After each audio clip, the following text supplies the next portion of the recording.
Here we go, guys. Log in.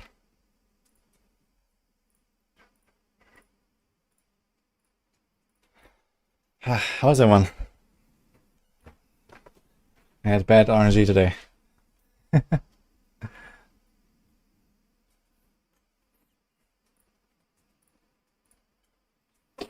You know, you start a stream and then there's wife RNG, there's dog RNG. The struggle sometimes.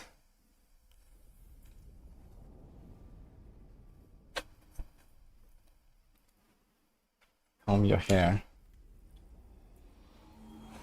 Okay.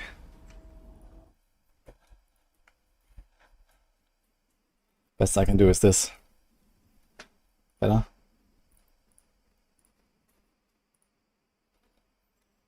My video settings. Sure. How to run the game stable. How to run the game stable is exclamation mark Starforge. But other than that,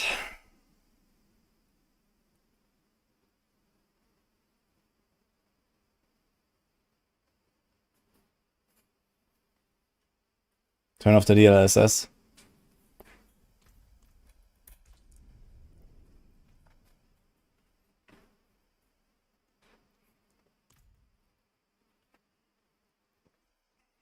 Been trying for 8 hours to get better than a 750 scythe. Are you sure you're playing on torment difficulty?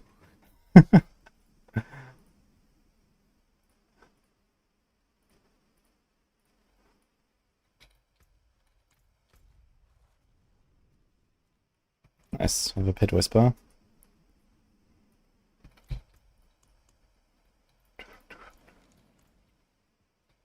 I'm on T2, okay. Just checking.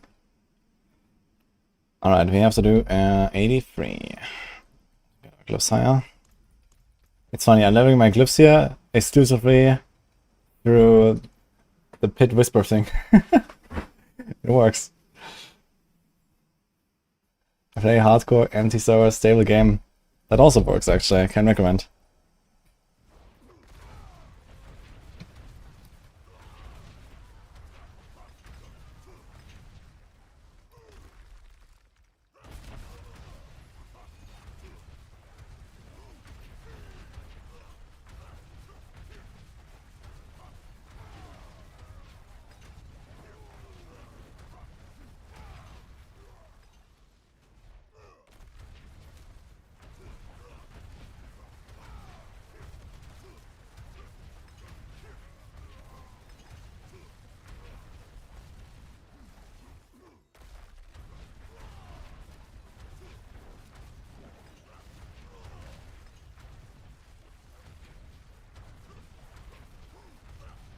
Yo, Justin, hello.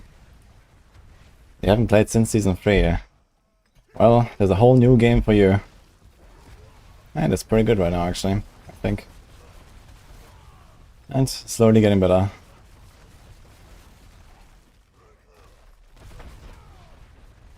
Barbarian. Yeah, I mean, it's not like a super powerful build, but I think it lunging strike has cleared a Con 4 or something. So it turns out pretty good. This whole like pain gorger stuff is working out here.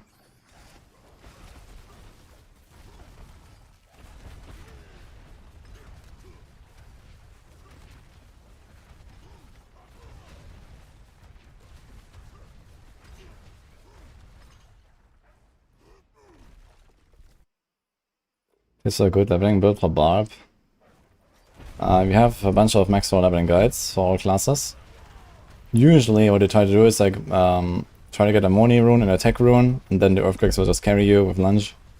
So that's kind of the typical strat, and until then you can kind of play almost anything. I was just doing some upheaval stuff, because in the endgame you can't really play that, so I enjoyed the leveling with it.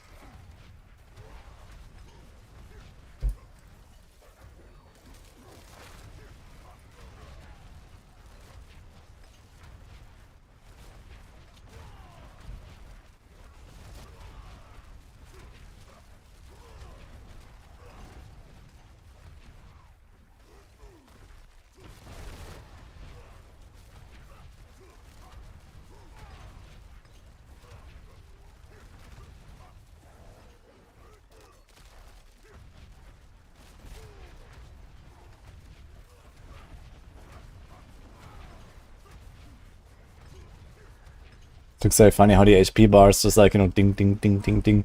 They, you know, they tick away. It's very weird how this build like deals damage. You know, it does like the same damage to everything. Kind of funny.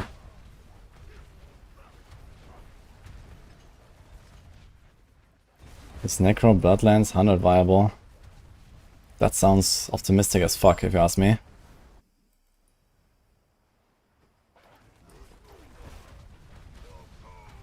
I'm not sure where we have it ranked right now, but I assume it's not very high. Like overpower nerfs, it was already kind of whatever last season. I don't think that's gonna be very good. They also did like a rework like 1 or 2 seasons ago where it kind of just killed the build, no? I thought.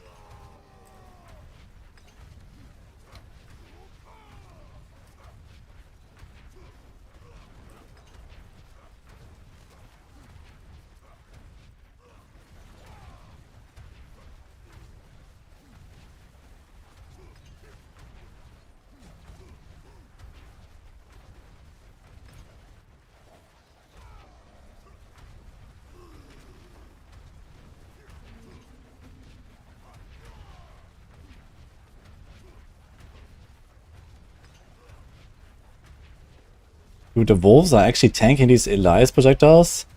Like, insane, dude.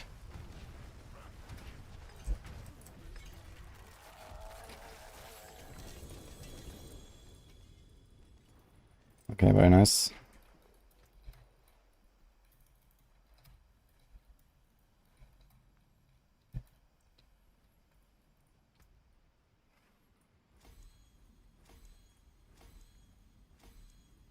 Nice. 5 out of 5. Is that pit kind of like GRs? Yes. It's a bit of a scuffed version of GRs. But for now, it does the job until they hopefully make it a lot better. Oh. Upgrade. What about a thing? We don't need.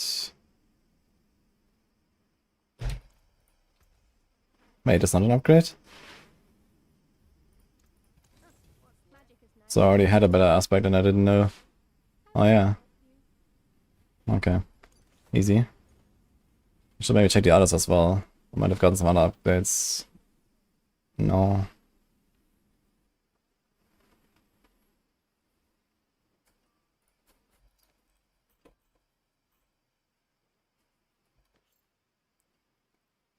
That ability we just got last time.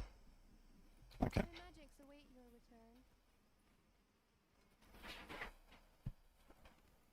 One sec.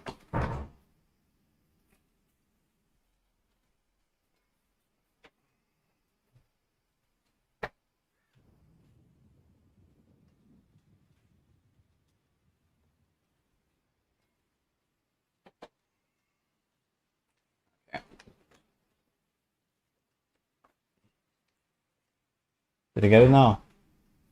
Okay.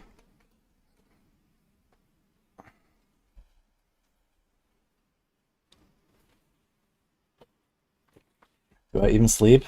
Yeah, I slept kind of little today, like 5 hours. What's that? Yeah. Mm-hmm. Hmm? Thank you. Okay, that's something for later. Light minute time.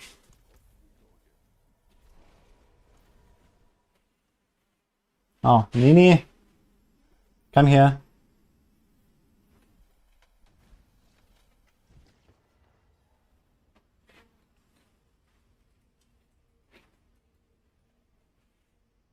Mm-hmm. For me? Help me. No, everything is for you. No, no, no. Come. I look like shit. No, you don't. Ah, yeah, yeah. No. Thank you.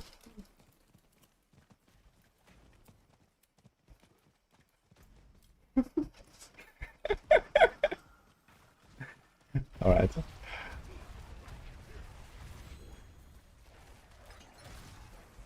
I redeem temple too. You know, walk in, random legendary rune on the first monster. What do you want to redeem?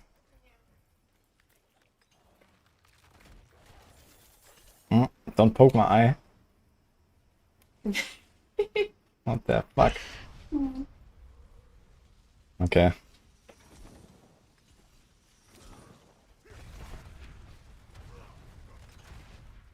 I just want a Hellborn. There we go.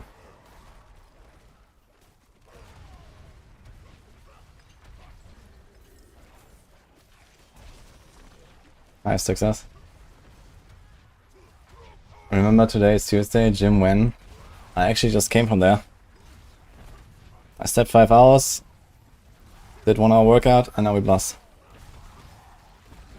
And tomorrow again. Well, hopefully with a bit more sleep, but... Yeah, tomorrow I'll be here a bit later actually. I'll probably spend the morning recording videos and fixing some Exile stuff. And then we go later and have a meeting in the afternoon. And then we blast.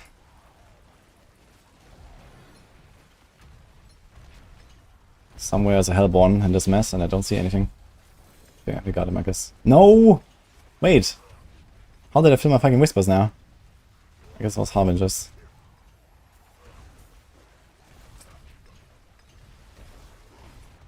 We just start workout streams. Is that a thing?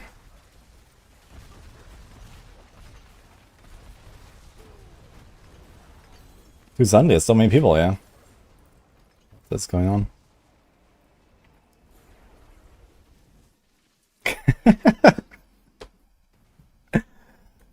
Look at that. 5 years.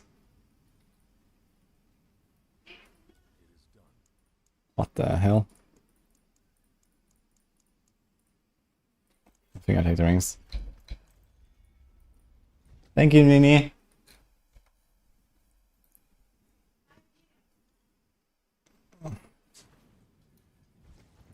What the?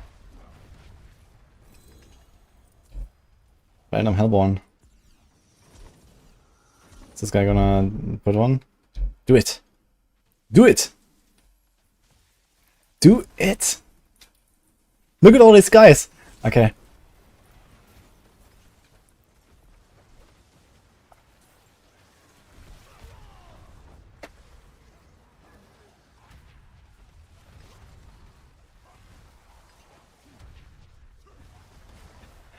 It wasn't so short, Crucible, but...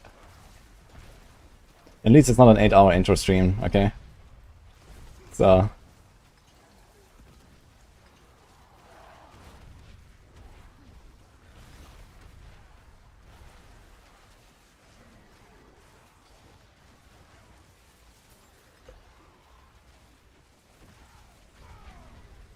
Yeah, Sorc is almost as powerful as a Rake Spiritborn. Yeah, we're gonna do some adjustments on healers. I think Hydra will go to S, Bulk will go to S. Lunge probably up in A or something, at least. Some other stuff. I've been like starting a discussion with the boys to see if you want to move a few things, and then on Saturday we have our Maxwell meeting and we discuss like all the details, but at least a few things can probably move a little bit for now.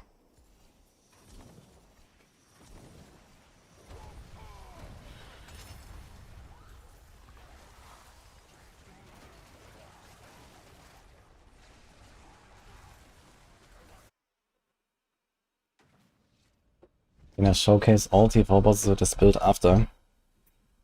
I could, but I won't. But I'll give you a sneak peek. How about that? Does any of the bosses have a whisper right now? No. That's interesting. I thought I always... Ah, here. Uribar. Uribar I can only one-tap if I'm a bit lucky, because they only have like 1 second to finish him from 50% or so. Well, let's see. Necro in F tier. Necro is doing fine though, no? Minions very powerful, they have the Shadow Blight stuff.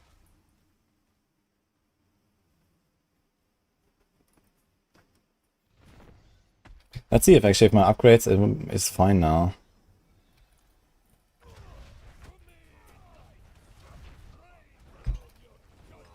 Oh! Got him.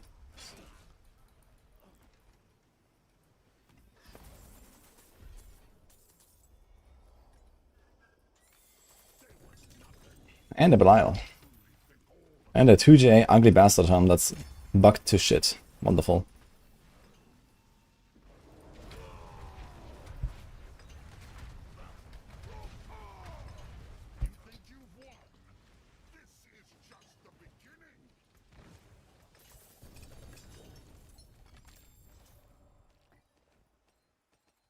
Do we still try to get a better run at me? I should probably just farm all my Duriel stuff, etc. At this point.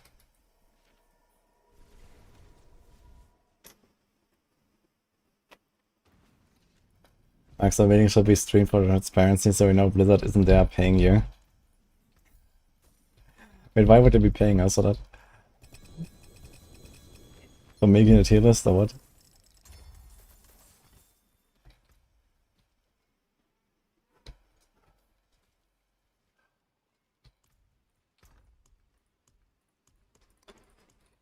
I need space.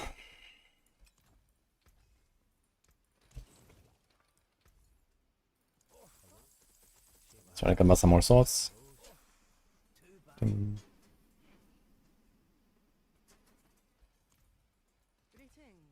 How shall I guide my hammer? Hello? Basilisk ghost. I had that in my bag. The back-to-back triple ancestral. Okay.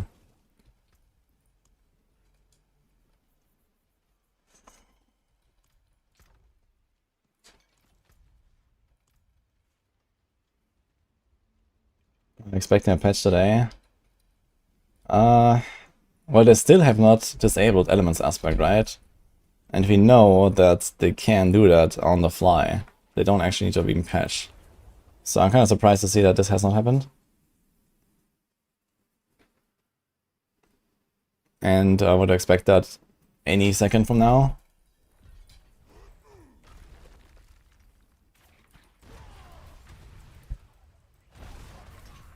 Other than that, I guess we're gonna get like a real patch next week. Maybe some small fixes this week.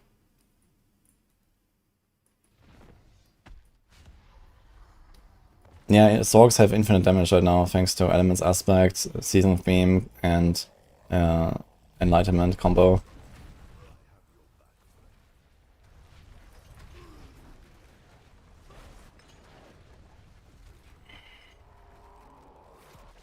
Hi Eva, how's it going?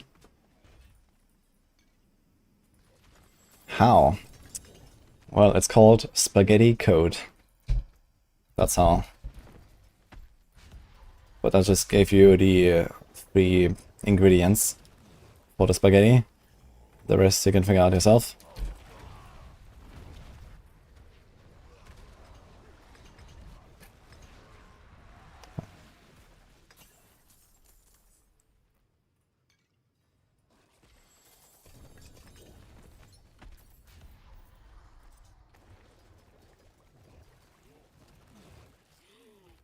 Meteor is good. I think Meteor is like the 3rd best Sorc build. And that's pretty solid. Oh my god. What? Wait, do I have my press? We do. Oh, there's a surprising amount of dot damage there.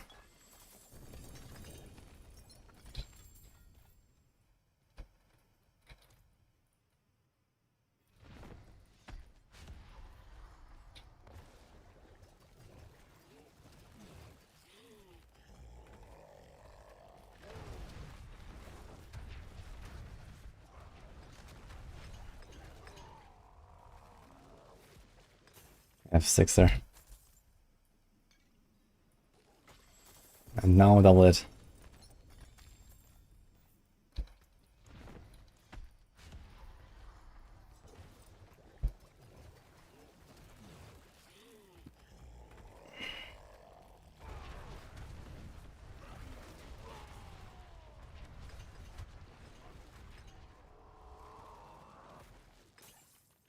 Nobody is talking about Necros, so that's a sign.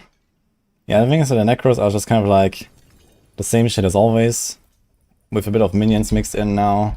But minions were already there, it's just like another flavor of minions. And then, okay, there's Shadow Blight, which is making a bit of a comeback, but it's also not really something new.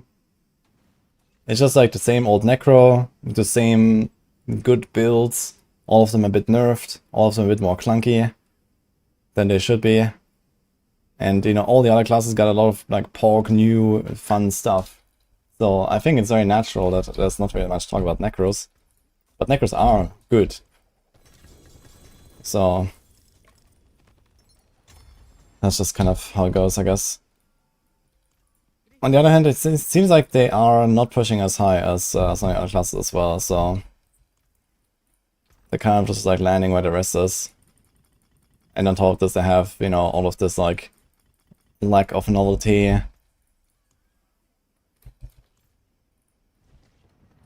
Morning, 8-bit.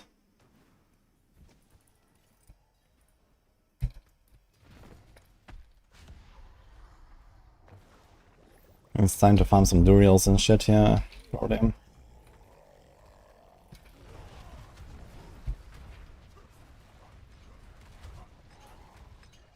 Yo, Phoenix, thank you. Can you speed farm 70, 75 this build? I just did like an 85 in like 4.5 minutes or something.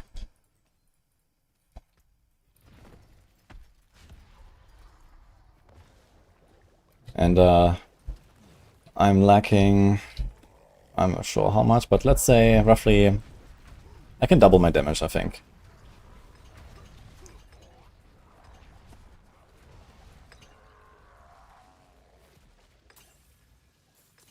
Necro is the same playstyle for 2 years. I mean, it's true. Like, every fucking Necro build is, you know, pull them together, corpse tendrils, and then you just have a ball of monsters, and you just, like, have, like, whatever flavor of core skill that you blast into it, and that's it. And, you know, there's a decrepify to reset all your stuff. Like, I feel like there is, like, so little variance in, like, Necro playstyles. You know, keep up your Flesh Eater board, collect the Blood Orbs, and then, you know, that's it. I feel like all the Necro builds just kind of feel the same. There's not really something exciting at this point. Like, I played it a bunch last season, I played a bunch in some other seasons. I want like, some good old, like, Bone Spear back. I want a Season 2 Bone Spear, or Season 1 Bone Spear or some shit, man. The good old shotgunning. I want to get some good old, like, Blood Surge, you know, I walk into the Helltide, I one-shot the screen, you know. That shit is fun.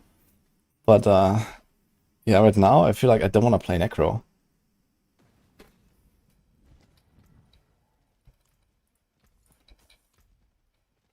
That's just how it is.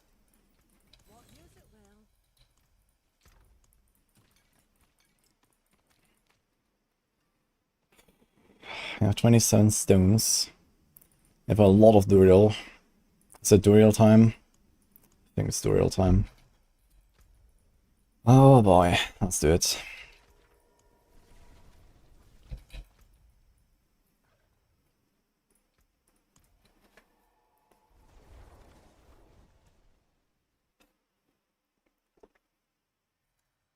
How fast can you reach level 60? The fastest way is to do the Vessel of Hate campaign, plus some follow-up strongholds. That can do it in like 2 to 2.5 hours if you're really fast. Otherwise, you can just like level season stuff, Nightmare Dungeons, Helltides. That can also do it in like 2.5 to 3 hours. But most people are probably a bit longer than that.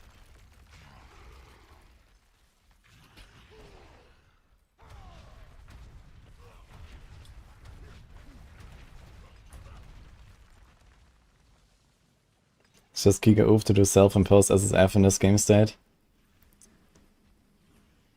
I mean, to be honest, I'm having a blast. I think it's probably a bit too punishing the way it is. But on the other hand, it's also just fun to, you know, play the game. I do like different activities. I feel happy when I get a good drop, you know. Like, there's a lot of people that always say, man, I find all these mythics and I find this item and that item and I feel no excitement. But I do feel that excitement, you know. When I find a fucking Ancestral 0.50 Ramatni, I'm fucking pogging out with 1 GA on the wrong affix, you know. Like, it just feels good somehow.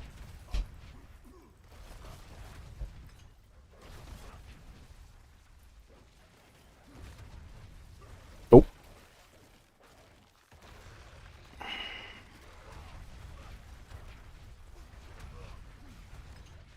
But the thing is, if you really want to get somewhere, you know, similar to traders and group blasters and stuff, then obviously SSF is way behind, right?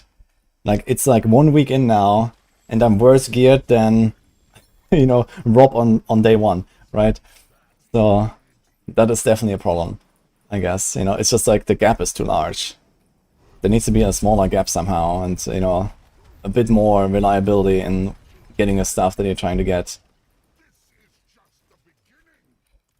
And the thing is, I will never go beyond 1 GA items, right? That's, if I get a 2 GA drop with the right, you know, the right item with the right stats, that's like, you know, once in a season or two, you know, maybe a handful of times. If I play 10 builds, maybe half of those builds would have like 1 or 2 good 2 GA items, and the rest will be 1 GA, and that's it.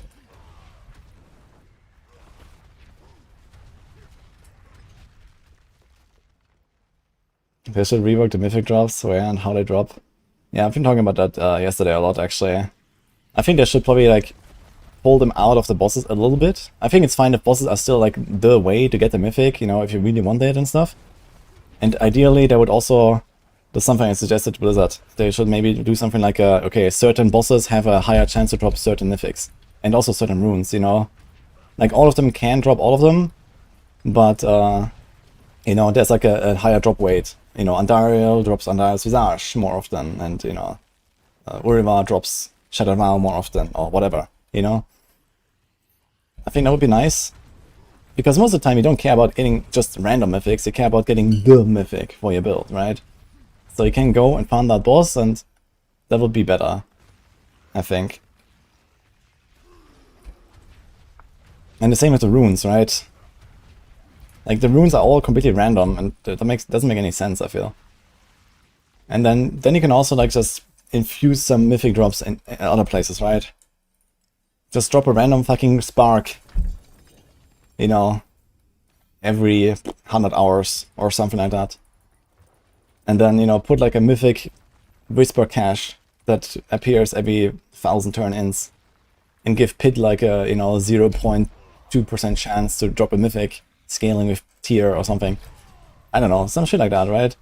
Give Astaroth a fucking mythic chance. Like, there's so many places where it would make sense. Even the fucking Hellborn in Helltide, you know, give them like a small chance to drop a mythic or something. Why not, right?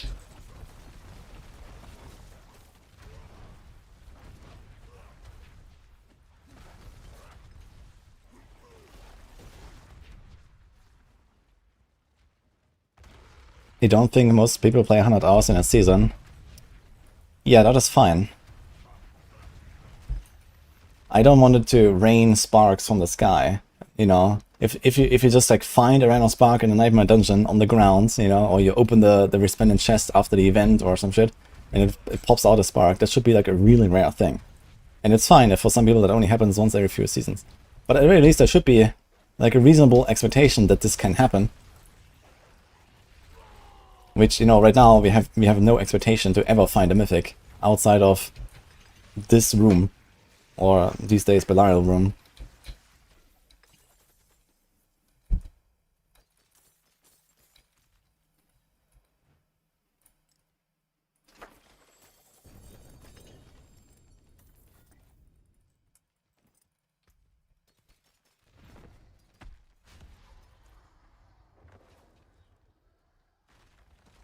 Yeah. Like, anything that makes us do less bosses is a good move currently, anyway. I think the scarcity in boss mats is already, you know, fine. But then they need to like really amp up the drops, and then pull out the mythics a little bit and put them in other places as well. And it's just gonna be more exciting, you know, like, and no, okay, if I just farm Duriel 500 times, and then I farm Harbinger 500 times, and then I, you know, kill my 20 Belials that come out of that, yeah, I will get, like, you know, 5 mythics on the way or some shit. And most likely I'll have the stuff that I want. But I have to do this shit here for like 3 days straight instead of playing the game. And that's just too much, right?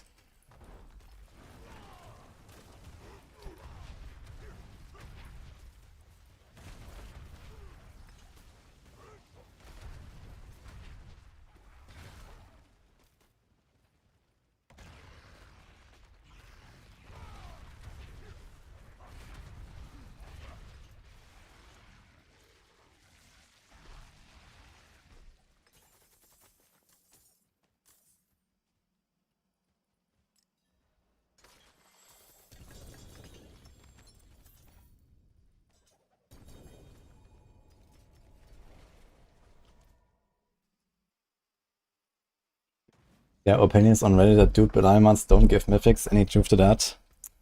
There is zero truth to that, because else no one on softcore would have any mythics. Source, trust me, bro.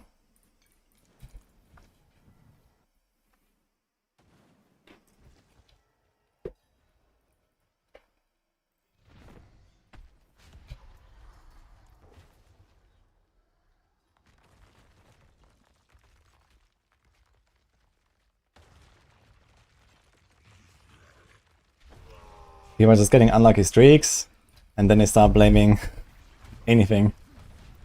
It's just RNG. Yeah, some people kill Belial 100 times or 200 times and don't get a mythic, and this is just how it works sometimes. And other times you kill him 5 times and you get 2. That's how it works. I don't know what's the chance, but I'd say Belial has probably like a 2 or higher % chance, I imagine, to drop a mythic on T4. So yeah, it can happen that you just don't roll a 2% chance 200 times in a row.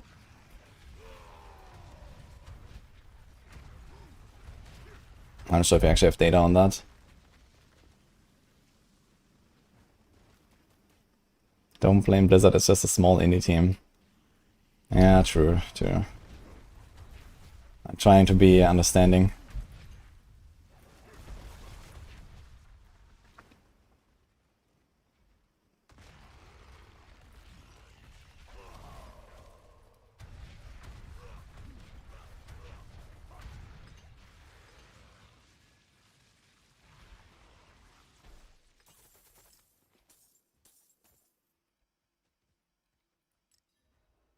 The biggest problem to seasons is somehow can't sustain escalation sigils. Yeah, I mean, you do get a lot, but sometimes you have to go back to normal dungeons. You can just, like, you know, get the normal sigils and then only go for the strong room. You just craft sigils that have the strong room, run the strong room, and then dip. And, you know, like in 2-3 minutes, you get a strong room done. Every, I don't know, 3-4 strong rooms, you get an escalation sigil. And in those escalation sigils, you often also find another escalation sigil, so you kind of sustain there. But I guess you don't sustain infinitely. So you have to sometimes go back and do some strong rooms. But honestly, this is overall fine. Dude, these fucking pools do a lot of damage.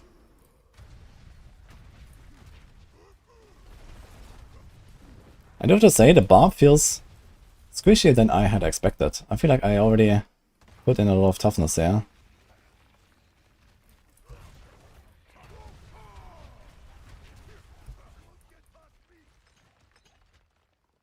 The fact that people expect a mythic is half the problem.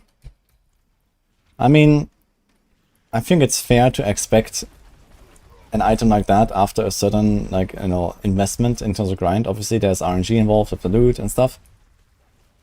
But as long as we can target our loot in some ways, that's generally okay to have RNG as well. But, you know, if I grind a season for, like, you know, let's say 200 hours, I would expect to be decked out to the teeth, you know? Minus, you know, okay, getting like the triple or the quadruple GAs or some shit. And I think that's like a kind of like reasonable expectation for that amount of hours.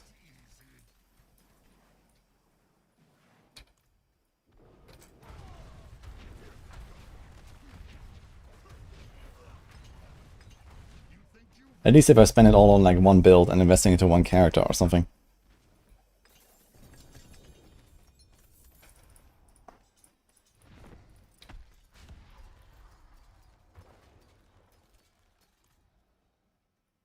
How many hours get decked out in PoE? In PoE you have like a much bigger like economy component. You know, like in D4 it's a lot more about, you know, playing the game. And in PoE it's a lot more about knowledge, timing, economy, and so on. So, you know, you buy everything in PoE, or you buy the stuff to make your stuff. So in D4 you don't do that. You know, in D4 you play the game and you get the drops. Unless you buy those drops, okay. So that does, I guess there's also an economy component, but it's not really the same.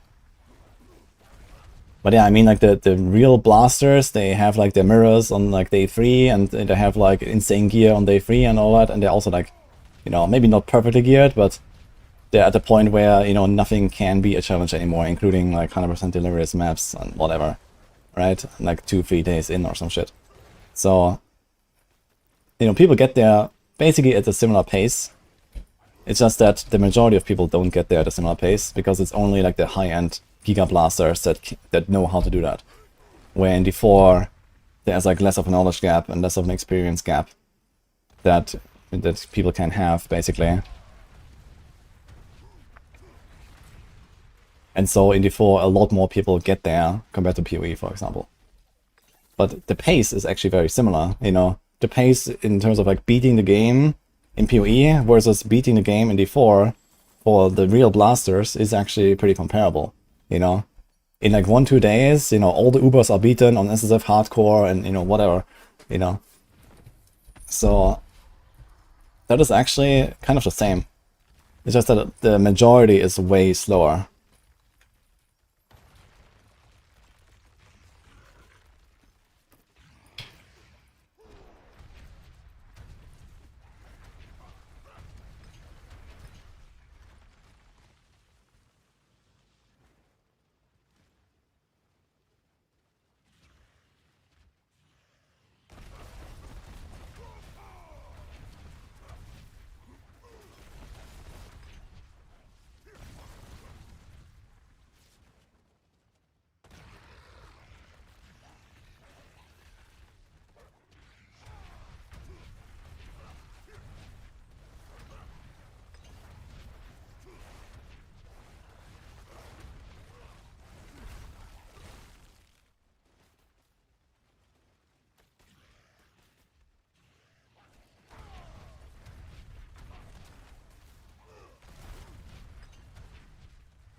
SF is just bad in D4. Yeah, I mean, it could be a lot better with relatively minor tweaks even. I feel like it's not generally bad. It's just that there's like too much of a gap and you can't really get to the same level as traders, right? That's the thing. Like in last Epoch, for example, I can reasonably get pretty close to traders by playing SSF. But in D4, you have a 0 chance of making that happen. Like that does not compute, you know. I can play this entire season, like I can spend 500 hours on this Barb, and I'm maybe on the gear level of a trader on day 2, you know. So that is how large that gap is, basically. And in last Epoch, you know, I played 2 days SSF, and I'm like 95% of the way there, right? Which might be too fast, but at least you get pretty close.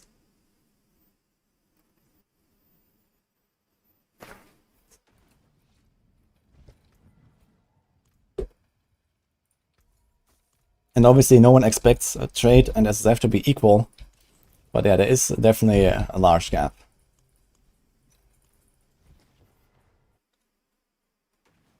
SSF in D4 is perfectly fine, trade is broken.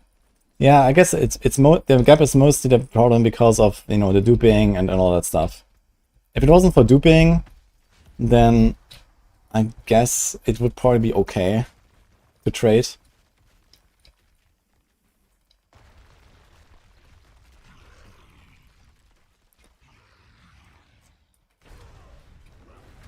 Like a lot of people always complain like, oh, D4 has no endgame, and you know, they get bored, they don't get excited from the drops and stuff. But then you look at what they do, and all they do is like buy dupe Belial masks and then farm Belial 1,000 times non-stop for 4 days straight, and then they have like 3 JA gear in every slot. Yeah, of course you're gonna get fucking bored, you know? Like, what are you doing with your life, you know? Like, what do you expect?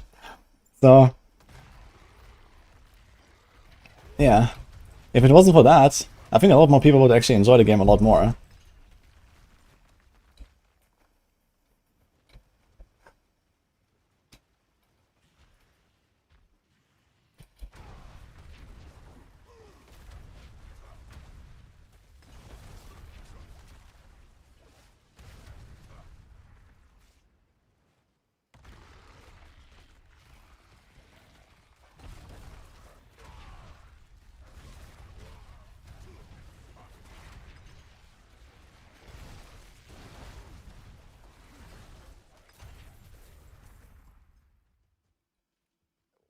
I didn't say that the Force endgame is as exciting as PoE is. But there is a lot more in Diablo 4 than Belial. But a lot of people never even get to that point, you know? Because they just farm Belial non-stop, right? All day long, you farm Belial. And then you never really have like this variety, this like chase, this like, oh, I'm gonna do this thing now, and then later I'm gonna do that thing. No, you just farm Belial. And if Belial, the game, is the game for you, then yeah, I would fucking uninstall. So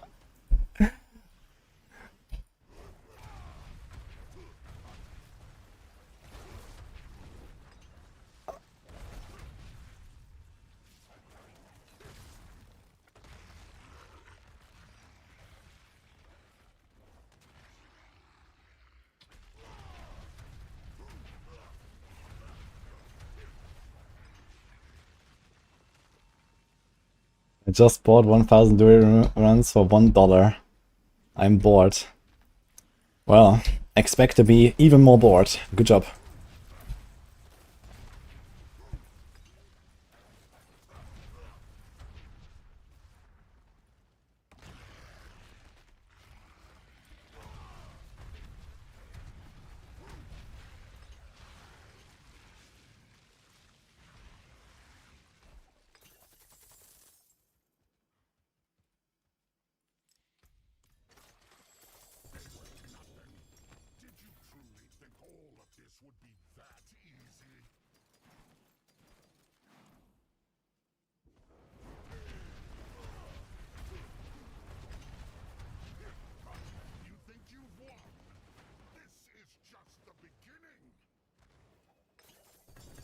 Oh, excuse me.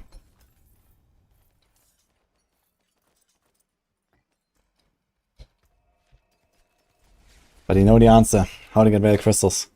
It's more bosses. More Belial. All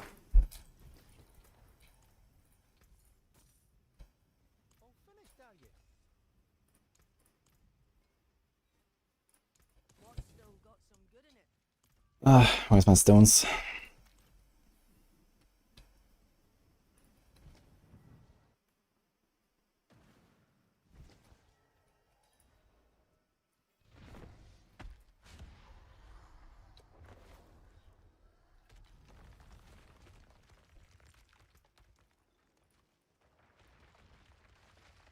Holy shit.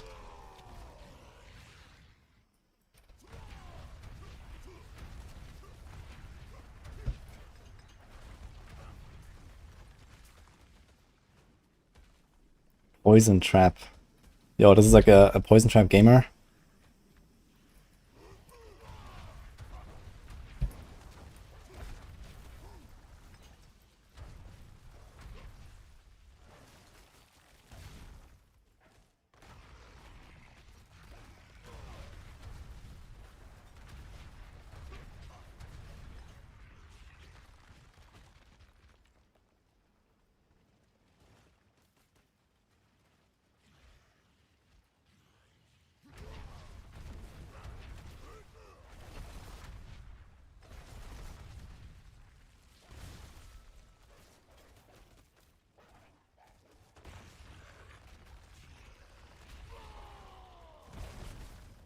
Like, imagine they introduce leaderboards, right? Everyone is asking, oh, leaderboards, you know, you want to have competition in the pit and whatever.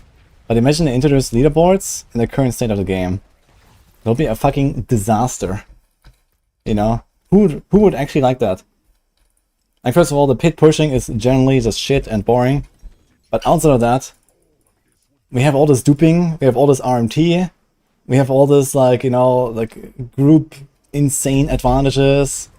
Like, what are we gonna do with leaderboards? Who's gonna care about them? Without any kind of, like, adjustments.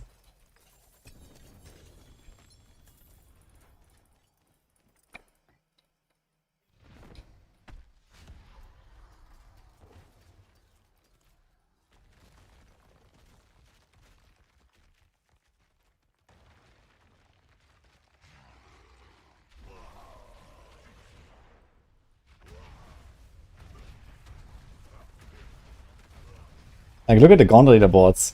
I mean, Gauntlet had, like, the other problem that it was, like, very much, you know, the planning and the not playing the game kind of deal, and a lot of people didn't really like doing that, which is understandable. It's an ARPG.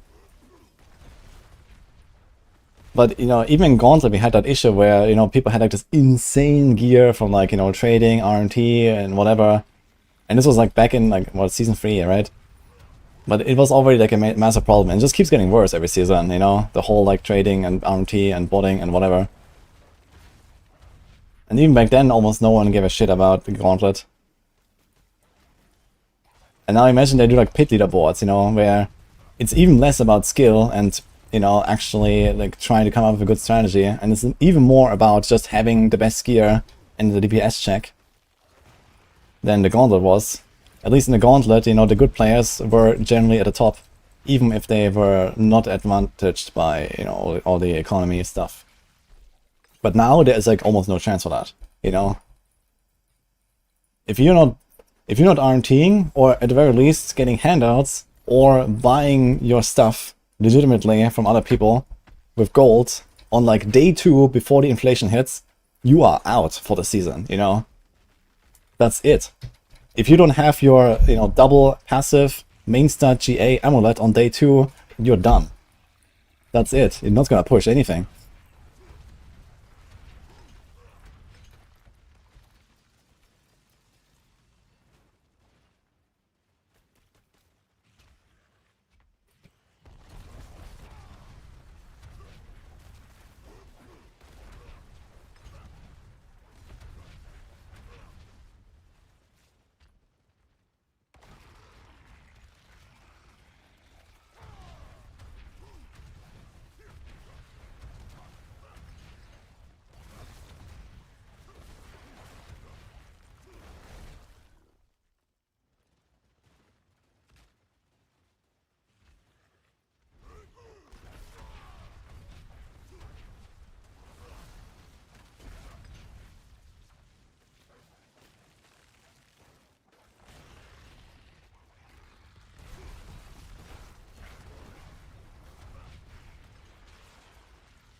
Find 1 rune first 24 hours, sell the summoners RNT'd, and buy 5 cable amulets.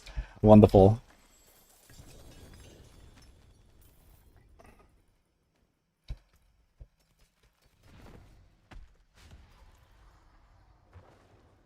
They can just add SSF. Yeah, that's basically the point I'm getting to. Like, the only leaderboards that will make some sort of sense in terms of, like, you know, competition and fairness and, you know, let's say prestige, there will be SSF, you know. And, you know, there will be, like, SSF softcore, SSF hardcore, but this is the only way to really get rid of all the bullshit at once, right?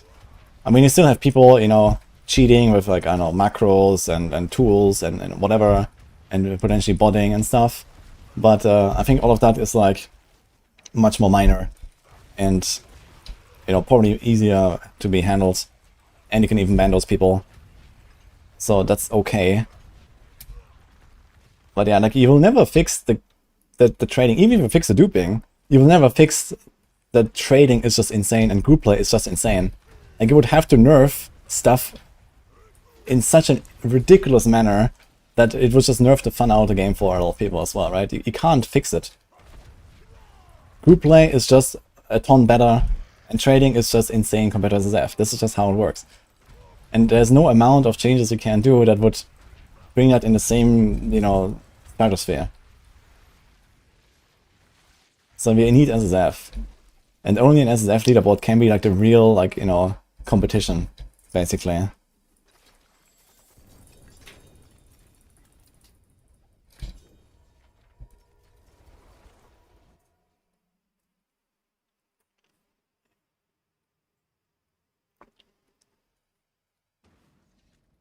They could just fix duping. Yeah, this is not enough.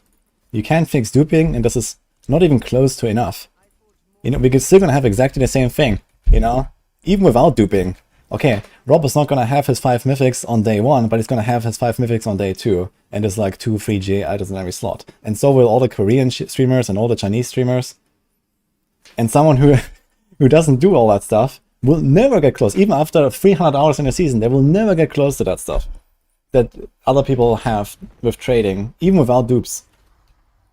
It just doesn't happen. Unless you somehow giga buff SSF. And I'm not saying this like I'm jealous of Rob, you know.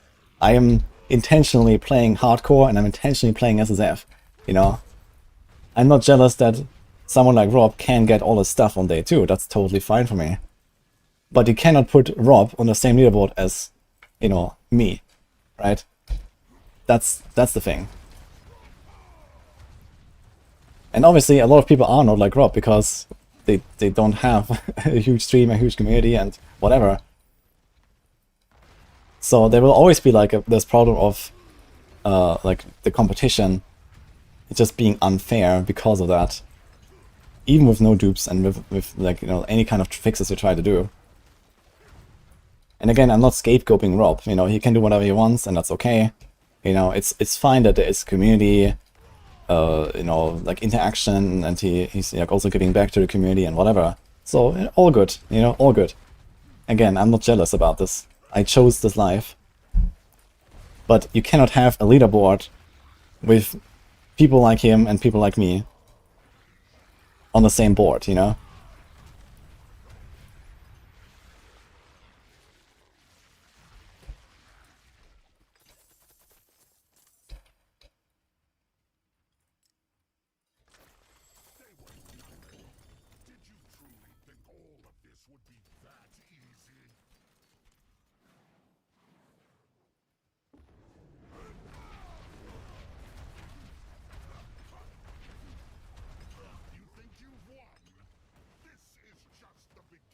There are maybe 10 Robs. Do they really make a difference in the leaderboard? Yes. Because they will be like number 1, 2, 3, 4, 5, 6, 7, 8, 9, and 10 on the leaderboard. And then everyone, even the non-competitive players, they will look at the leaderboard and they will see like, you know, 1, 2, 3, 4, 5. With all of like the insane 3GA, 4GA stuff perfectly masterworked, you know, day 3. That the real, you know, competitive blasters, they will never get there. And they will never get the rank 1. Because they're just too weak.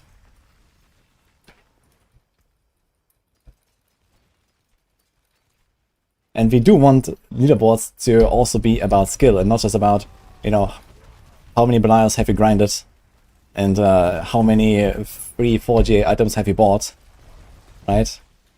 There should be a little bit more than that on a leaderboard.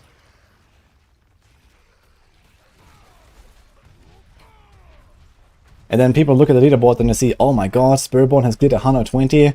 Why can I not do higher than 110? Or why can I not do higher than 100 with my Spiritborn? And they're gonna look at that and they're not gonna realize, like, you know, how big of a gap there is between them and, you know, whoever they're looking at, for example.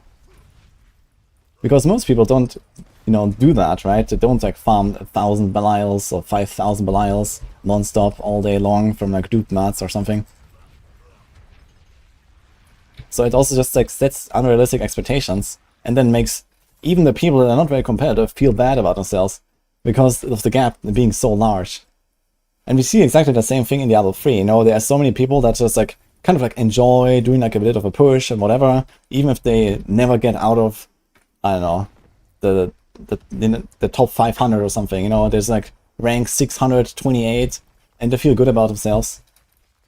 But then you look, then there's always like this, like, you know, people look at the top of the leaderboards and there's like the people with like 5, 6, 7, 8k paragons or some shit that have just such a massive advantage, and people just completely disregard those achievements. Even if they're legit players, even if they don't cheat, they don't use HUD, they don't board, whatever, even if they have grinded everything legitimately, people just say, fuck that, you know? They're just no-life nerds sitting in the basement.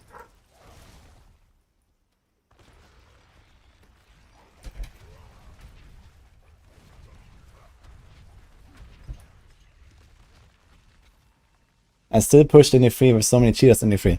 Yeah, the difference in D3 is that skill matters a lot more than in D4. In D4, skill matters a lot less, you know? I cannot farm significantly faster than someone who is worse than me, and I cannot push significantly higher than someone who is worse than me. In Diablo 3, I was able to do both. And this is how you win a leaderboard as someone like me, basically. But in D4, this is impossible.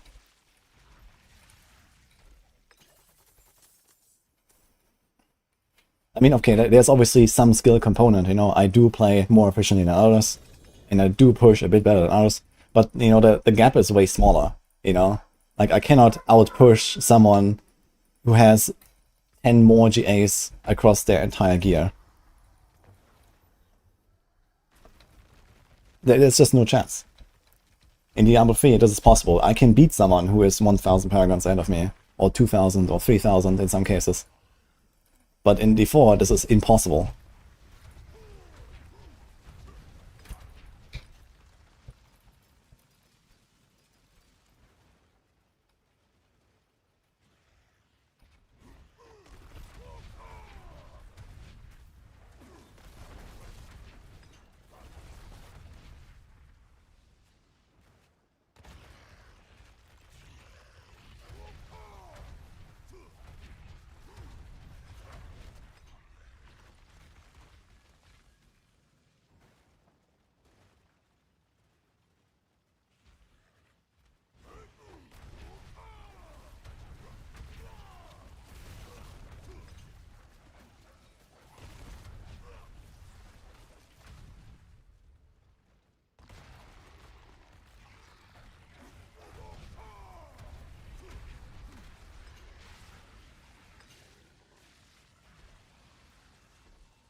Why compete when a Chinese player will win anyway? Lol. Yeah, this is the whole point I was trying to make earlier about SSF. If there's SSF, then someone like me will likely win, and not a random Chinese guy who's currently probably relying on RMT, botting, duping, and more potentially, right? Like, if you make SSF leaderboards, we're gonna see probably most of the Western blasters win, and not the Chinese. But if you don't have SSF leaderboards, then we're probably gonna see mostly the Chinese at the top. So that's just how it works.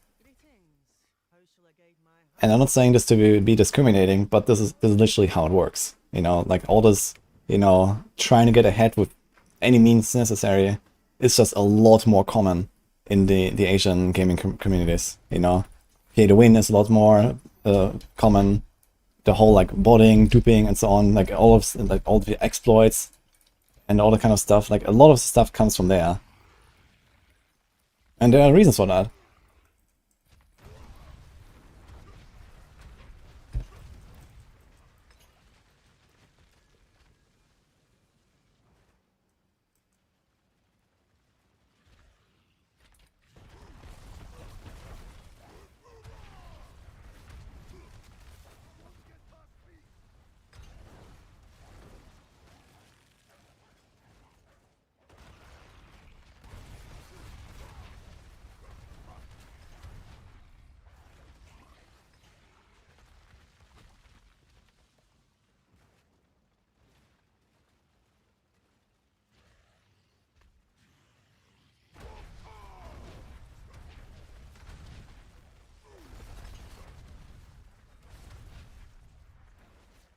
You need to know the limits of your class and build and somehow see what is still possible. Yeah, and I think it's totally fine to, you know, have both, like, let's say, the group environment leaderboards, you know, where trading and grouping is allowed, even if it's like a solo clear, and people have like the perfect 4GA planner gear. Like, there are people that have literally planner gear with 4GAs in every slot on day 3, you know? This is how far it goes. If you look at some of the clears and some of the builds that people use to get like the highest clears, you know, This is how far that whole duping stuff goes. And you can never accomplish anything like that by playing the game on your own. And you can almost not get there, even if you try your hardest, being the most efficient and trading with just gold. Yeah, even after like the entire season, you know, you will never get to the point where you have like 3-4 GA in every slot.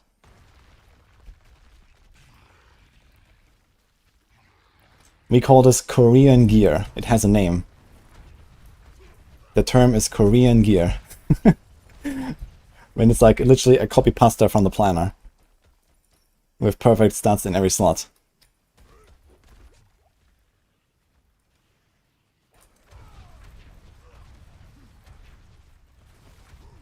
And it's fine that there is that, and people try to like really push the limits of like the most insane characters. But yeah, if you want to have like a leaderboard that is really competitive and really about, you know, skill and mastery of the game, then it needs to have an SSF section at the very least.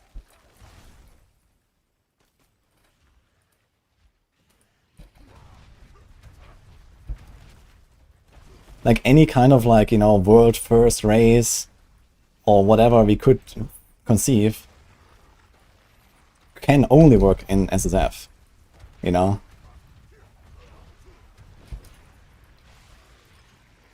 Even if it's not just about pushing the pit as high as possible or something, you know? But think about other leaderboards. Think about, okay, what is the first T4 Lilith kill on hardcore in a season or whatever? Or who are the first people reaching 300 Paragon?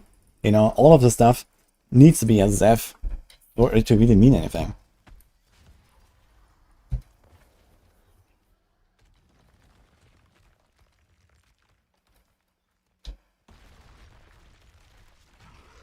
Why didn't I disable trade this season like older seasons? When duping happened, they usually disable.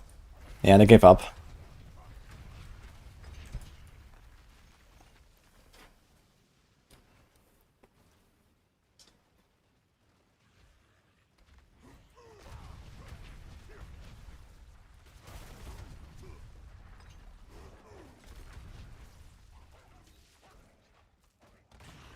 A Fiji item in the is ultimately not that much of a damage buff. It is. Especially if you have many of them. Like you have to see that if I get more GAs, first of all I get an extra lunging strike rank, I get more life, then at some point I get so much more life that I don't need this life roll on my other piece, and then this life roll will become a strength roll. And suddenly do I not only have more defense, but I also have an extra strength roll, and suddenly my character is, you know, like 10% stronger from that roll. And then I have another, you know, GA there, and that gives me an extra passive, and that's like a 5% here. And then I have an extra GA life roll here, so I drop this other life roll that I have on this other piece, and then I convert that into another strength roll, and suddenly I have 20% more damage. And then I do this on like 2, 3, 4 more pieces, and boom, my character is like 50% stronger. Like having like 3, 4 GAs in every slot does make a huge difference, even if it doesn't look that strong on paper. But if you add it all up, and then also start swapping stats around, because, you know, you only need to meet a certain, like, you know, defensive threshold, and then everything above that just goes into more DPS, it starts actually ramping pretty fast.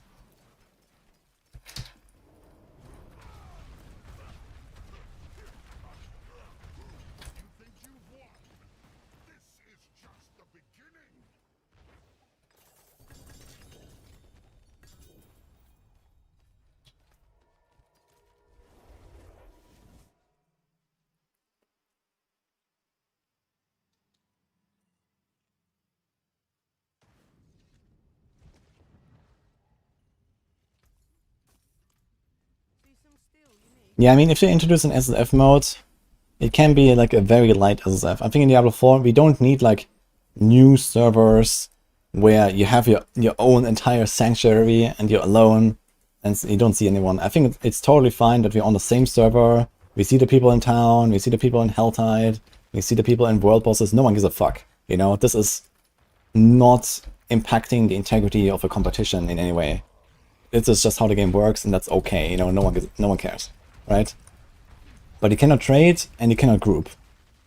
And then, you know, all of the important stuff, you know, has to be done solo. And that's the important part. And then of course you need to have your own stash, your own paragon, your own materials for an SSF character. You know, that cannot be shared obviously with the rest of the characters if you don't have, if you have like some characters not SSF. And then ideally you make it like PoE where you can like, you know, you make an SSF character but later you can choose to go into not SSF.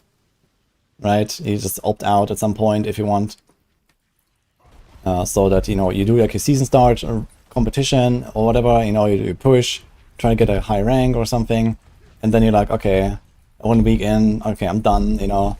I'm gonna play with my friends now, and I'm gonna max out my character or something.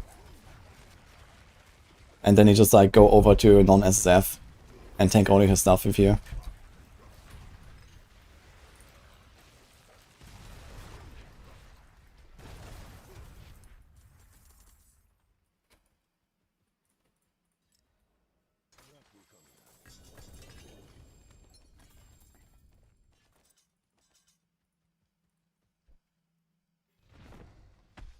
If you want to start playing hardcore, you have to do altars and exploration. Yeah, it can be pretty reasonably done in like probably 5-6 hours or so these days. Renown is very fast these days. Use the maximum map for the altars. And you know, you level through strongholds anyway. And then it's like a bunch of dungeons or some bunch of quests in every zone, and that's it. It's very fast. 1-2 hours per zone.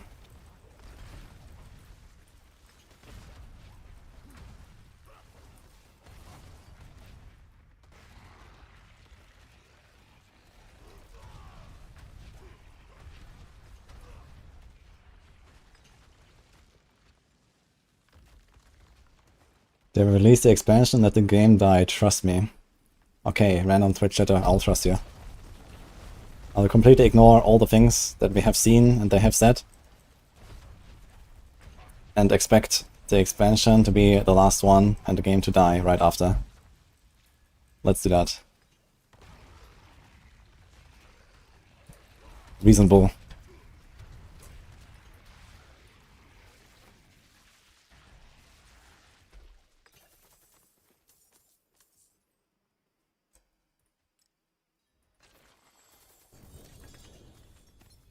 I trust him.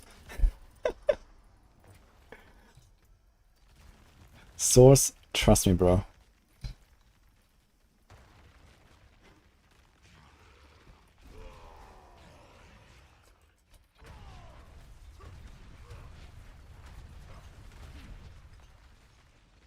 Uh-oh.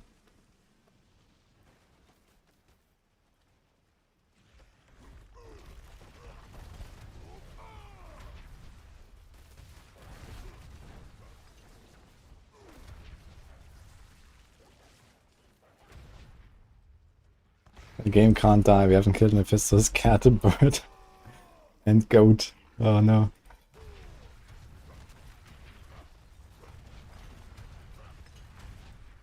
Dude, any grandfathers in chat? How are they?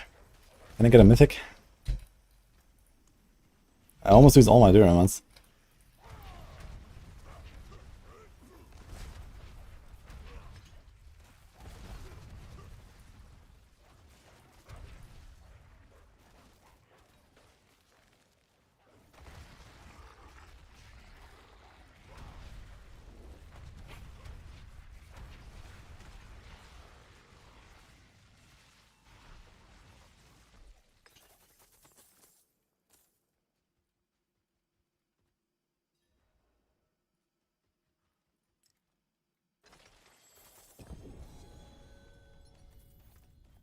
Well, I take that. Just complain.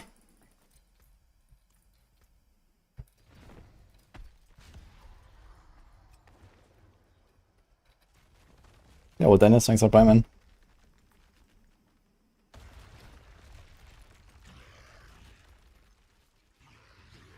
That's actually a huge mythic drop, man. I need that for the Spiritborn. The attack speed is big.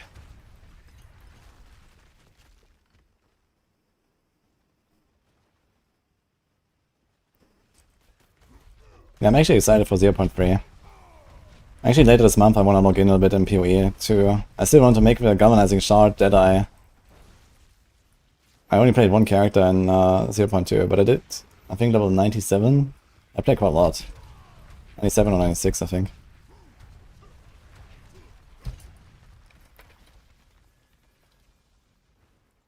It was really fun. Because back in 0.1 I actually didn't manage to do like all of the, you know, simulacrum +4 and stuff like that. And arbiter +4, but this time I actually did and saw all of the highest bosses and stuff, so that's cool. Although Hunter's also a bit OP.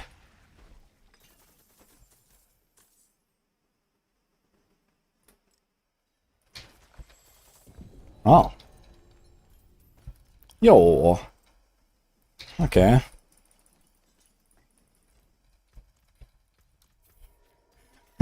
Just complain, guys, it works. Someone turned on the streamer client finally. Thank you. Who do I PayPal today?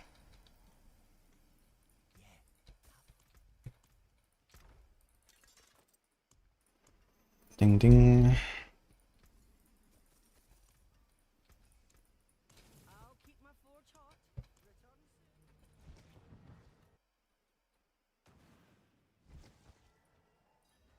What should I start with your friend?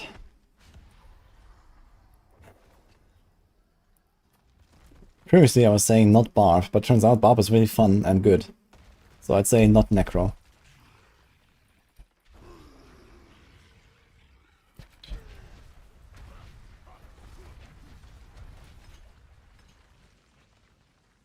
Is there a good poison trap build? Yes.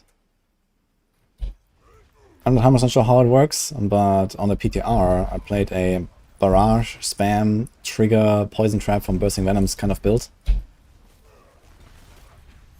And I know they have ×5'd it because they lowered the cooldown on Bursting Venoms proc, so you can now proc it 10 times per second instead of 2 times per second. Plus they made the pit easier. And it was kind of doing okay back then, so I think it should be pretty good now. I'm not sure if I still have that linked in my Discord actually, but I can probably give you the planner. I'm not sure if like the Maxwell guide has some similar setup to that. It might be the Maxwell guide is similar. But it could also just be a hard casting poison trap build. Not sure what they made there.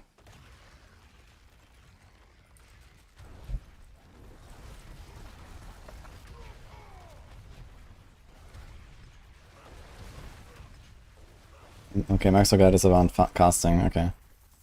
Yeah, I can give you a not updated planner after patch notes, but it should be pretty close at least for what I just explained.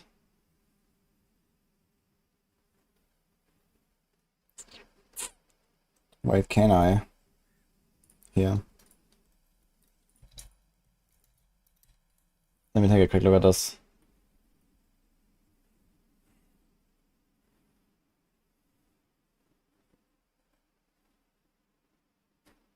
You probably have to put this on a two-handed or a neck or something. And Umbra Crux is probably not it. But otherwise, it's fine, I think.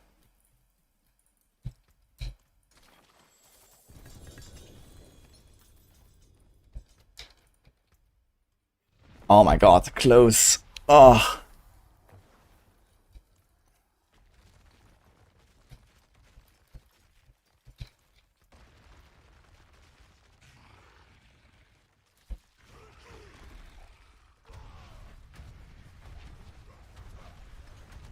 Yeah, Barrage has a lot more lucky hit. Especially single target. So that is usually the way to trigger stuff. I mean, these days PenShot has become a thing. But I think you probably want to do Barrage so have like better single targets. But yeah, I mean, we have PenShot Azurath. On the other hand, Poison Trap does AoE, and PenShot... and Azurath is not AoE. So PenShot kind of makes it AoE, because it hits many things.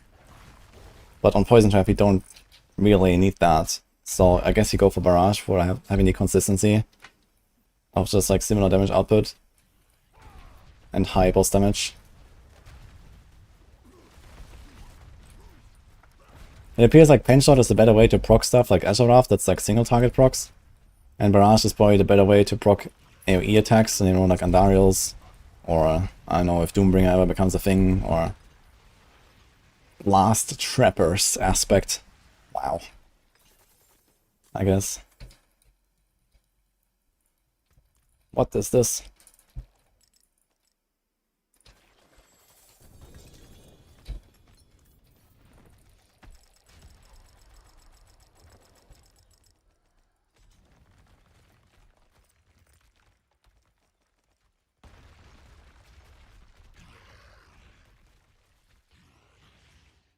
You just hit Torment 3 and lair bosses destroy me. Well, rule of thumb is go -1 Torment when you do bosses.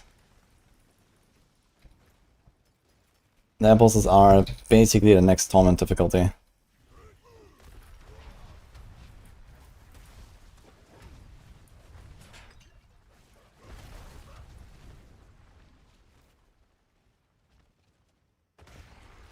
And focusing on glyphs early on is a good idea. I always level my glyphs to 46 as soon as possible when I make a fresh character. You get a pretty huge power spike just like that. Oh man, close as well. 0.47. This might be sellable. And this might be sellable too. Now I just need to find any Barb or Hardcore.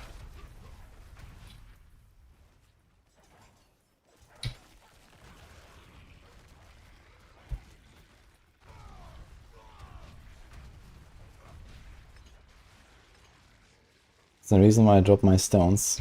I didn't drop them, I right-click them and then they convert into a Shard of Agony. This is how the stones work.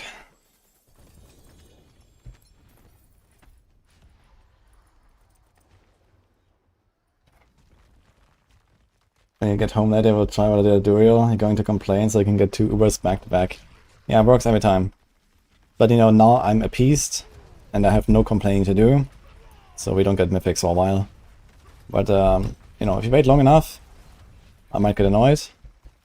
We can go for some more.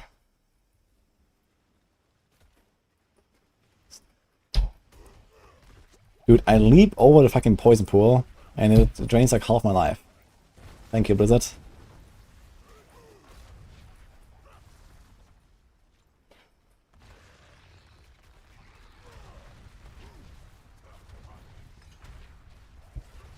Dude, the 2.5 seconds evade cooldown reduction is actually insane. It's just like, and it's back. You just evade around. I should use that more.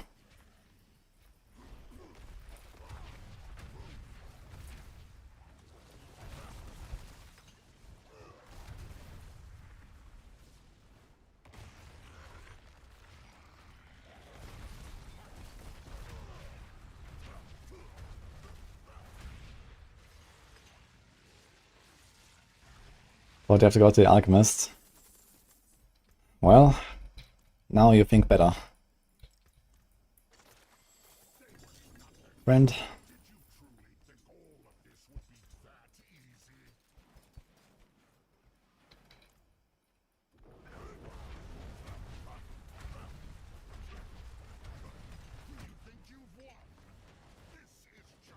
I have to say, this lunging Barb has been a very smooth experience all around so far. It's just hard to gear. That's the biggest problem, really. Any Razor Wings cooking? Maybe. Oh. 40 minutes.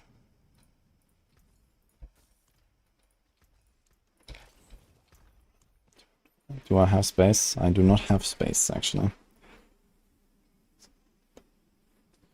I have to go temper some stuff and get rid of all things, yeah. Maze, huh? Now the thing is that I'm gonna play Earthspike, and Earthspike will run Shard. Will I play any other Druid build? Yes, which is Stormstrike. Great.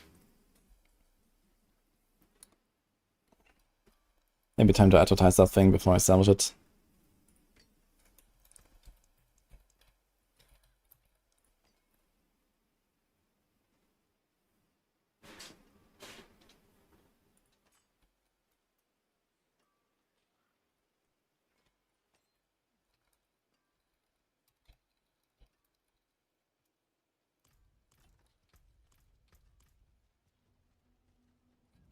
Final boss is stash space. Yeah, I need to like take like an hour or two later and just like, you know, make the gear for my Earth Spike and maybe some Stormclaw cooking, and then, you know, just like temper a bunch of stuff. Like, you know, I have like so many like leftover copies of items, but we're kind of getting to a point of the season where, you know, my characters are largely done and I don't need like, you know, 15 different pairs of boots just in case or something, you know. I just take like 1 or 2 or 3, make some tempers, and then I'm kind of done. And I can delete 12 of them. And then the same with all the other slots. And then the stash is actually gonna look pretty good.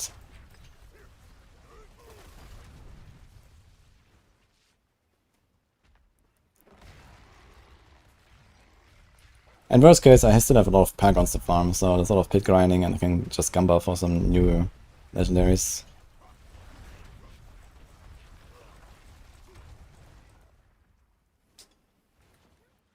We did hear Stormclaw. Yeah, Stormclaw is apparently playable.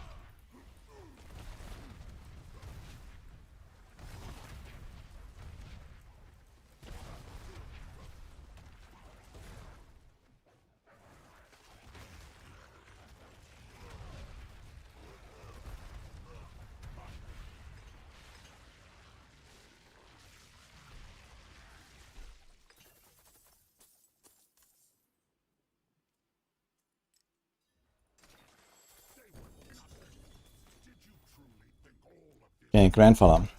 How about a Grandfather, guys? I think that would be pretty neat.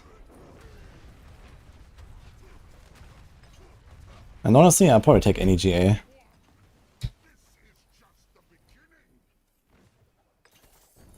It's all kind of good.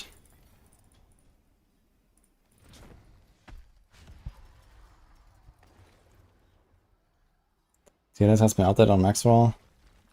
I think some big moves are being made anyway, but yeah, we're currently like discussing a little bit what we're gonna do. But yeah, later today we want to have a few things moved around.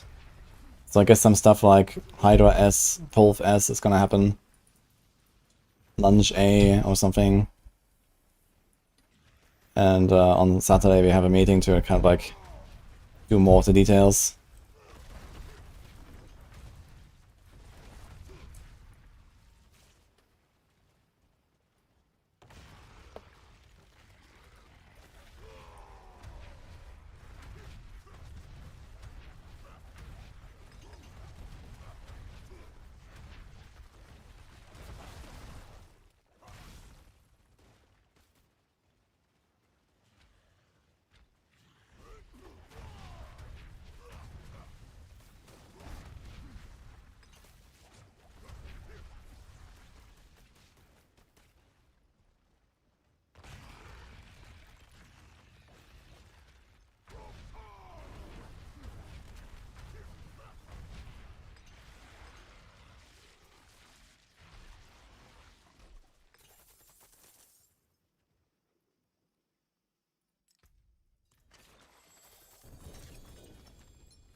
One more kills.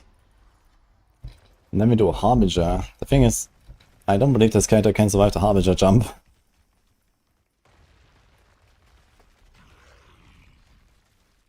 So I guess Harbinger might be a tier 3 angle.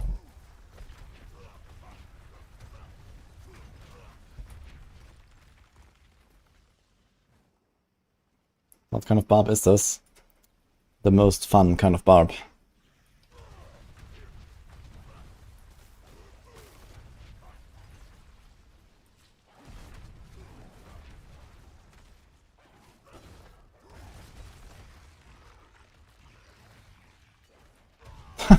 The wolves jumped in and perfectly ate all of the spit.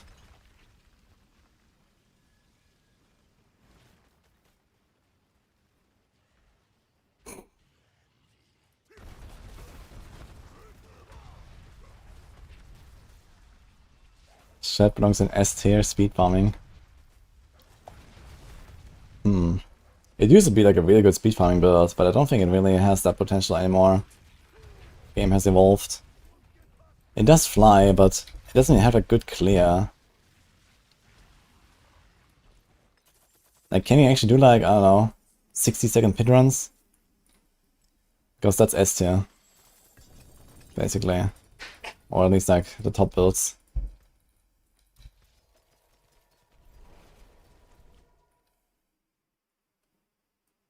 Shader's done 104, that's pretty good. Can the wolves cast Frost Nova? Not exactly, but they freeze with their attacks. And they cleave.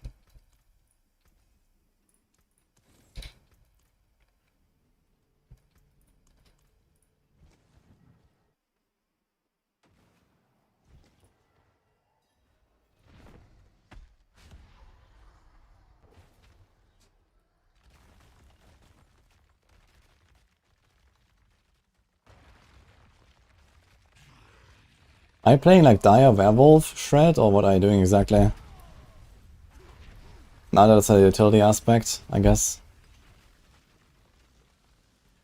Evade Spiritborn, 70 Picklers is no problem.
Two-hander for the leap. I mean, it should be both one-handers because it's faster. But I'm not sure if attack speed actually matters for leap, to be honest. Maybe it doesn't matter. But if it does matter, then yeah, one-handers would be faster and that would be preferable.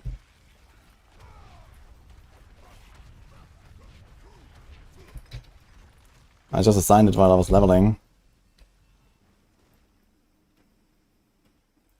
Just to do wields. But it looks cool to leave it for two-hander, to be honest.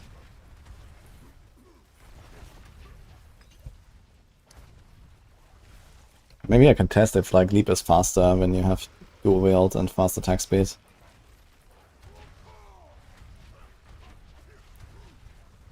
But there's no advantage of weapon swapping here, so...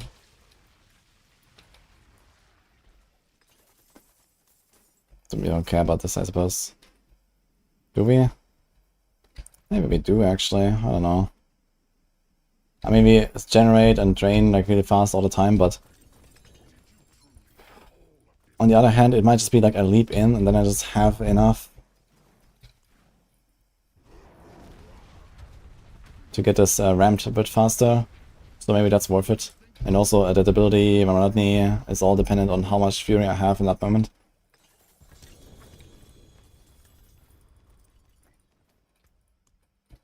One more.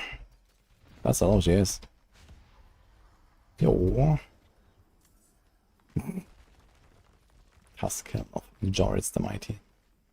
Oh wait, they buffed it. It's 35% damage now. When did that happen? That used to be 15. Dude, this used to be like one of the best helms in the game when it had 15%. What happened?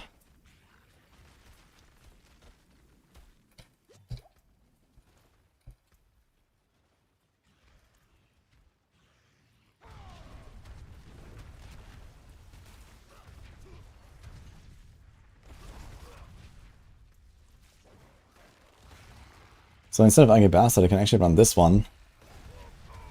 If you have like armor and rest figured out. 10% cooldown reduction, also kind of neat. Life attack speed. Yeah, this is like a really nice helm, to be honest.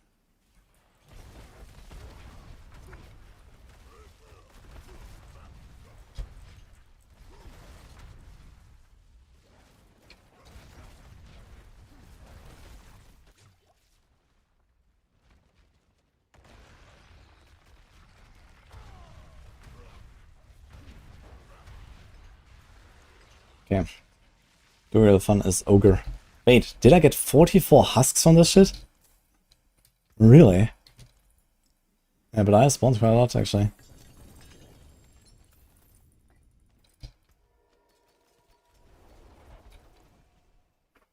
I use Leap over Ground Stomp.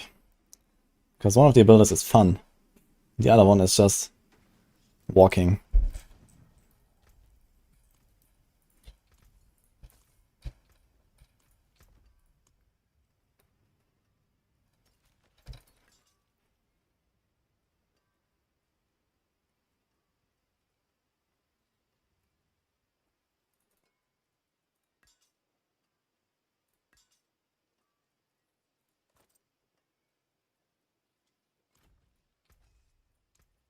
Use it well.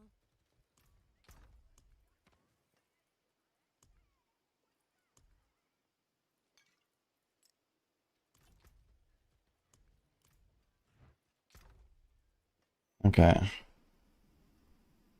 Do have some stuff here, but I think I need to do Urivar on either the Druid or the Spiritborn. Bashan as well.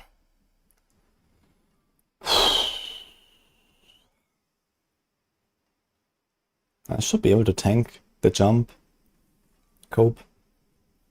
What about a T3 and Dariel? I kind of don't want to do either of those two fights on a Barb. But maybe it's okay. I think with a challenging shout I can definitely tank it. Compared to Rogue, Rogue has similar HP, has Dark Shroud. I'm a Barb. But Rogue has really good DR on Paragons, and we don't really have that much of it, right? This doesn't work.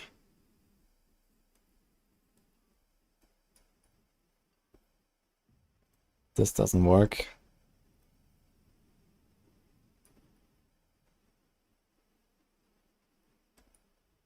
So there's literally no DR, actually. But we do have Ire, that should work. And we have Undaunted, that should also work. And then we have this should also work. So that should be kind of comparable to Rogue Paragons. I don't have that.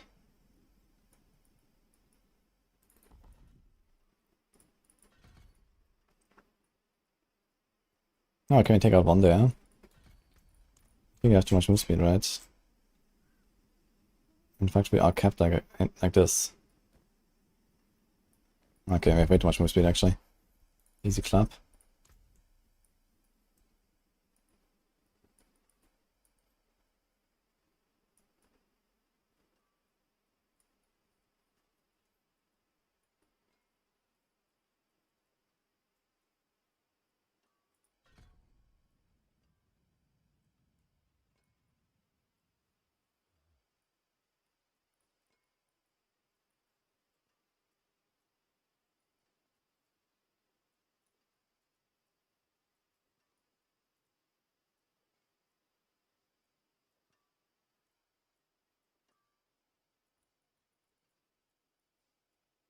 Nah. I guess. That seems so shitty to put an appointed war cry.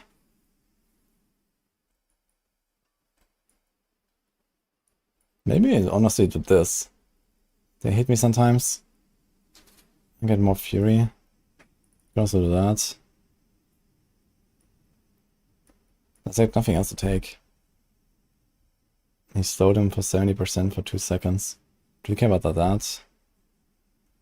I mean, it's a bit of extra stagger as well. But it's only once on the first time.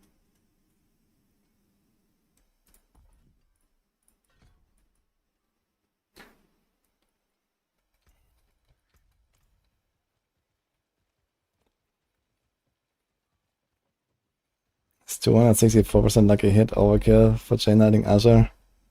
Yeah, 250 is the cap for Azeroth. Oh, we have the pit as well to do.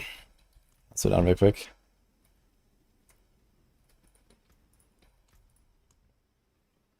$84. Glyphs go up.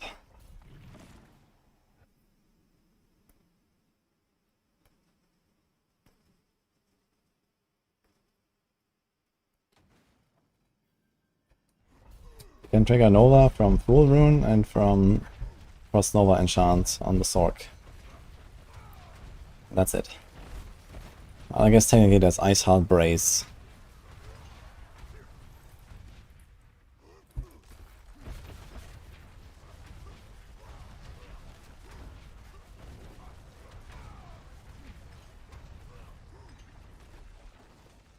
There go my glyphs, one whisper at a time, guys. So far it's going pretty smooth.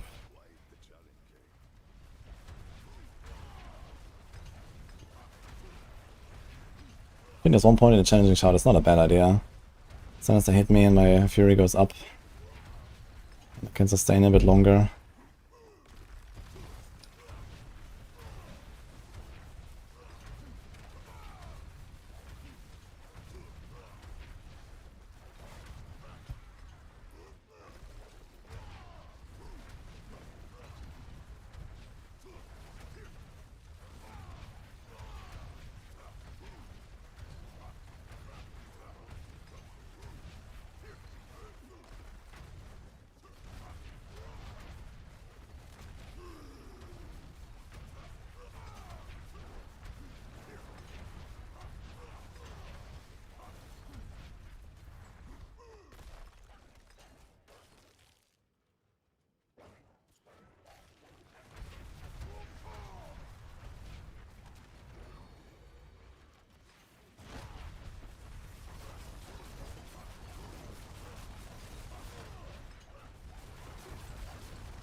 Thus.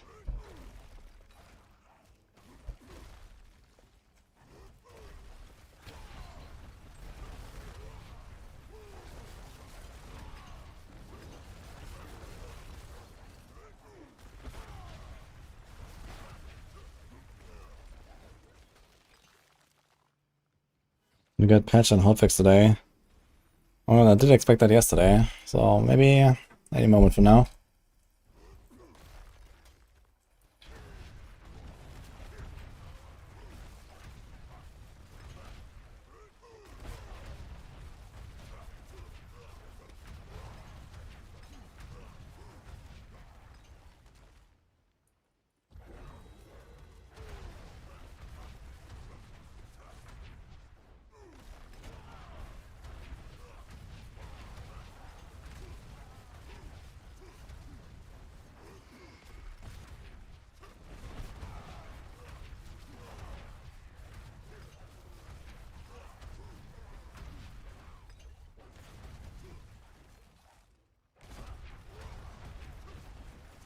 Is Dust Devil, Woven Barb dead? It's pretty dead. But there's Earthquake Woven, which is okay, I think. Although I'm not really sure what the Woven is played with these days.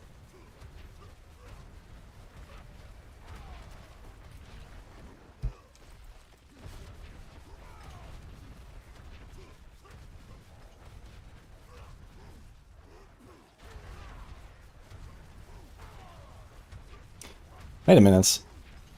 Don't I want that Stardust I just got earlier for this build? Yeah, we have core ranks and shit here. We don't need that. What's my attack speed?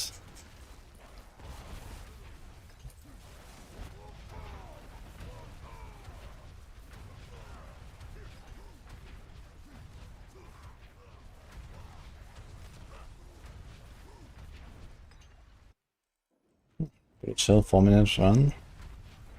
1-minute boss, I guess.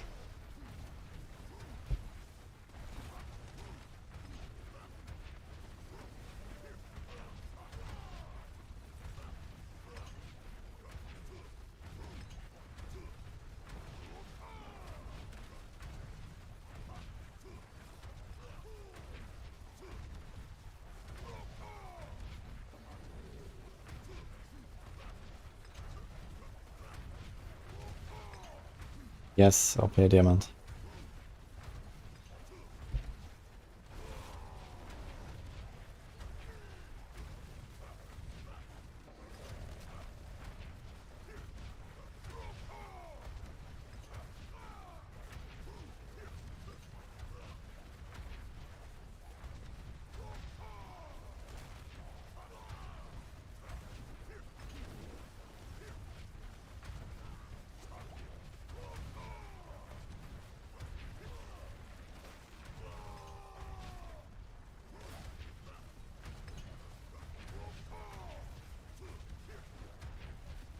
Okay, I'm more like 130 boss at this point. Boss is getting longer.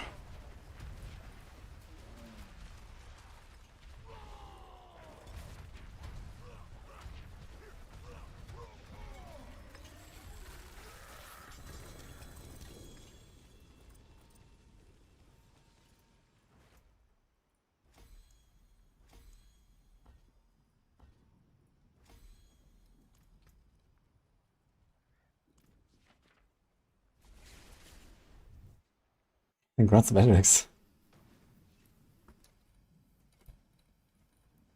You bought the game in release, went for the campaign, left, and came back in season 9. Holy. Welcome to a brand new game.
It's a bit more at least. It's missing almost 50 additive, holy.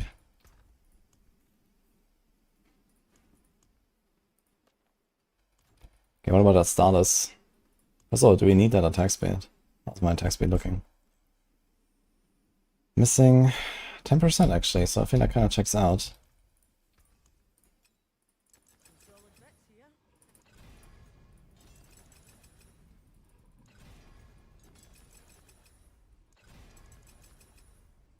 We can go for yellow attack speed.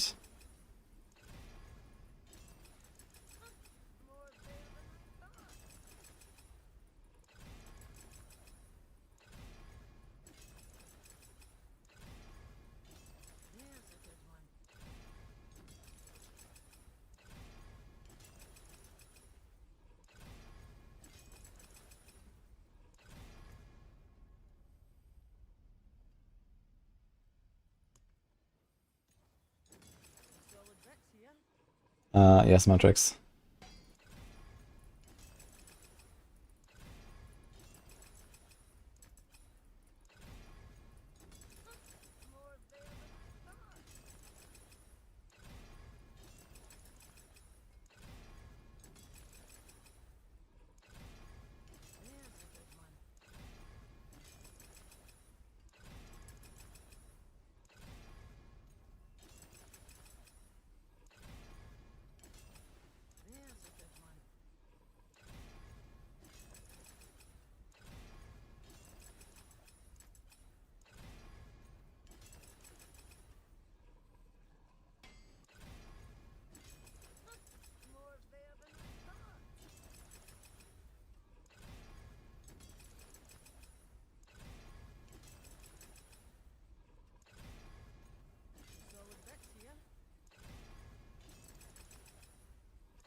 %, that's actually a fuck ton of attack speed. I don't think I need the attack speed on a ring anymore.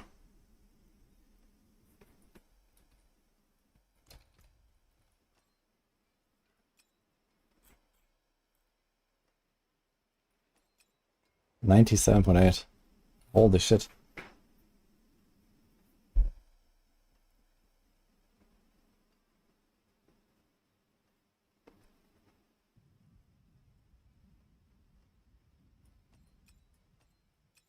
Like here I was missing 10. And now I'm capped. And I get a free stat.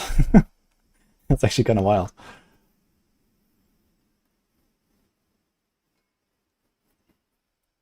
I still don't have like a shot of Raphael though. Like this is fucking oof.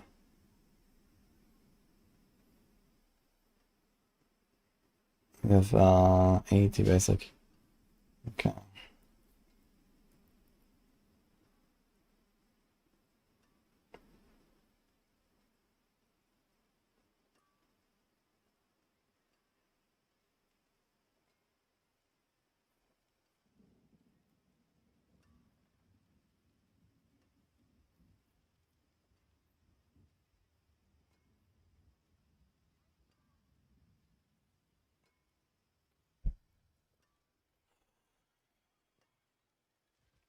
I have another ring. I mean, alternatively, I can do this for Harbinger for now. That's not a bad idea. I'm just gonna put the life pot. And we can fix the ring later.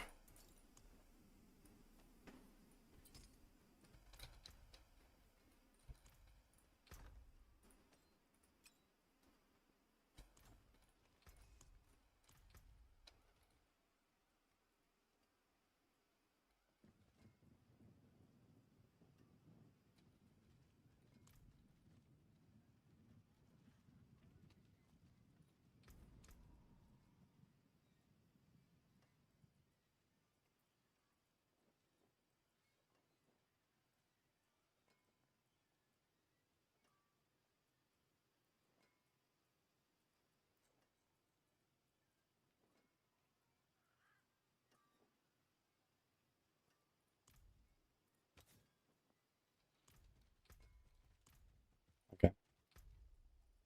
We do T3 Mephisto. Do this, this, and this. Attack speed is at 96.6. Okay.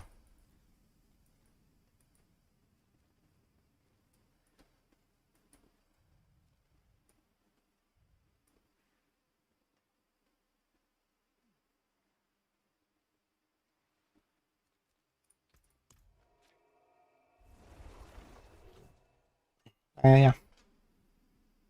Didn't it got beside the look of the armor? Kinda looks like it.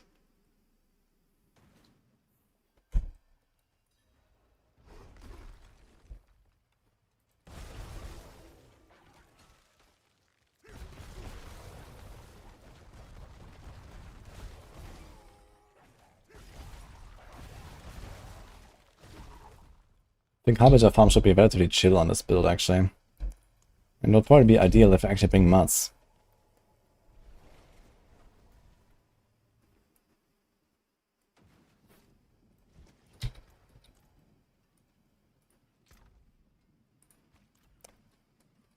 $22 doggies. Let's go.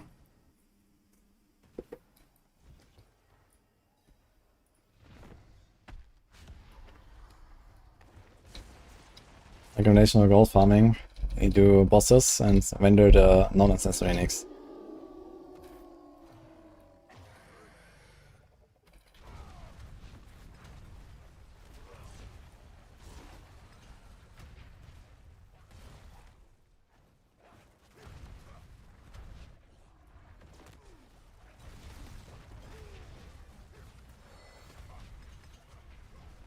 At least you can one-tap him and the portals go pretty fast.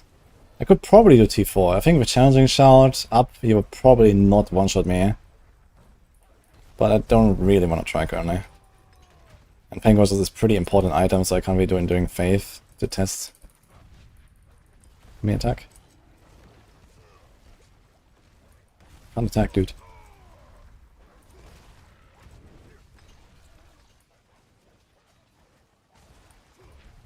You don't need the balls. No, you don't need balls. Just kill him.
Okay, I start eating my baguette.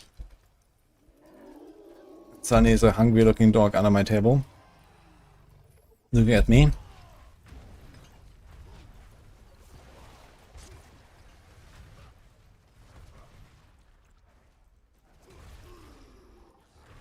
Morning glopping.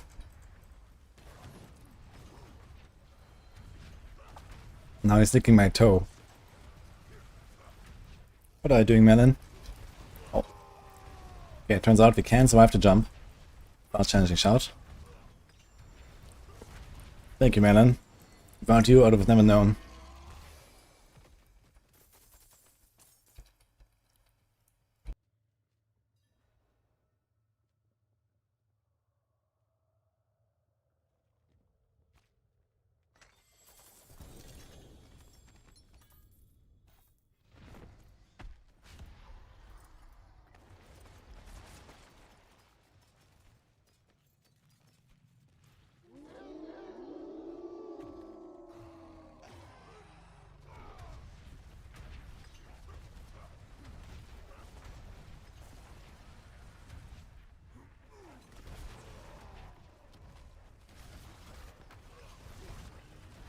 Check though if that was with or without the barrier up. Barrier is 50% of my life. So that'll be good to know.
So that's pretty much exactly 50% of my life when it's fortified. So if I have the barrier up, you should go through the barrier and maybe put me to like 90 or so. This was not challenging. And I suppose I had the earthquake stuff. Like I should have the earthquake stuff basically all the time.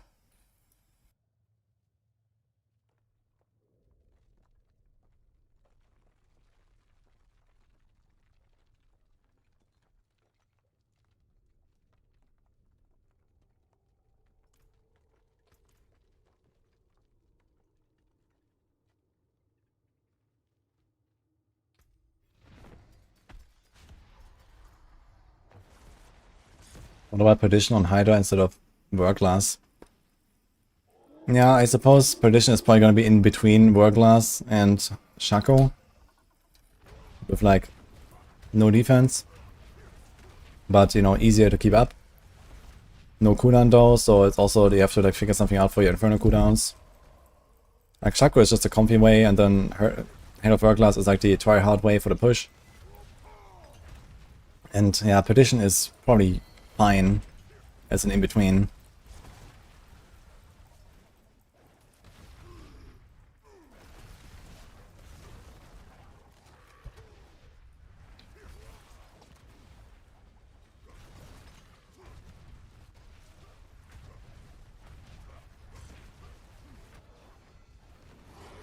Yeah, it's fun flopping.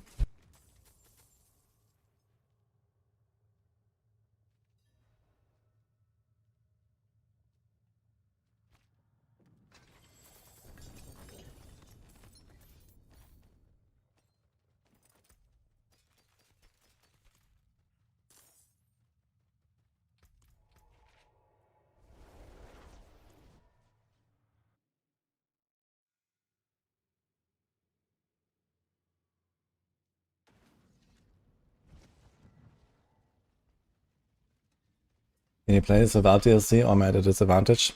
You are at a disadvantage, but you can play this without DLC.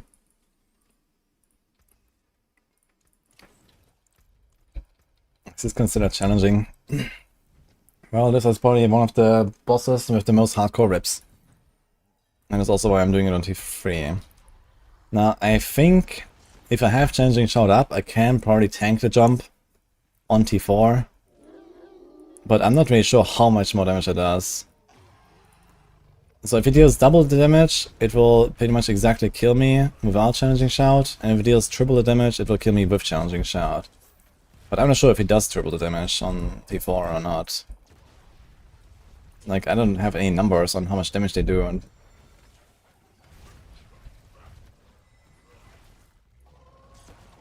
it'll be good to know, I guess.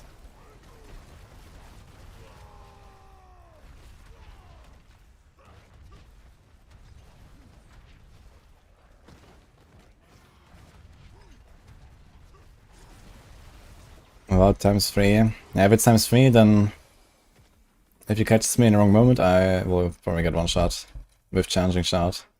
And absolutely get one shot without, I guess. Yeah, this is just not really the build to do a T4 Harbinger, I guess. Unless I try to make it more tanky. I mean, I could think about not running Pain Gorgers and be good. I might even have the damage for it, but I don't know.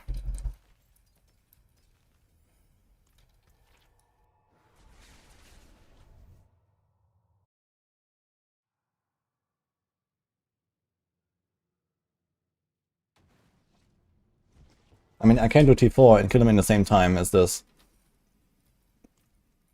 I just have like relatively high chance to die one shot from the jump. Everything else is fine.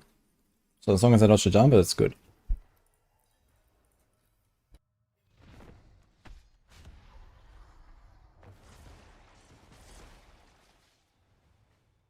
Considering I'm killing this guy like 50 times in a row, and not, you know, maybe 5. I don't really want to dodge the jump, you know, 100 times flawlessly right now, so let me do T3.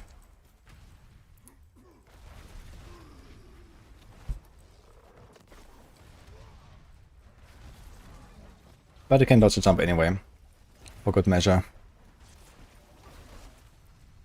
To build some good karma for good loot, because I'm playing the game properly, dodging mechanics.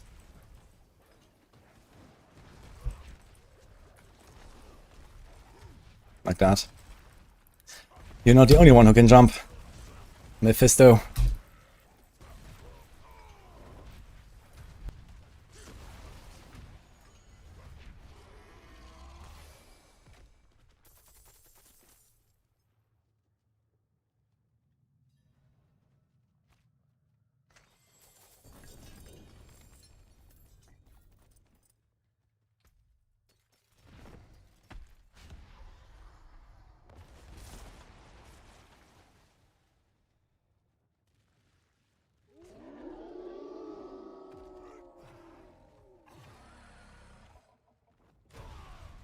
Why I put Crown of Losing instead of Aziz Prayer on the Pulverized Druid?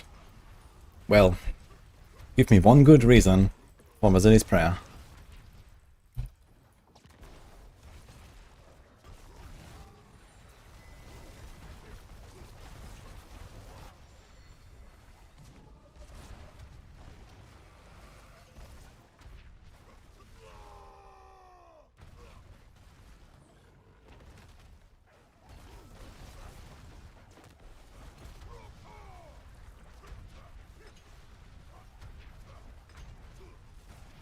My favorite build so far is PenShot.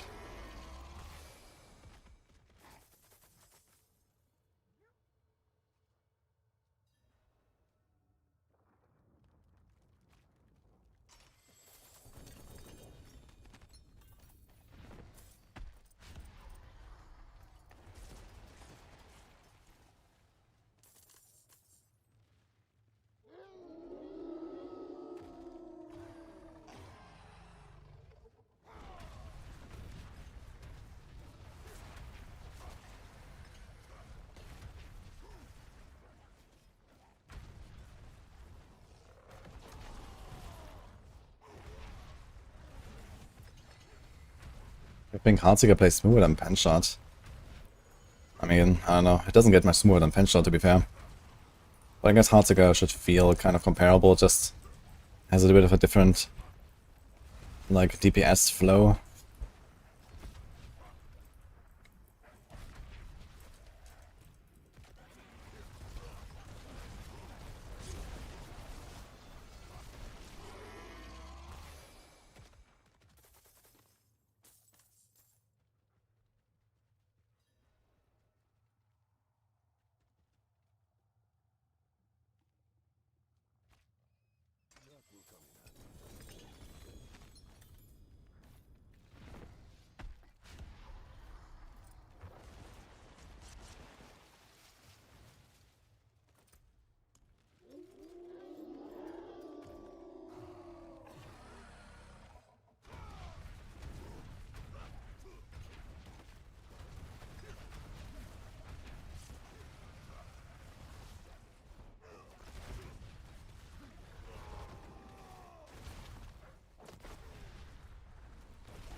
You get 60% of the materials back when you establish a masterwork item, with only what's currently present, so everything that you reset is gone.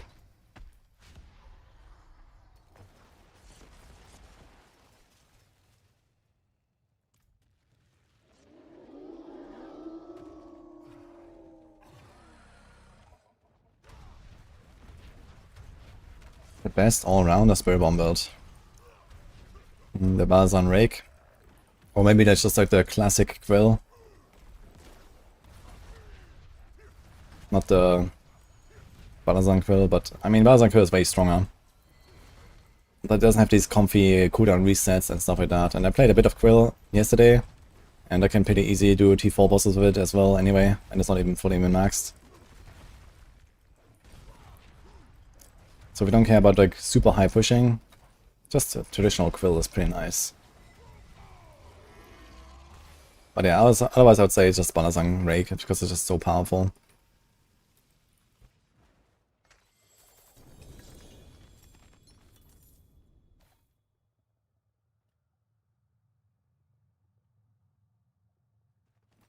Oh, Evade actually. Evade is pretty good.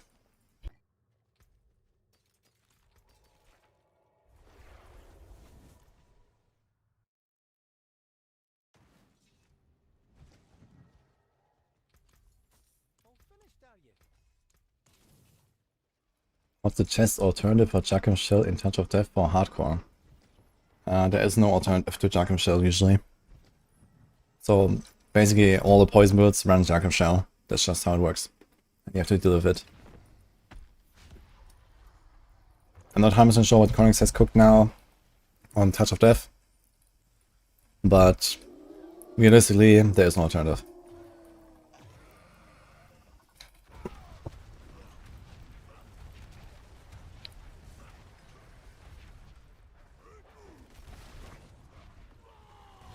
Ooh. Why did he do so much damage this time? I had challenging up, and he did like double the damage of last time. Without challenging, it would have been kind of tight here.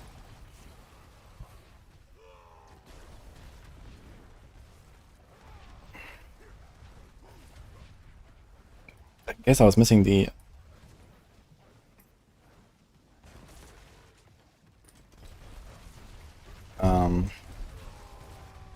the Earthquake DR maybe. I could imagine.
Will use Grandfather in the future.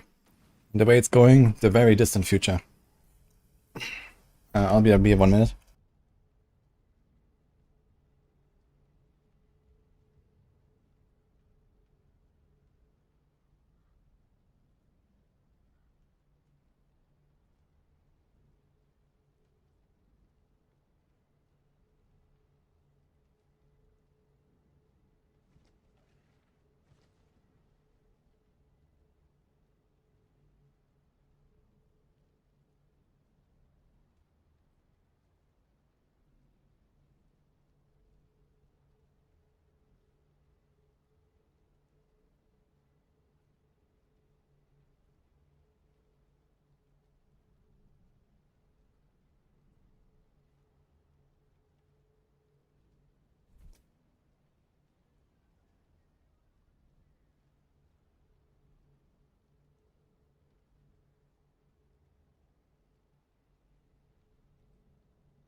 Back, guys. There's a Horde's Whisper. Okay, how much more Mephisto do you have? 9, okay.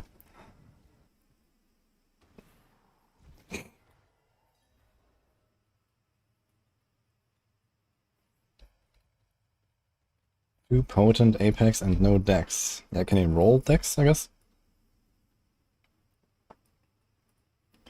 I mean, GA potent and Dex is kind of like GG. If you can also roll like another good stat.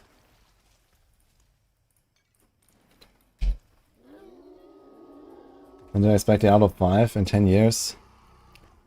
Hard to say really. So Blizzard said that the wait from D4 to D5 will be less than the wait from D3 to D4. But the way it's going with like, you know, the live service and you know, the expansions and like the story being extremely drawn out. Like I expect at least 4 or 5 expansions for Diablo 4. And they are not even annual as they said. They're like more like 1.5 years-ish, I guess.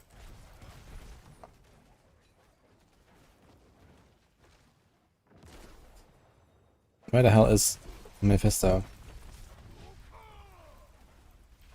Okay. Anyway, so they're way slower than anticipated, and I think they're gonna conveniently forget about what they said with Diablo 5.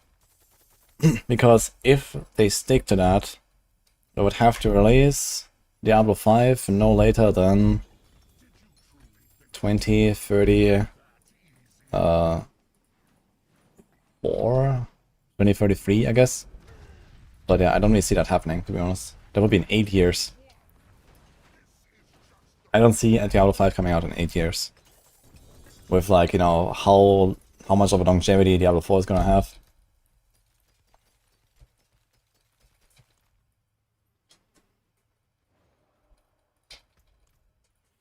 But I mean, who knows?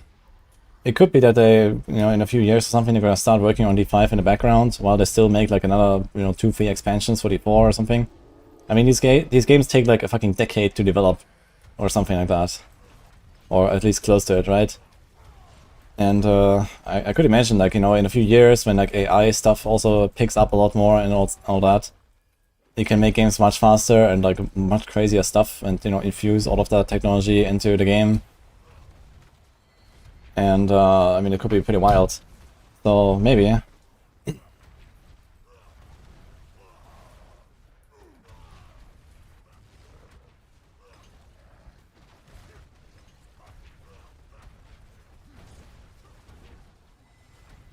You can see it in 8 years because Microsoft has a completely different approach to releases. Yeah, okay, but I mean, they can't really rush the story very much right now because they've already drawn out the first 2 chapters extremely long in D4. And you know, the next expansion will be about Mephisto, right? And you can't really end D4's cycle without Diablo. So at the very least, Diablo needs to happen sometime in like the 3rd or the 4th expansion or something. And then we can think about Diablo 5. So I think we have minimum 3 expansions until even the main story is finished. And then they probably have like, you know, more story that they could do. You know, like Reaper of Soul style or a lot of Destruction style or something. Unless we could literally get like a Game of Thrones ending. But I doubt that, right?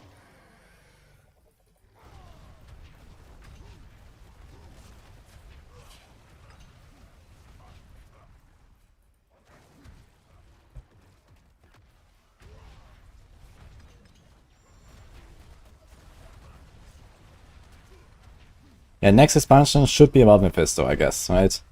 Mephisto is back and blah blah blah blah blah. Okay. And then, you know, maybe we're gonna get some kind of a hint for Diablo. And then we're gonna do like a build up to Diablo, and then maybe 3rd expansion is Diablo. And maybe not. You know? There's not even a hint about Diablo or something like that. But now we have nothing, right? So yeah, it could be that the 2nd expansion storyline brings back something about Diablo, building up to the 3rd expansion. And then the third expansion is Diablo. And then, you know, Bale comes back in the 4th expansion. And then this is the end or so. But yeah, even then, you know, we're talking about 3 more expansions from now. So this is like minimum 4 or 5 years at their rate right now. We don't even have the second. So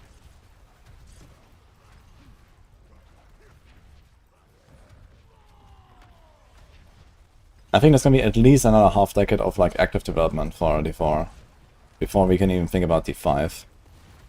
So until 2030 or so.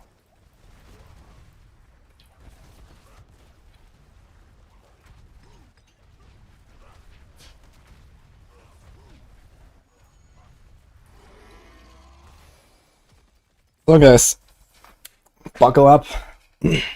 Time for 50,000 more Duriels. Get ready.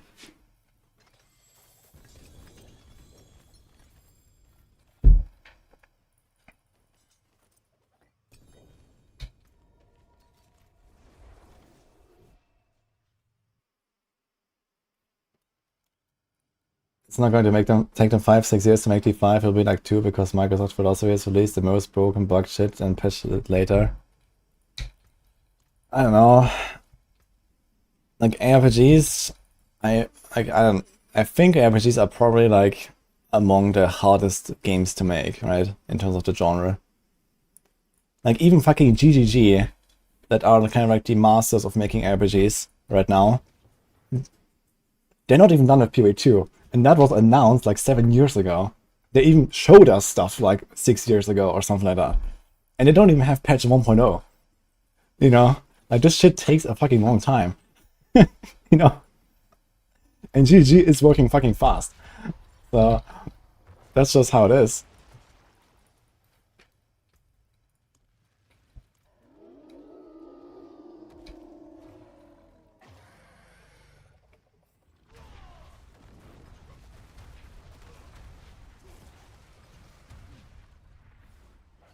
And I mean, I could imagine that maybe there is like some plan for the future for Diablo 5 already.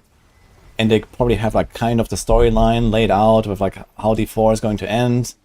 And who knows, right? Maybe they're like, you know, making some kind of like future, like very like rudimentary like concepts or something about what Diablo 5 is supposed to be. But I don't think we're gonna be seeing anything about it for like the next 4 or 5 years minimum.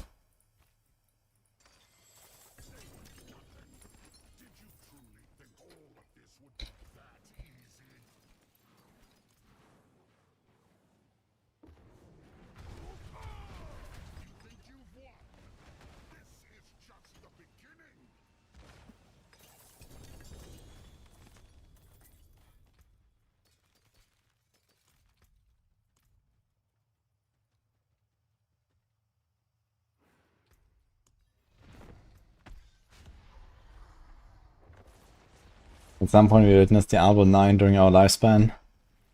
Oof. I mean, I do expect some miracles in medicine and life expectancy, but I'm not sure if we're gonna get that far.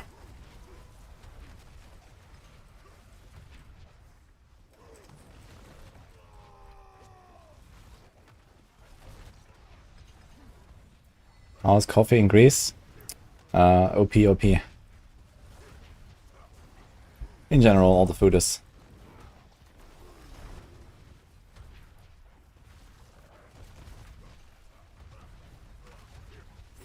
I will see Elder Scrolls 6, and if it's the last thing that I do. You're gonna cheat death just by sheer determination.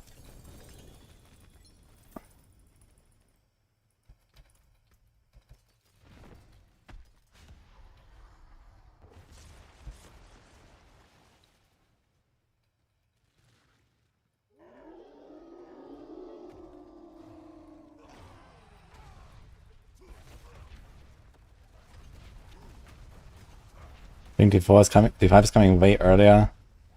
Yeah, I don't know. As I said, I mean, it's possible they're gonna do like a Game of Thrones ending, and just like, you know, throw out Diablo and Bale in the same expansion and like expansion 3 or something, and that's the end in like 2 years from now. But I don't know. Very unlikely, I think. You know, with like how slow they've been building up the story and all that, I think it's very unlikely.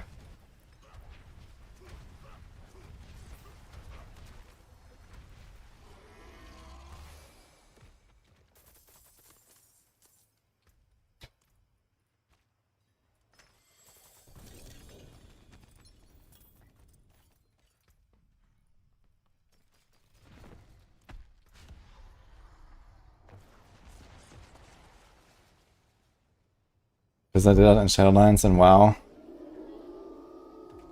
Yeah, but in WoW there's always the next expansion, right? And okay, sometimes the story sucks, and sometimes it's good, and sometimes the expansion sucks, and sometimes it's good. It's just RNG. But, you know, WoW doesn't have an expiry date, right? There is no WoW 2. And the way it's going, there will probably never be a WoW 2. Who knows? But, you know, there will always be a next Diablo.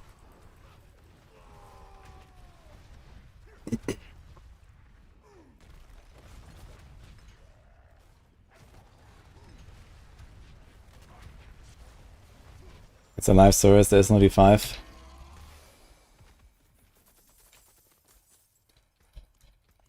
Yeah, we'll see. Okay, I have to open one more.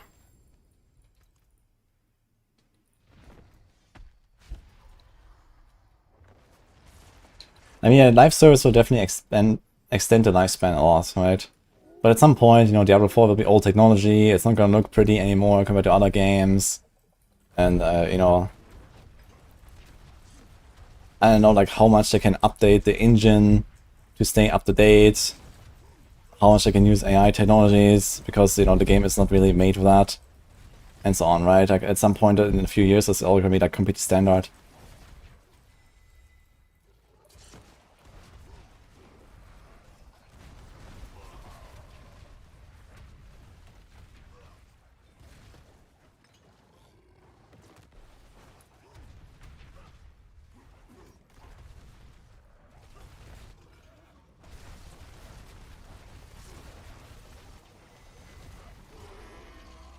And I guess on the other hand, you probably also want to, you know, not wait too long to make the next game to prevent like the current developers from, you know, dropping out, right?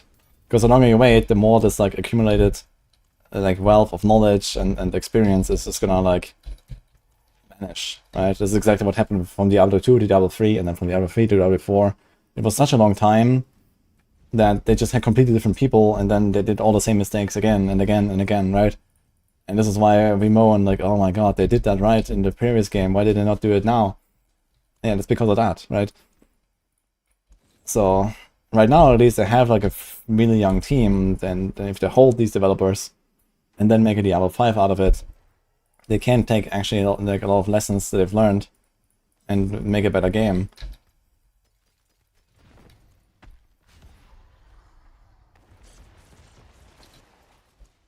Shit. I don't actually have more mats, but okay. Die, dog.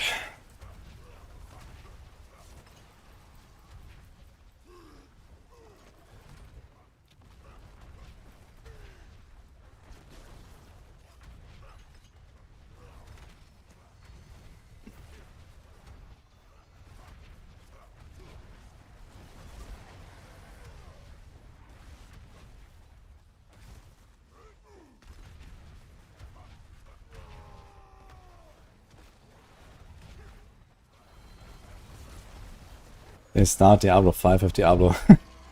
Kick.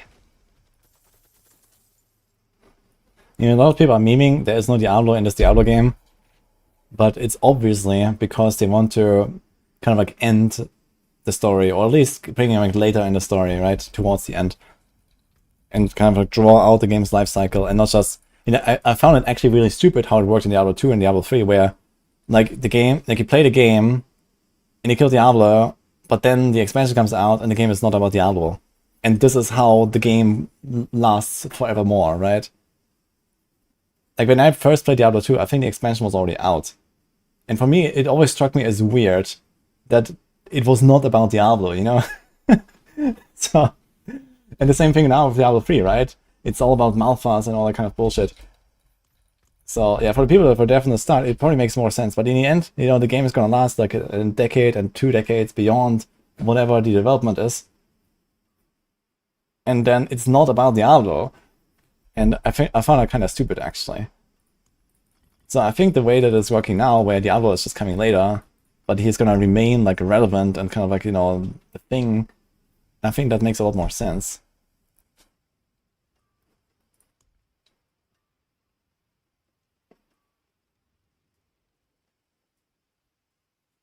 Yeah, right now Diablo 4 is not about Diablo, but at least, you know, once the game is complete, you know, right now the game is not complete, the game is being built. And at some point it will stop being built. But at that point, it should be about Diablo. In some way, right?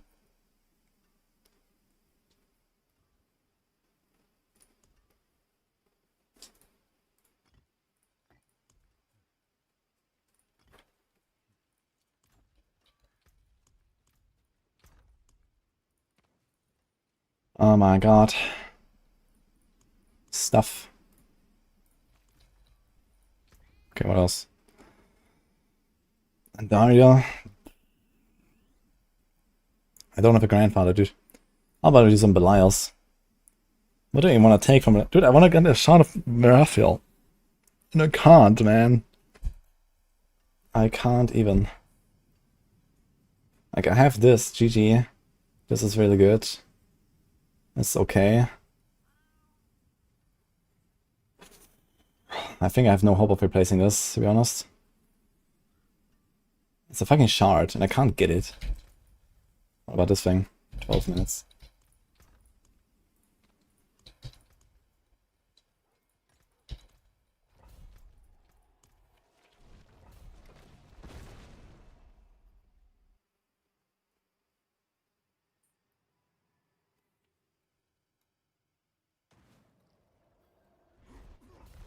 Click it when on floor. I'm fucking tier 3. Oh my god.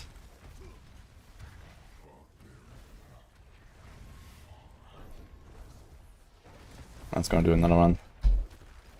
Let me out. Ugh. I need doggies to freeze them. You got this.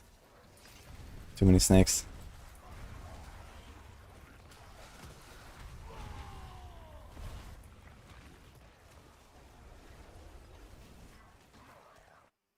Hi, Fiddy.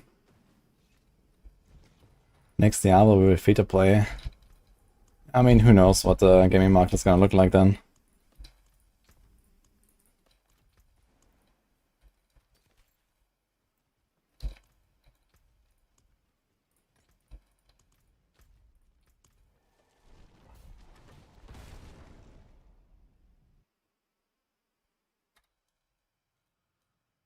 Are there really difficult challenges to test a character? Haven't played since season 4. That depends on how meta you play. But I would say there's definitely tough bosses and, you know, like the non-dimensional escalation and so on, and then later the pit to like push. I mean, pit already existed back in season 4 and most of the bosses existed back then, including the tormented version of them and so on. But yeah, some stuff is really scary in hardcore especially.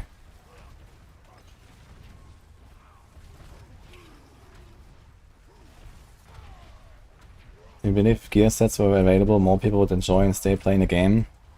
No.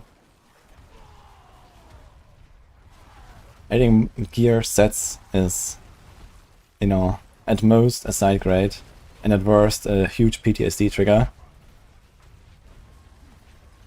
So it doesn't really add any value to the game currently. Like, people are asking for more stuff to do, more endgame and, you know, more progression and this kind of stuff. And gear sets are not that. They're just more items, of which we have hundreds, and 90% of them are kind of useless anyway. And then he's gonna have 92% of items being kind of useless instead of 90%. And that's really the only thing you accomplish.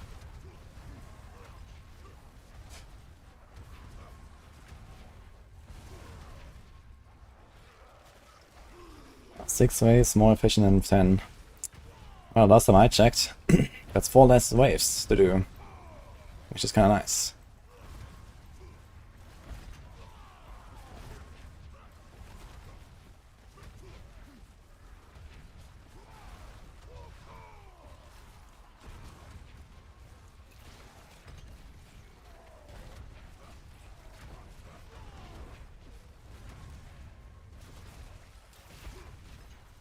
Six hordes gives more opposite side than 10. Actually, what I've seen is that in terms of time, opposite side per minute, the 8 wave seems to be the best, which is kind of interesting.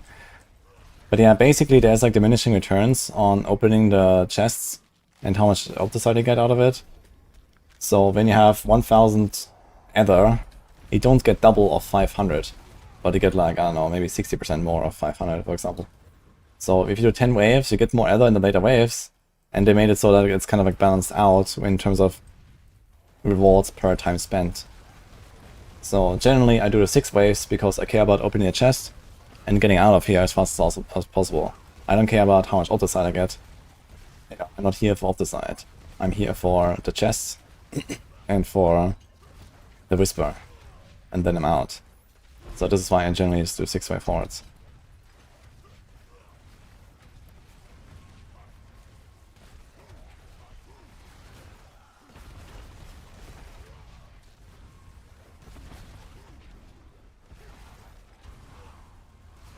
Ain't LE going to add gear sets? They've had gear sets for like half a decade. But I guess they are doing some reruns. Actually, they have done some reruns. And they've effectively deleted gear sets with that revamp in the last patch. So I'm not sure they're gonna do much more of that for now.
And the valve works very well for the blacksmith build.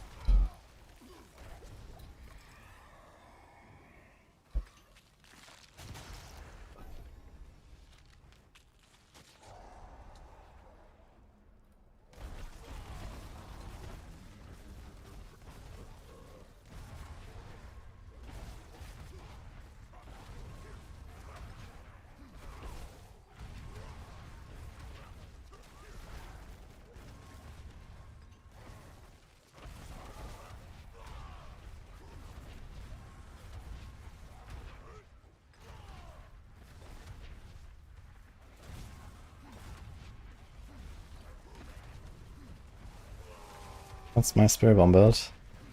Exclamation mark build.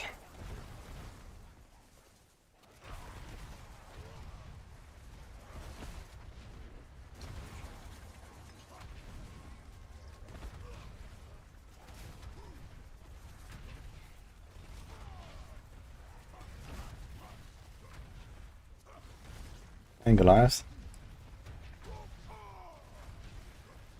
Any updates about the D2R Twitter post? I haven't heard anything. They just submitted this little teaser that something is coming for the anniversary.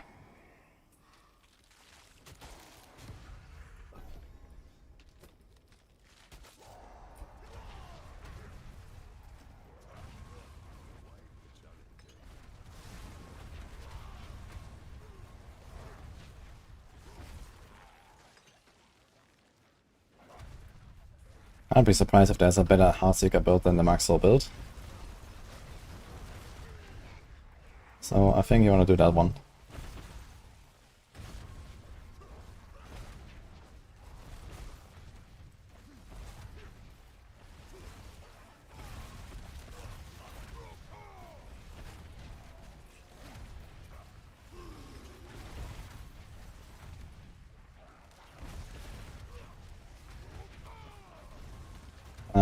Quarter sub is mandatory, Silver.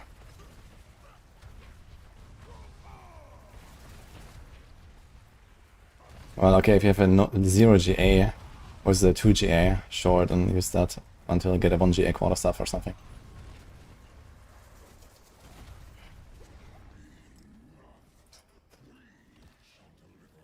I'm gonna do experiments like Touch of Death. I have no plans for Touch of Death right now. But I will play some more Evade and some Razor Wings in Spiritborn, and then some more like Balazan stuff. So there's more cooking I wanna do there. Nice, I have a whole 30 left. Let's see how much that is.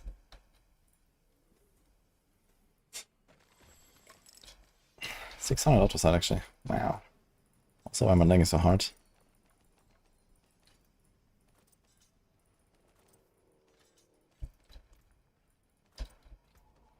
Oh! Fuck.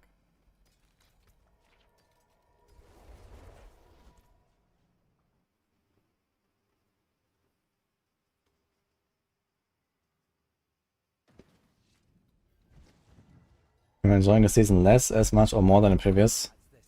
More, actually.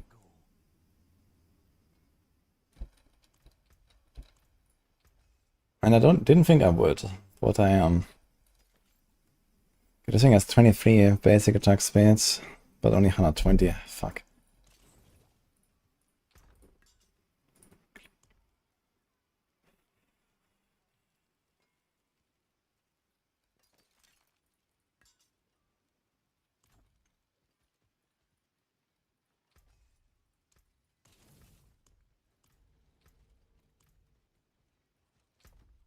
What's up, ping? You run at 211 from South Africa.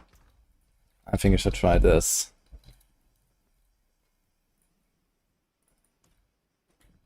I usually have like 80, 90, and Exile like actually lowers it to like 70. Oh, ancestral amulets, huh? Ding ding. Okay, there's a whole 2 ancestrals in there.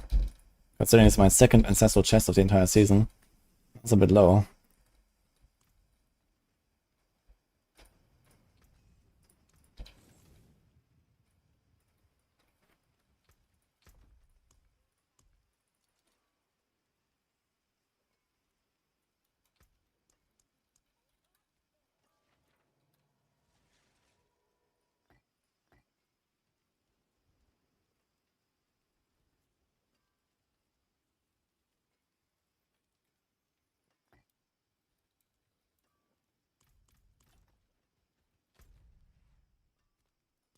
Okay, so das. Hey, Symphony. Thank you, man. They made season 9 way too easy. We're back to lawnmower simulator. Yeah, you can definitely notice how progression is easier. I think they could definitely tweak stuff a bit more. Season 8 definitely felt like the progression was kind of in the right spot, but now it's like very easy, especially on the good builds.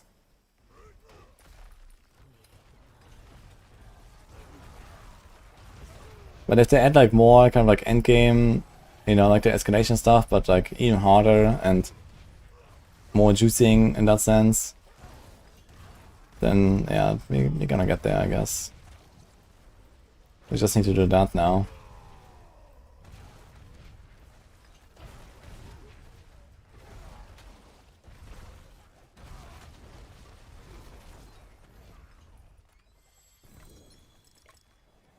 I guess I'm just enjoying it a lot because I like the builds I'm playing. Lots of nice builds right now.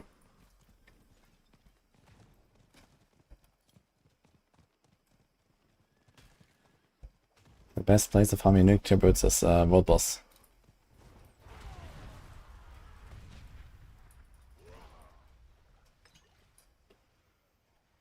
Expect a text from Rax asking if I'm okay. Rax is not a D4 enjoyer, I guess. But that's okay.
Good luck, Symphony.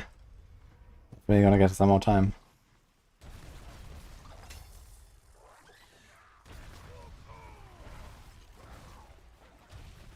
The Druid challenge on a Necro. Oh boy. And to be fair, my highest push ever was 150 on Bloodwave Necro in Season 7. And I mean, I did enjoy it for a little bit, but if it had taken any longer, I would have stopped enjoying it pretty soon, I think. It was just enjoyable because it was kind of like just the right difficulty with like a lot of push, and I didn't have to like super try hard. And I was done with it in a decent time. But yeah, like the build was just kind of weird, man. And just in general with the Necro, it's like just not as enjoyable gameplay, I feel.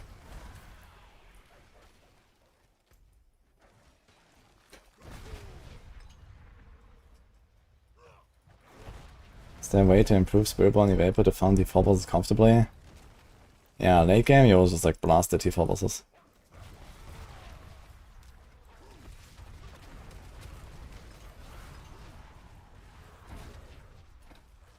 Like, I've seen 20 billion crits per feather from hand sanitizer. Like, most of these bosses have like 50 billion health. Essentially one evade. Yeah, I guess it's like with a ramped up, you know, Wushnak Pa, Giga Supremacy stacks. So you're not gonna have that like right on the first jump or something, but still.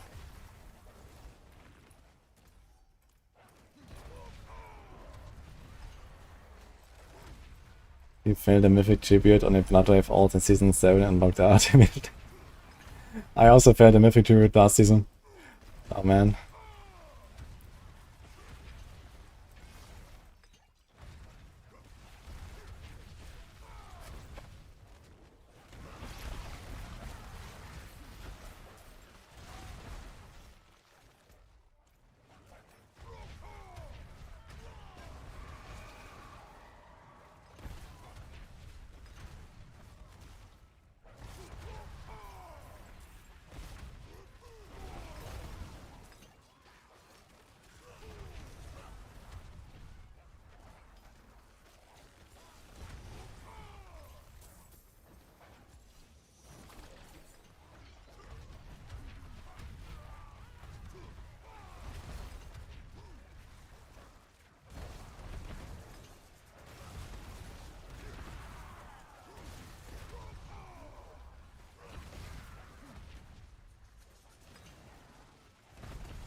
Oops, Lunching Strike launched me out of the circle.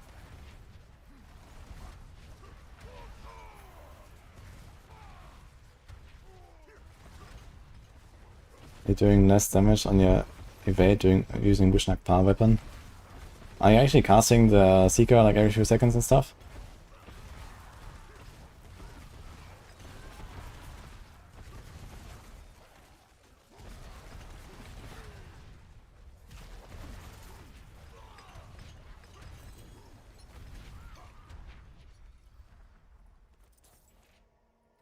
So we have to open a chest. Let's just do this one.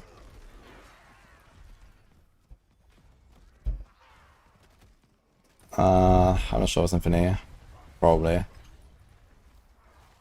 Although Wushnak Pa really pops off once you have extra supremacy ranks on it and these kind of things.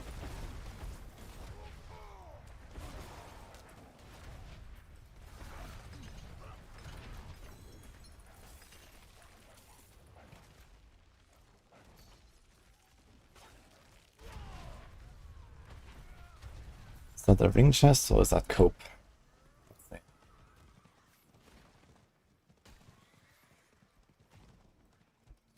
Maybe there's something else that you missed. Did you actually re-imprint your stuff? Because, you know, you had like some certain weapon aspect that now needs to probably go on the neck. And then whatever's on the neck needs to go somewhere else. Like, did you do all that? When you use the Wushnak Pa?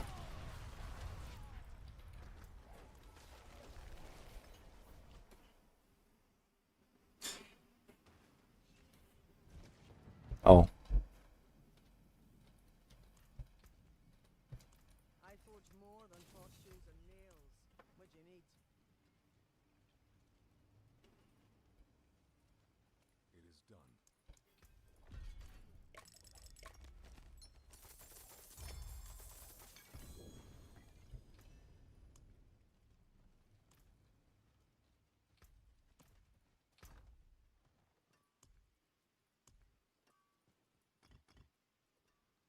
Random Royal Skull.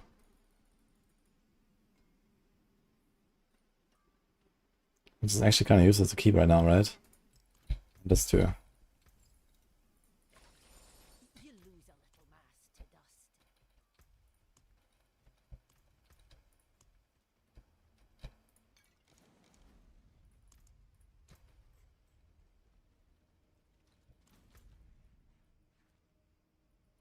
Oh, it's now around 8 minutes.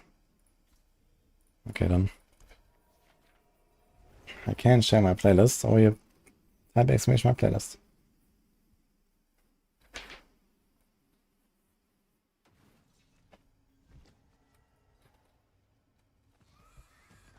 Pardon me, stranger.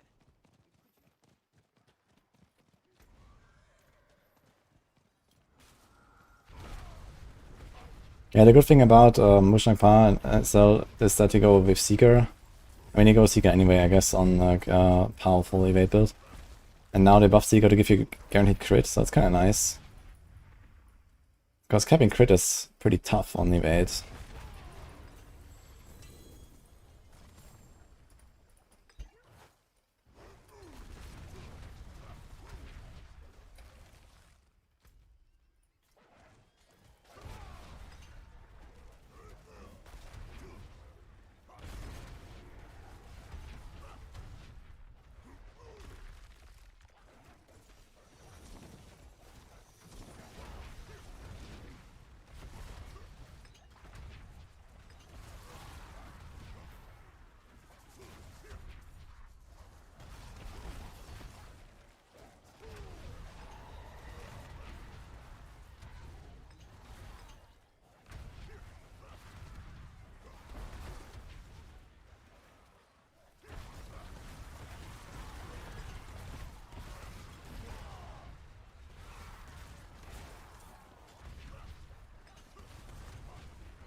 This is weird, I don't have a Shaco yet, after all this time. At all. I'm not sure if I will need one for Razor Wings. Or if I go Perdition.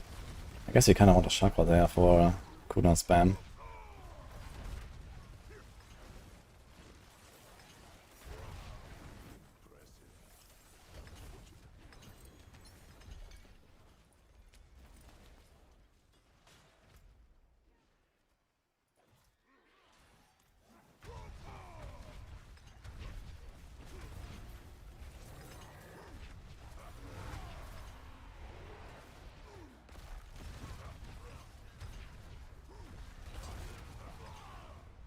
You barely get Elixir drops this season. Yeah, I mean, that's this has been like this for like a year or so. You just craft them. But you get tons of herbs, so you can just craft infinite. Like, you get so many herbs these days that you just always have like double or triple incense. And you always have an elixir, and you still go up anyway. So, this is also like, for example, my guides now and stuff like that. I don't even cap armor and res in the endgame setups. You know, you just use incense to get the last 150 armor and the last 10 res, and that's it. Because you just have infinite stuff anyway.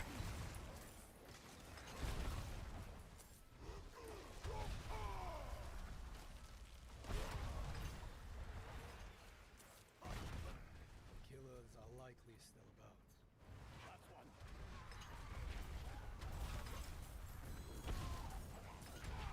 Get that one.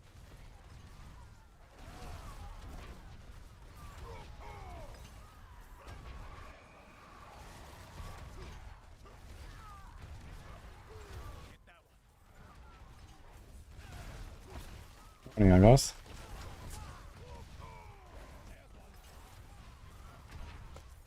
Crafted 10 Shakos, holy.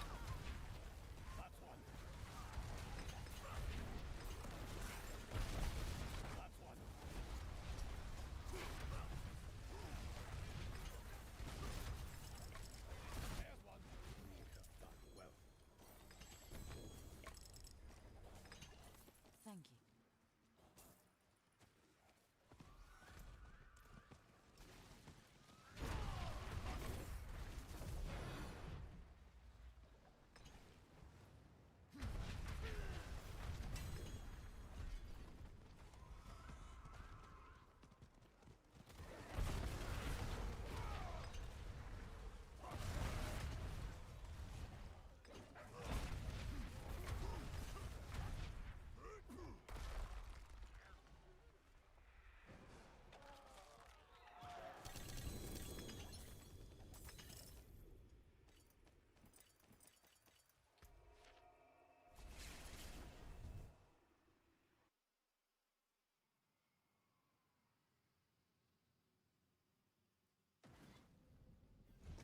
You don't use consumes.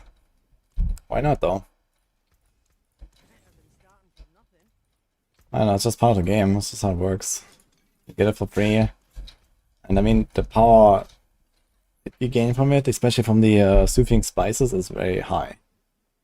Like, this is roughly half an armor roll and more than half a resist roll. So together, it can potentially save you 2 rolls. But even if it only saves you 1 roll, that's like, you know, easy 7-8+% DPS. Just having this thing. And in some cases, you can't even make the build without it anyway. If you have, like, you know, fucking 7 uniques equipped, then you kind of have to use this, because else you just don't even get to the rest and the armor cap. It is done. 1,600 break crystal.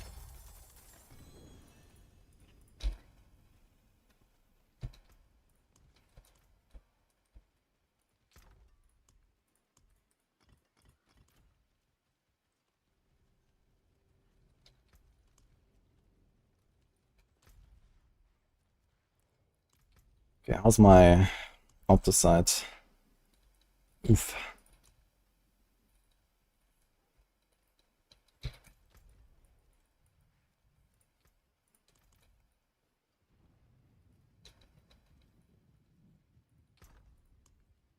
How's my titans?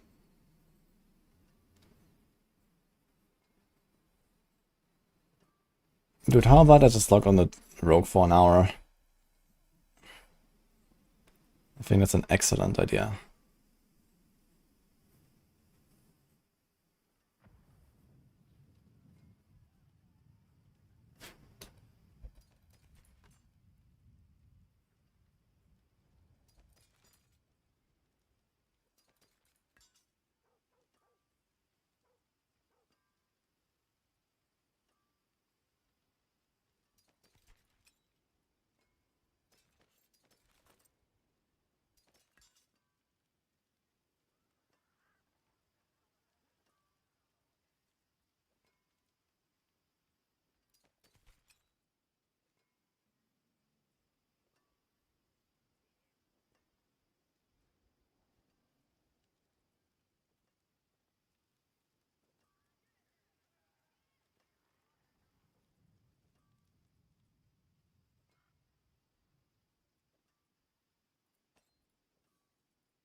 Greetings.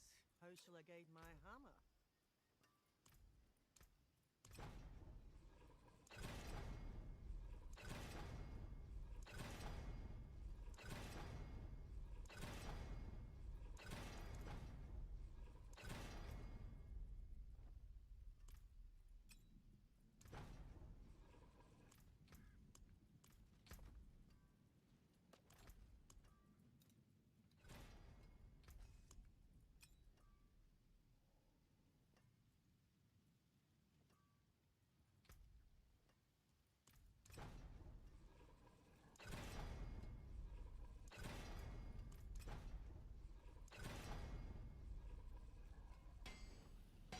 My hammer sings on your return.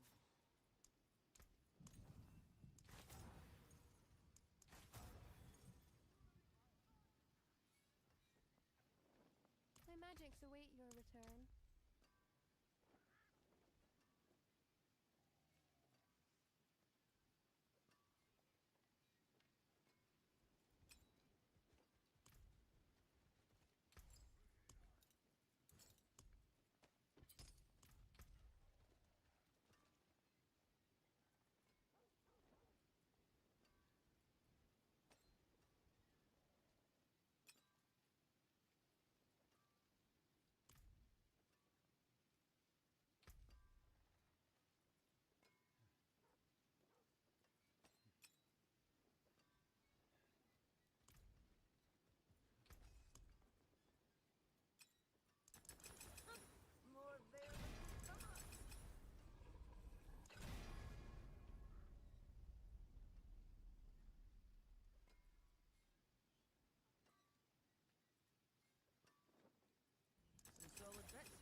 return soon.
Wasn't it supposed to be cut with attack speed?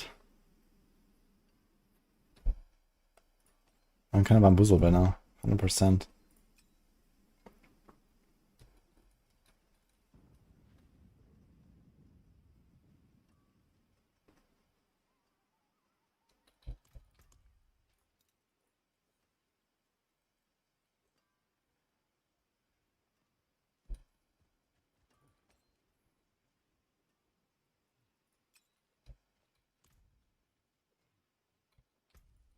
Ah, wait a minute.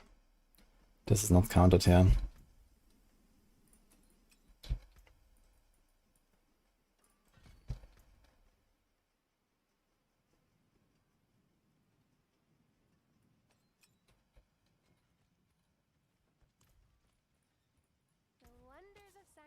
your fingertips. How may I help you? May your road be filled with wonders. It's just pretty much the same ring with the same aspect.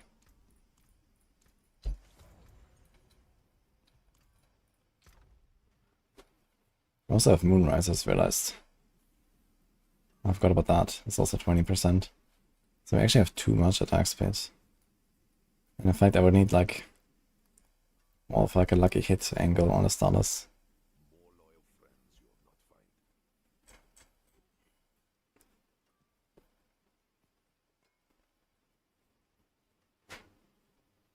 You can also reduce this.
Can you non-stop spin with Dancing Knights at the beginning of the game? Not at the beginning, but level 25 or so, probably. You get momentum, stutter step, haste, the speed from the skill itself, and you basically get movement cap together with Dark Shroud, and then you're fine.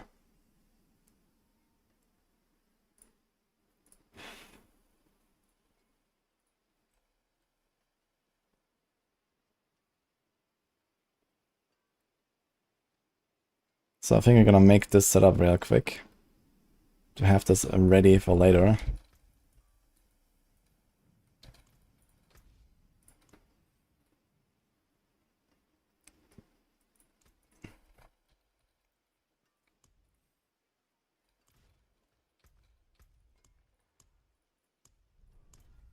And then we're gonna do some stuff on the Spiritborn as well and on the Rogue. So we make some gear because I need to clean my fucking stash, man. This is getting out of hand here. Although unfortunately we don't have a lot of this side right now, right? How's that? Yeah, so we can't really like masterwork shit. But okay.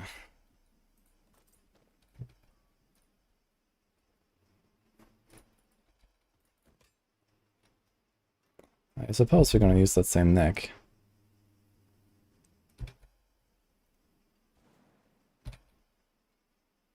Attack speed, crit, wound. It's a crazy range build anyway. Attack speed, crit. I'm not running Starless. Because we have this. We could run Starless. I think we should run Starless. Self attack speed and crit and good stats and a 50% multi. Then we drop this.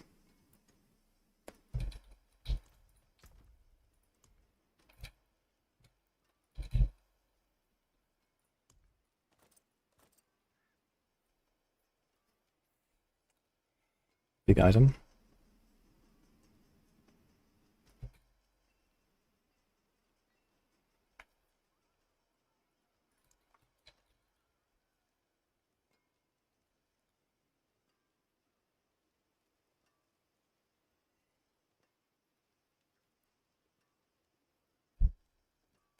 It seems to be a Pain Gorger.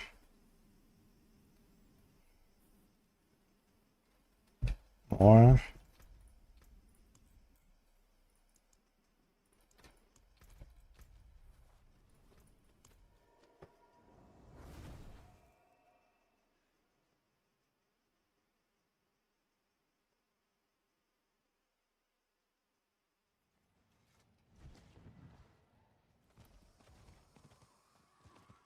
Sorc and Hardcore. Sorc is a good hardcore class in general.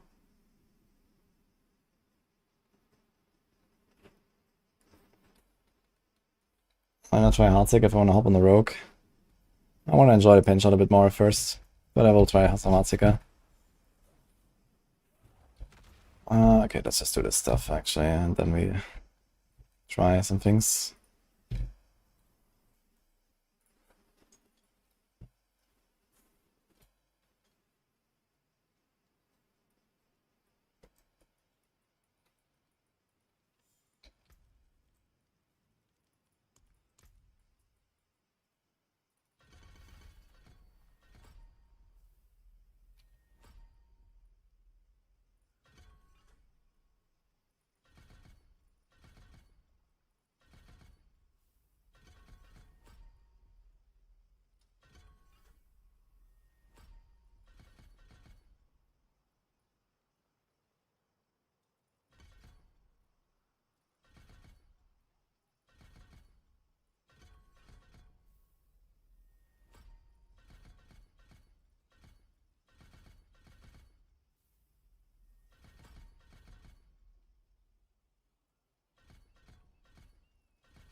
You run heightened sensors without the werewolf proc.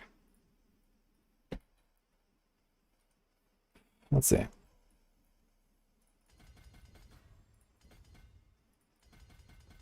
Maybe I didn't need to reset this Paragon board. I suppose it's going to end up pretty similar.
Of 4 the same glyphs. 5 out of 5 actually, and they're all 100.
More loyal friends you'll not find.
Yeah.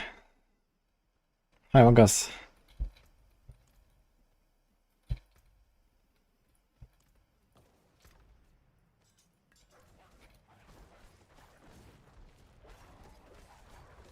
Oh, the 45s.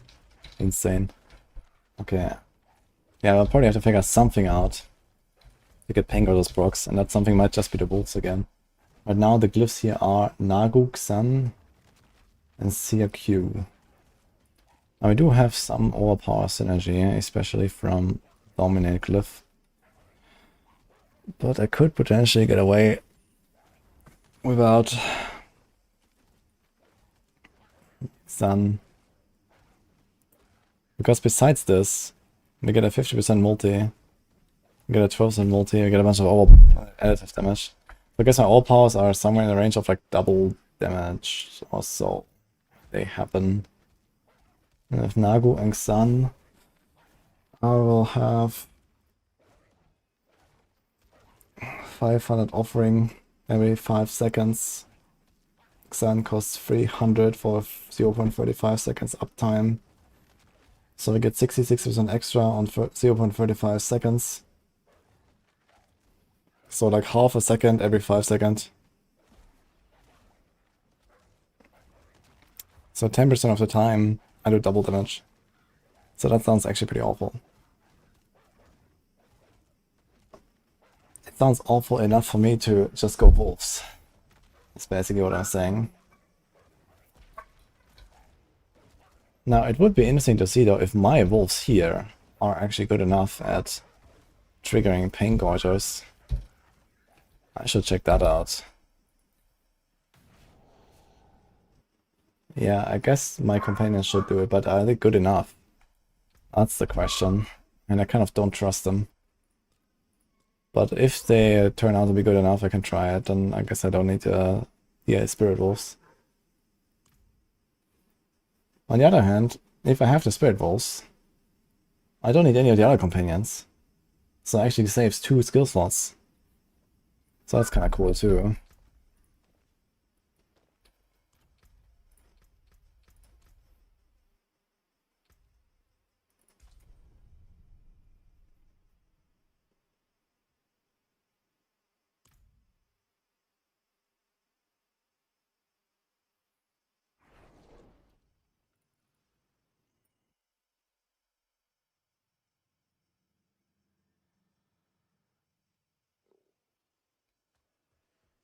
It's a tile of understudy bugs, you get a nice public group, and then you get the bug where you can't DP and you're forced to leave group.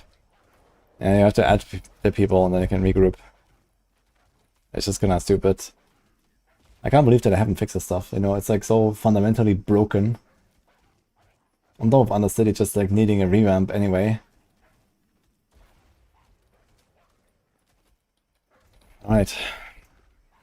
Let's see what our good boys do here. It seems like it works.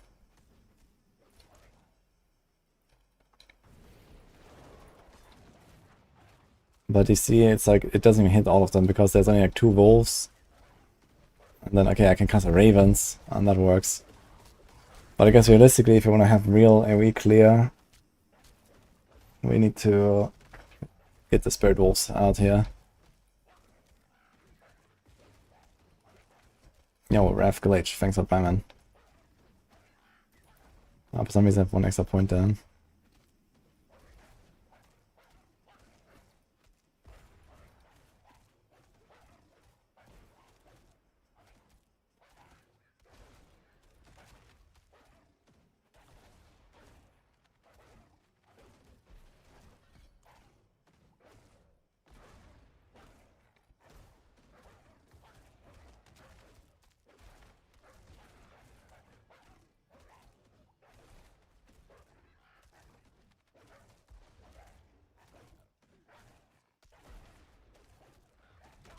Also, this is kind of pointless as well as. I'm not sure why I have the enhanced thing here. This is useless. So I could do this.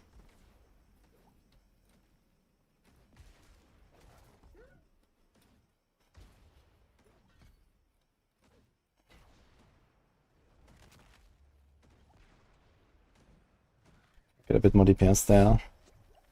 That's a very weak passive if you don't alternate it, but it's still something.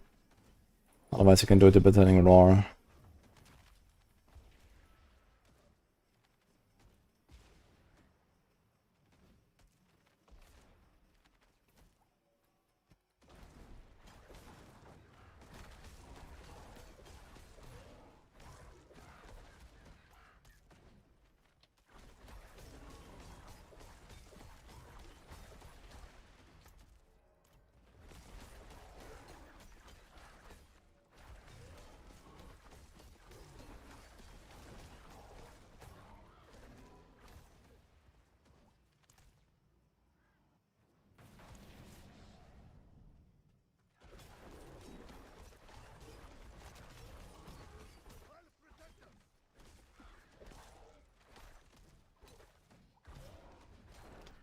Well, it looks like the Pengos is doing like half the damage.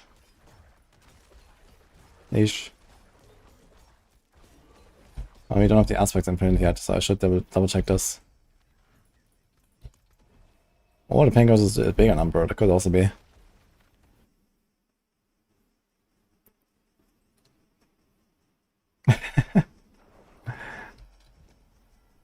Did you miss Barb Blast? Yeah, I just did like a few hours of Barb. I'm mostly just like setting up some characters and some gear so that I can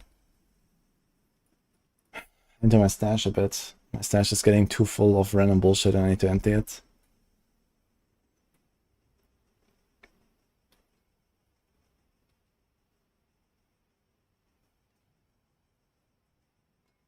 So he would go to Shard, he needs to go to Totem. So what the question is, what do we put on a Totem? We have cooldown, crit, will. Do we really need cooldown is the question. I don't think we do.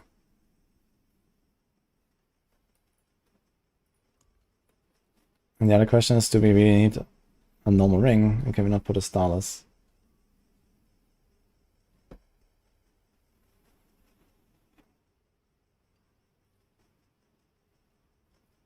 We basically need one Vuln ring.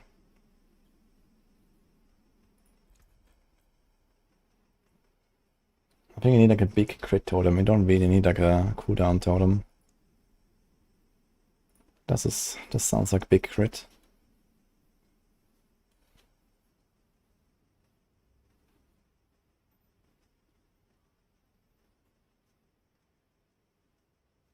And then we need a Rabid Bear. We need the seismic shift. We need the adaptability. Actually, how much is adaptability? How much maximum resource does this planet have? 150. So adaptability is kind of important. Okay, seismic. Here's Moonrise, and I guess we could leave out Moonrise actually. That'd be kind of wild.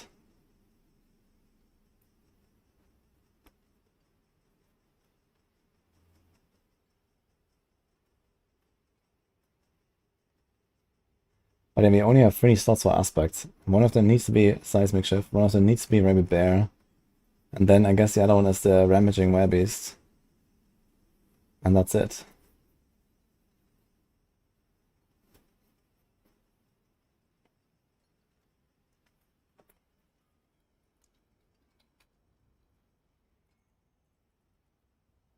Oof.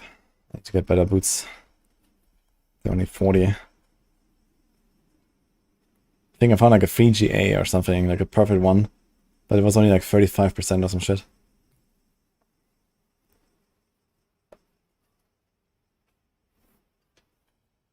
Okay, we need pants with Earth Spike and Res.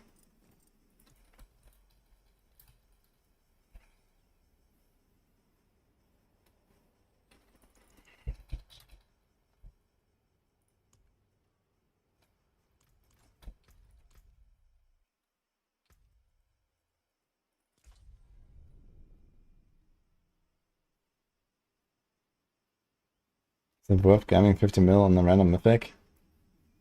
Well, the alternative is to spend like $500 million on runes. Or 10 times that on softcore. And then target crafts.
Now the thing is that this does not have prediction like Pulverize, so I'm missing a lot of crit chance.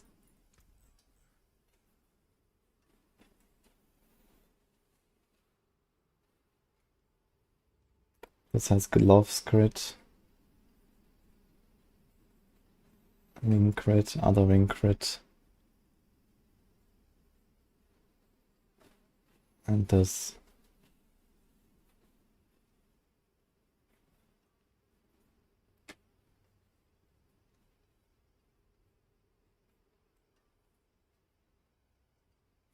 And we also have the power for the 15 crit.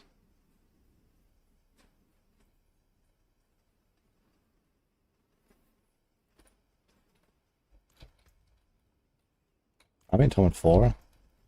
Yeah, my armor is very high. So I don't need any armor at all. It's because I have the percent armor there. I'm actually like giga armor overcapped.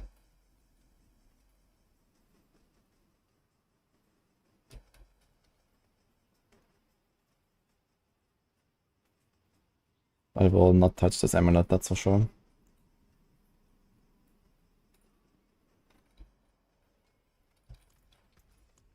I think one thing I can safely start tempering is this.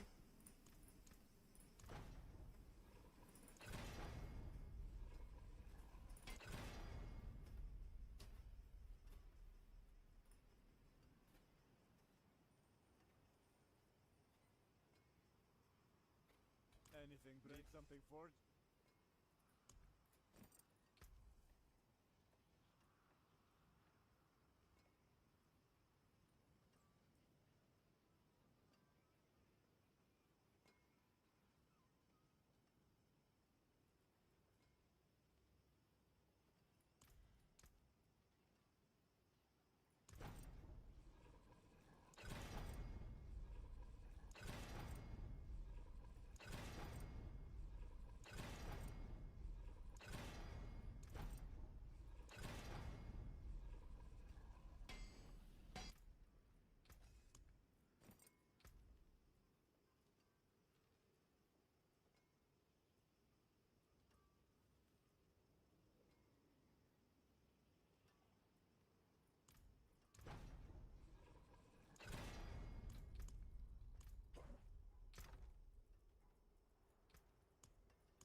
The gate is pretty high on this.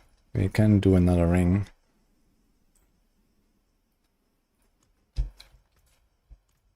Precious stones to catch the light. Come and see.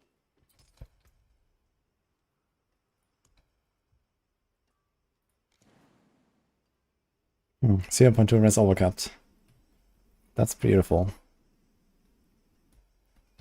We don't need armor, we can keep exactly those stats, just try to spike it up. Kinda same story here, we just keep the bill and the life. So we don't roll this or this, it's kinda funny. Here we just need to get a crit roll instead of a life roll. What's the attack speed? 77.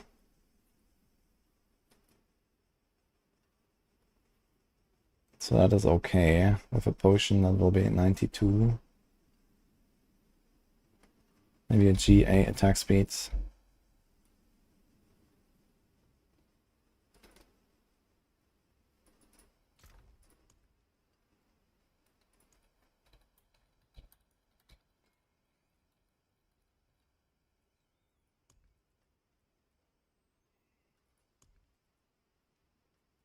Or a GA crit.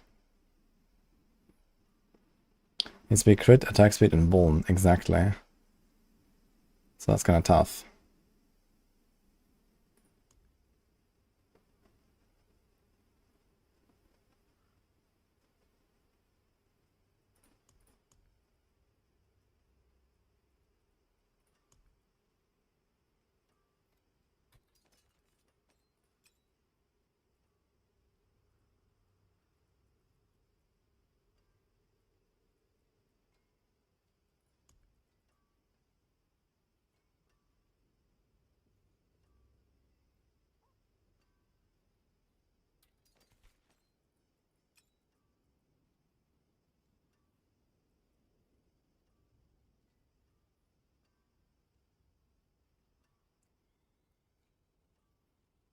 We don't need bone, actually.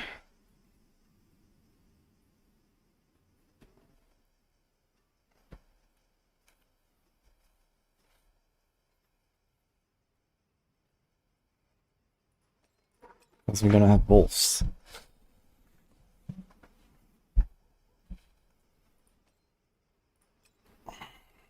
Maybe do this.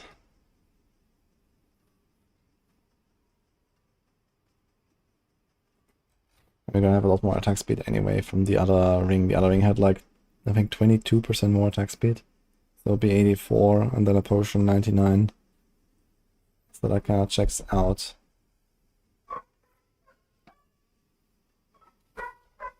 I'd actually prefer like some kind of crit starters. So I actually kept my crit because I think it's gonna be kind of tight here. We already have crazy rage duration here. We can do earth crit, and that's it. There's no more crit. So my crit chance is really down bad.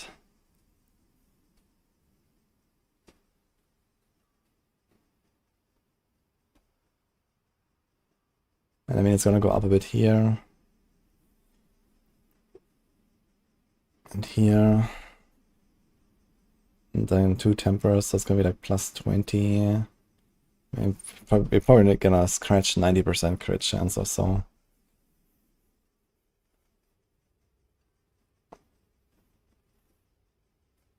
Ah, and then we have the gem. Okay, actually it should be fine with the gem as well.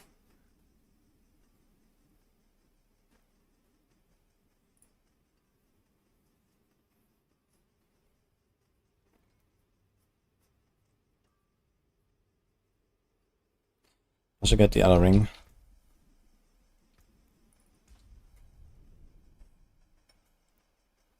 There is no druid in my title.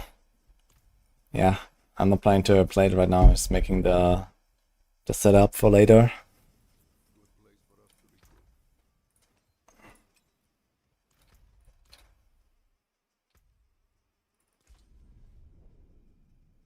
Hi, Chris. There's not always a strong win legend. It's like maybe 1 in 3 or 1 in 4, but there's a sigil affix that guarantees it.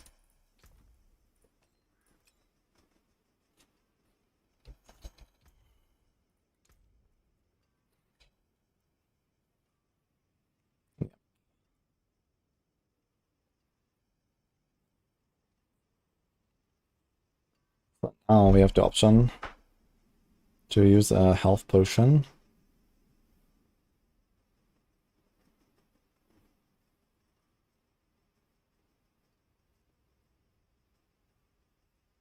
And roll attack speed, or we roll life and use attack speed potion. Questions do we care about? Lucky hidden anyway. And I'd say the answer is no.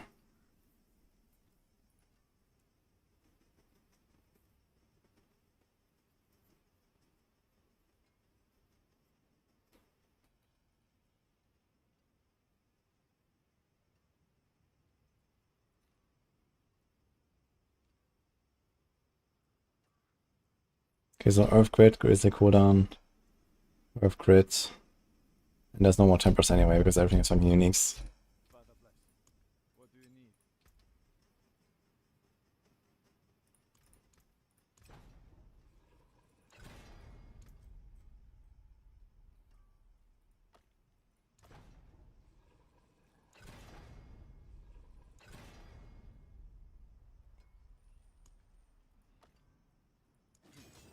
Not bad.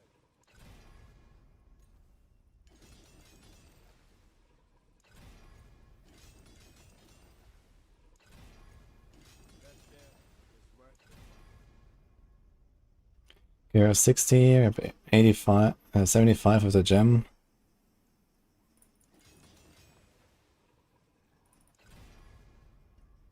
I mean, yes, we actually kind of hit the Earthspike cast twice here, right?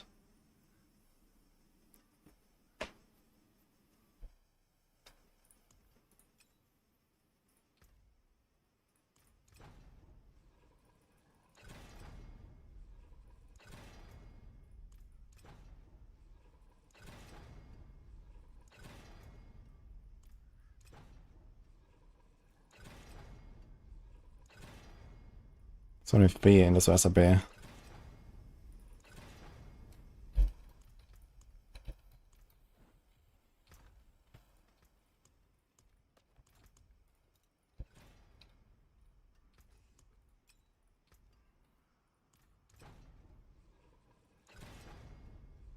Okay, 5.5 has to suffice.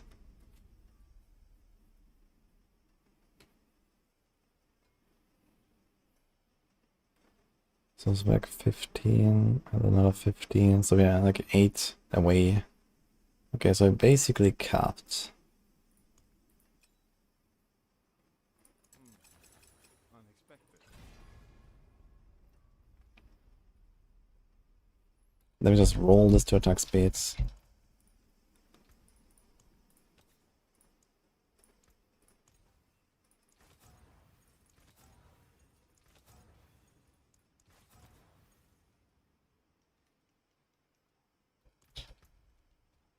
We masterwork it once or twice, and that's basically it. Okay, so I think this is ready.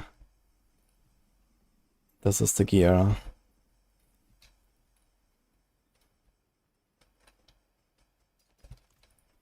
What will it be? Length of velvet.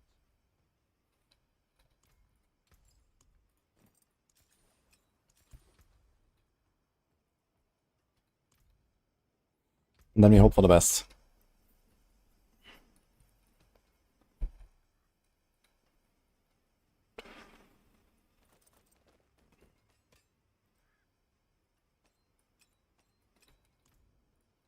Precious stones to catch the light. Come.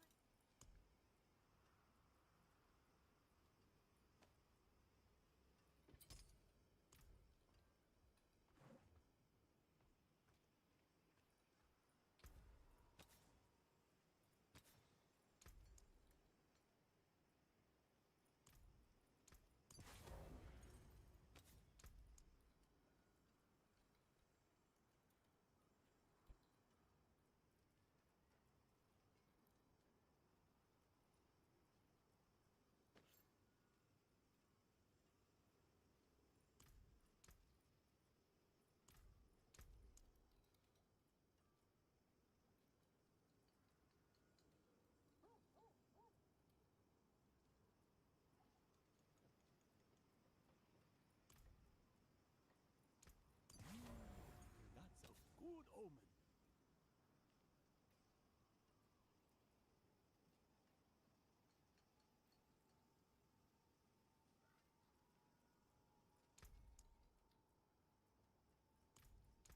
Oh, you caught a rare one.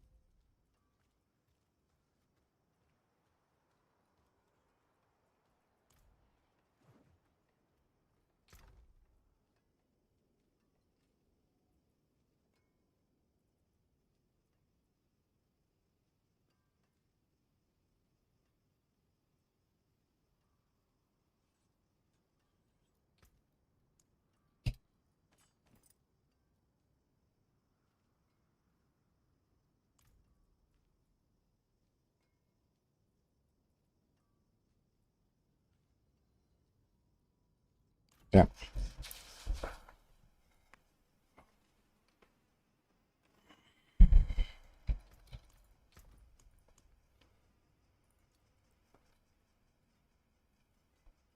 Long gem in there, I guess.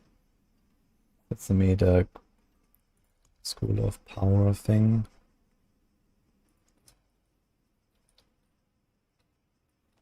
Yeah.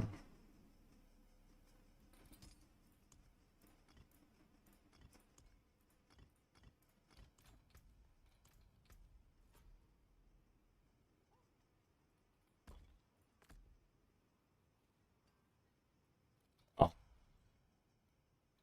75. Did I include that? I did include that, actually.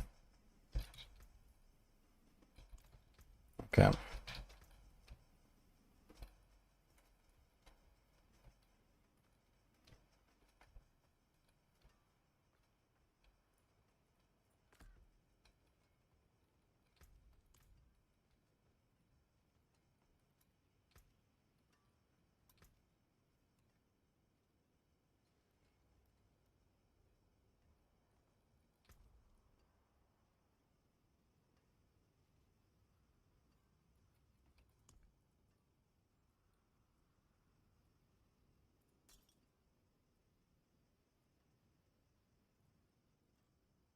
How much move speed does the setup have?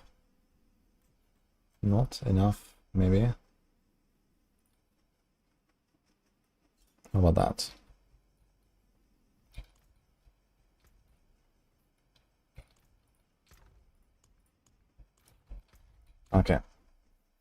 I think I need to change the plan a little bit while we're at it. Because I did some tweaks here for sure. So first of all, delete that. Pain. Ding, ding, ding. And then this is C. You don't need that point. Get this. Don't need that point. Can you just...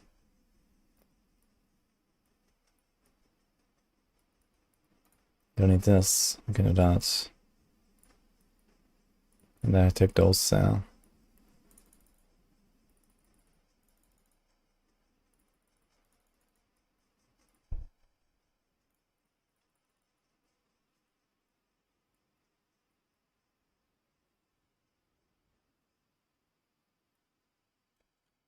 we did shifting power, bottled wind.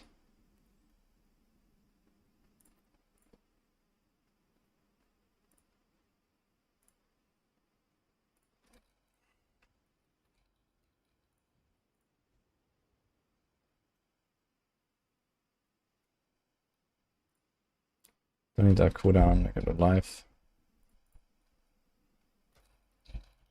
With crit.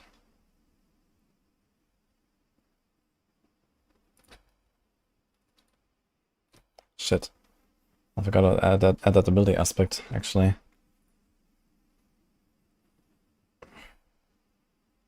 Yeah, I think I probably can't do the starless then.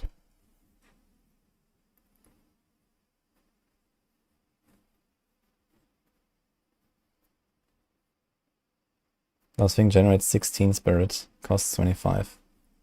And then we have resource generation 26, 16. Yeah, you're basically gonna get it all back, right? So you're gonna be chilling. Plus we have reactive ooze going.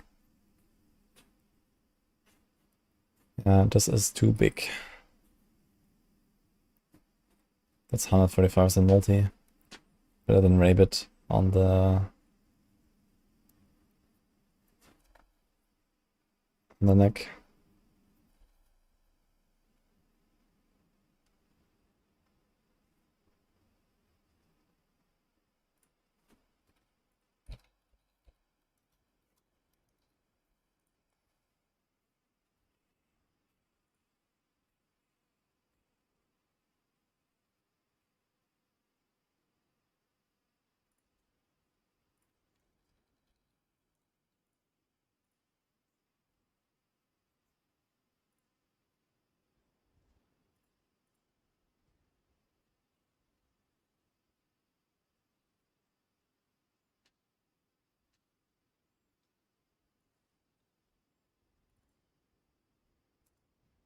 Actually the same. 8.7, 8.7, 10.2. Funny.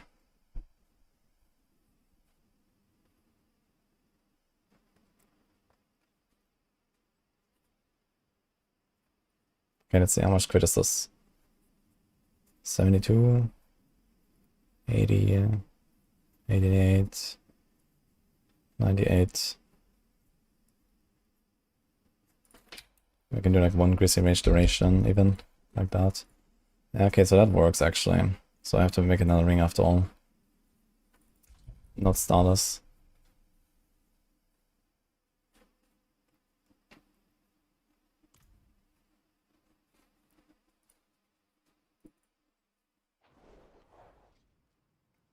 Shape-shifting attack speed.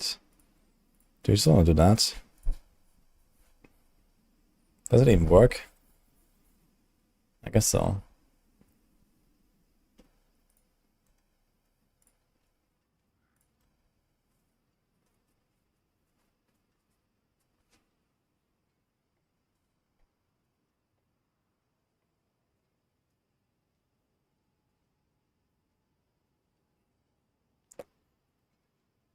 Well, shapeshifting.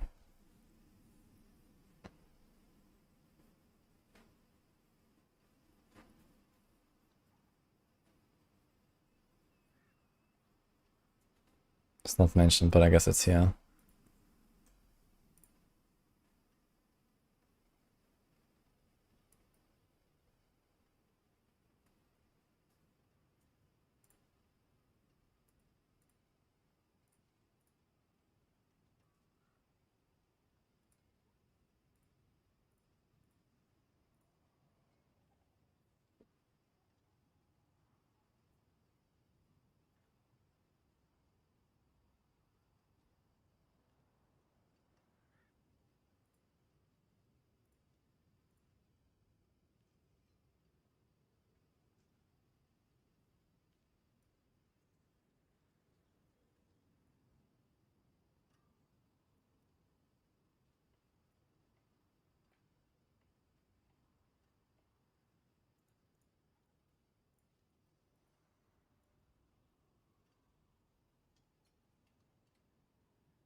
Random Raven.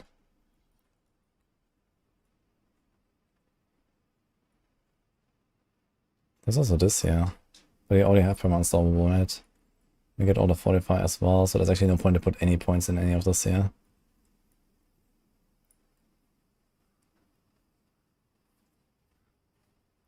Vigilance is triggered with Q, but Backlash is not. Okay.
We do this after. Just to make sure we are capped. So let's do this.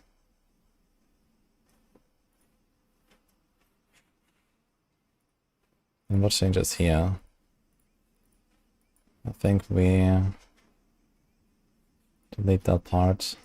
Make a new one with a different chest. Although now I don't remember what I had there. Just a normal chest, I guess.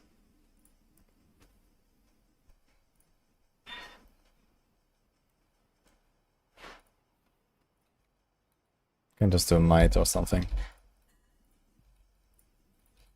Put it in armor res, and that's about it, I guess.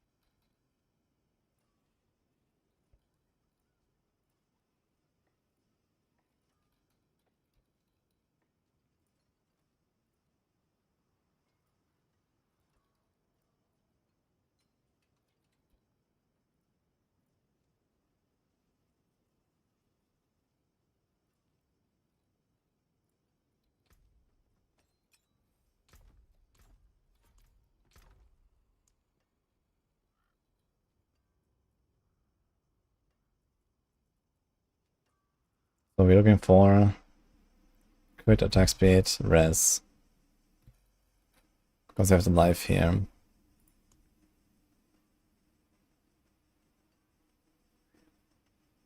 Gonna be no problem at all, I'm sure.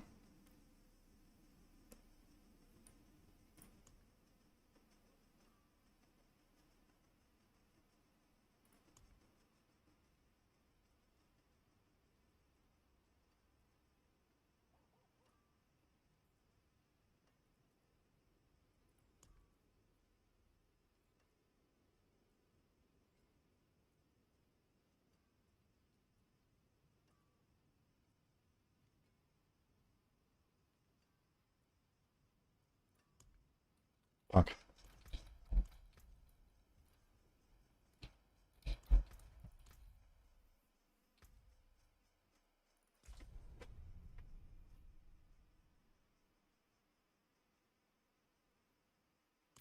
$295 for GA for 20 billion on softcore. Nice.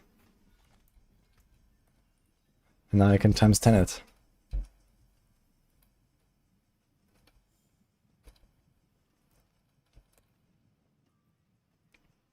Okay, it appears I don't have a sing ring.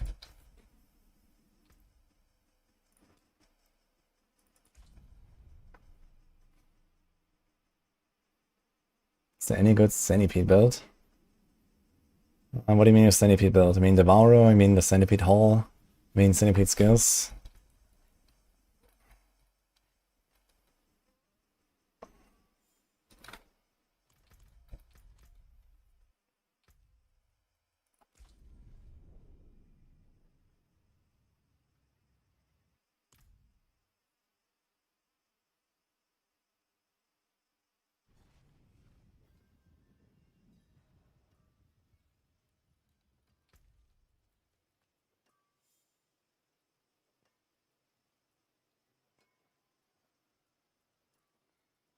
Dude, I don't have a single ring that has crit and attack speed together. That's actually wild. I don't have more mules now. What about this guy? I don't think he has anything.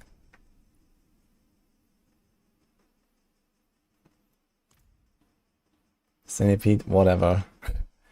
Yeah, I mean, there is a Touch of Death, which is probably the strongest, like, centipede-based build.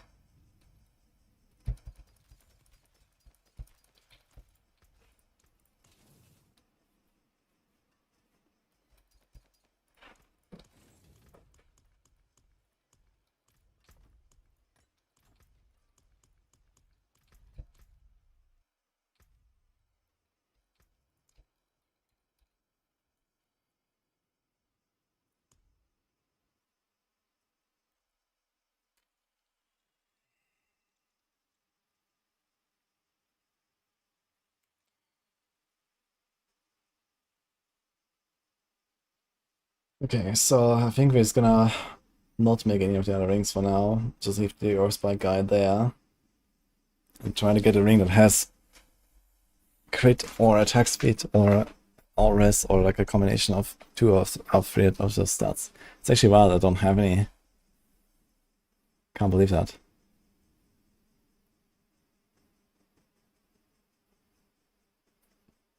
Touch of Death is so fun, man.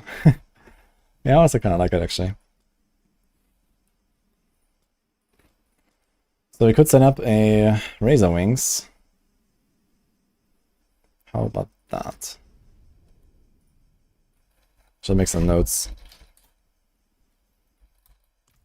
The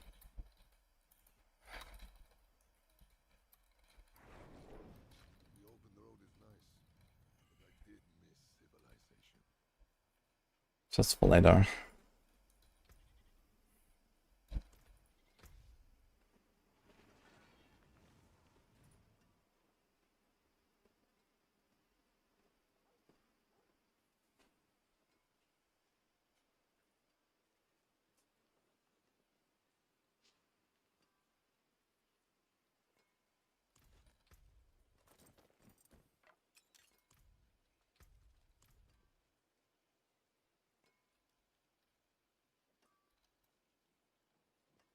Let's see what Chronix was cooking. Razor Wing. With a harmony.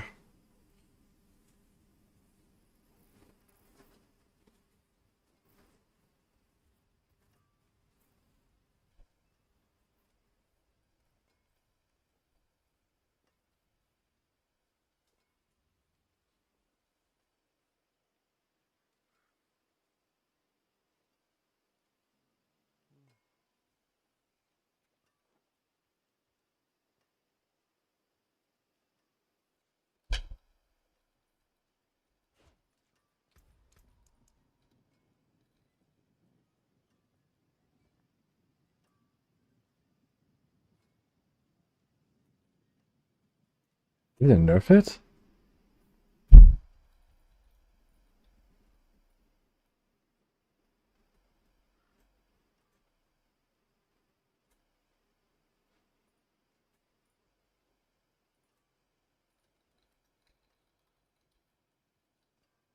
fuck?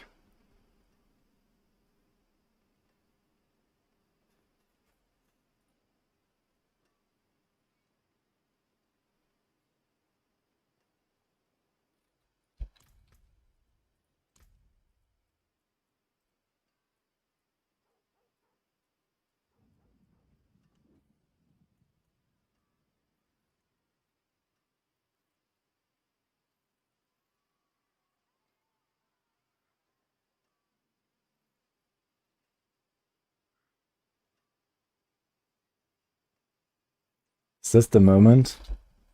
Did he put it in a guide? No. Great.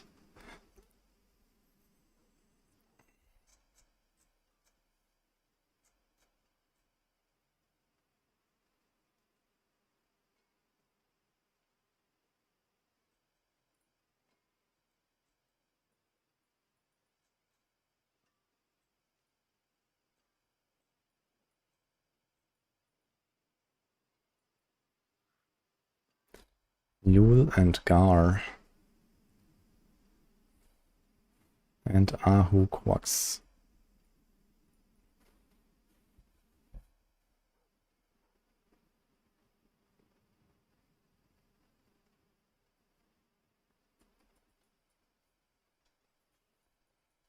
That seems a bit overkill.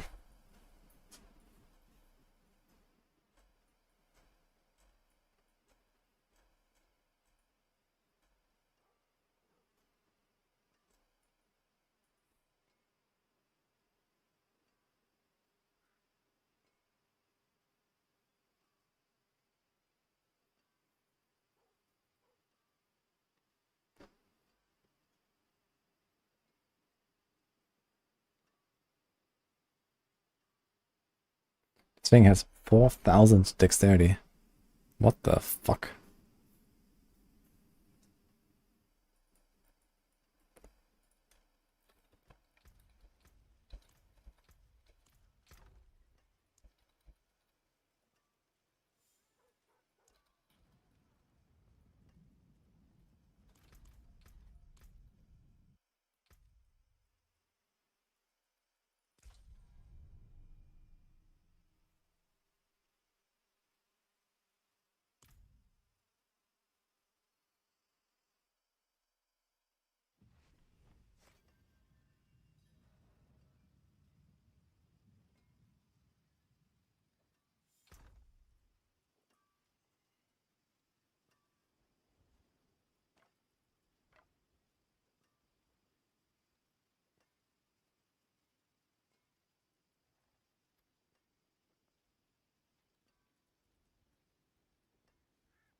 Rolls, 2 res rolls.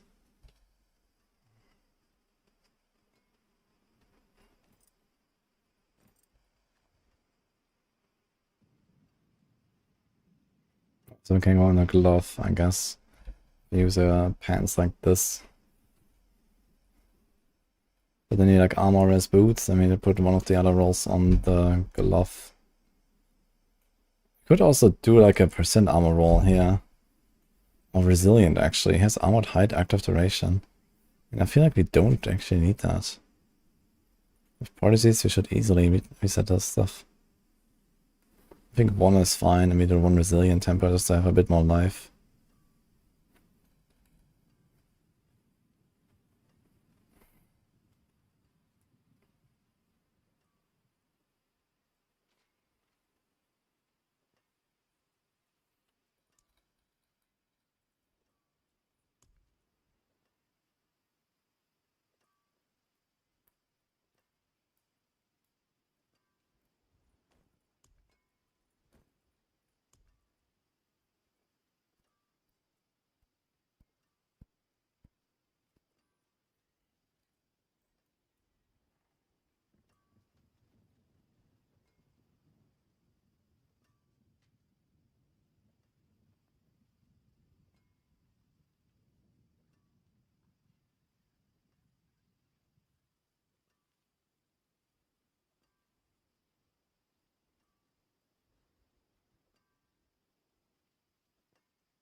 There's a severe lack of percent armor next this season.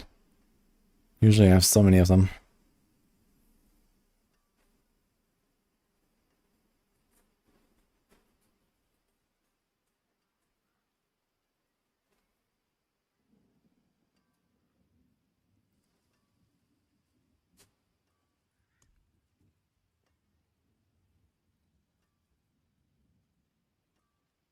And that's what it is, I guess.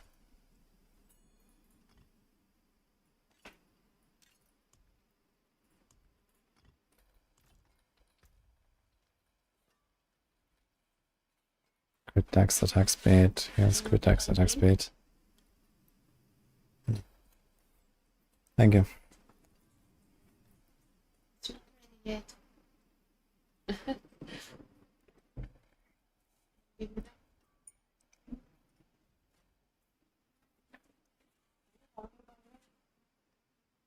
Hmm? Are you hungry? It's alright.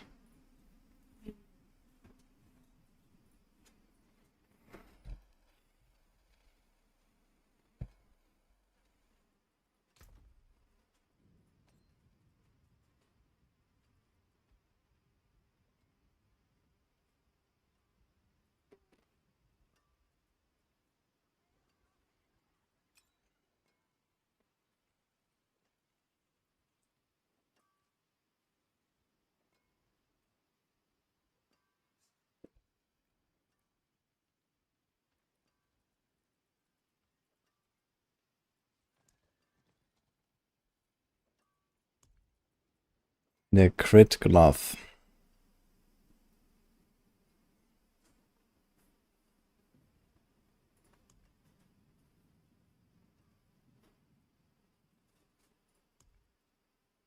So many armor gloves. I mean, it could also be a solution. Here's a quick glove with dex.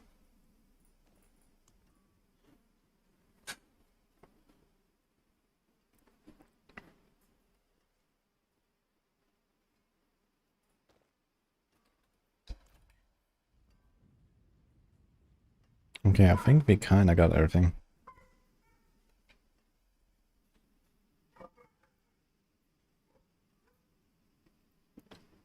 The only one rest already. Probably need like a big armor roll. Or two. More down.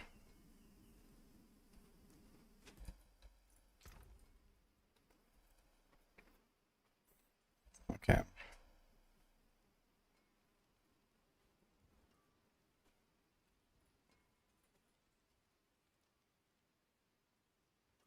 Let's use armor instance. Okay. Let's see how this goes.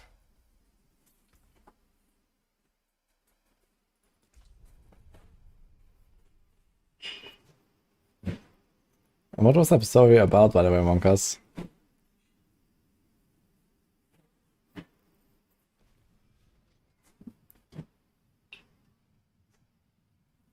The nerf Jaguar main hole and pants and curly all in one go. Holy.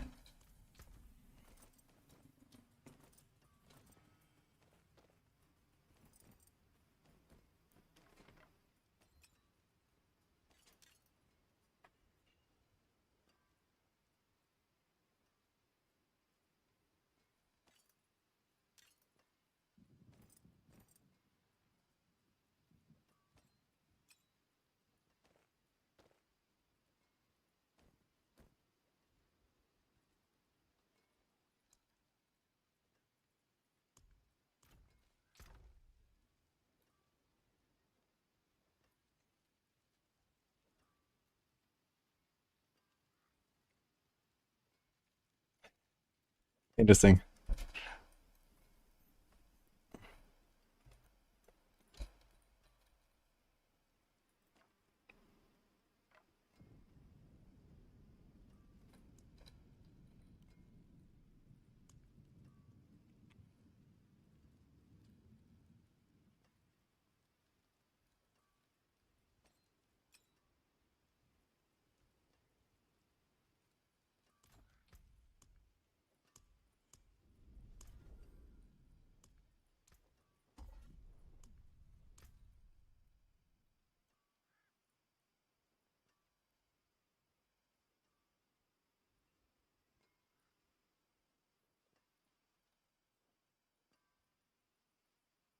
Do I buy a lot of cosmetics? No. But occasionally I get some stuff for free from Blizzard. Then it's just give me like, you know, a handful of battle pass codes to give away. Then it's to give one to me and stuff like that.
I think I'm gonna change this a little bit. There's res. I wanna try drive board for this. It could be interesting.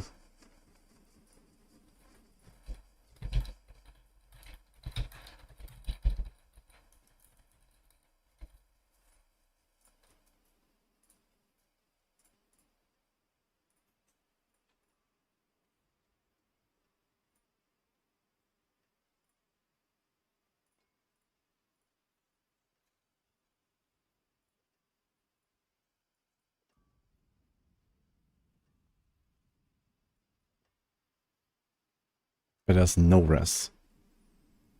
And here is 6, 12. That's a lot of res.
Dude, this class has way too many good Paragon notes. It's fucking insane.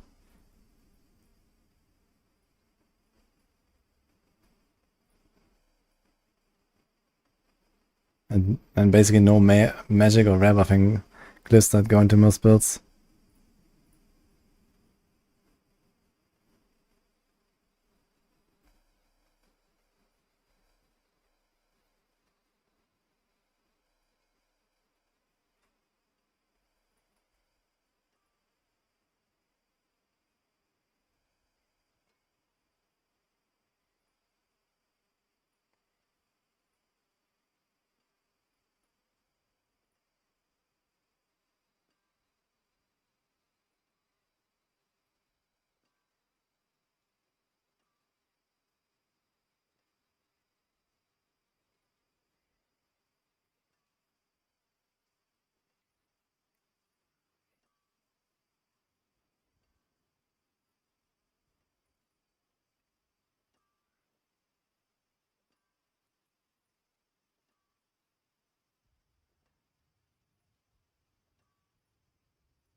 What?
Yeah, I think we mostly figured it out.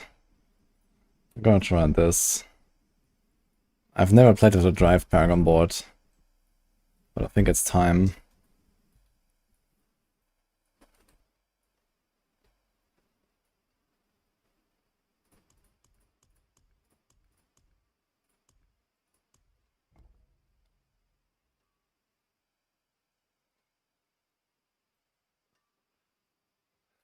It's good if you have 150 Paragons and all items for Fallen Spiritborn, you're stuck on T2.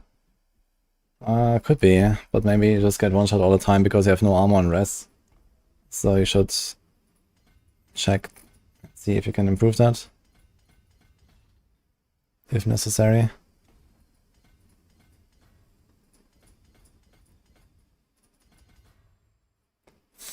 Dude, I need to grind to 300 Paragons for this fucking class. There's way too many good nodes everywhere.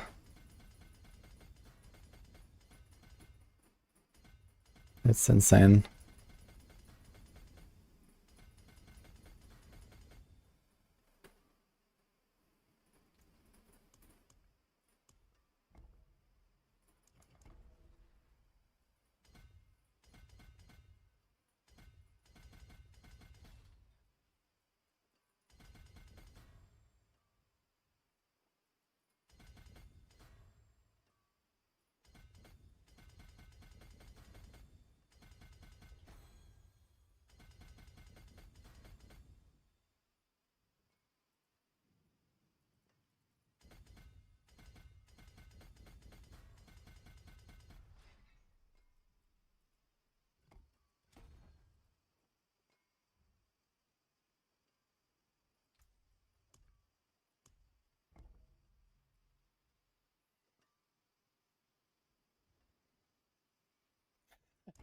You had 800 HP, that's great.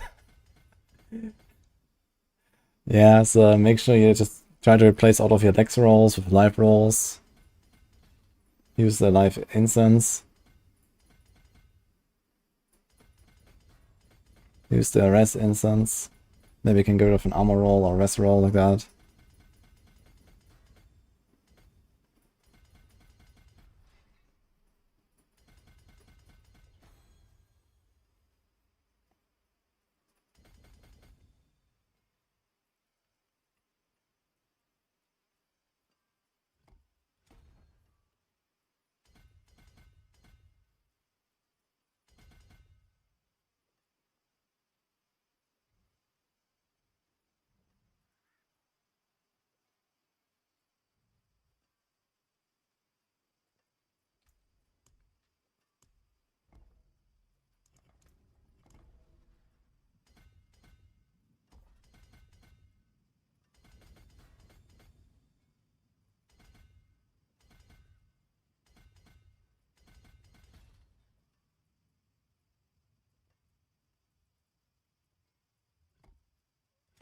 They have all the glyphs that we want.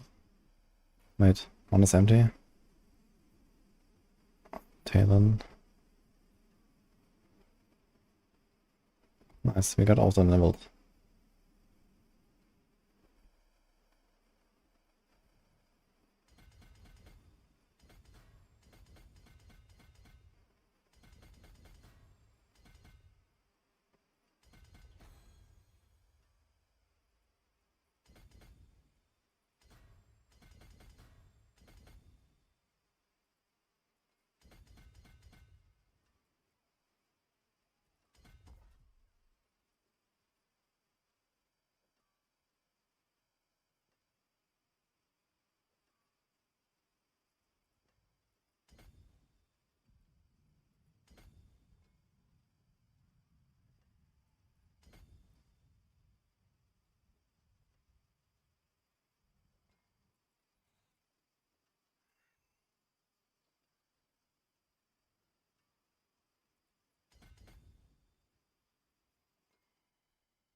Oops.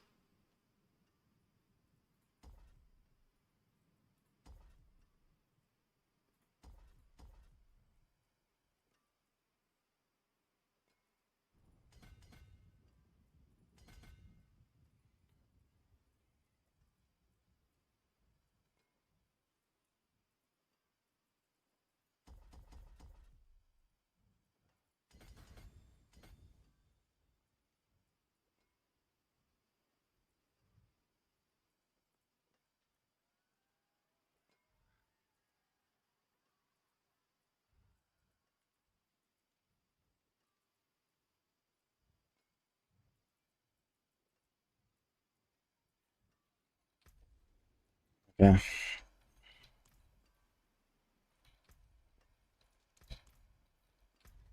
Get a shot on this guy real quick and then we can see.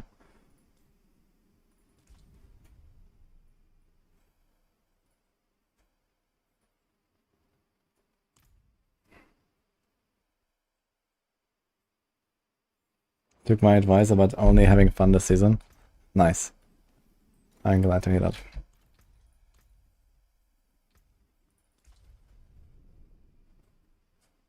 I'm working on Razor Wings right now.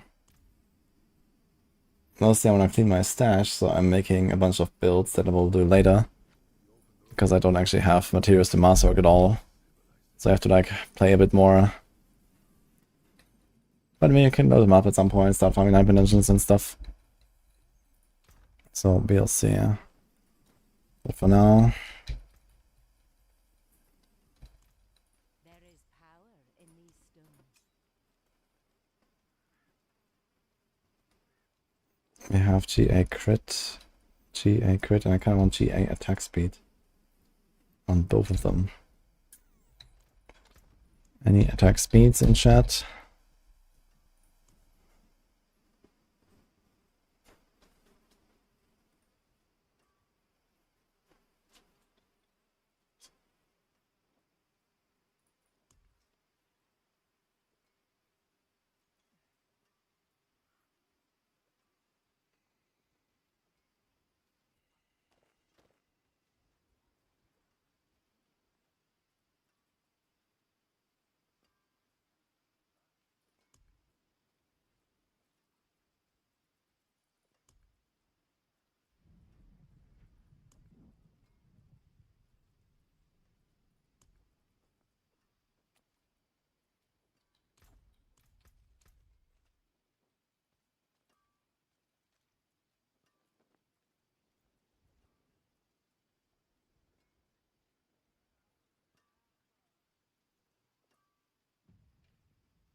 Yeah, I think it is what it is. Okay.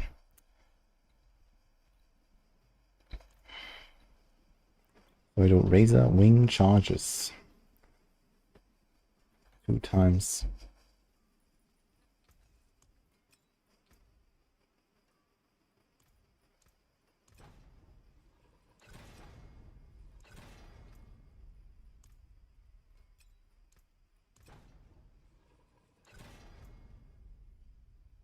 And potency damage.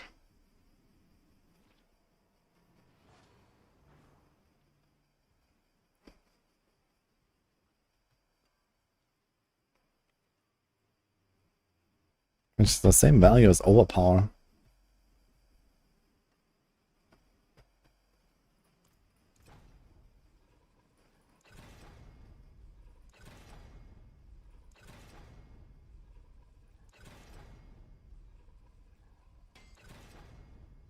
Nice.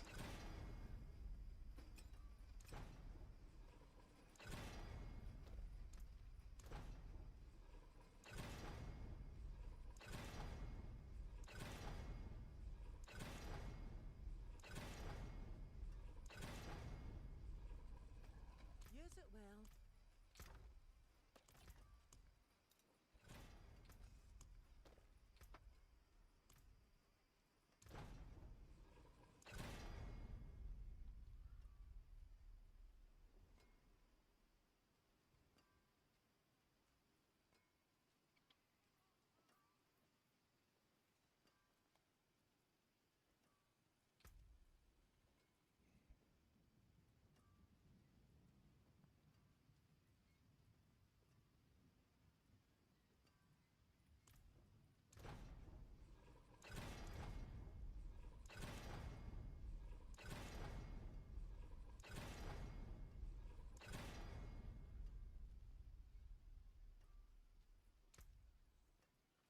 I'll keep my forge hot. Return soon. What color and brilliance.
some steel you need?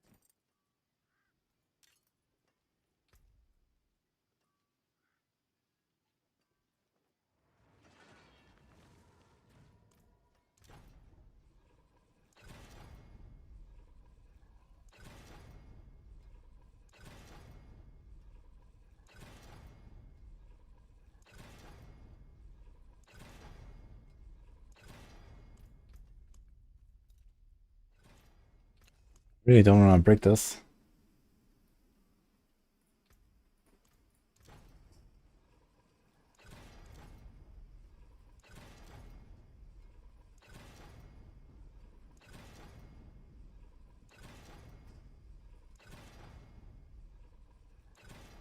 And we break both timbers, actually.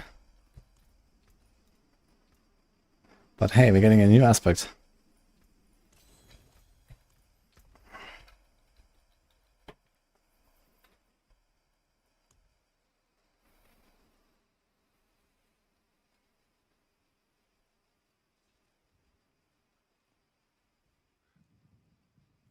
I don't think I have another armor amulet.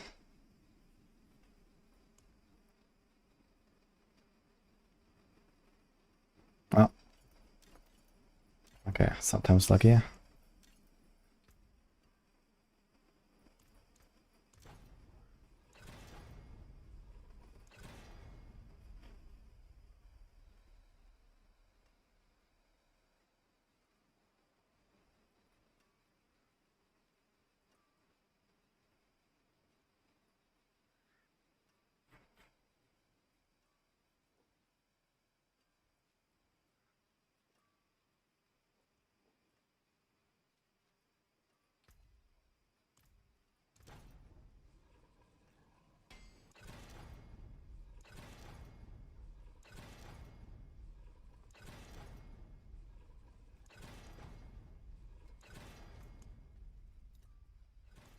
I forge more than horseshoes and nails. What do you need?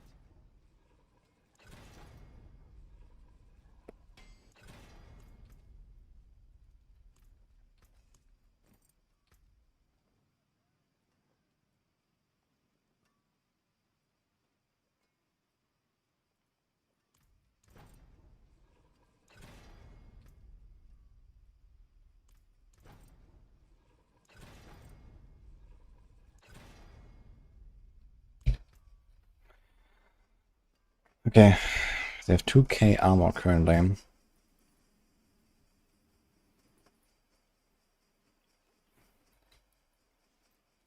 they're missing 20 res, so basically do a res roll here.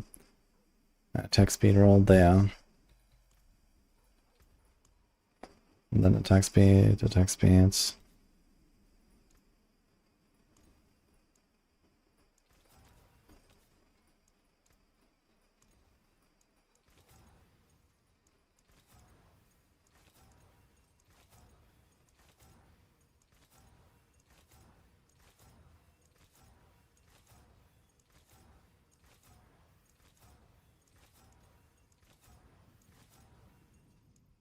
May your road be filled with wonders.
Oh my god. 2 to basic. 2 times already.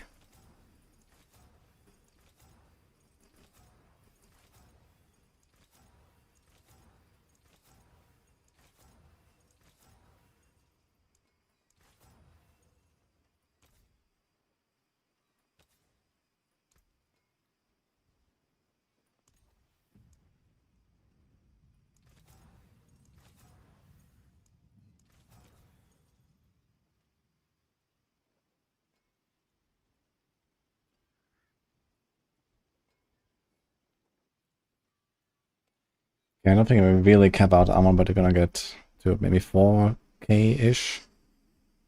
That should be fine. We have 10k life. Dex 1.6.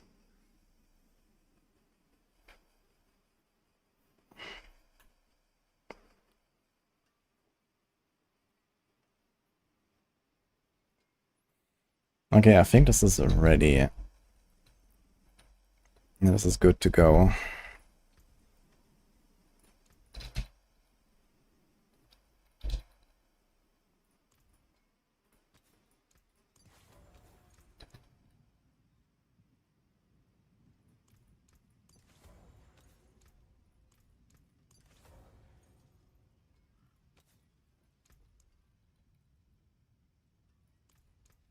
Sublime.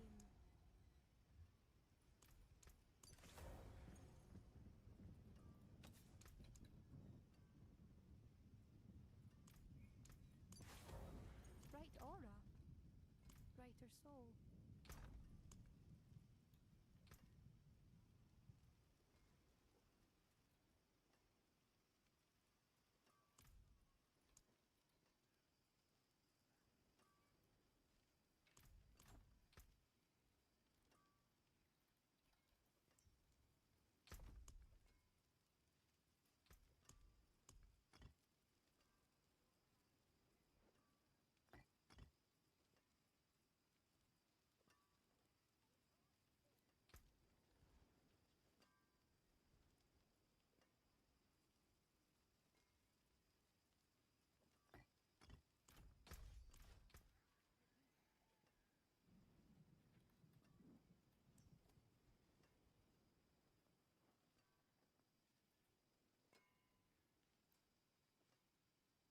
The reason you have 100% on a rotating Lightbringer affix in a planner. There is a special reason. That's what the number was on a PTR. And I didn't raise it.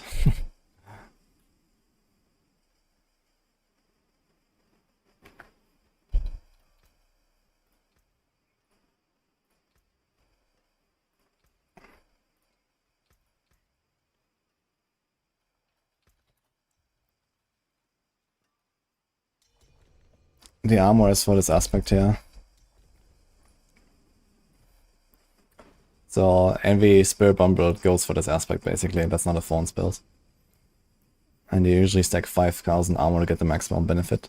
Or sometimes you put it on a neck and you go for 3,333. Okay, Buck.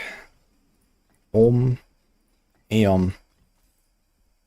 350 million. Stonks. I appreciate that.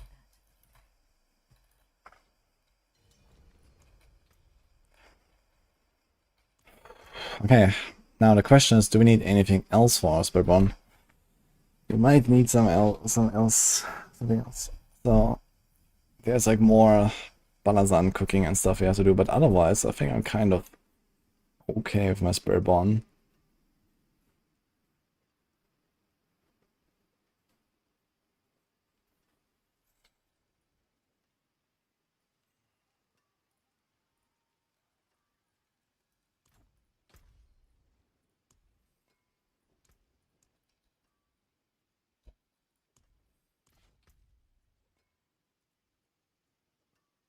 So Razorwing gameplay. Yeah, not yet. I can't really masterwork anything. I have like no decide. So not yet, guys. But we're gonna play a lot of interesting builds this week, that's for sure.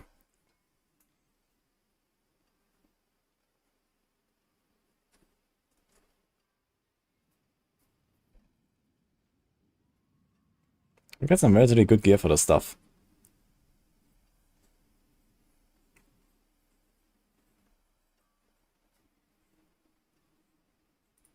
That was my crit. 60 crit with Garrune, 86. And then we masterworked this a little bit. We're gonna get pretty close to 100 crit at least. My attack speed a bit low. But that's also gonna go up with Masterworks.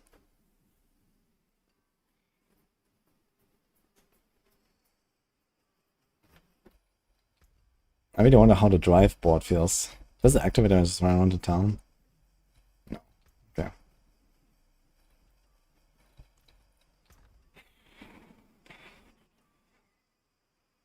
Okay, so what else do we want to make? Heartseeker? Maybe? Is that a thing?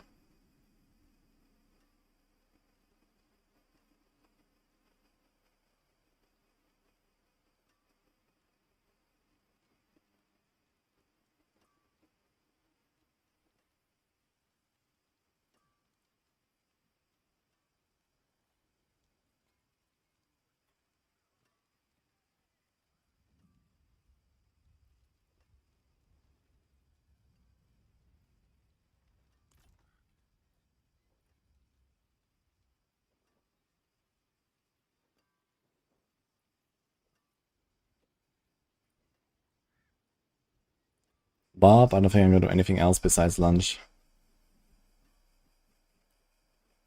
Yeah. Druid. No. No. Done. Yes. No, no. Okay, Druid is like the crone build, but I have to cook that from scratch. I have like nothing for that.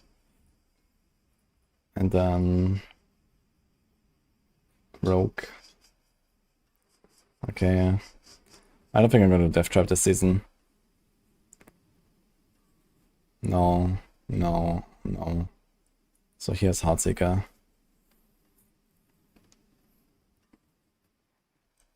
So I guess we'll do that.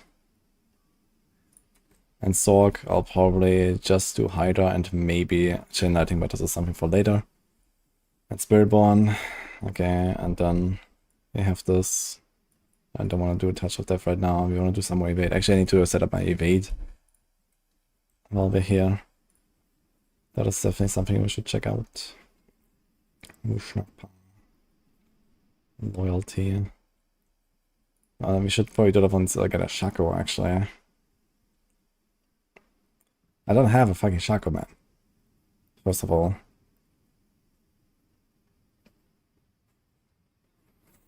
Question is, do we run the Sunbird? We do run Sunbird without the feather. So I think this is probably better just like a normal amulet. It might be close though. The big thing is this and this. With a normal amulet I could also put evade cooldown and then get away with less cooldown. Are all the builds on Max are good builds? Well, they are generally well done, but I mean, we do cover this as well, so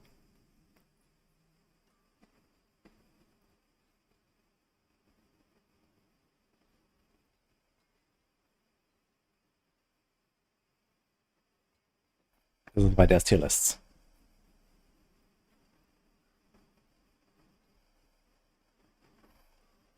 Crit damage. That's actually kind of funny. But it's probably not even such a bad roll.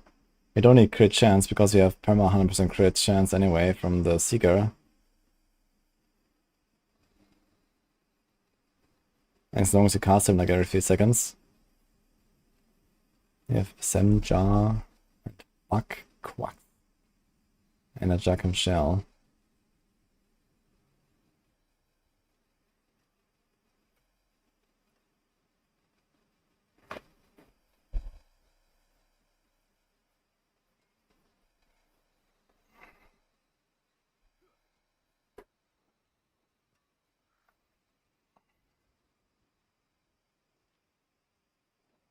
This is kind of missing a third Masterwork crit.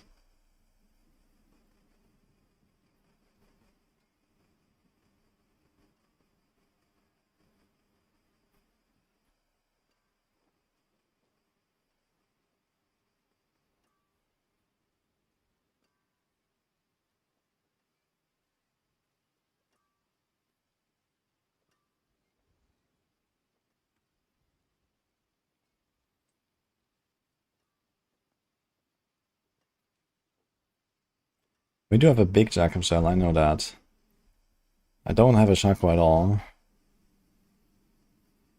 Res, oh my god. What it means he has right here on armor. No. Oh my god. What?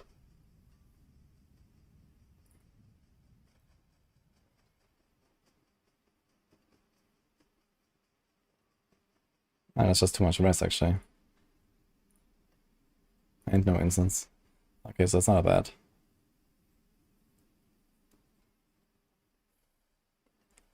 I think I need to write an anger message to Chronix though, because this is a bit too overcapped here. Okay, defensive cooldown.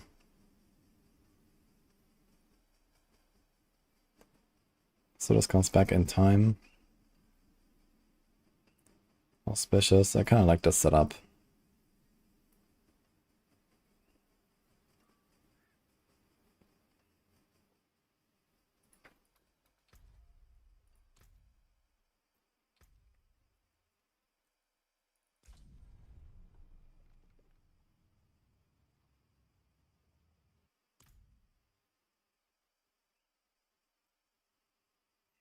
Hi Mario, thank you.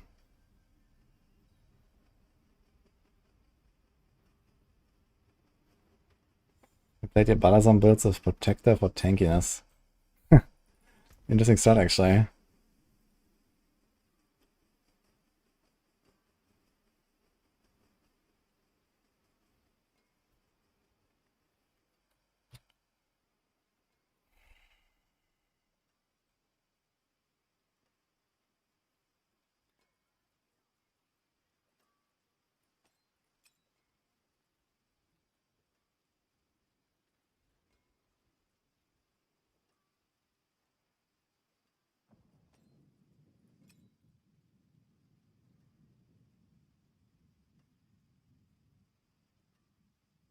Yeah, there's like so much flat armor on this setup. You don't really have to go ham on armor anyway.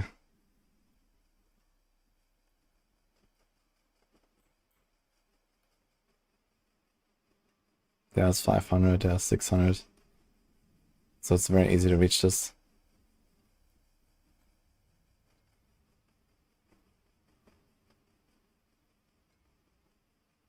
So I just need a bit of rest, probably on 2 pieces. We don't even need movement speed, do we?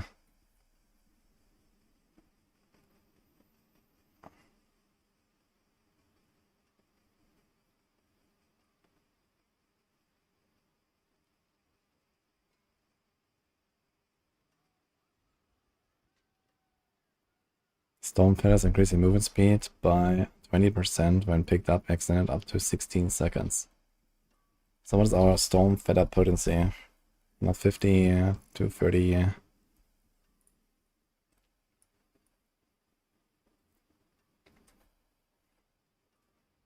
Yeah, 600, 700 total. Okay, so this basically means we get 100% extra movement speed just from this, no matter what. Which means we don't need movement speed. Besides running around faster in town. Which means you do like Dex, Life, Res or something.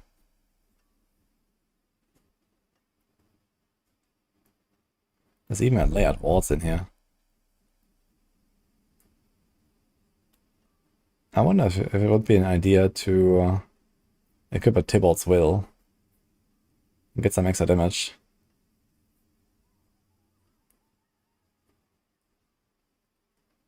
Tybalt's Will is 20% DPS and a bunch of damage reduction because you can be perma-unstoppable easily.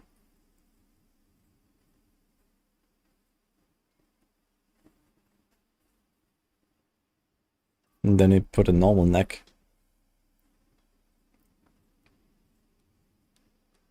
And we put auspicious ranks. I think that's not a bad idea at all.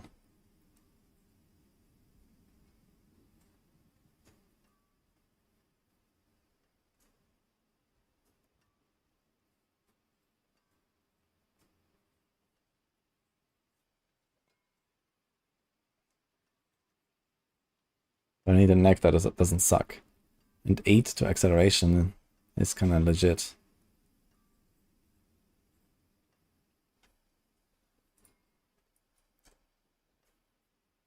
We also have Harmony, Ferocity. 4, we have 9 ferocity.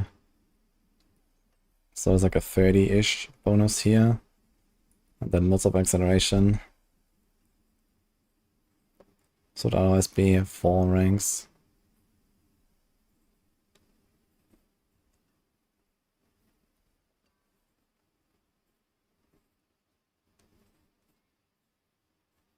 How did I find Barb? Really nice, actually. Had a lot of fun so far with the Barb.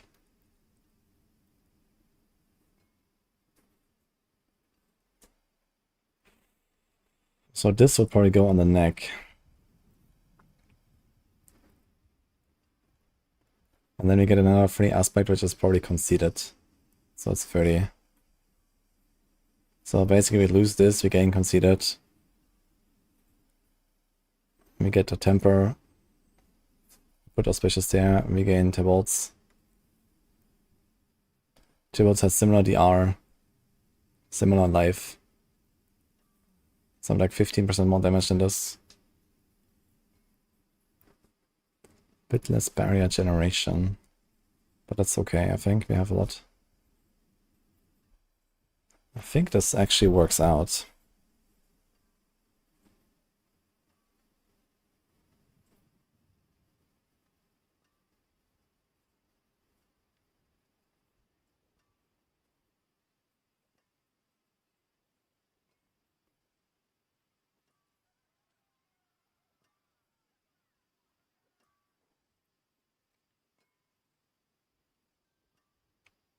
GA Dex Glove.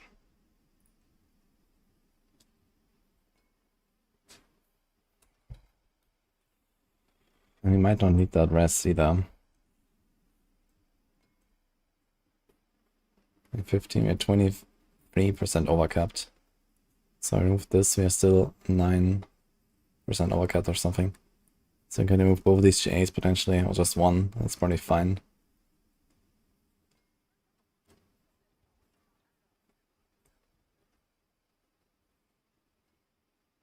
This will be removed anyway.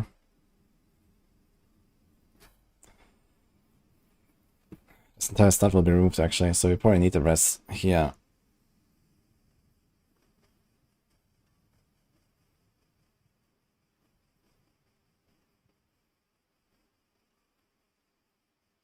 So Dex, Res, Armor, Glove.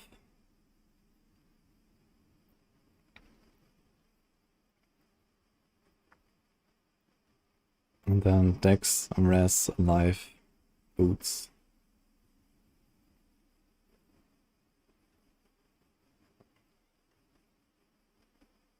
Or Dex, Res. No, Dex, Armor, Life. Because we have Res here.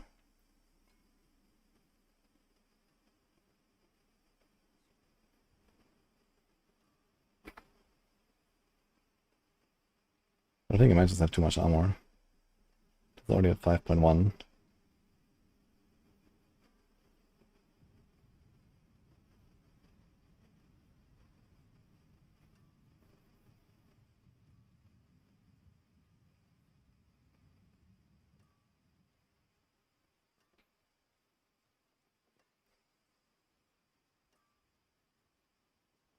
Okay.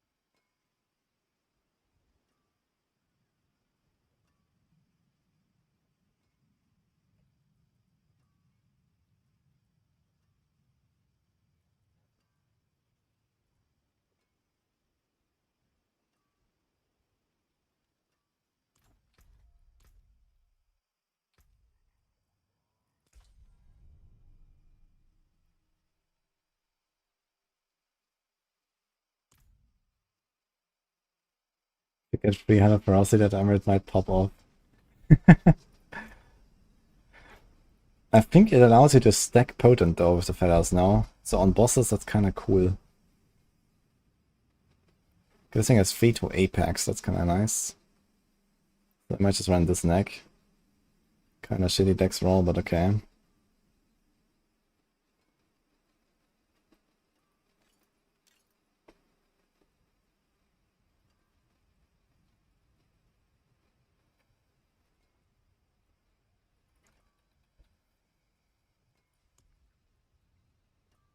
Any Aura's boots?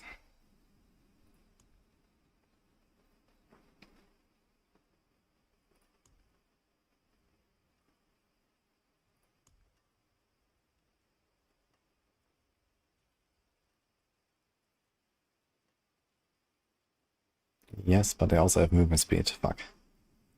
We don't want that.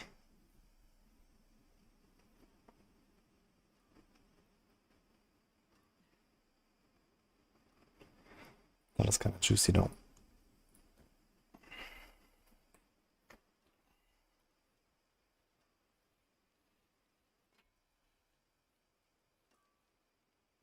Hi, Daniel.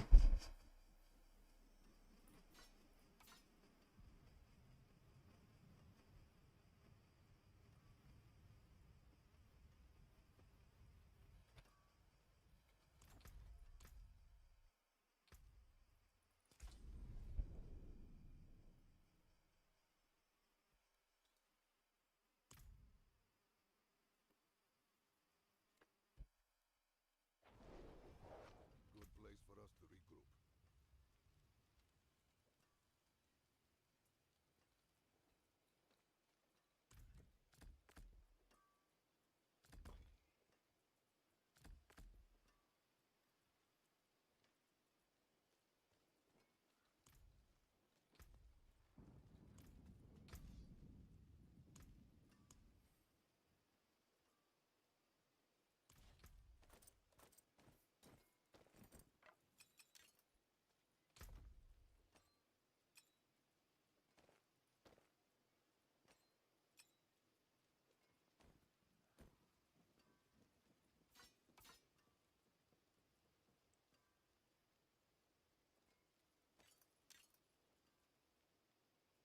Okay, Shaco we don't have.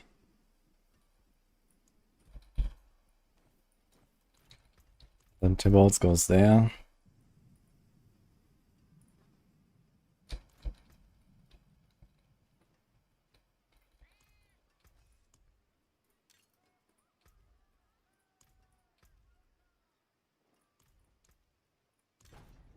Nice.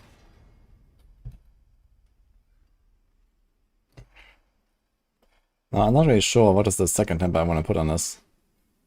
Because it depends on how much Shaco cooldown we're gonna have.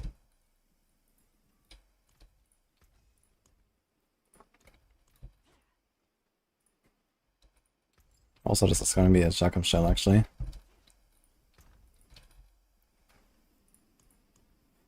A huge fucking Judgement shell. Okay.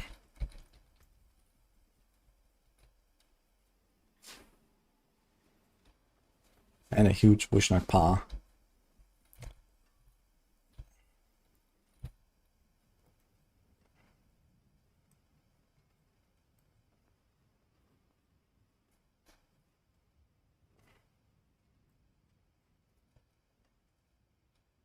You want armor? Yes. Stars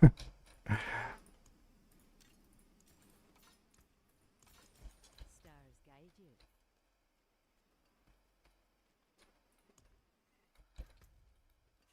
So I set the gems. Wear the stars around your neck. You lose a little mass to dust. It's already at 2k.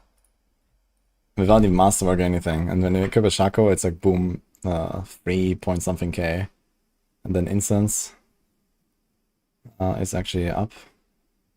Okay. Look at this. Yeah. Once you master this a little bit, you're gonna get to 5k, no problem. Basically.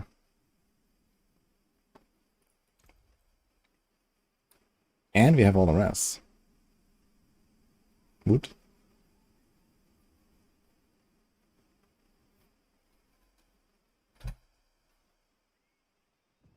I don't even have a rest at all.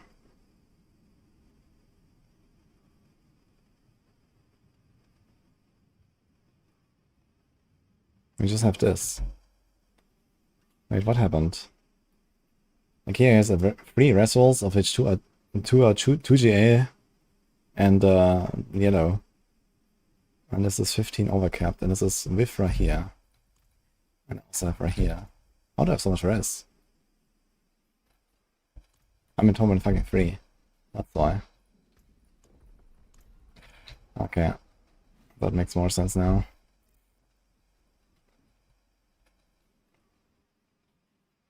$27 missing.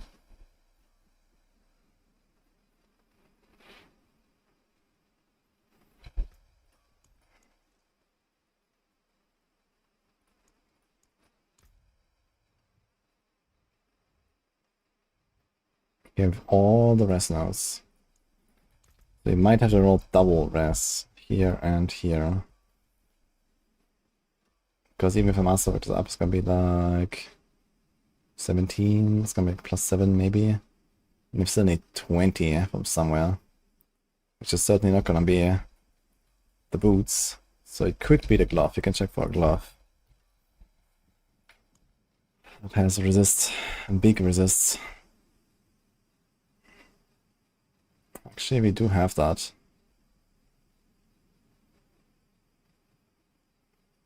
So I can do big resist glove, and this might be just fine. Then we can roll armor or dex depending on what we need. Alright, storm, feather, potency. Easy clap. Easy clap, guys. Okay.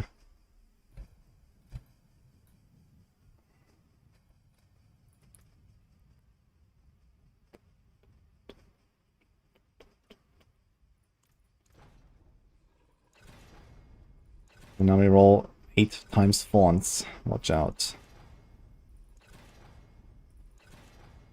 Dude, it's actually happening.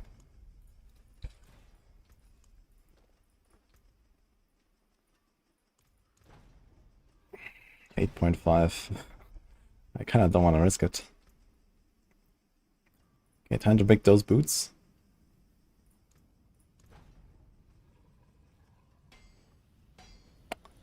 Maybe not bricked, maybe usable. Oh my god. Is that real?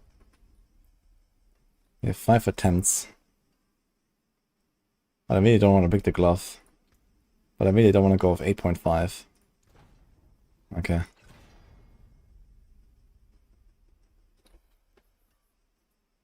PenShot Rogue or Rake Baza to reach T4 the fastest and more ease. I mean, Rake is a stronger of the two, but I guess harder to do.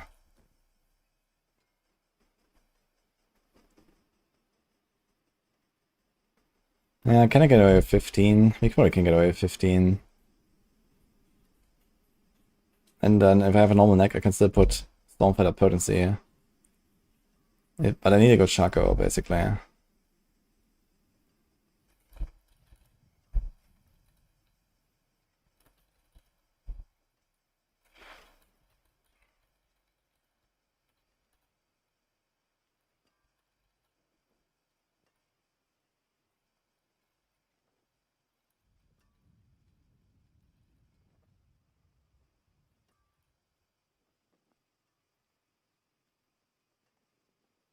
So 2 seconds evade cooldown. Is that okay? That means, yeah, that's okay, right? This is 60%. But it has a GA Shaco. It's very likely I will not get a GA Shaco when I get one. And I'm not really going to wait for one, necessarily. So we might have to just take the neck and put evade cooldown on it. Or temper this up.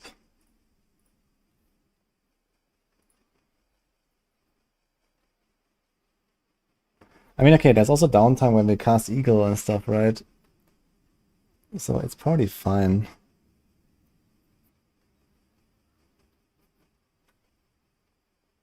Maybe the bigger issue is that I have maximum evade charges and not attacks reduce evade cooldown. That would actually help more, I think, to have attacks reduce evade cooldown.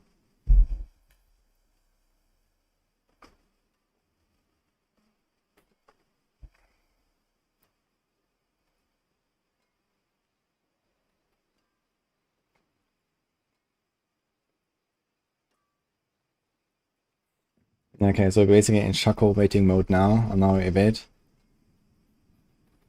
We have to fix the ring. And this one.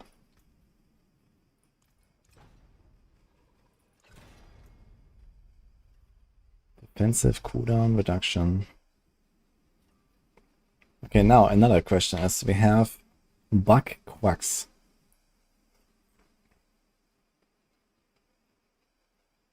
And we kind of need to fill that shit. But how do we fill it? I guess you do this, right? Okay, no problem.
Come on. Come on.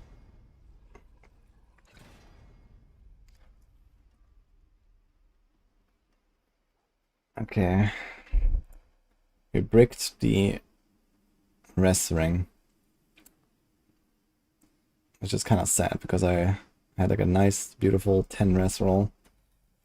Oh, we make a new ring.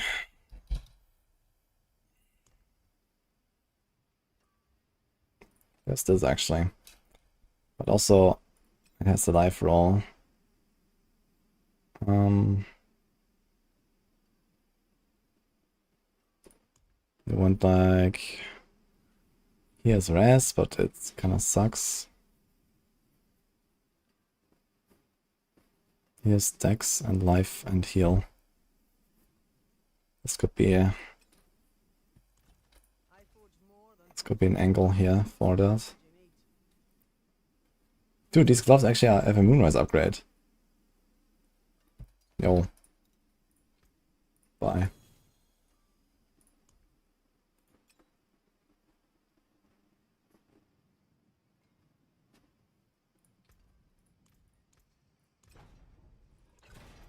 Okay.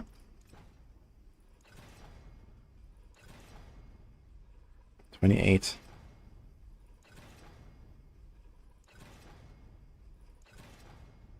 29. 38. Okay. So do this.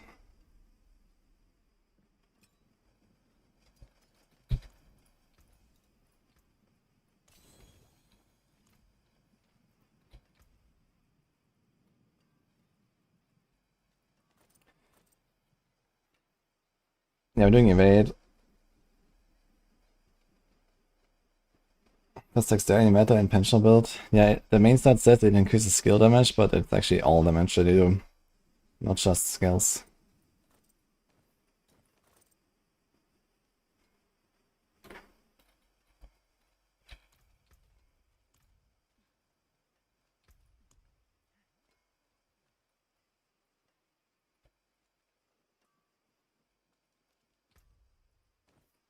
I think I didn't actually change to my other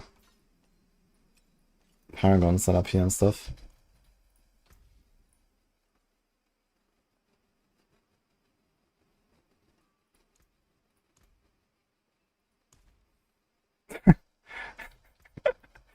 this item is a survivor somehow of my previous evade build. That doesn't even have evade cooldown. Okay, very cool. And we have 165 points. Oh my god, I don't even have all the boards. Oh boy.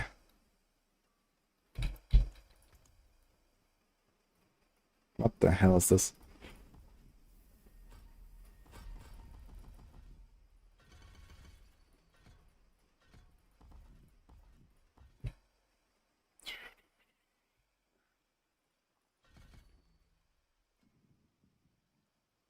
Where do I put that? Sure.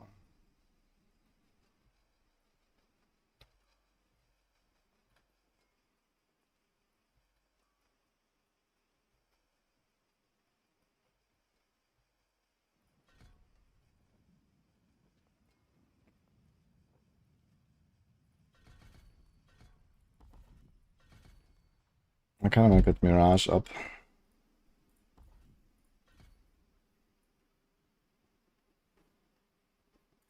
I think 2 here is fine.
So is that? We pop in from the legendary side.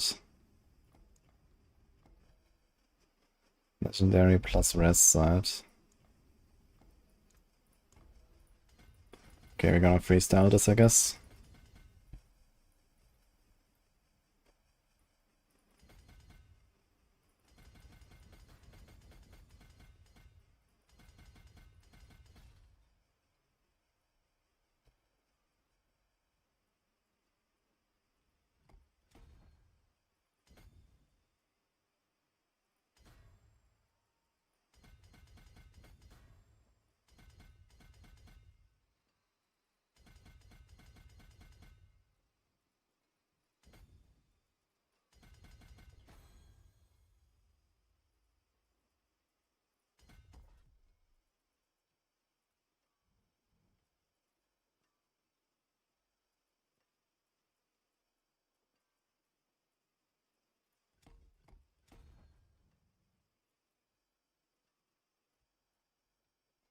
Yeah, I can't do that.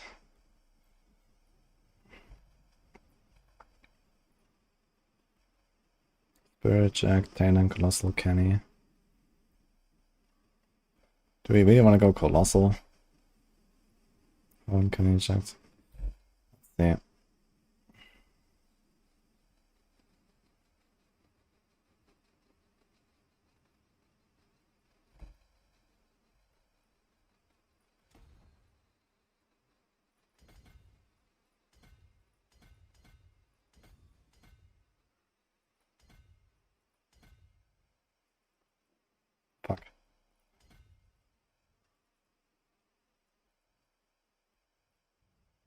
We actually don't need this part here. We need neither the crit nor the movement speed because it's just kept on both by default. Which is kind of funny, considering that this is kind of the most naturally synergizing board for evade, I have to say. 1, 2, 3, 4, 5, 6.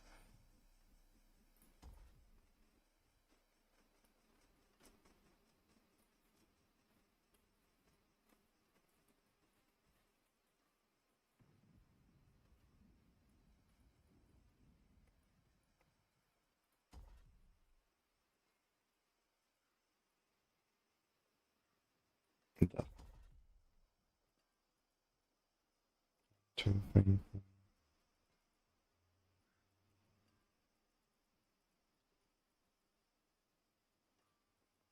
2, 5, 6.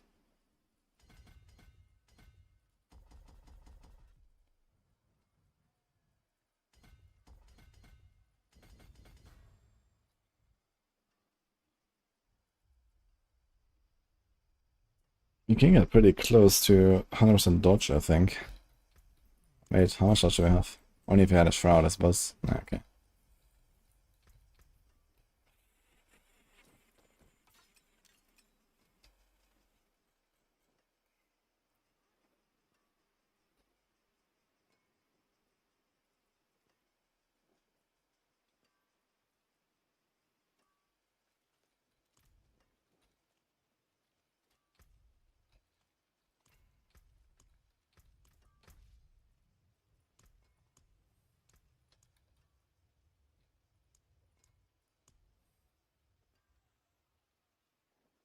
Okay.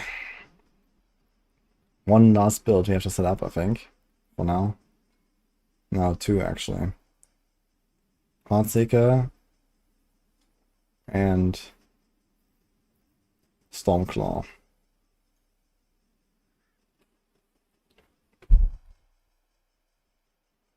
Gonna do 80 hours of pits in 10 hours. Easy. 300 paragons, no problem. Ugh. I mean, definitely gonna grind some goals on evade, I guess. Colossal without the ring is kind of weird. Yeah, I don't wanna... Actually, did I fix the glyph now? Fulminate, Canny, Talon, Jack Plume, Spirit. Ah, wait.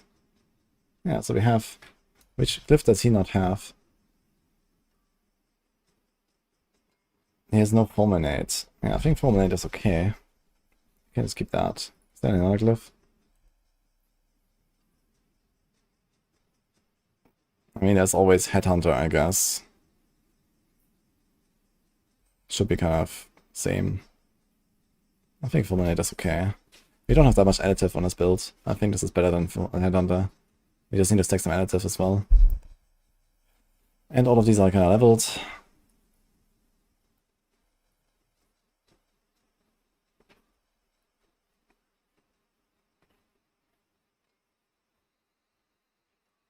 Yeah. We just type ball lightning bird, it's super fun. Ball lightning, okay. Which one? Does any activity have higher chance of dropping tribute of refinement? It says on the tribute. Here, Nightmare Dungeons and Hordes.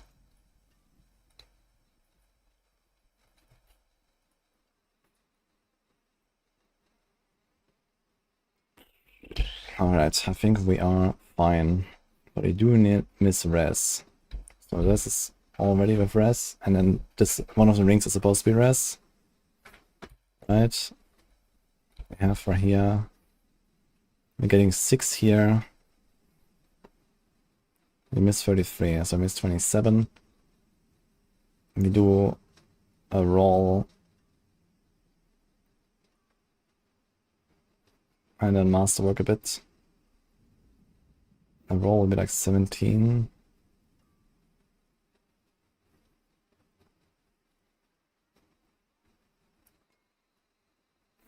Maybe this GA res was a mistake. Maybe I just need to roll res and res. But I try to avoid that.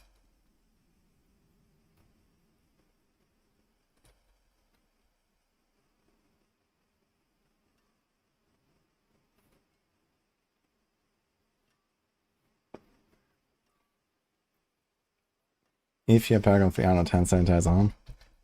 Yeah, I'm kind of excited to play the setup actually with the Seeker. I think it's gonna feel really fun.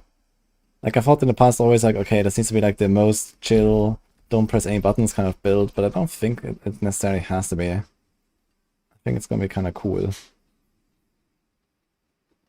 Thanks Western for Prime, dude. Counter attack. We have nothing on the bar here, man. What the fuck? But I guess we don't really care about anything.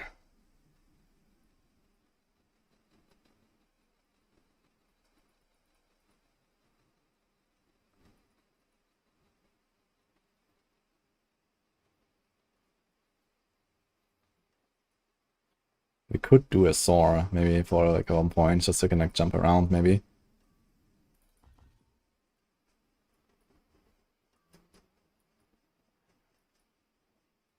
But that's really about it.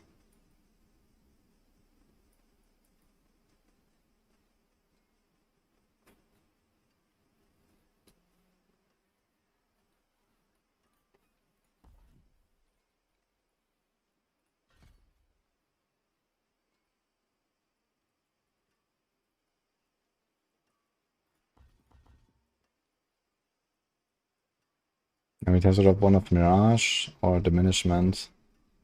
We can put 1 point in Soar.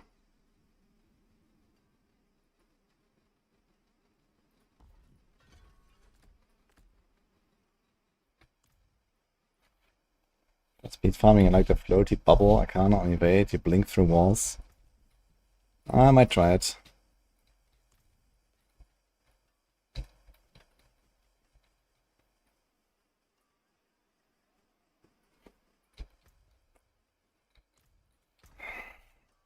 Oh boy, okay.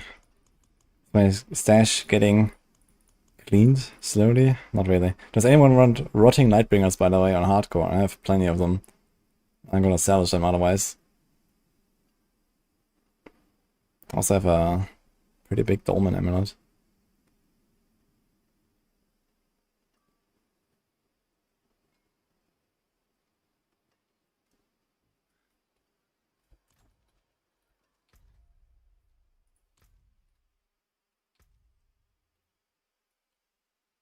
Oh boy, okay, so let's see what Darkseid has been cooking. Heartseeker.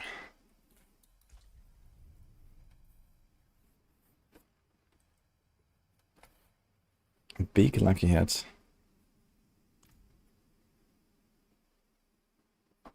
Really? 8k life, 4,400 dexterity. In true Darkseid fashion. Okay. No potions, okay. So he's capped with nothing. So this means you can probably remove an armor roll. He has Penitent. Now the good news is we have Wolfies, right? Right. And they just fucking freeze everything. So the Penitent Grease just works. So that is actually kind of nice. The question is, did I ever save one of them? I sold a 4GA Penitent Graves. Uh-oh.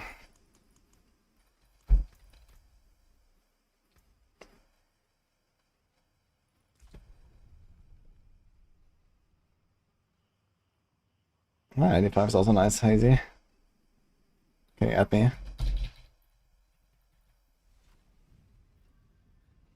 Four GA Andar Visage. That's a bummer.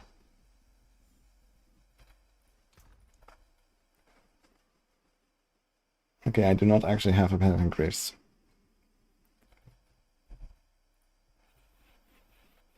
But this is not the biggest problem. The bigger problem is this. And I think I might have had a Heartseeker pants that I salvaged.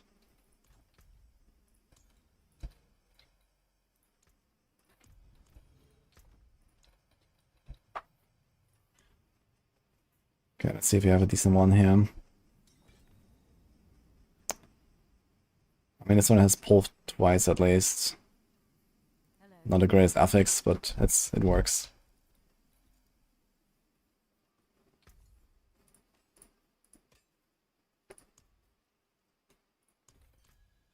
Alright, enjoy. I appreciate that. Okay, we need a bow. Dex, max life, crit. The man. Is that another Druid enjoyer? You also want one?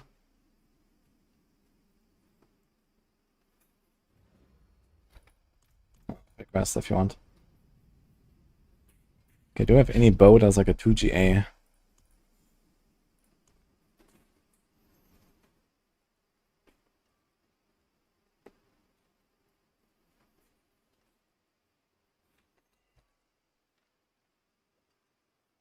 There's like a hit restore. That's a good weapon here. Chance for Shadow Clone deal double damage. Heartseeker cast twice.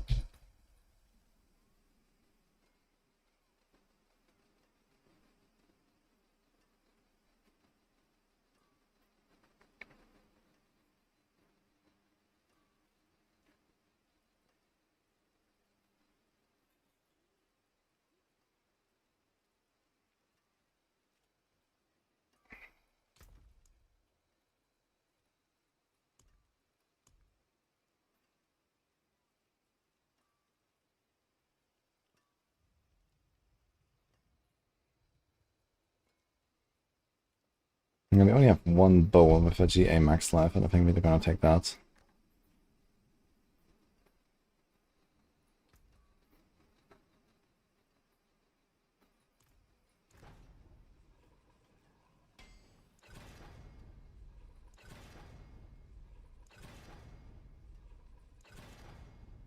Nice.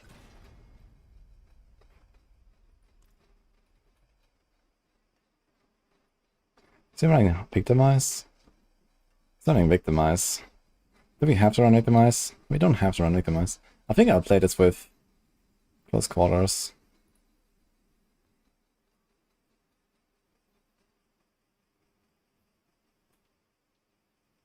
And he has kind of too much close, I feel.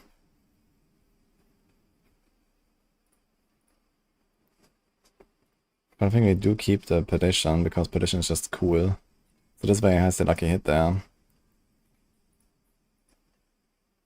And here, when Giga trick attacks. But I think I will not.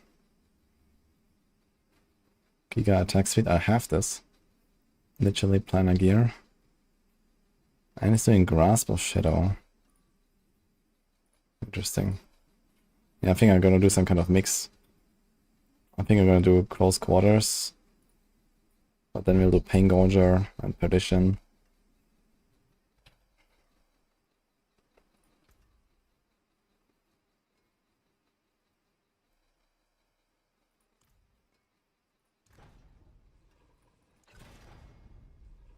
Great.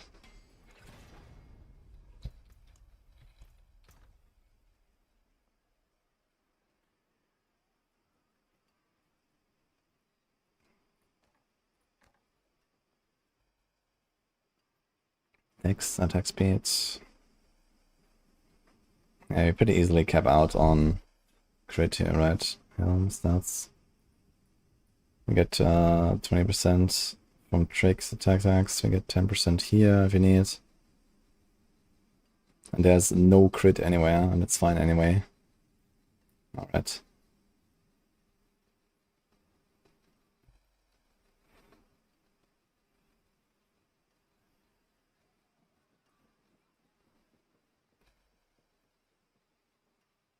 So I think I'm gonna do like live res.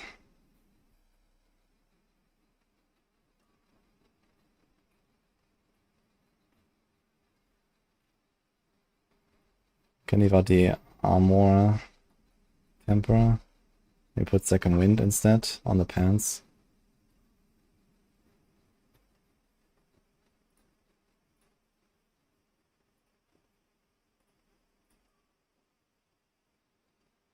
8.2 overcap.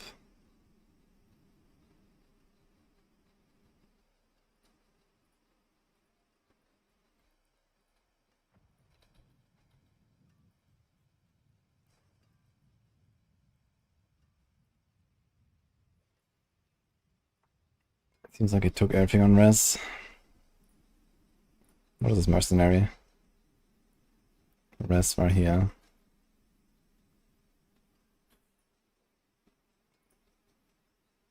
Fuck.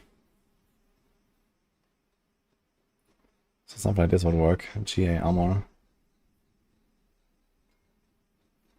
Okay, we need a res roll no matter what, but it can be a shitty roll. Life, attack speed. Gloves, rifling, right ring, paragon. Okay.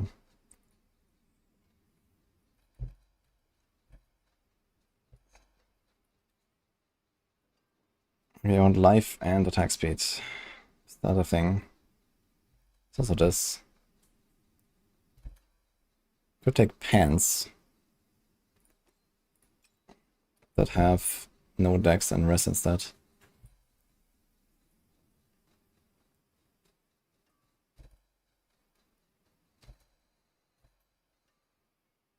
Innovation.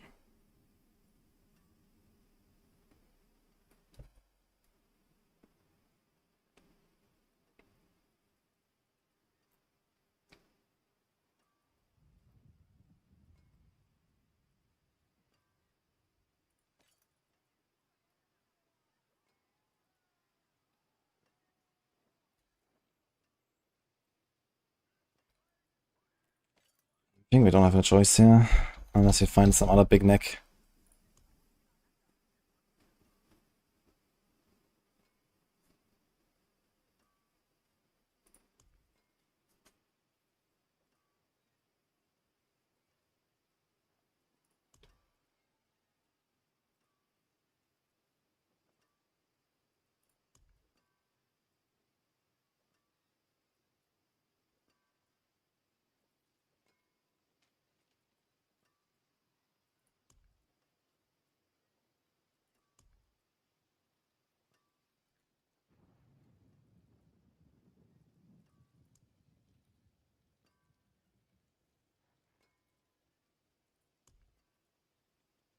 You have any pants with GA armor here. But I also need to have res if I don't put it on the ring.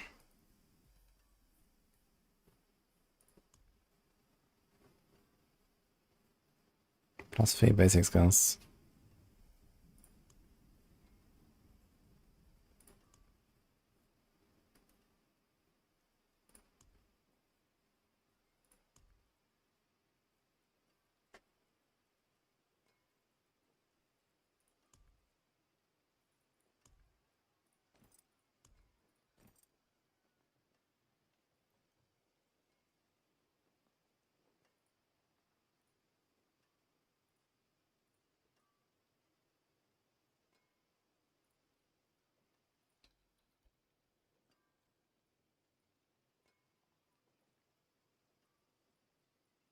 Seems like he has picked all the armor notes.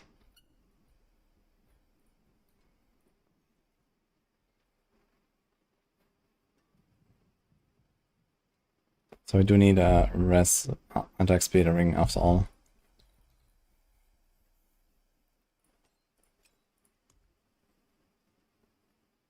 Like this. No. Like this.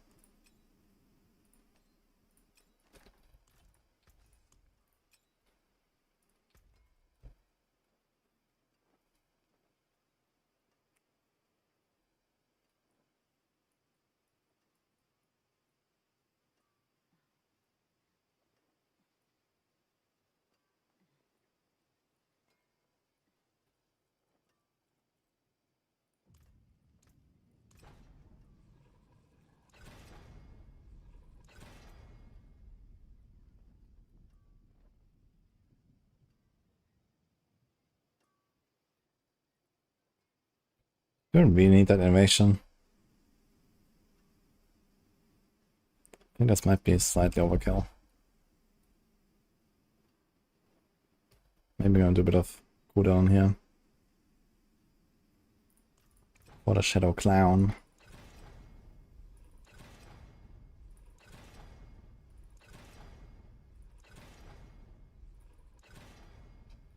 I'll keep my forge hot. Return soon.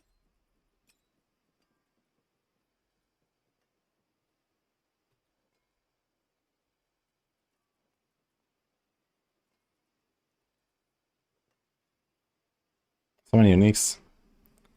Why do we have to temper anything?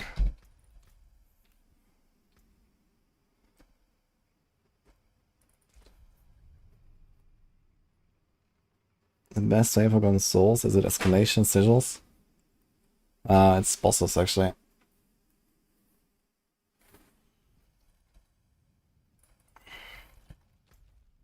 Should have a Pit Whisper. I have to do that. Okay, let's temper this thing.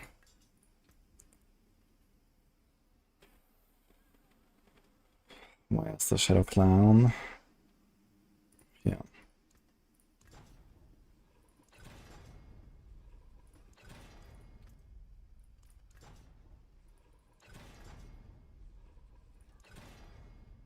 Beautiful mineral tempers here. Use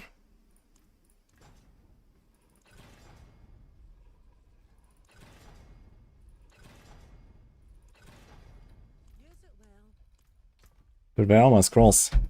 I left them in some characters.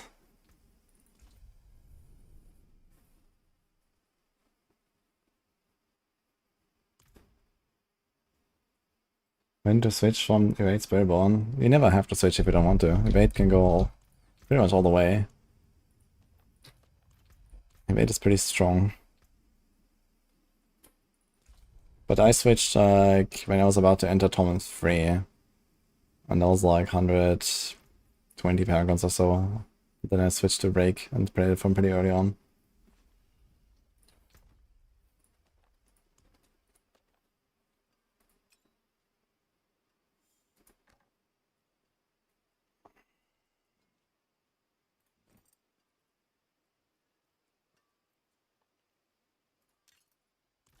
Greetings.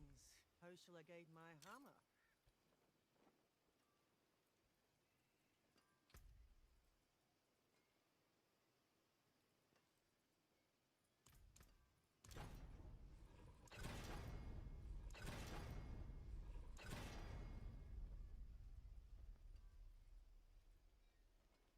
Maybe do one innovation, one Shadow Clone cooldown or so. Starting Ahu Quacks as well. Okay, so I guess innovation will help a little bit with that.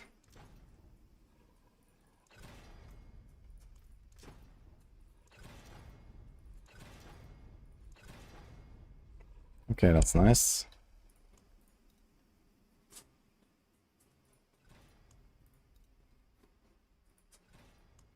There's a lot of scrolls. Okay.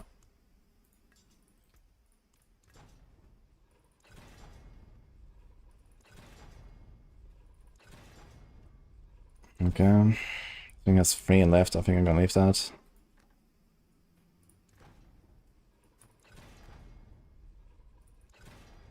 $52 is probably fine. But here we can try.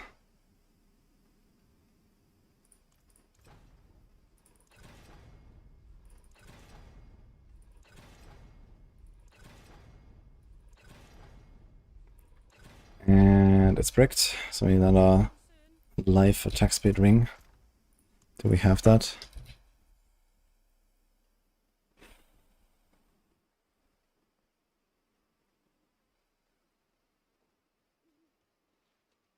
There's a dex. I only have GA life, and the GA life on the neck, so maybe it's fine. A bit of dex.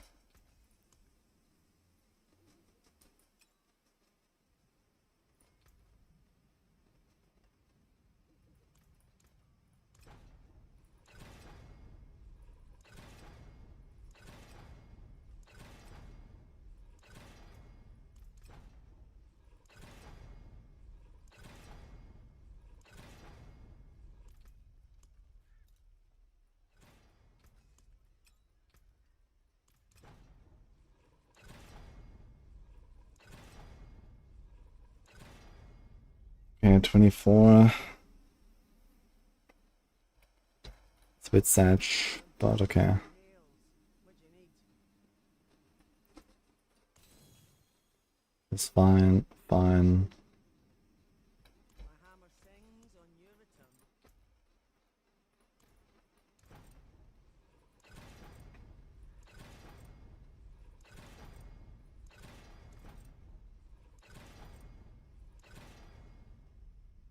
His barrier generation. What about some dazing? Do we have like any like ranged daze or something? I think I'm gonna do that.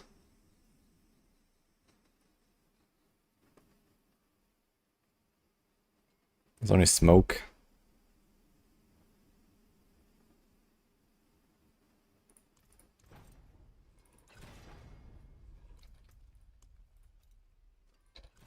See some steel you need?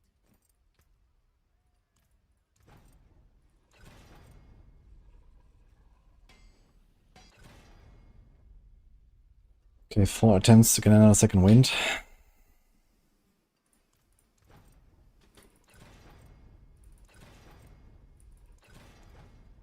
And we pick the pants.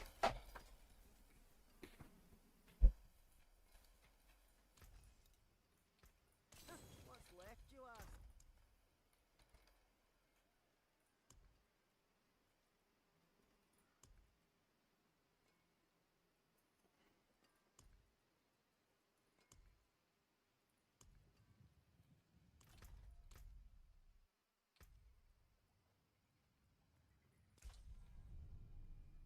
The best place to trade items is Diablo.trade, usually.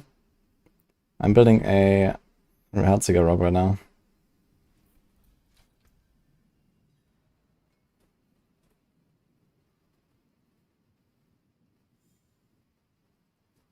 Okay, it seems like I don't have a GA more pants. That's unfortunate.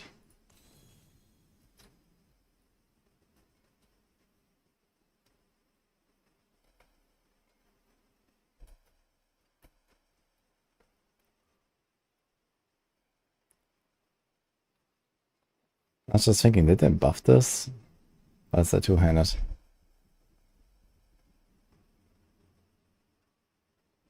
Oh.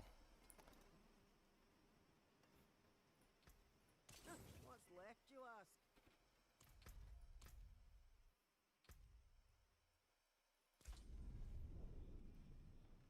I have peaceful boots of GA resource to sell. Actually, I do, I think. Because I decided I'm not gonna play Death Trap anyway this season. I have one lying around here. Pretty decent one, I think.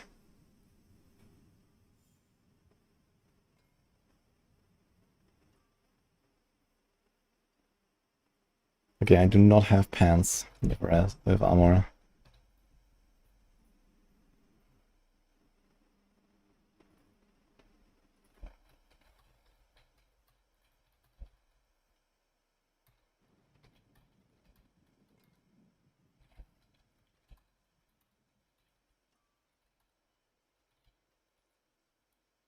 Okay.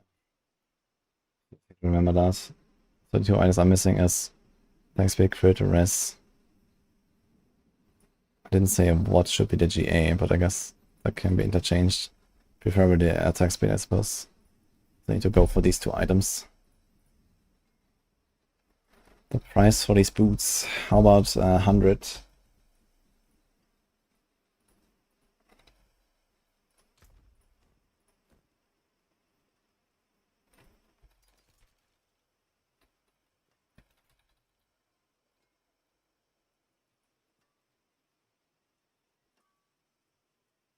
Okay, I think I can probably get rid of pretty much this entire rogue now. You can also have some other stuff for Death Trap if you want. I have relatively decent stuff that is saved, like this.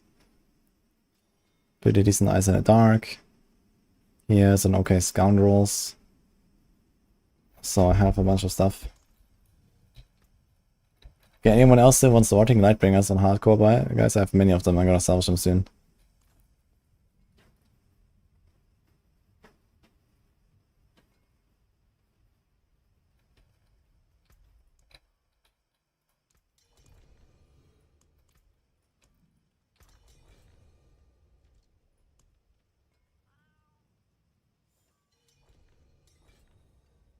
Going to add the boots now.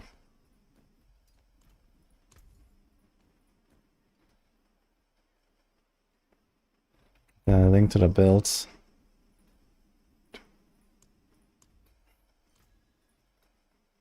Yeah.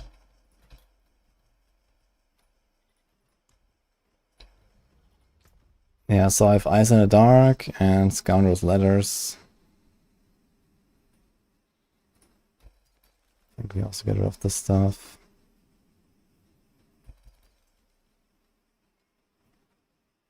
Okay, any other builds I want to play on the Rogue? No. No.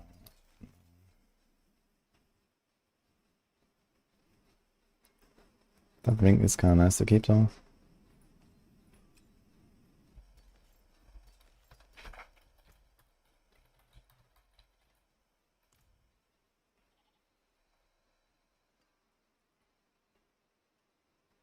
Any TB, Azure. I did a bit of TB at the start. The Scoundrel. Okay. Would be nice if you could offer something.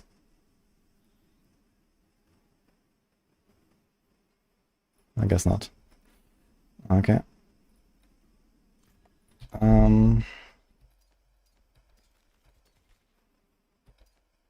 Wouldn't mind some boss mods or so, that'd be nice.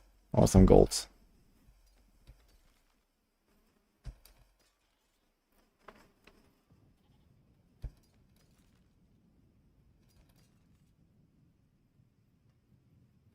Also have this big flurry helm. Very big flurry helm. Pork, 8 husks. Well, I take that, thank you.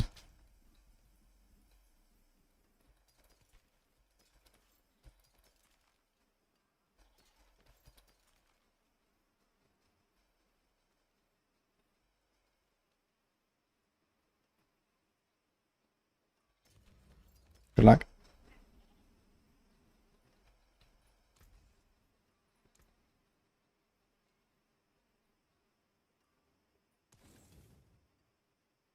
My hammer sings on your Thanks, Thor.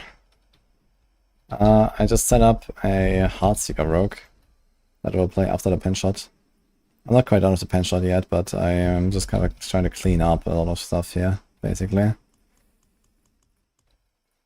So this is part of that mission. Because I have way too many things. Can delete this character.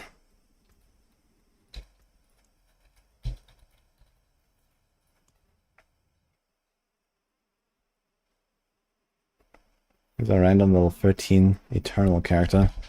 Or delete that one too. Heartseeker seems pretty decent. One rogue trading GA uniques. Uh-oh. Well, boss in 30. I think I'm gonna skip that.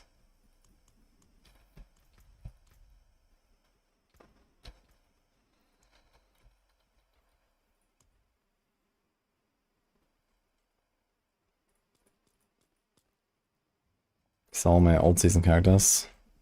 I still need to figure out what to do with them. Into some funny stuff and kill them off in some T4 Lilith attempts or something. But that is for later.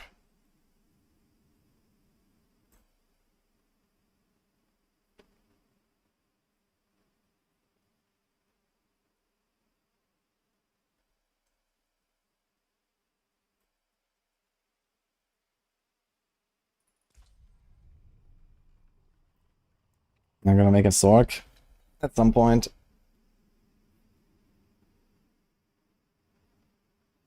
How SC Saturday special is this Heartseeker build? It's alright. I mean, Darkseid likes to put low life, but it's like okay, and he just replace a few of the dex rolls with a life roll and if you're chilling. So that's kind of the plan.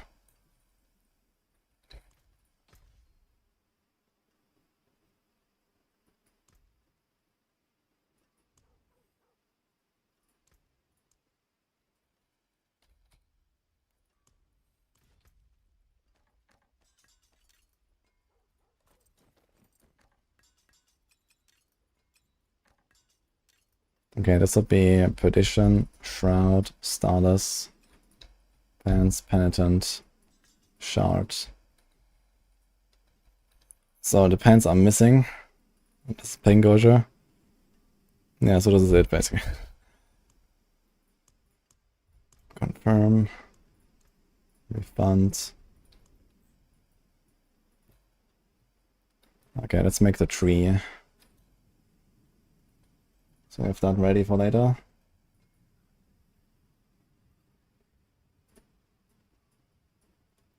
Zero graphics.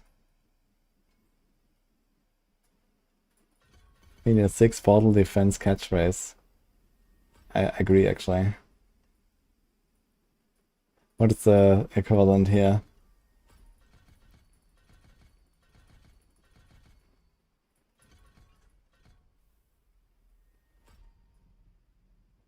It's finding poison trap. How about no?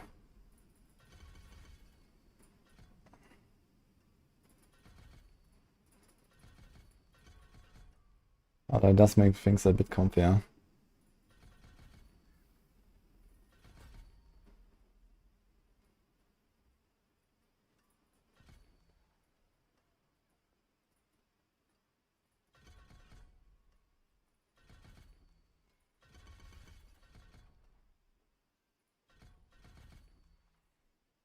Ugh. We need points.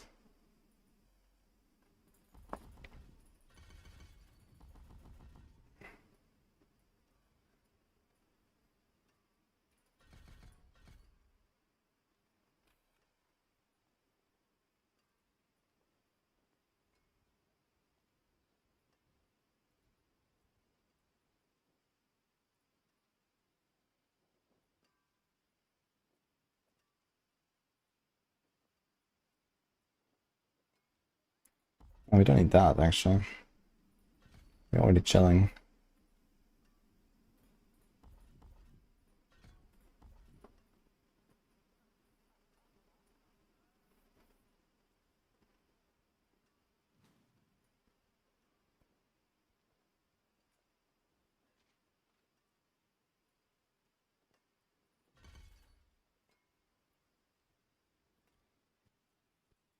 Like that.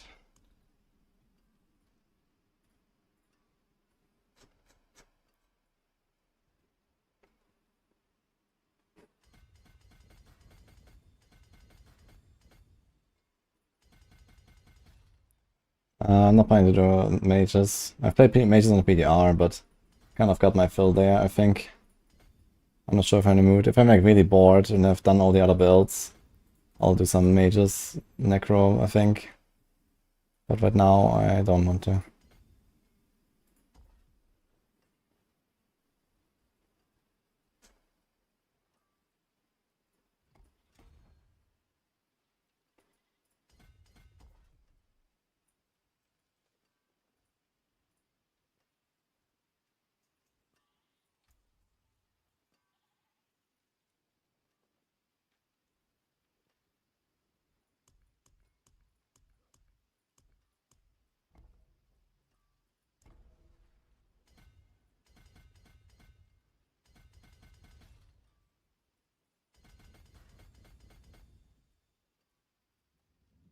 Fluidity. We have that.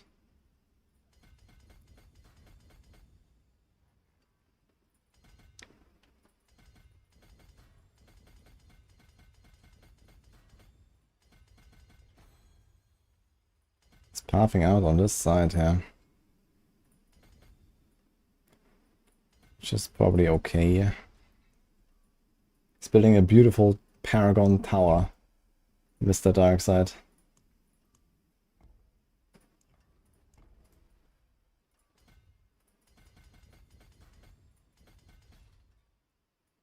Can he? Dude, I happen to have all the glyphs for all of the builds that I just set up. Already leveled. That is nice. And how many did I make? Like 5. So much variety in those glyphs, dude. Really? 3, 6.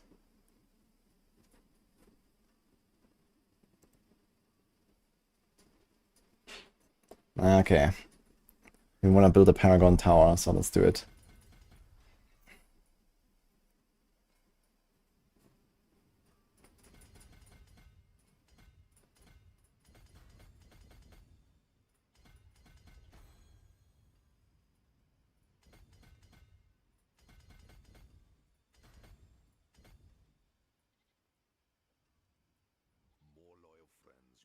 Alright, exploit weakness. We keep going up.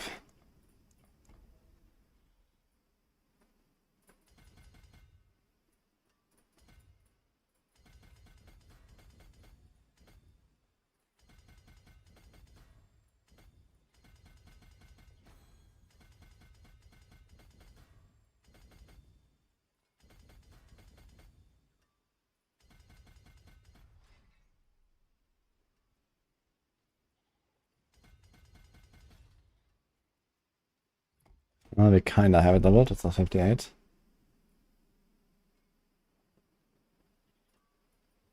And one more.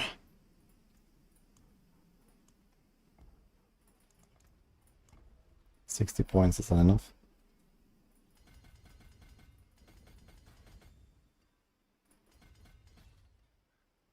Oh. Problem. Devious is level 1.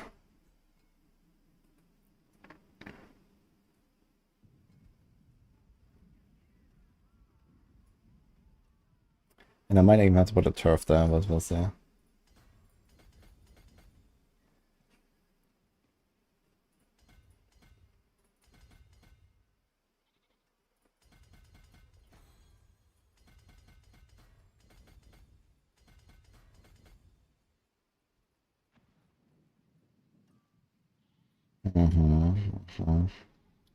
But some distant DR.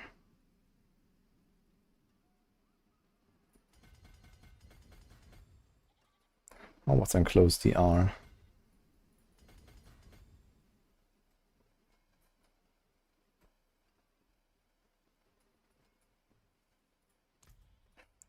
Okay, 1 point left. Well, it is a bit scuffed actually.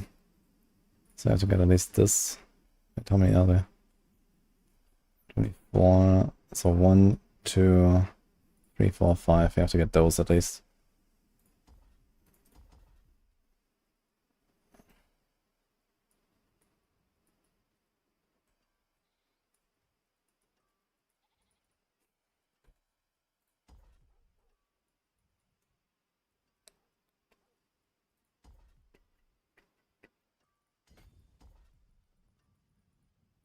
Alright.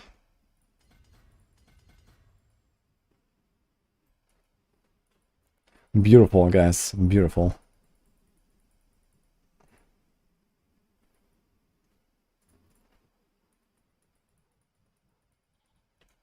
Okay. Oh.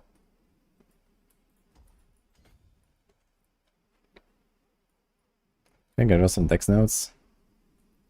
Sure can.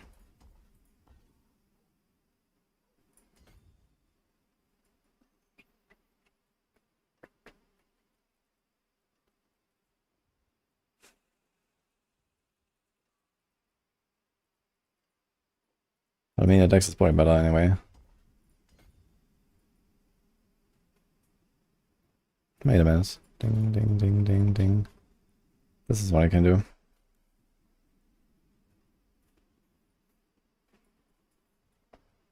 Insane. There's also 20 imbued damage per point. We can have that. We want to boost the Kenny a bit.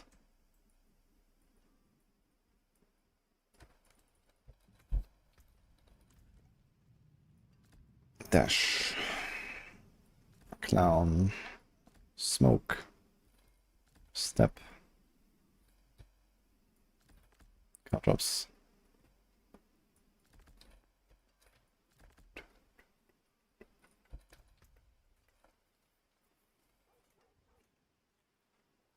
Okay.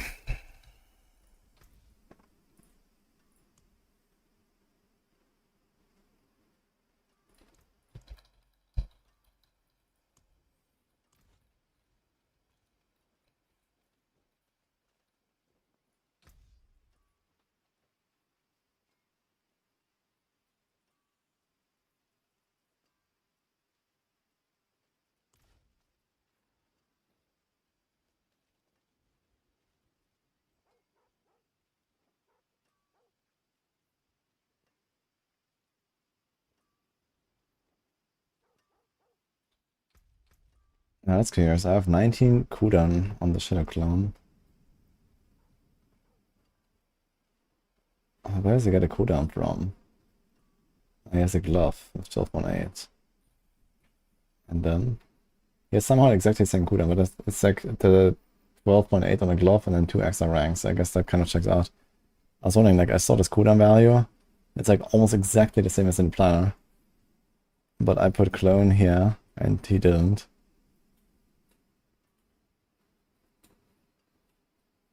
Okay.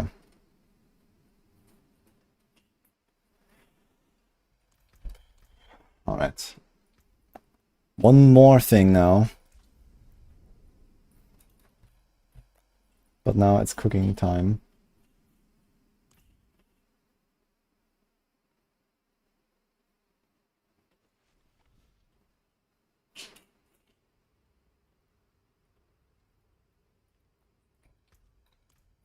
Spasma. Thanks for that point, by the way.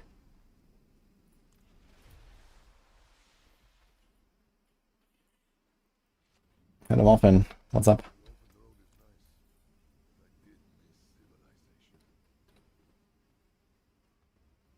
Why is that PenShot different to Mippies? I guess he likes to do it differently than me. I don't know. I'm not sure what is different. I suppose not much.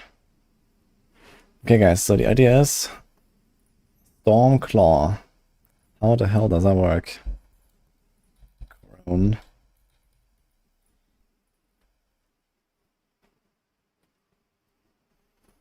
Pain. They can't do Starless. What they can do.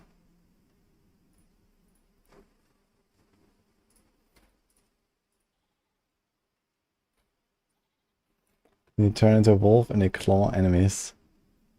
Yeah, okay, so do we need, first of all, something like Tempest Roar or so? Tempest Roar makes our storm skills into wolf skills, so you probably need that, I suppose. And not an air. But this is probably fine. Then I guess we go for some big basic pants.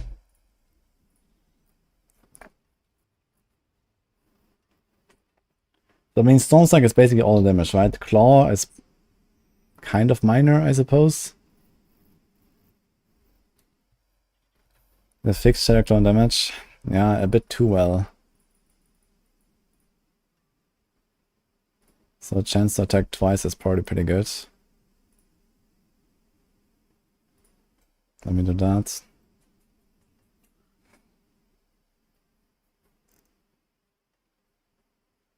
New evade planner when?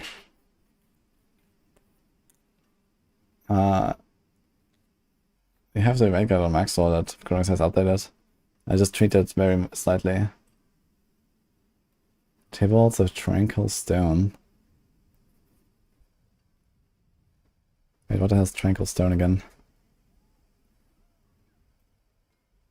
Do we do Wild Heart, Hunger? Do we have 5 uniques here?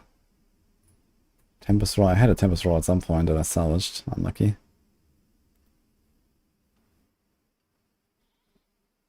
You might need the aspects. What is Tranquil Stone?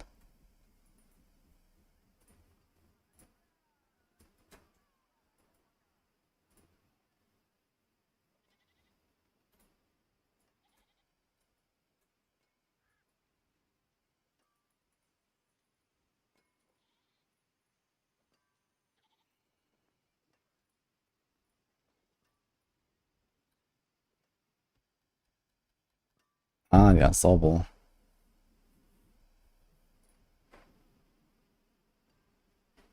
How long does it last? 5 seconds. I mean, this is gonna be a Dire Werewolf build, no? Is there a chance we're not gonna do Dire Werewolf on this? That's the question. The answer is most likely not. And this means we can't do Wild Heart Hunger. Actually, we can with the Bulwark tech. So how about that? But then we'll have to put the Dire Werewolf thing here. Because rage is now a werewolf skill, shapeshifts into Dire Werewolf. Dire Werewolf gains 40% move speed and spirit cost reduction instead of damage reduction. And kills heal you. God. It's gonna be that Giga Squish, I guess.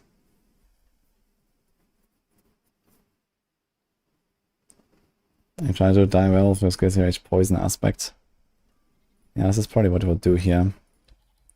Rabbit Bear. Question is, do we need that? I don't think we do, right? Need this is doubled while in werewolf form and for 8 seconds after. No, we don't actually spread poisons.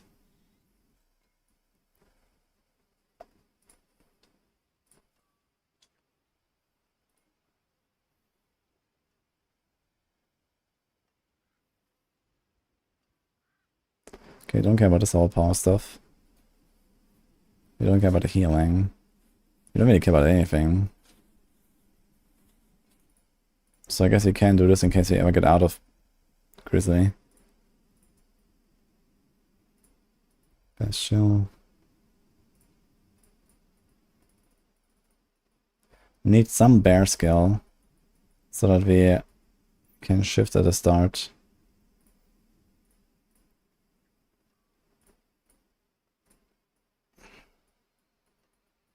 For quick shift and for heightened senses.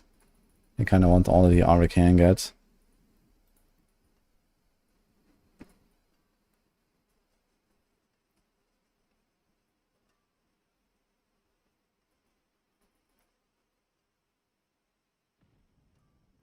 Base storm skills are now also werewolf skills.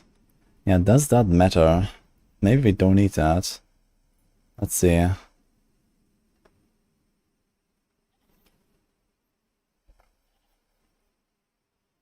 I think basically all the damage is the Storm Strike, right? The Claw is just the catalyst. I guess single target Claw probably helps a bit. But you also have the Storm Strike hit twice. You have all the 350% Storm Strike damage.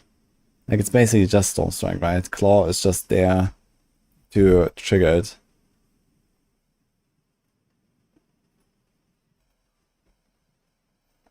You don't want Overload.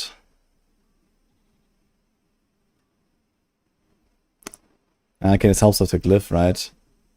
Yeah, maybe. I mean, I don't really have anything else to take, so...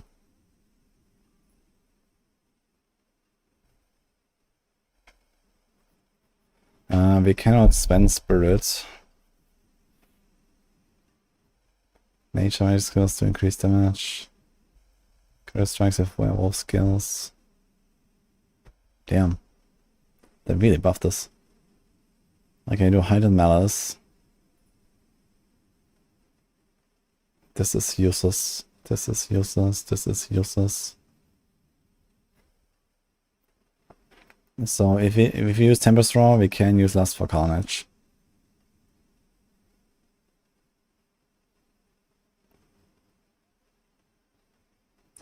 Yeah, I think we have to go Tempest Roar just for that.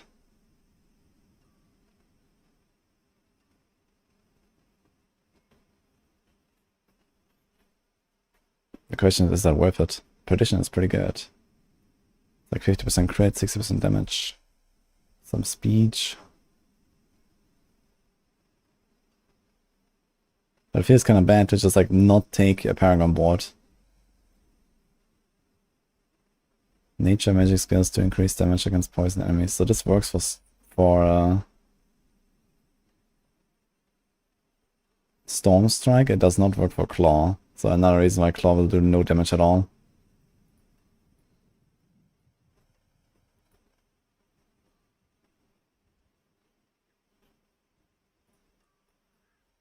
I don't really need to restore anything. You can also check if there's like a board that has like just really good nodes. Here's life, res, life, damage, shit, and attack speed. We probably don't want this. STR, life, armor, life, res. And the R class is not bad. So we could also just do this and just take Storms, the Tempest Roar. It has a lot of willpower and basically nothing else that helps us in any way. But it is a lot of willpower, so that's probably like a 30% buff. Like half a petition. But you lose a crit as well.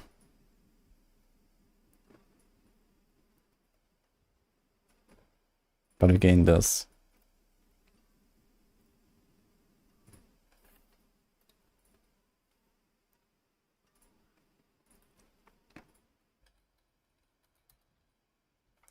Storm strikes chains to twice as many targets, increase the damage of targets take from your other skills by 50%. Yikes. So you don't actually do that, do we? I mean, chaining to twice as many targets is nice. But the chain doesn't work on the boss, right? So we need something for the boss.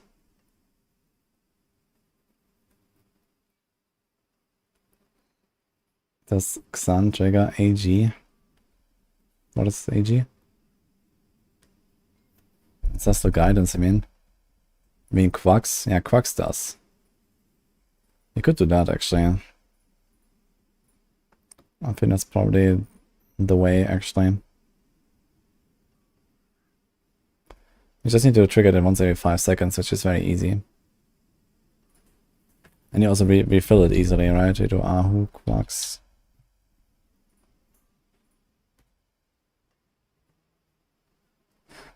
Yeah, I think that's probably better. And then we can do this.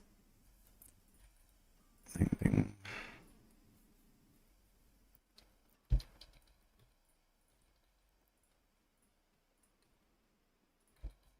Then we do Bulwark duration. Barrier generation. Or is there anything else?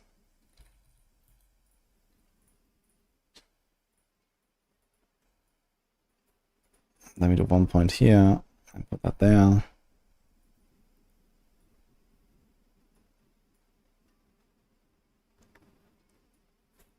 So Danger told me that none of the rabies upgrades do anything for Rabbit Bear, which is kind of funny. Okay, Storm skills increase damage that means stunned, immobilized, or knockback. Maybe.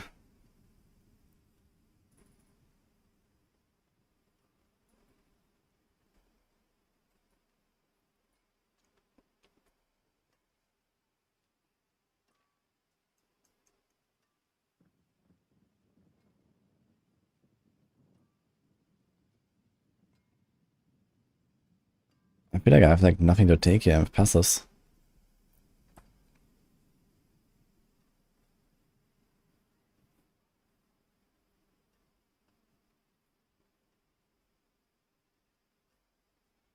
I'm not sure if I should do Ahu Quux. It's good for AoE, but this build is already good at AoE. And it's probably gonna be bad on boss. So realistically, what I should be doing is something like this. And this.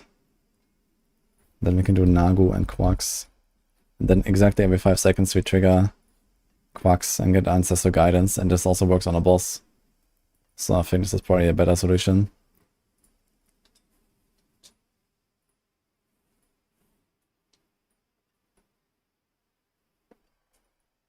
So something like that.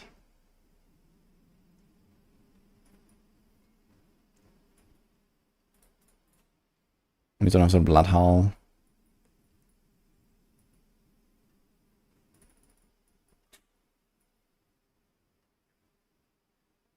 Basic skills generate 15% more spirit. I don't think we're gonna be having any issues at all with spirit.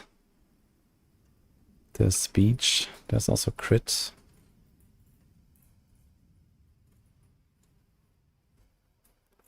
We don't need unstoppable.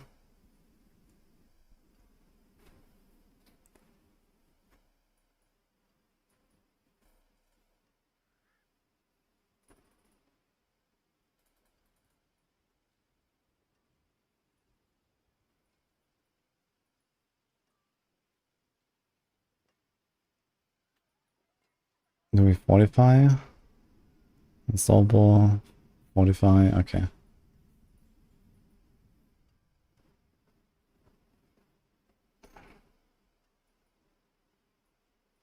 We can just put more points into the bulwark so we get more absorb. We should trigger...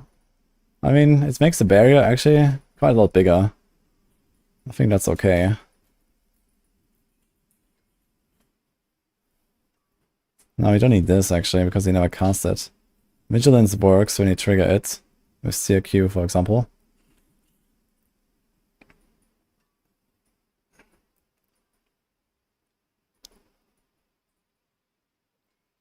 So wait a minute.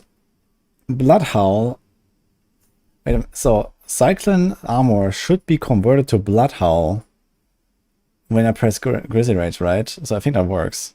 Because this is a defensive skill, it gets converted. This cannot be on the bar, but this can. So this will go on the bar when I press Grizzly Rage. So we can actually have that, and then we can actually get a backlash. And we put 2 points here, so the barrier gets like 5% bigger. A bit overkill. How about this? No, we mean Dire Werewolf here. This is Wolf Grizzly Rage.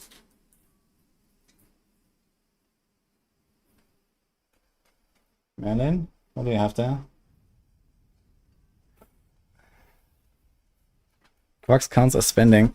It does, I think, for most things. One sec.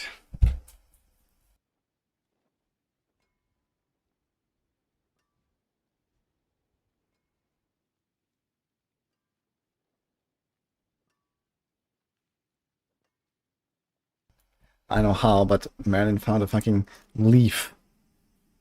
I guess it was blown in here from the wind. I'm gonna throw that.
Okay, we're back. Okay, I genuinely like this setup so far.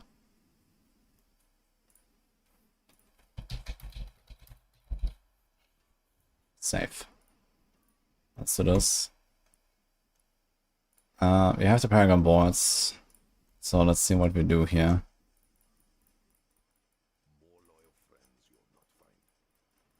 Let's just say we go all in on the storm damage. We don't compare the rest. We have Werewolf for DR. I think I kind of want this. I think we kind of need some DR.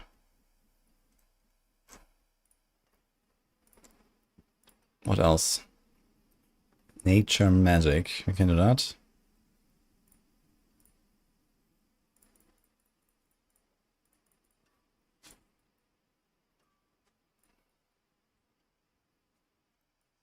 Too much will.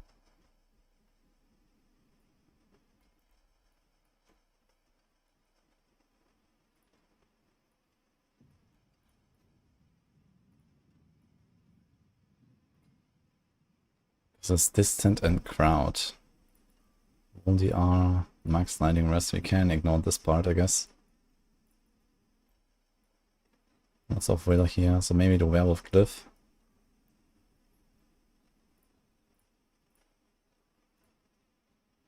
You want this, you want this.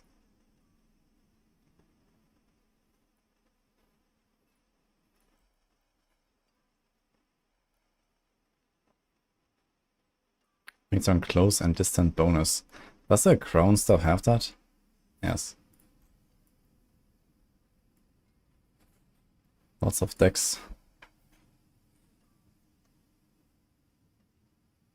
So that's a spirit glyph. Here's another lots of decks angle.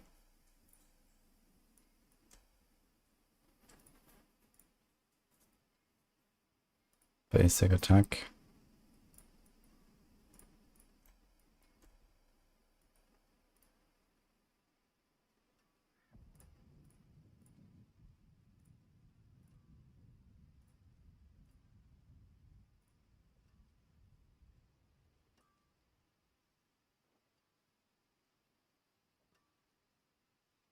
A 20 and a 10. And you don't really have to put points. So that's kind of good.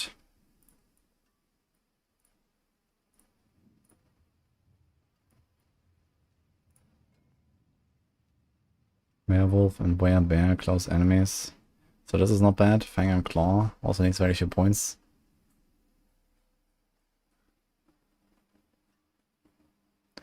We have Undaunted for 45 as well, it's just not bad. It's int. So we'll have to go there. Non-physical damage. Keeper is also good.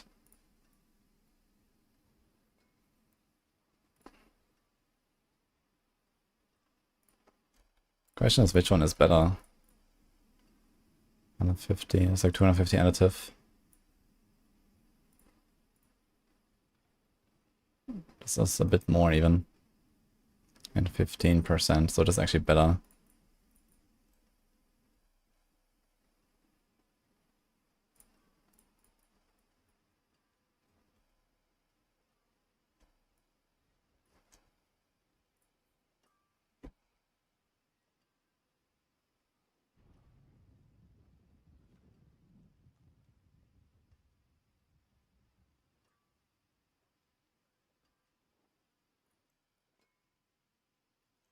How much is this? 54, 59, 64.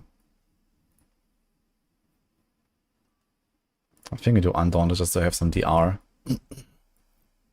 Because we're gonna be kind of squish on this. 2 defensive glyphs. Might be a bit overkill, I don't know. But I think we're gonna do that to be on the safe side.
There's 20 points left. 18. And then you can pick up the max lightning rest, I suppose. And then like a few more of the additive nodes. Enemies damaged by lightning or dancing modes take 20% extra damage. And then 10% extra. How often does this trigger? Ah, this also applies poison. That's kind of nice. Being poison damage has a chance to summon a lightning bolt. Okay, I think that should be pretty consistent with Rabbit Bear and the poison and all that kind of stuff. So we save that.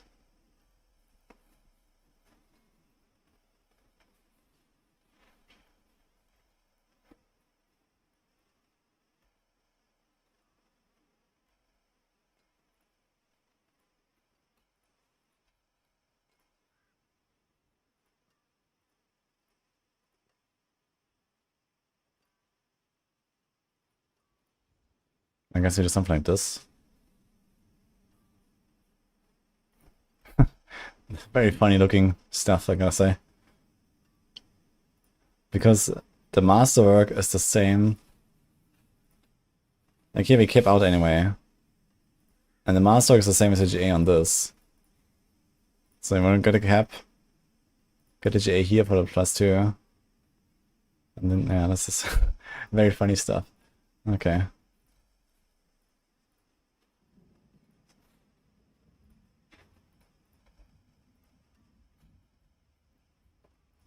We have to put on gems.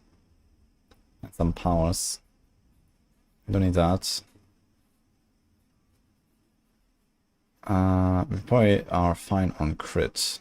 We already have 75 crit just like that. We probably don't need bubble wind. So we can do... wait. Reactive boost. Bubble wind is fine. That's denial. We can do stun. We can do... There's poison. Helps maybe.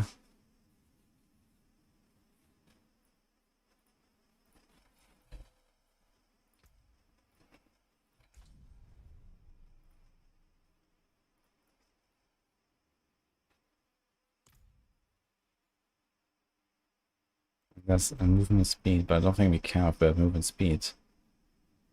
Helm, boots... Flying werewolf is 40%. Yeah, we don't give a fuck. Okay. We are just at moving cap no matter what.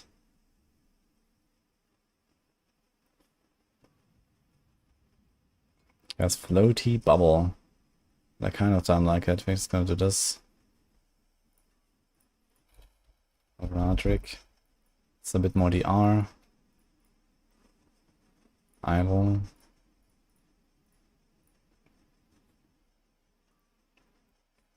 And Scornful. Is there anything else?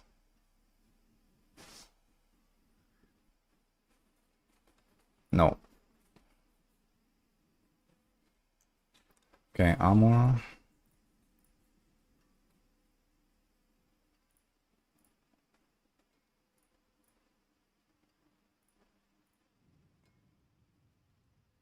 Missing 26 res. That's a lot of res.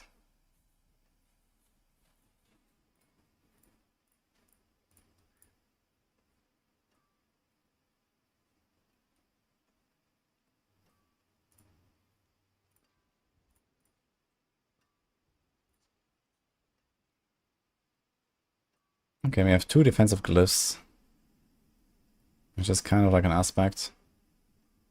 We have a shroud, we should have decent life, we are druids, we have fortify, we trigger barriers. So I think that's gonna be fine.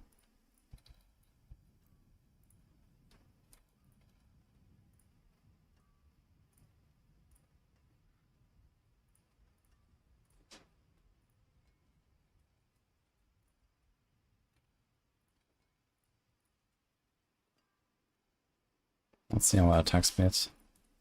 We have a lot of ranks.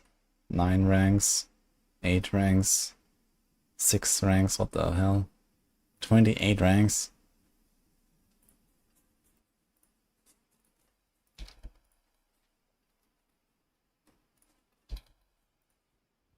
What do we temper? Grizzly rage duration. See rage cooldown.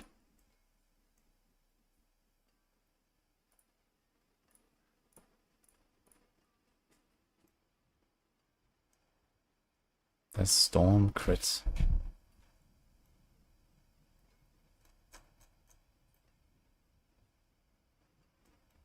I don't think we'll need it.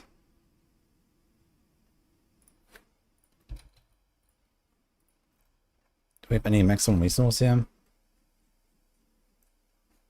103. Can we get more? 16, 20, 4, 8. That's 131. This is almost Rabbit Bear, but it's not quite.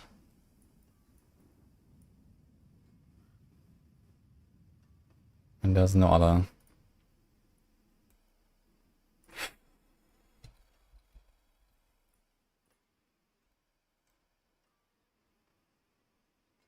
So the other one might just be like Moonrise.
And if the chain was working on single target, that would be very good, I think, but I don't think it does. But you might still want to put this anyway, if we care more about the clear.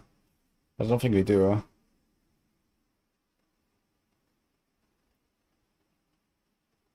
Yo, Jarvis. Grats. Does a support druid work on Hydra Sorc? Cause he ain't buffing. Pretty sure support druid should work for everything. But maybe there's something weird going on with pets. Can hit twice, proc lucky hits, like cast twice. Yes.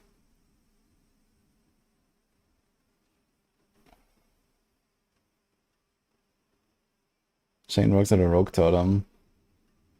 Would have been great to live with Blizzard last season. Yeah. Okay, so I guess we mostly optimize around single target because bosses will feel terrible. So I think we're gonna just go with the chains there and we just get raw damage here. And that's it. Okay, now we're missing 9% res. That's not very much actually. But it sounds like I have to put in one roll. And the armor.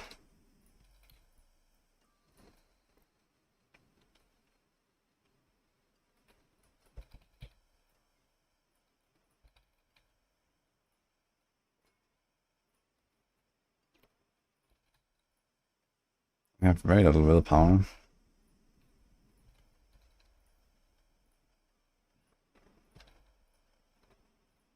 Attack speed, crit.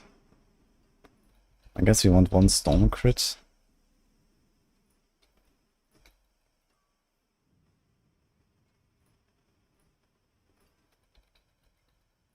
Grizzly cooldown.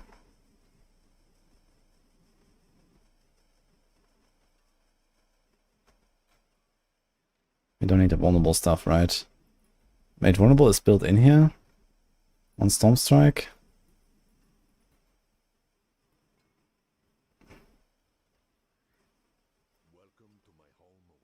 Well, it could be. I guess we do that, right? I mean, 2 additional targets is nice. How much does it chain to anyway? Chains up to 11 surrounding enemies. And then 13. Oh, you also gain 15% damage reduction.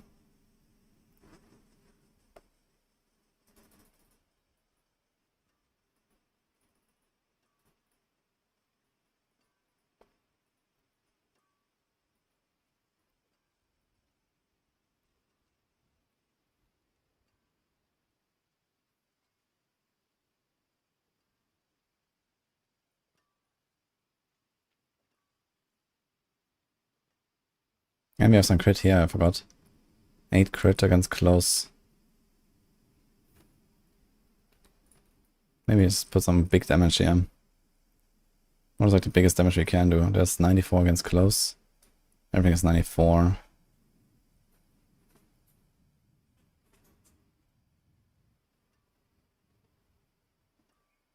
Werewolf attack speed, actually. How about that? I like this idea, actually.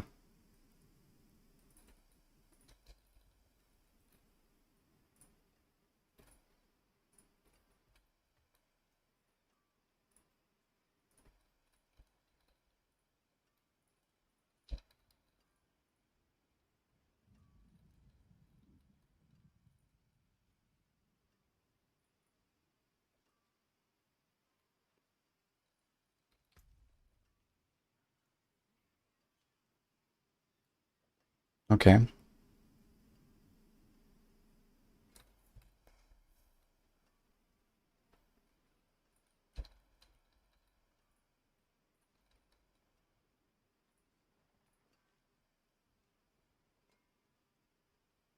I guess I'll just copy my amulet into the planner. How about that?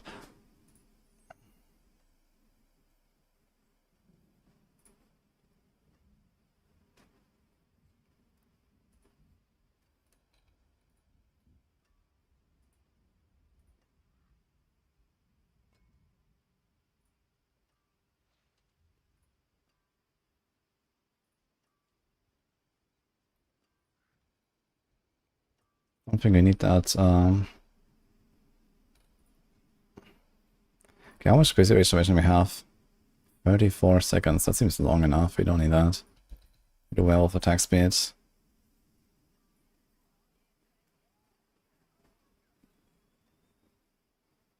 we have 16, 32. Much of shape shifting. It's 55. Yeah, so we just try to get as much as we can, basically. Is there any other random source of attack speed?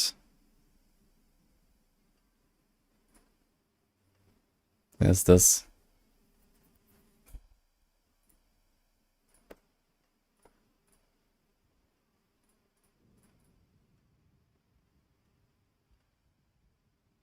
Yeah, this is long enough anyway.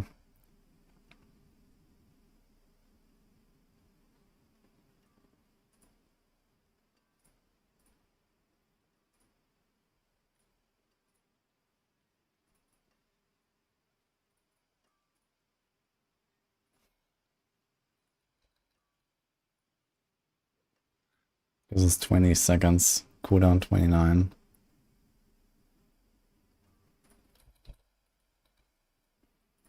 I think we should do something like that, just so in case we have bosses and stuff.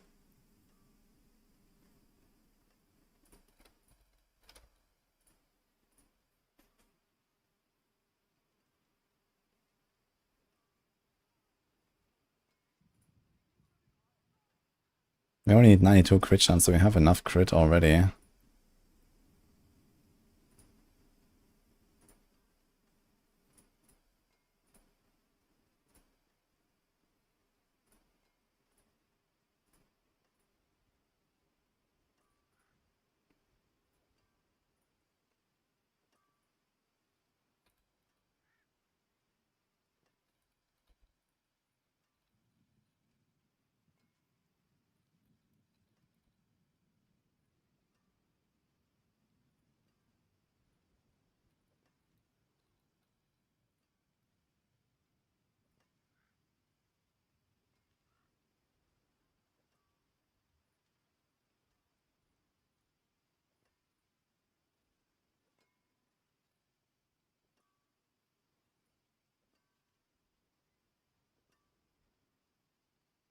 I think I was supposed to have like a rest roll somewhere. So we actually cap out.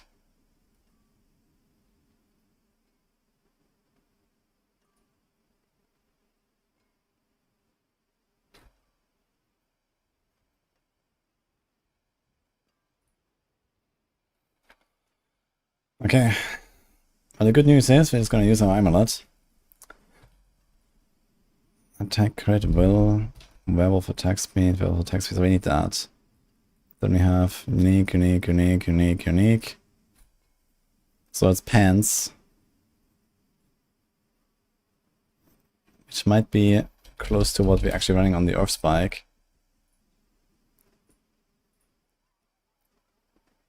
Res Earth Spike will, nah.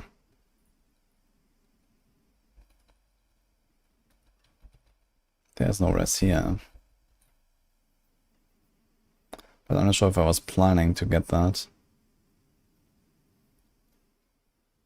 And it has GA for Earth Spike anyway, so we need another pair of pants.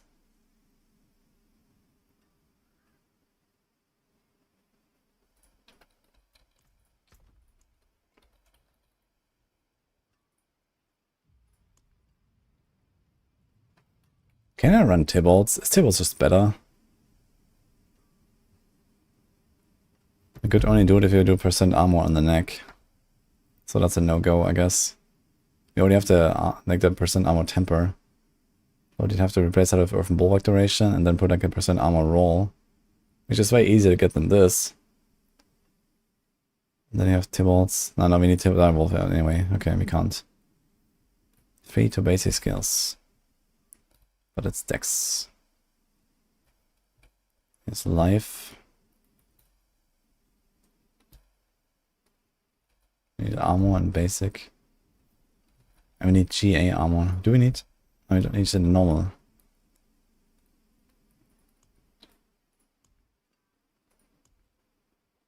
Normal life roll. Should have that somewhere.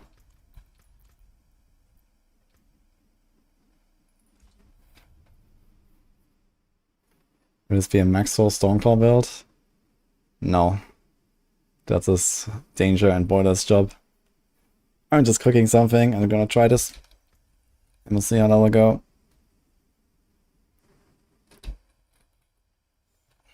We need life and armor. He has +3 to Storm Strike though.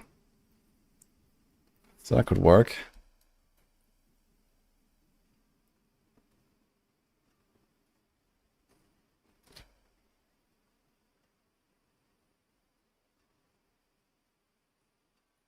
Since we're going all in anyway on the Storm Strike. It's GA will.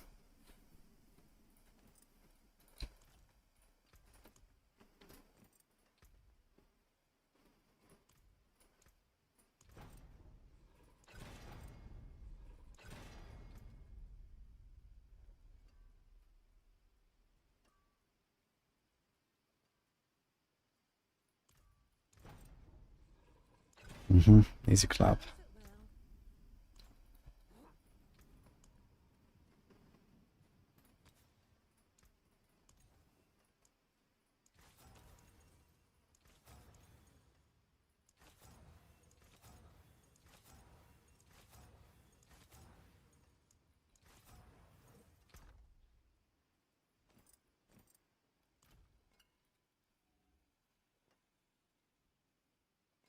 Okay, low on life. But I can do like a life ring. And here also I can do life if I want. So I want life crit attack speed with a GA crit. And then I want a GA attack speed res. Okay.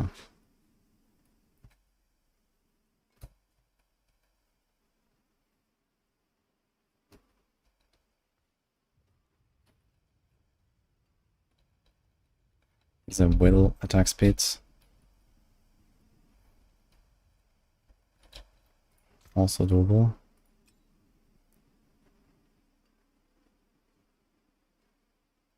Will and life. But then we don't have crit. One crit and attack speed together. Or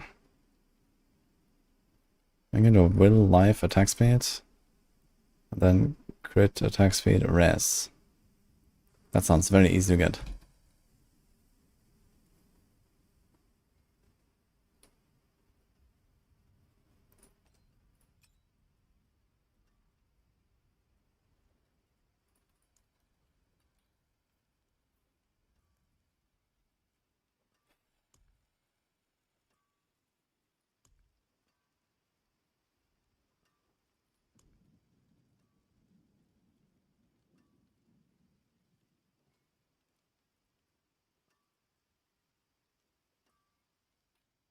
Here's life. Attack speed. Okay, so I have this. Wait, where was it? This one here, this works. I need attack speed res.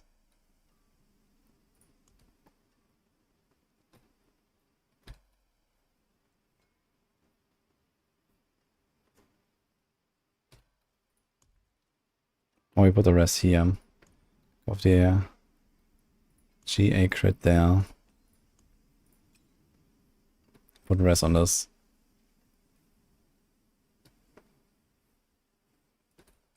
Okay, I think that works.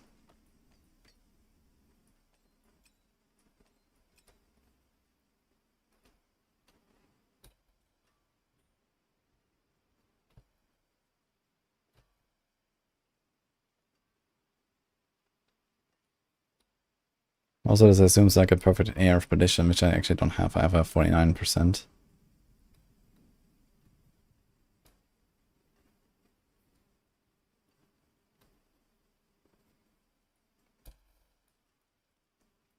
So I might just put crit here.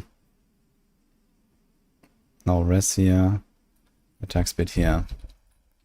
And werewolf attack speed temper on both. And basically rage cooldown on both.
I don't know if I could back up Balazan's Sophie.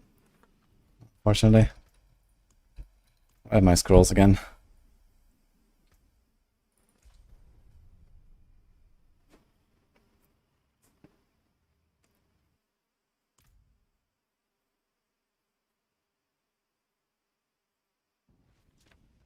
open road is nice, but I did miss civilization. That's a lot of runes here.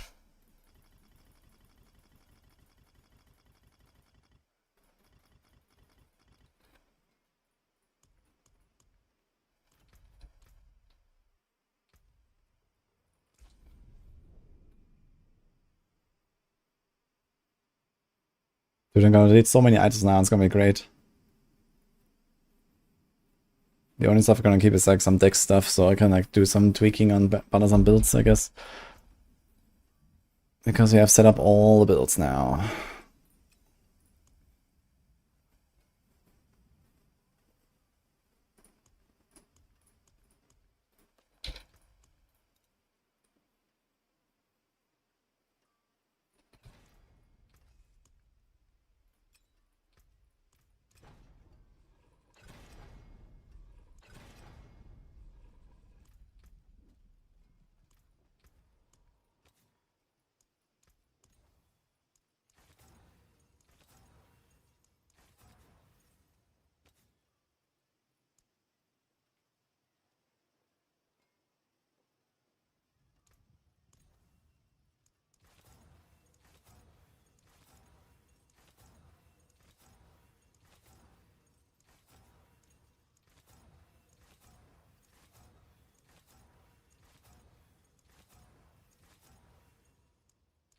May your road be filled with wonders.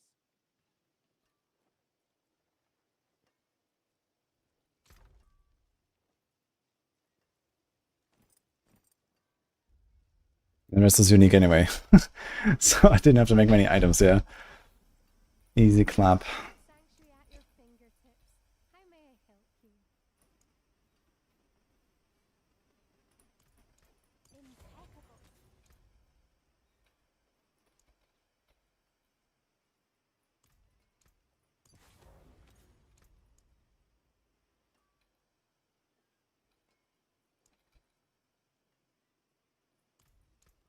Hi, Retrovisor. I've been making builds and creating items, tempering items. A lot of them. So we have 2 more Druid builds set up now. We're just missing 1 ring for one of them. Attack speed, crit, res ring. So that's what we're looking for. And then we're looking for rogue pants with GA armor, dex all life, and basic or Heartseeker. So these should not be very hard to get. I bricked my pants and I bricked my ring. And now we can delete a lot of items on my stash. So that's cool, because Barb is done. Druid is done. Rogue is done, just the pants. Druid is missing a ring.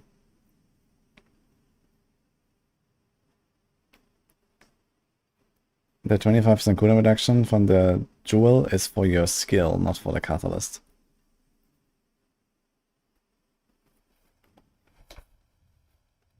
How's Barb now? Super fun.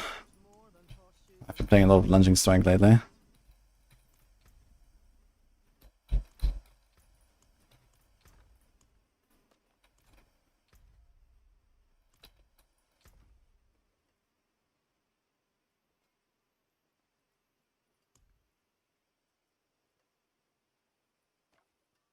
So there's this thing.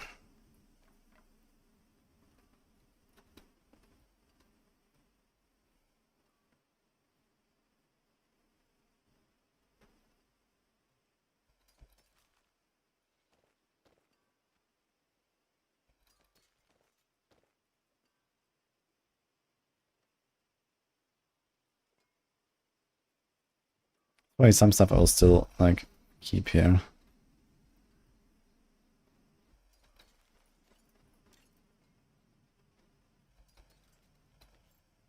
Actually, I need to check what I want to keep on my Barb. I think I still need to make another amulet on my Barb. If I'm mistaken.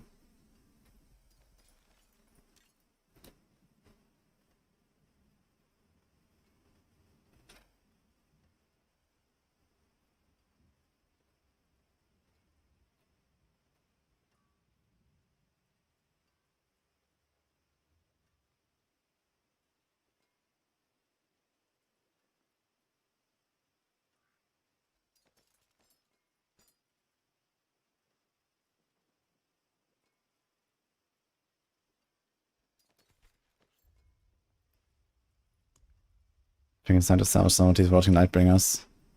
Last call, guys, if anyone wants Rotting Lightbringers. I also have some Azure Rafts.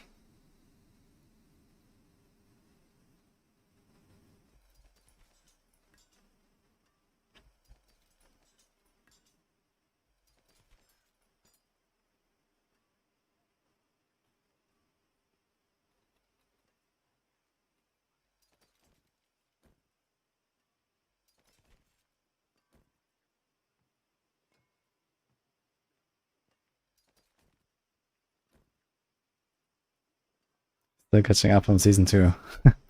Nice.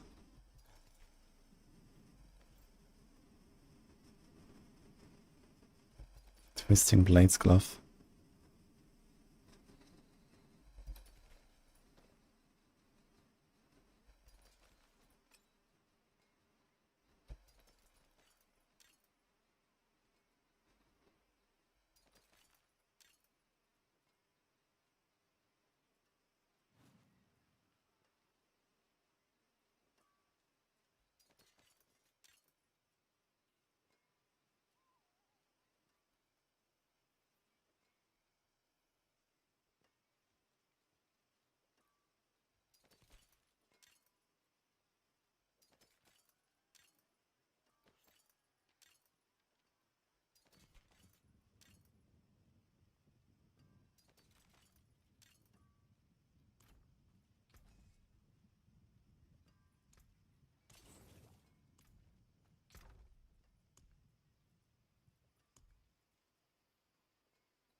No patch this week.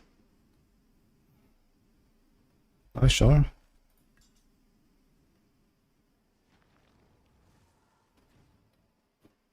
I thought I would do something.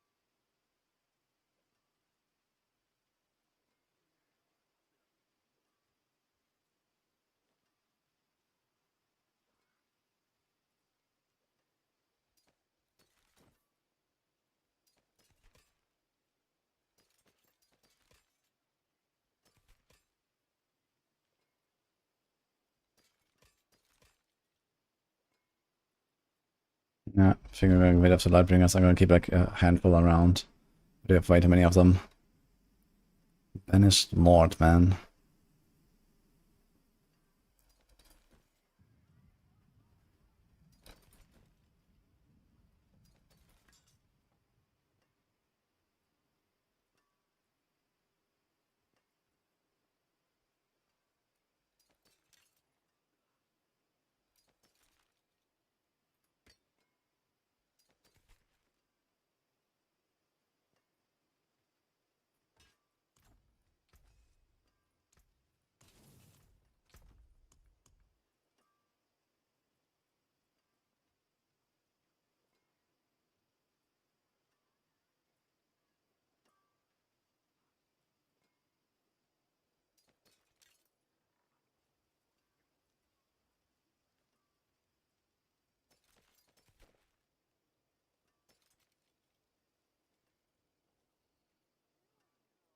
How much damage increase is that? I should check that out actually. GA max resource. Might actually be kind of legit. Compared to like a passive.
And no, I don't think I'm gonna use Flicker Step on anything really. I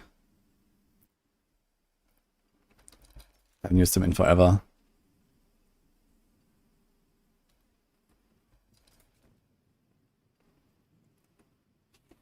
Thank you, teacher 2-1.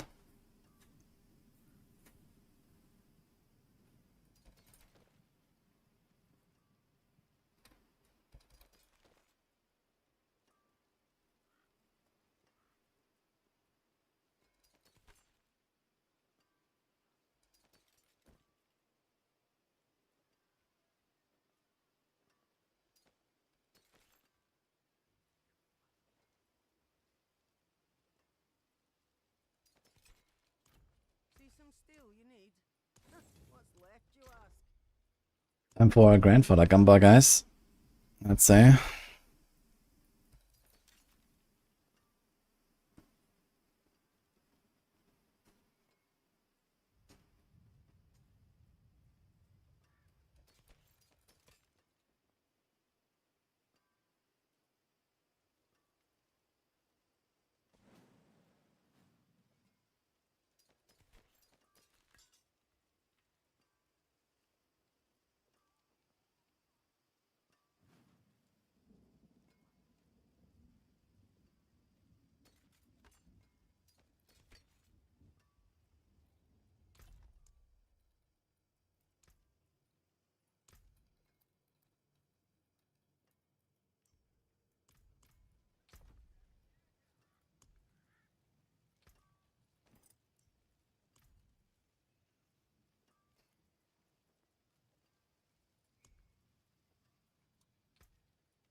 Okay, Connors doesn't want the frenzy pants, so no one wants the frenzy pants.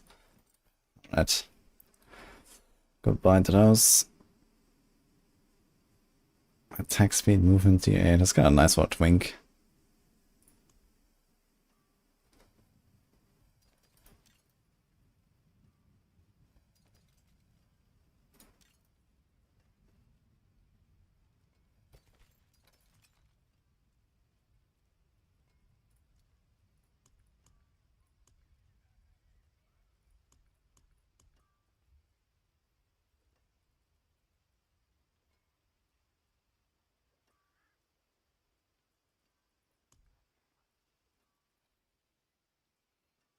Any chance I got on materials? No.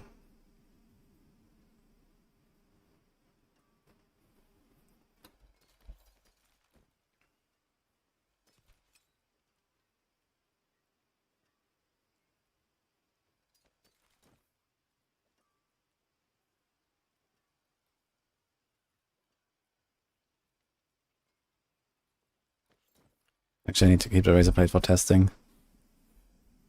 I need to have one with a shitty roll and one with a high roll. I need to do some testing if that actually works with Balazon, because I'm not even sure.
Use it well.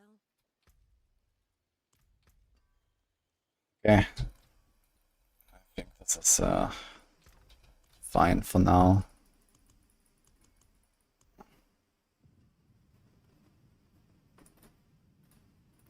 So let's make this like the Druid and the Barb tab or something. So I do this.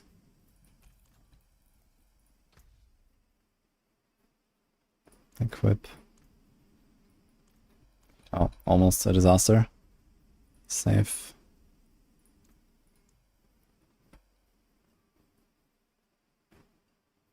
Ah, I think I never actually put it in a game, right? This is.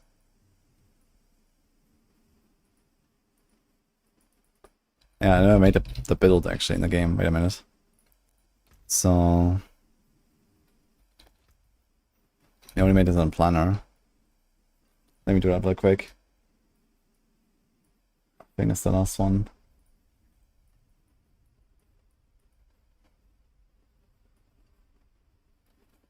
How was Rogue this season? Really nice. Has fun builds and also mini builds that are really good.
I mean, if it chains, I'm not sure how much it changed. You could try Nature's Reach, actually. I think we have enough move speed anyway.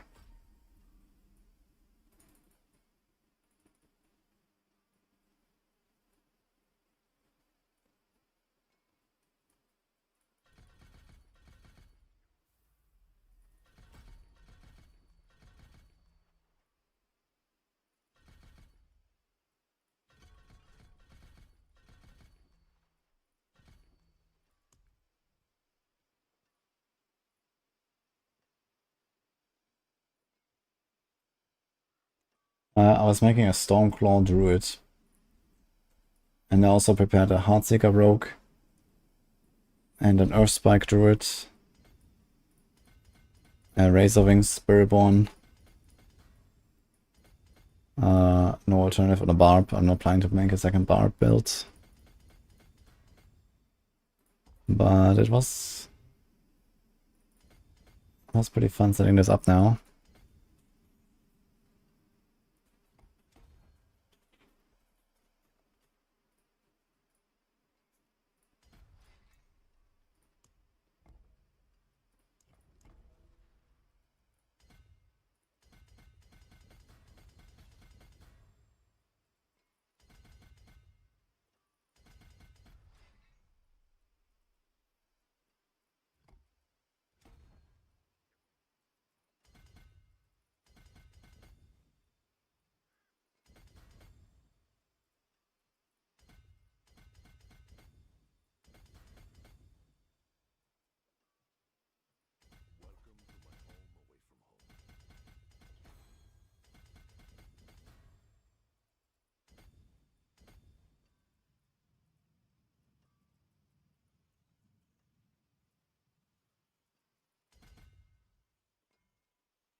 Hey Ma.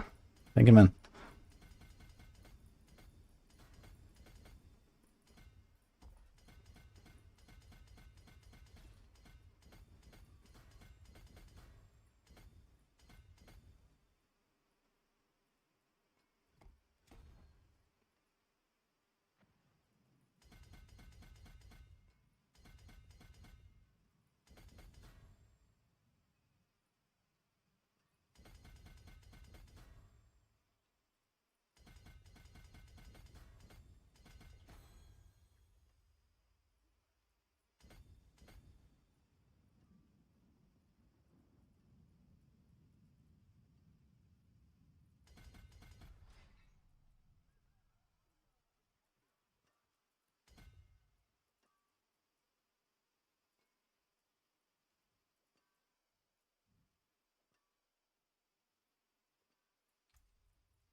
Hello, PMT.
Great.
Okay.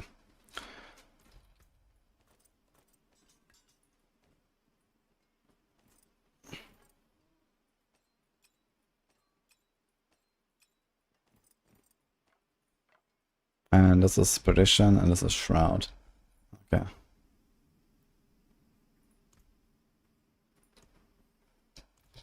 Alright. Hawk. Let's throw this in there.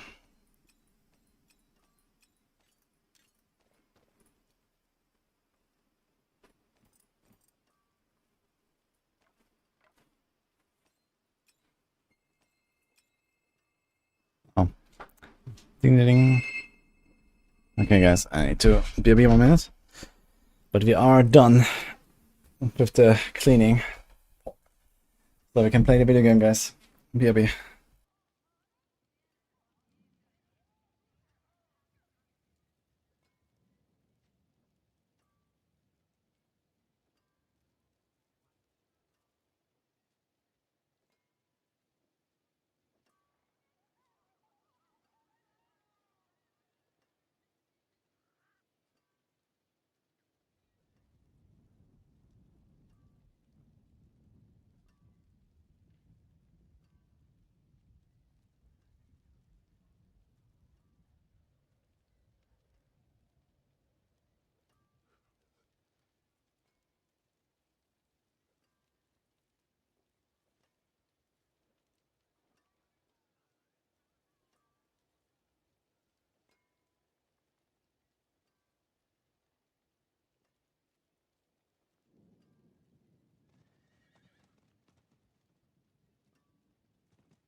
This thing will stay here, right?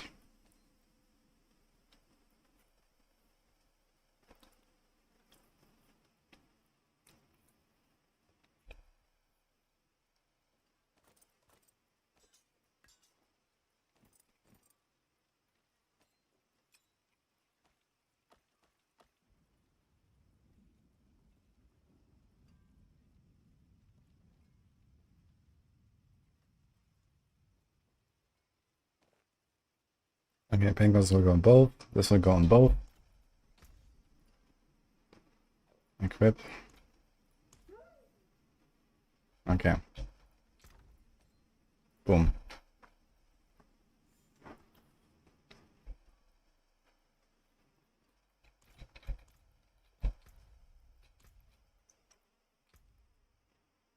Now Barb. The only thing here is the question mark is the amulet. Do I want to change my amulet or not?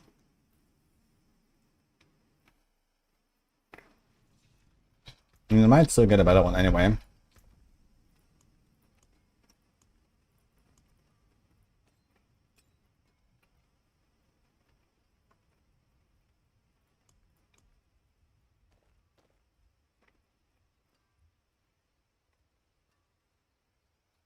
But it's fine.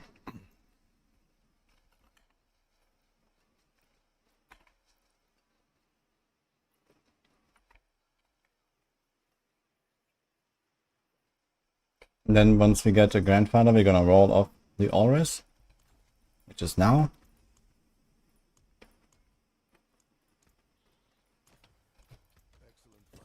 You see, it's not easy. And then we can change this to some passive or so.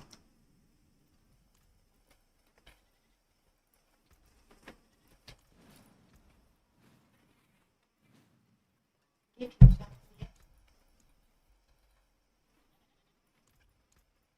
Impeccable. The magics await your return.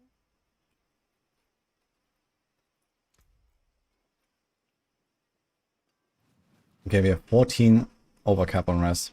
Wait, are we in top 4? Yeah. Okay. So we have like one res too much. That's fine.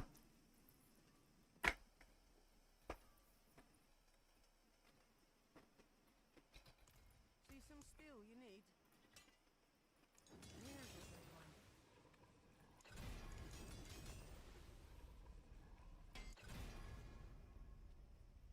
We take the resource all alive as much as possible, I guess. I don't think I care about the all-stars that much.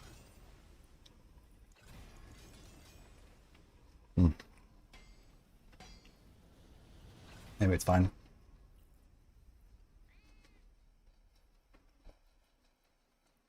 My hammer sings on your return.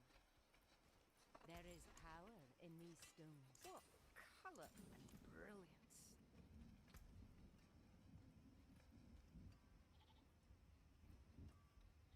Nice.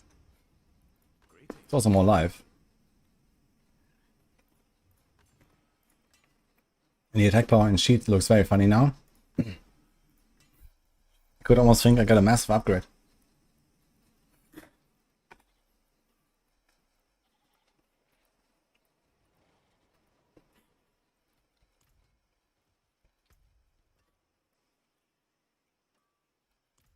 And now we roll this off.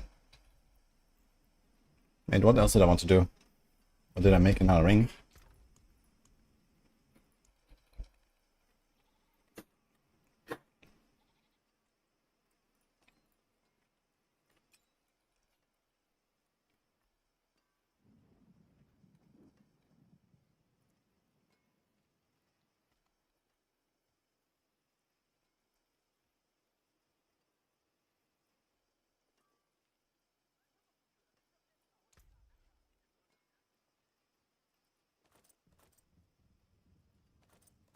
And we won't need we won't need crit chance on our ring for sure. What about attack speed on?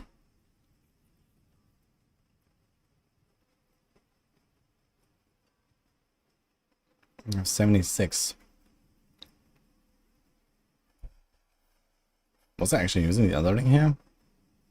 Maybe I was running this. Actually, 90% attack speed.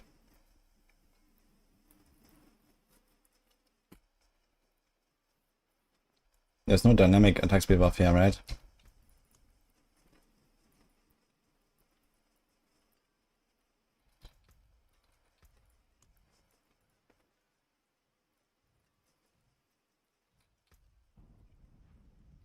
We have Moonrise. Okay.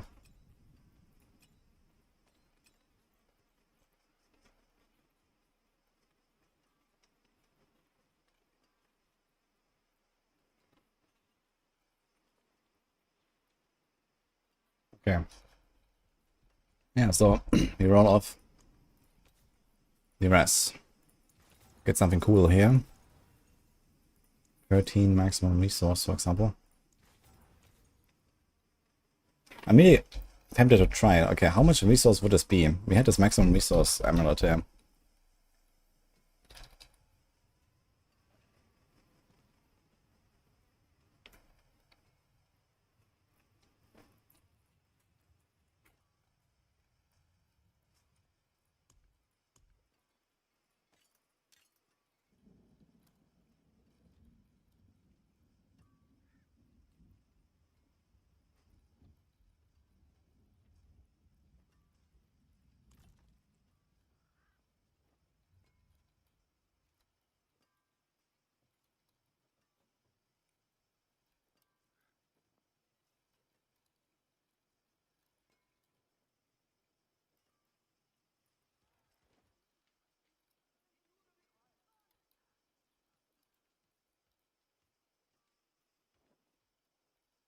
We have a multiplier of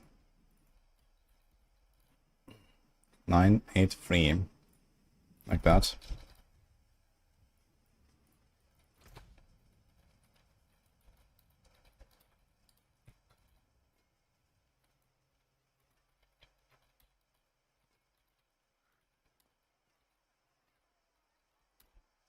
This is 856. So what's the difference? Seems actually pretty significant.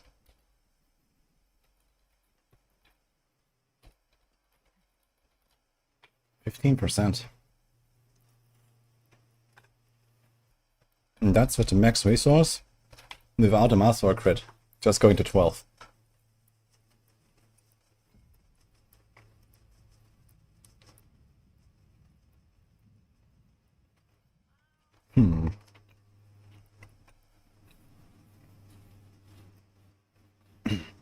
Kind of legit.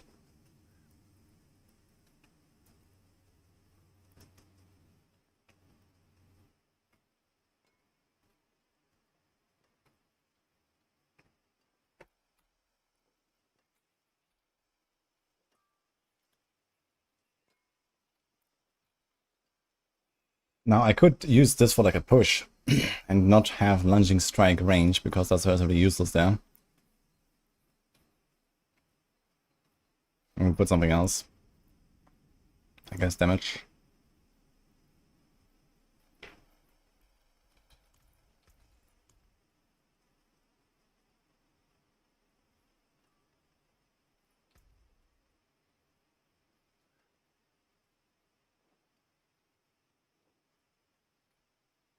I'll keep my forge hot. Return soon.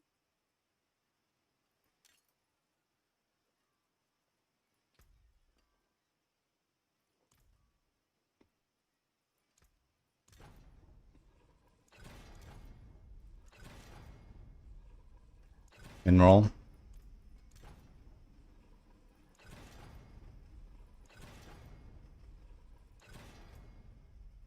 .gg.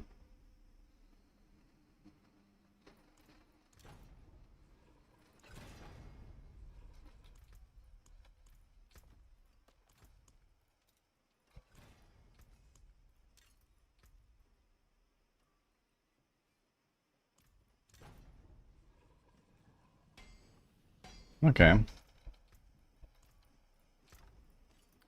think that is legit. Just enroll it at some point.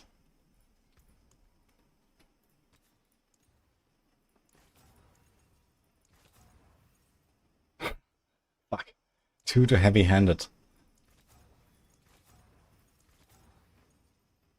2 to No Mercy. That is the wrong one.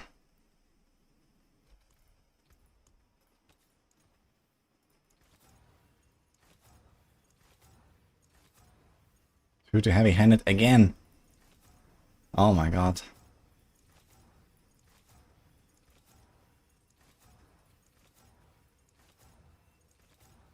So much move speed. Heavy-Handed again. This is actually insane. That's cooldown. It's not the worst actually, to make this a bit more comfy.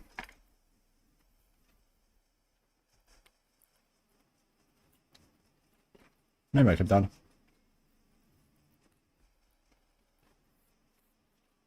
I have plenty of damage anyway.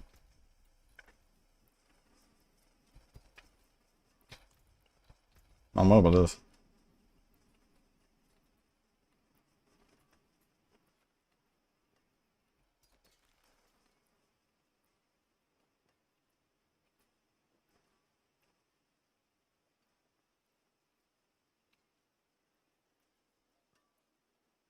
Greetings.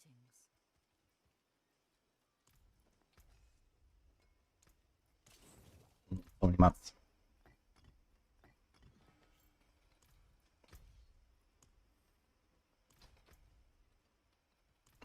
Okay.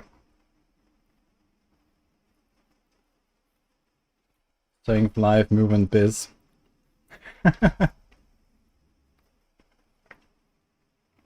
had movement before, but I'm capped now on movement. I just have too much move speed. With berserking up, okay, I'm missing 5%. So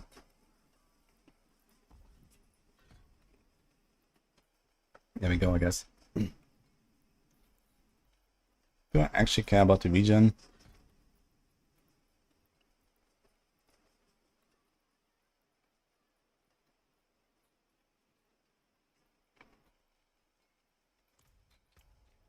When did I get a grandpapa?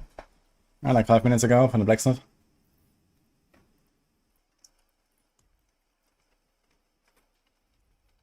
So the only item missing is the Shaco now. I have 3 different predictions with different GAs, so that's good. I have 2 different starters, that's also good. That's okay.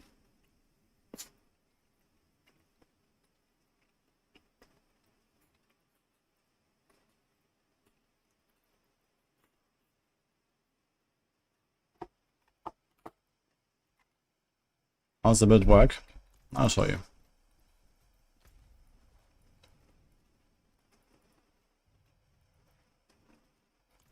So Barb is relatively decked out now. We don't actually have to farm any bosses on the Barb either, I just realized. We have kind of decent items now. The by far weakest piece is my Shard of Raphael. That's not good.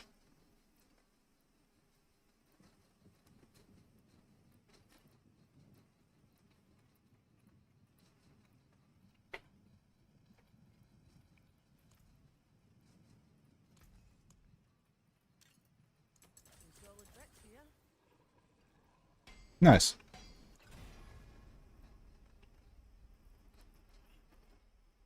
And we could remaster work a few things. Like the rest here doesn't need to be hit, just give me another lunge or so.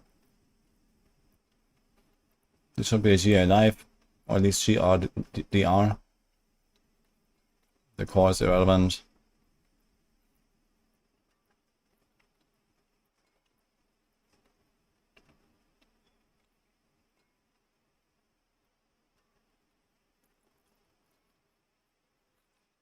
I think this was a triple GA, and I rolled off the main stat for strength. Feels bad. This was a willpower, I think.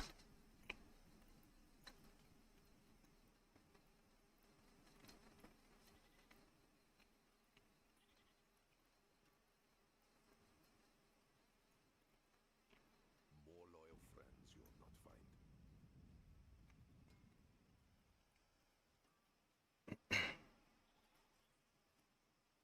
Any tips on new players starting Barb?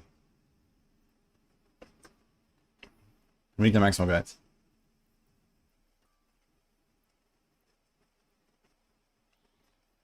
Okay, I think we're good to go, guys. I wonder how much more damage I'm gonna do now. Maybe I should start with some boss or so. Just kill like a random Uribar or something. And Beast, just to see how much damage it is with the Grandfather.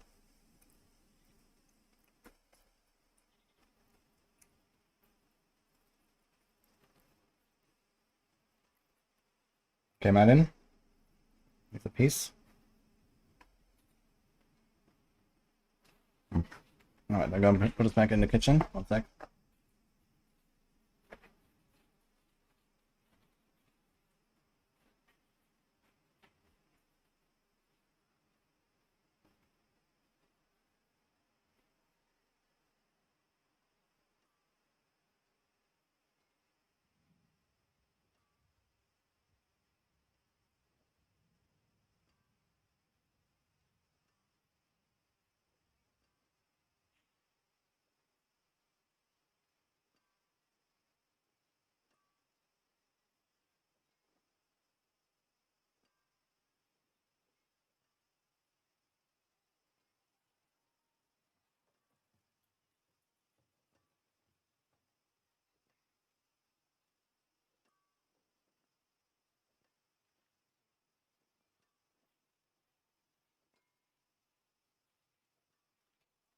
Okay.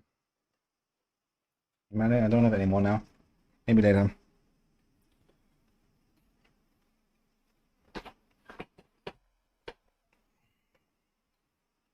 Okay, we have 3 minutes for Bloodman. Fuck. Let's do it.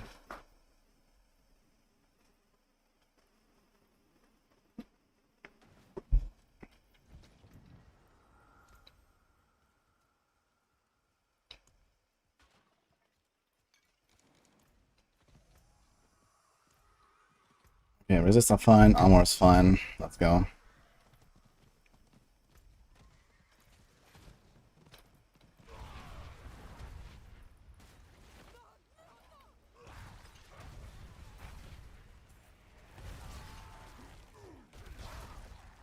I think it's gonna feel really nice with the extra cooldown on the neck. Even if it's a bit less damage. Before I roll off like a lot of gold here. I actually have almost 3 billion gold, I just realized. But that's gonna disappear fast at some point.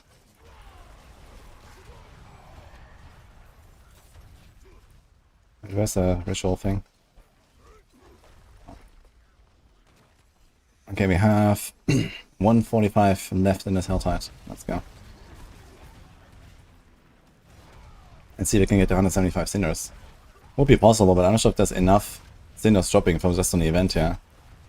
I'll try to grab a few more.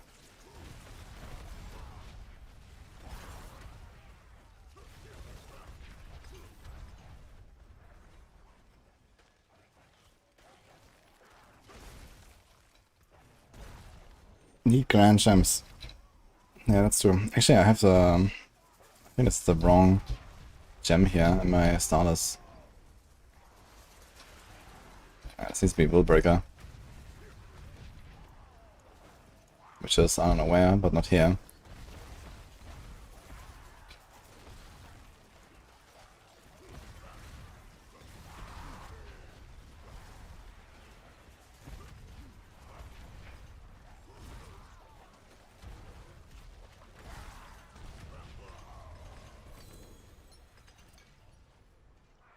Huge fight.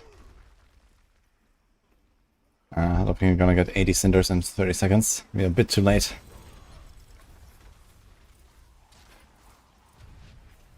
Unlucky.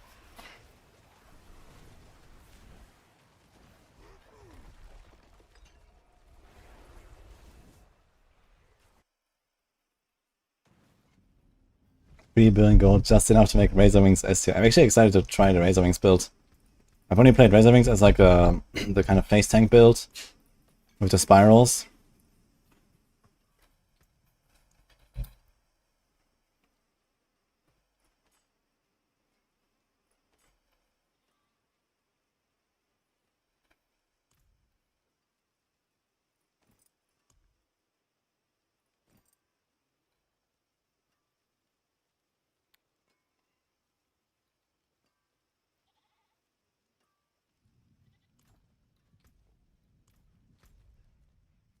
Yeah, I'm not sure if I can really see the damage difference on like some bosses. It expires in 40 minutes, so I can do that a bit quick.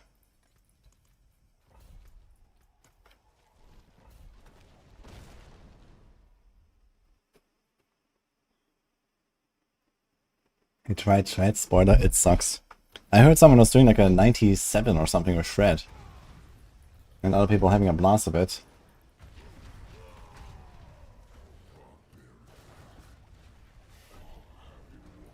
Okay, so what do we look for? GA armor pants and res crit attack speed ring. Those are the two missing items right now. And I'm gonna keep a few of the like other items around from like the mules and stuff, but not too much I think. Definitely wanna clean out the stash. You know, it's like 1 week now, I've collected so many items. And basically, it's will be like a bit of like back and forth between like juggling random stats around. But as long as I don't get 2 GA pieces, it's not much of a reason to do like any kind of upgrades anymore. So I have like, this was kind of the purpose of the last like 2-3 hours or something. Making all these builds. I repaired all the items and now I just salvage like 100 different pieces or something that I had lying around in my stash that I just kind of kept filling up and occupying space. And I'll probably just like save some of the rarer stuff now. You know, I'm not gonna save like a GA Dex ring when, you know, I could just occupy the same space with like a GA attack speed ring or something. So I might have these kind of things lying around.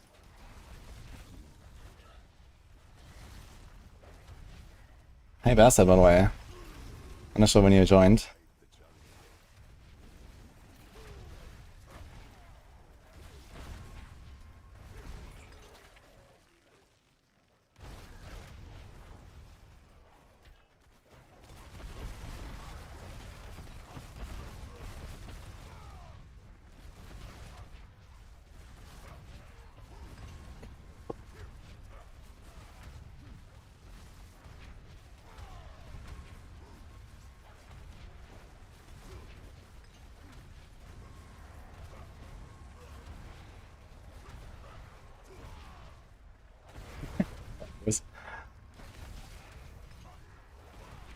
Yeah, I'm enjoying this build a lot. I've been playing this now for a few days.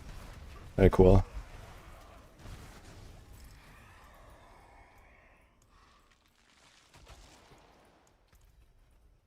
Okay, before I forget, I need to get my gem. Did I kill Leader yet? Actually not. I still haven't killed her. I keep forgetting. But I'm not in a rush right now to get any other mythic currently. We have all the mythics I am in need for right now. I mean, I still need a better shroud at some point. I only have 2 shrouds with the wrong GAs. No all stats and no life.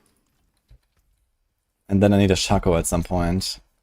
But that is kind of far away for now, so it's fine. What I do need though is a will breaker. Where is that thing? Oh wait, we have will breaker. And I have this. I need a catalytic cooldown thing.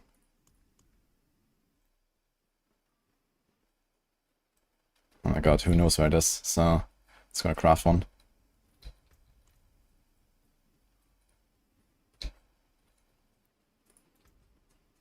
$13 caches, by the way.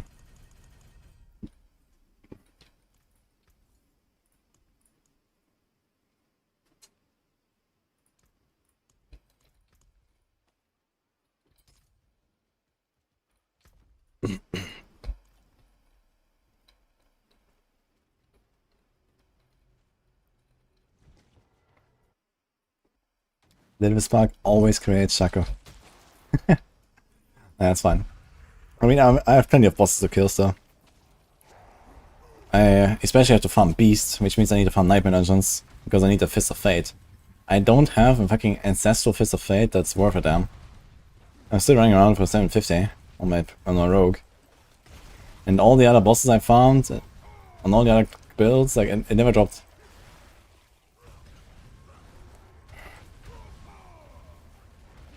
But I do have almost a stack of Belial mats right now, so that's kind of big. What they're looking for in Fist of Fate.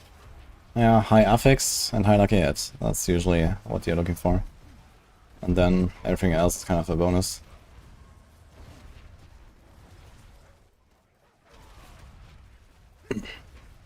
The Peter get armor and res.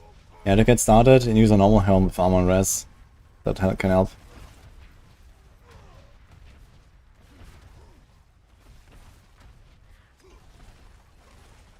Ma. What are you leveling right now?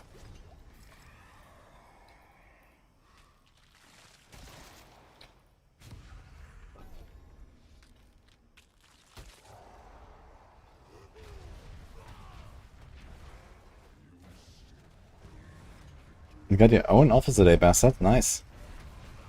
So this means you're gonna be here like all day, every day now? For improved work efficiency?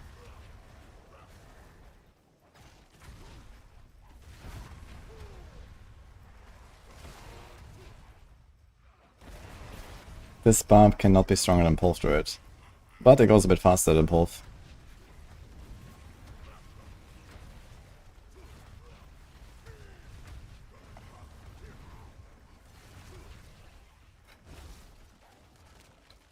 Like, Barb has a lot of muscle, okay? 2,700 strength. Not terrible. But have you seen that bear?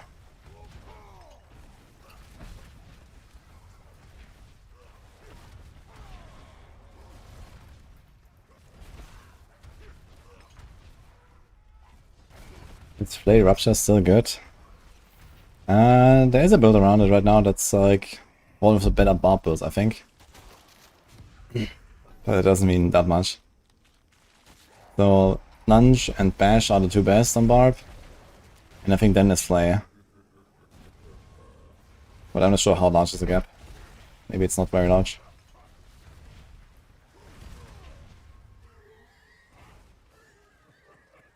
Hammer bars versus one bear.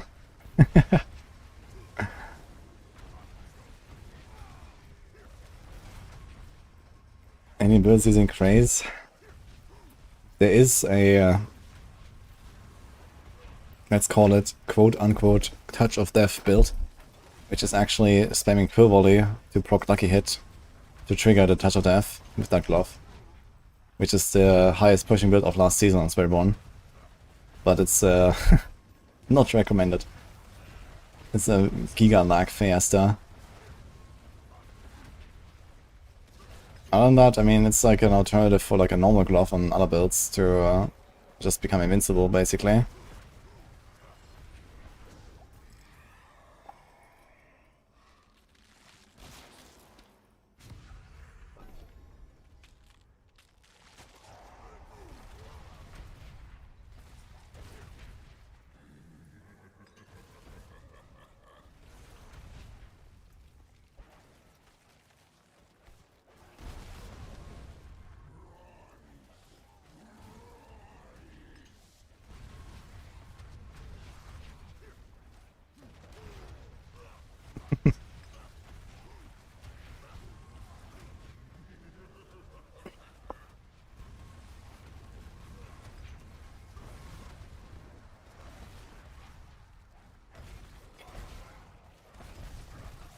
Full visibility tells you not to worry about. That's great, actually.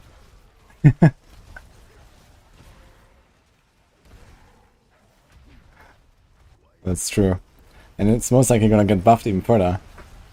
Because of the bug with the puddles not splashing properly. So if the bug fixes this, then the pulp is actually gonna be pretty nasty.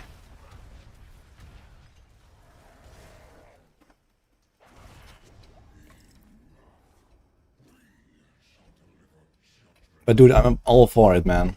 I have no issues with Pulverize being the best build. That's totally fine by me.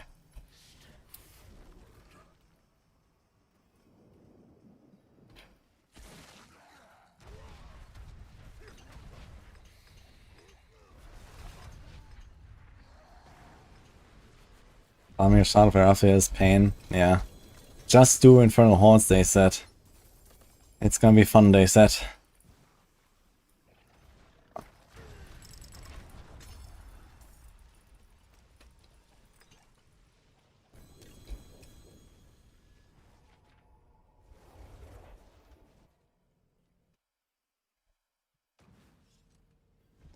The hard drop rate too stingy. No, they fixed it like a few days ago. It should be fine now, but I don't know how fine because I got all of them before the fix.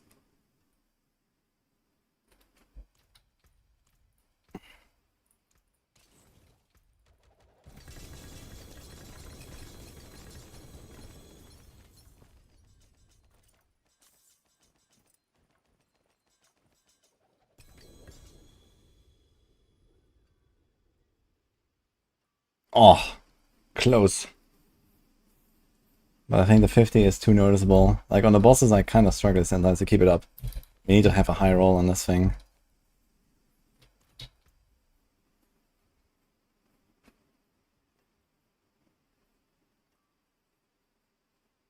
So many Rabrandis. Oh! That's a fair blade. Oh! No. God damn it.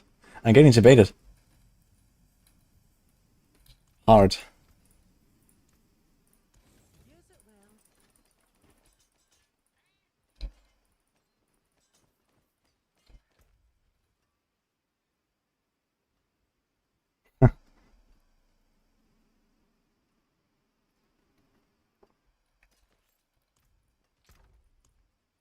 Just in case.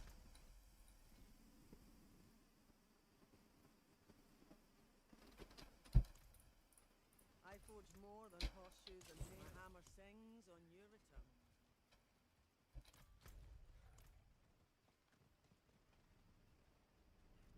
You won't need to worry about our field drops are in holds 24/7. That's true.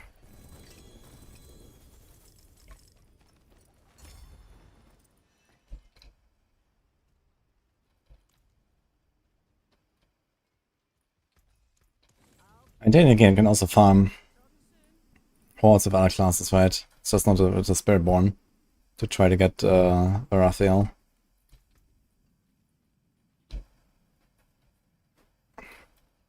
The only other thing would be to try to get a higher version of this aspect. But besides that, I don't really need like more Barb specific loot currently. So I can just blast with some Night Dimensions or something.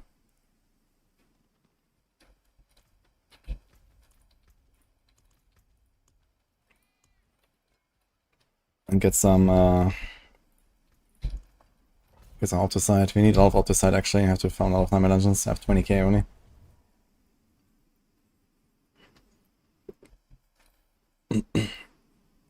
Should see if Trade Chat has one. Yeah, I mean, Shard of Arathi is such an elusive item. Maybe I'll actually buy one. Because it's just like, you can't fucking farm it. I can sit in hordes probably for like a week straight and maybe I'll get one. Like, it's easier to get fucking 5 mythics than it is to get a good shard.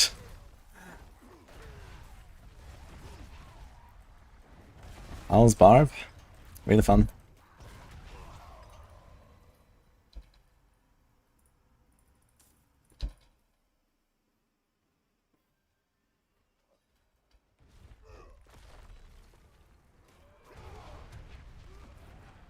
Oh, wait a minute, we have a grandfather now, so we can use the cool sword skin again. Pork. I'll do that.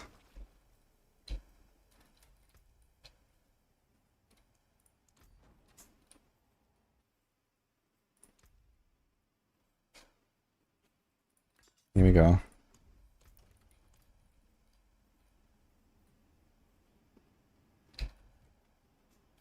We're gonna leap with it.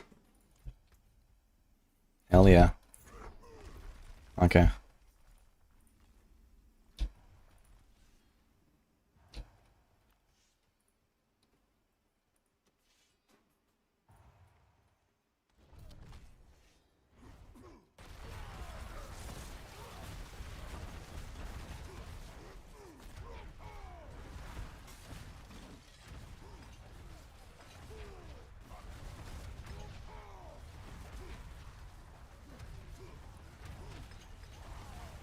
Going fast as fuck. Let's go.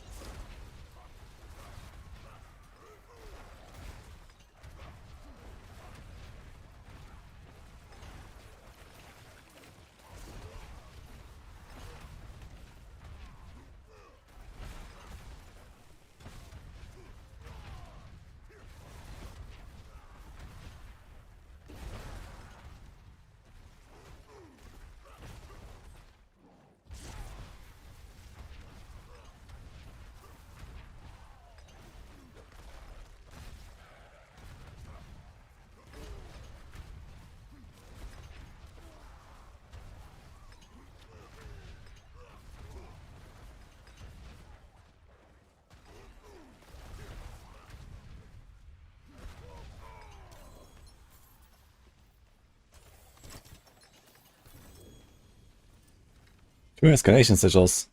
Sustain, dude. And this was only the first one in this escalation.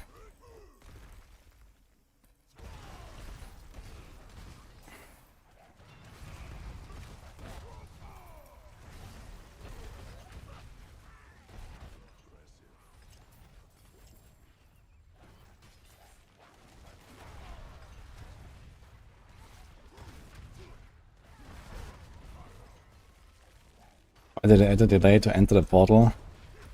Yeah, I have a feeling that this is because it needs to generate a strong room in that moment. So you have to wait until it's generated. Which is obviously a very bigger way to set it up, if that's true. But I think this is what's happening.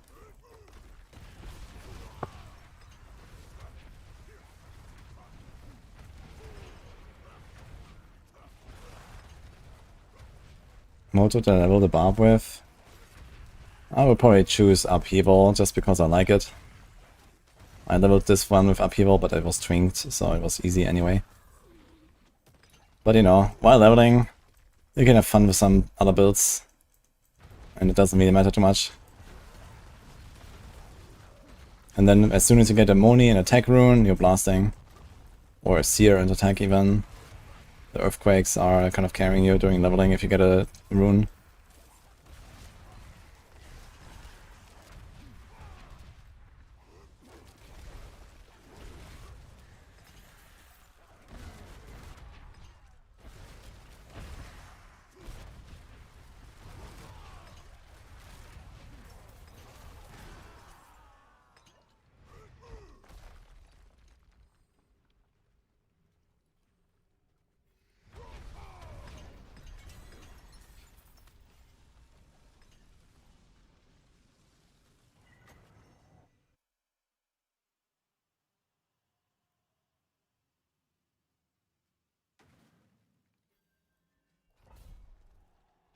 Then I do not prevent self like the hardcore only emerald in D3.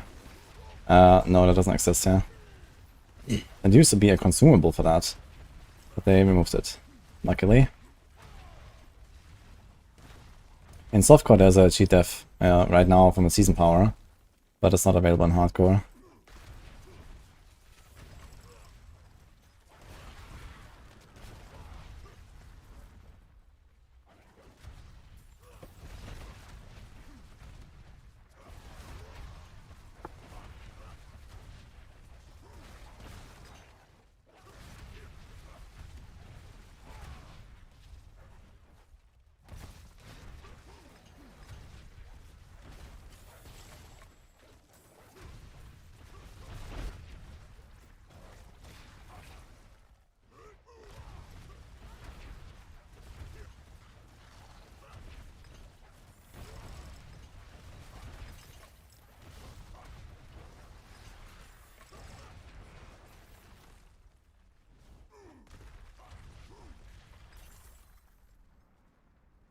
What?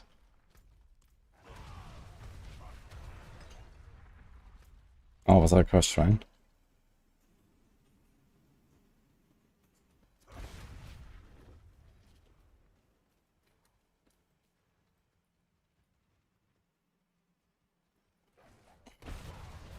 It's to prevent misclick entering because you can't exit until it's done. Yeah, okay, but why would you want to exit? That's the other question, I guess. Like everyone who wants to go into a strong room, like they click it and they want to go in. And they don't want to wait there for 5 seconds because, oh, misclick. That seems stupid. Just make a fucking exit portal, how about that?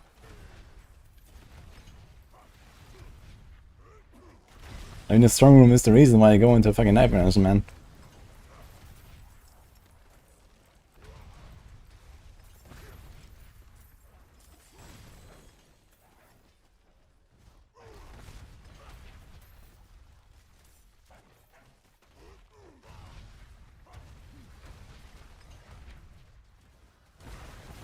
Do you have Lance often, Ma?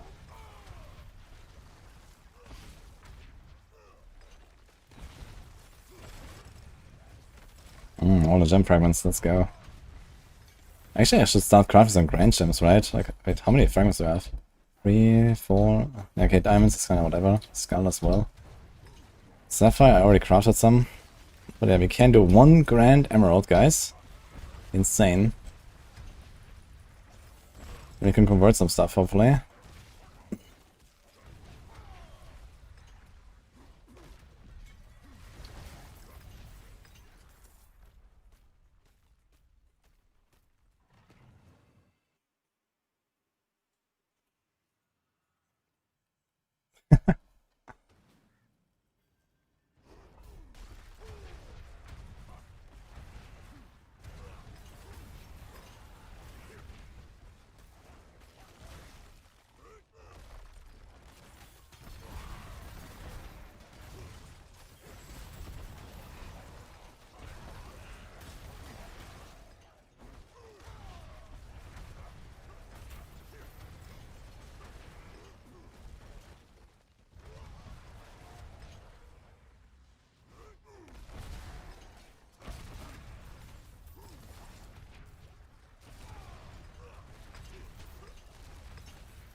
Dark Omen. And this sniper dungeon tier 3 already. It just dies in 2 seconds.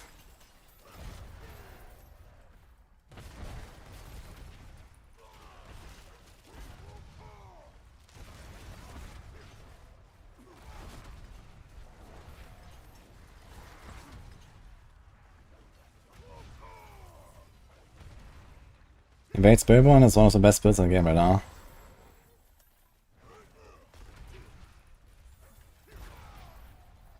Actually got a buff. It's one of the one of the rare occasions of a build getting buffed this patch.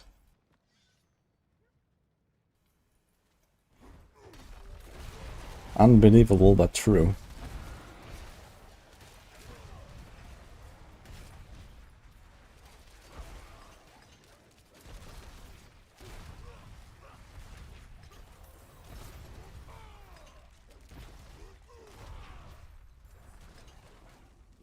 The aspect to put on a character on Maxwell seem weird. Well, I imagine there's like 1-ton rupture, and then probably adaptability. Pain-Gorger doesn't work actually for that, right? So I guess it's probably not used. I guess Moonrise might be there.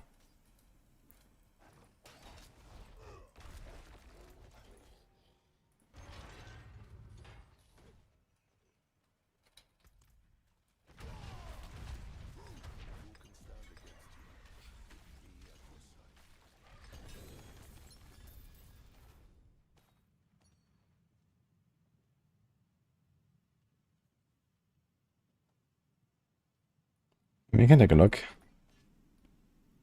Meteor Storm. Legendary Spoils are not seer. Okay.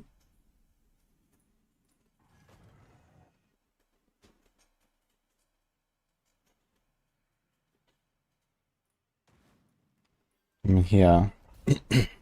Adaptability, 1-ton, Moonrise, Earthquakes. I mean, this all seems pretty normal to me. I'm not sure what you think is weird here. Similar to the other basics, but you have 1-ton rupture, so you can do the, you know, bleed consumption for free for the big burst. So that's kind of the specialty of Flay.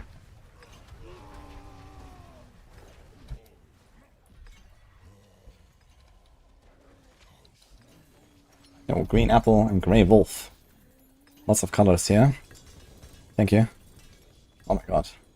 I think we're gonna win that real quick. Hi Nazareth as well. This time the Zier's offering actually dropped a lot of Zier items. Last time I had this and it only dropped a bunch of boss mods, but not really any uniques. Weird.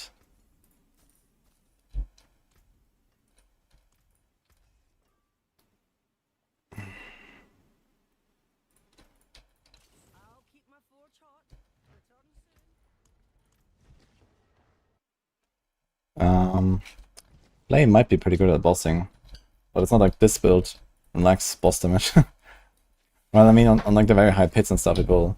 I guess Flay might do that a bit better.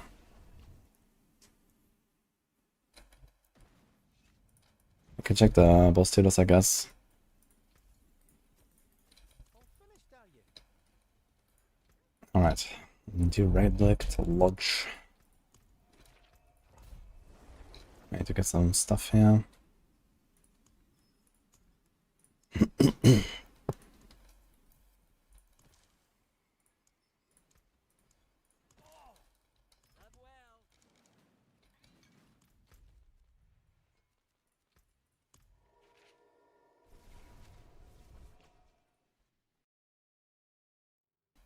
Is Barb better than Tierless predictions?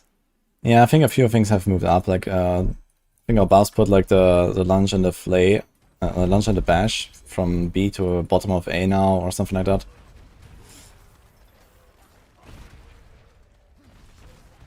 The hooves were definitely working pretty well. Plus the pain gauges are also working pretty well.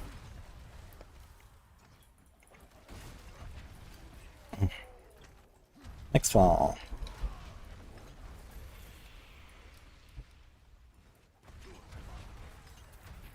Is he as dangerous as he was in Season 3?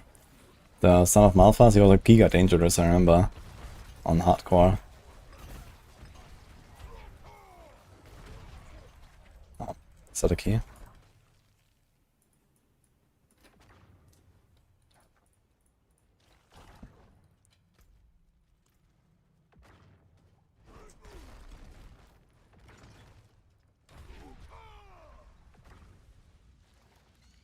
You don't have to do a new class spell, unless you really want to. People also like turbo farm those sparks just with like the same gear, you know, just prepare a bunch of like, for example, you know, level 50 gear or something. Collect some caches. Equip the level 50 gear instantly. After boosting yourself, do the strongholds, do the season wrap, get a spark in the 2 hours, repeat. Because like cycle the gear. Can farm sparks like that.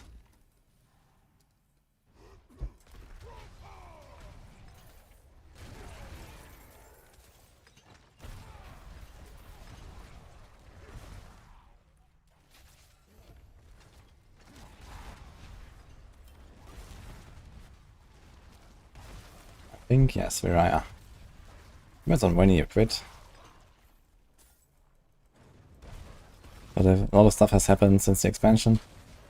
And also, you know, in the last few seasons, during the expansion. There were a bunch of bigger patches. Big boss update last season, big nomination update this season. Plenty of new builds.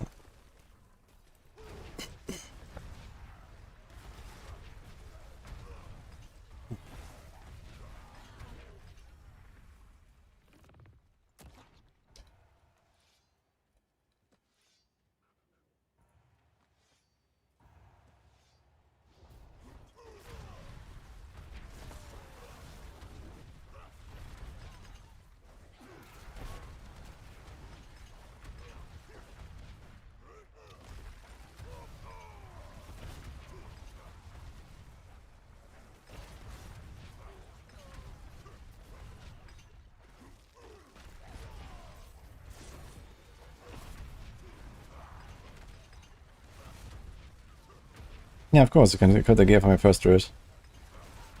I mean, not at level 1, if you have a max level Druid. But yeah, like, some people, you know, you just turbo farm sparks with the same build, you know, make an ult, farm the rep, make an ult, farm the rep, you just like cycle the gear, and that's it. You can boost yourself with Whisper Caches, so you can just like, you know, farm up like an entire stash of Whisper Caches or so, and then boost a few characters to close to 60, finish the rest with some strongholds, and then farm the rep in hordes, if you have some hordes keys.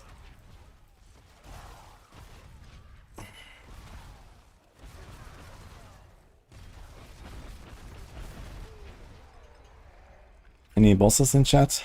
What the fuck? I completed this thing like 15 seconds ago.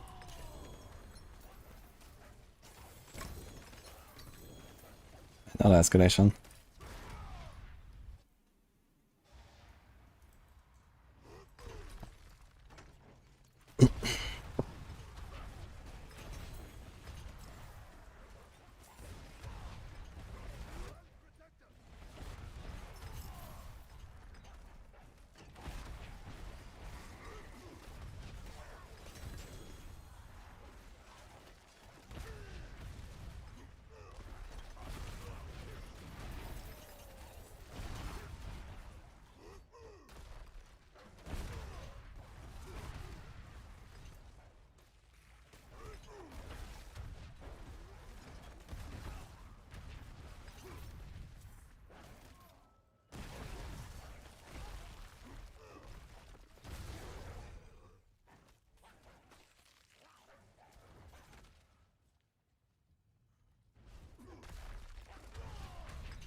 That's Slippy, dude.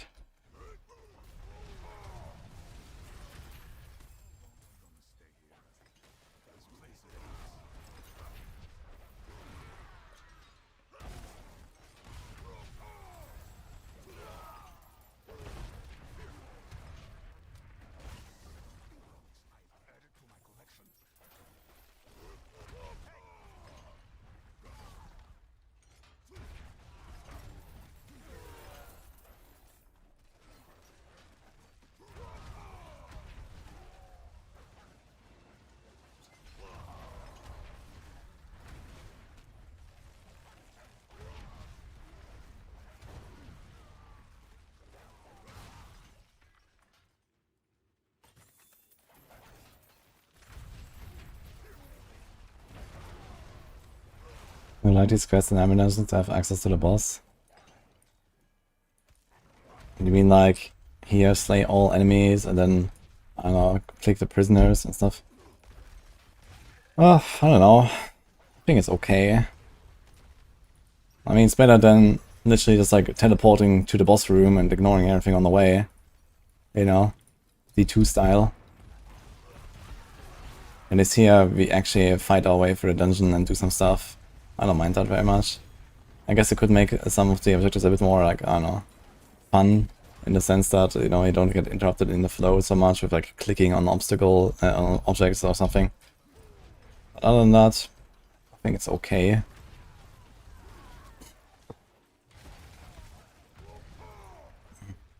And they already like removed most of the things anyway, right? There's like barely anything left now.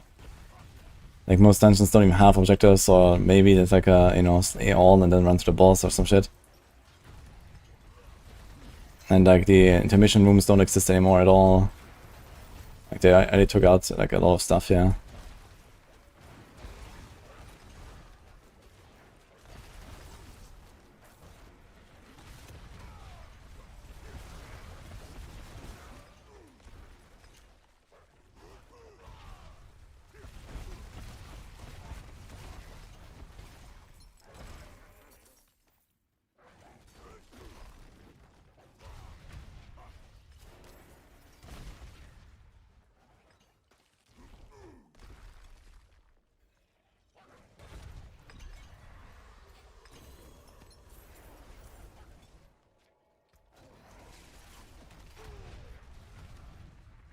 I'm getting more distilled. Yeah, I got 4 distilled fear instead of 3.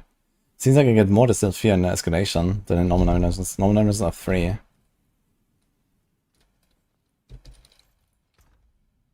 Oh, I totally forgot about that. Fuck.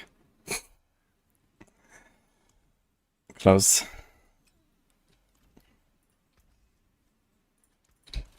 This was the Astaroth build from earlier.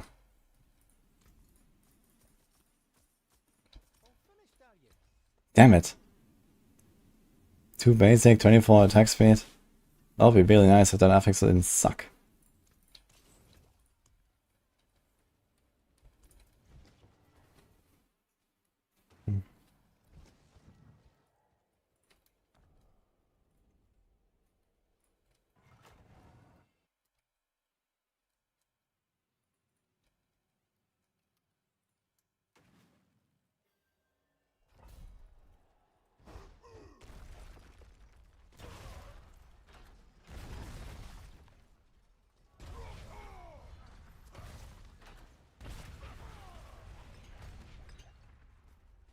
Man, I just realized in the last 9 hours of the stream, I progressed almost half a level up for my Paragons. Very cool.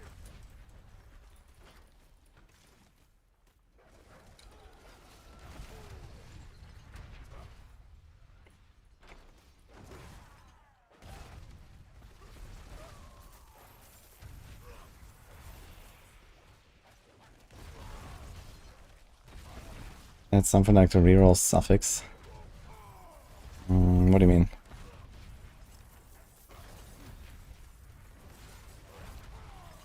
Dude, I think they need to add a button to these like knife minus escalation thingies where when you're standing there and then you see like the next dungeon, you can press on the button and it rerolls this for a bit of sigil powder or some shit.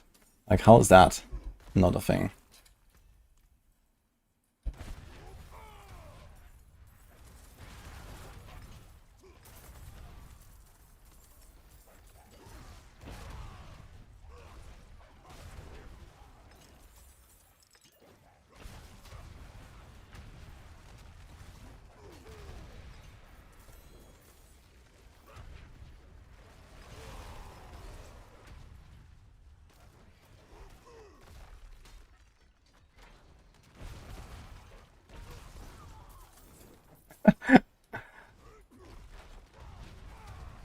Ucha. Fresh what?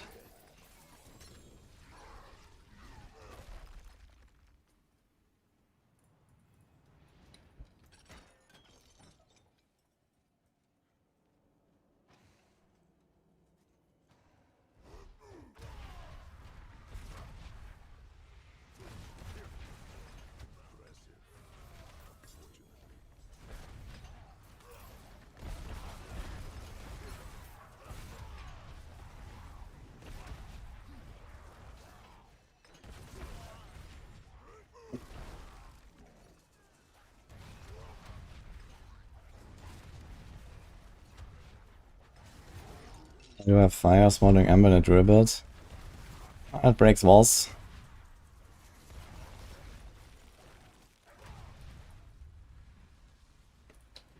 Doesn't really matter which one you choose. As long as you don't turn off summoners, I guess, it's all good. You get a shard of a Raphia with 70, you can reroll this. Ah. Yeah, I'm hoping they're gonna add something like a Recombinator or so. That's something I've been suggesting. I think that would make a lot of sense, you know?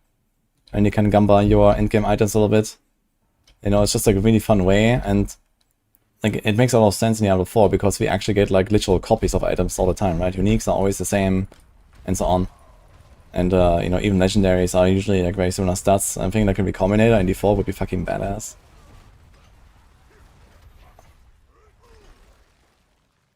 And you just gamba a bit with your stuff. Especially when you have like 20,000 copies of the same. It's gonna be cool.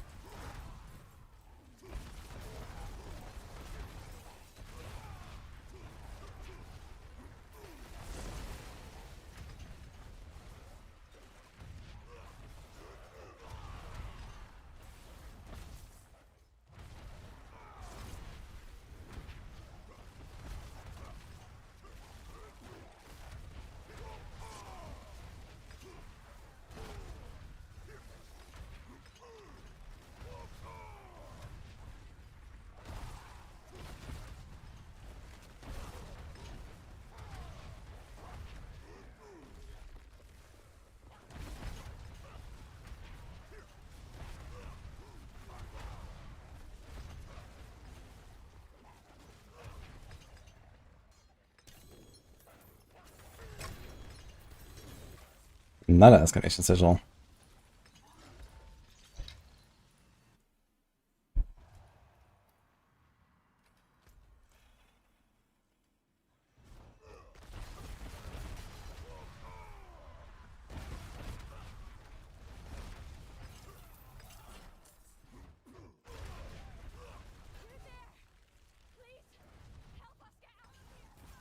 Please.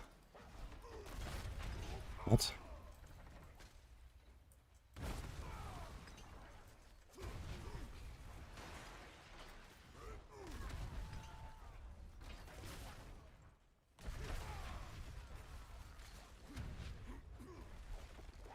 Really, clicking these horadic artifacts does like literally nothing. Is that even working?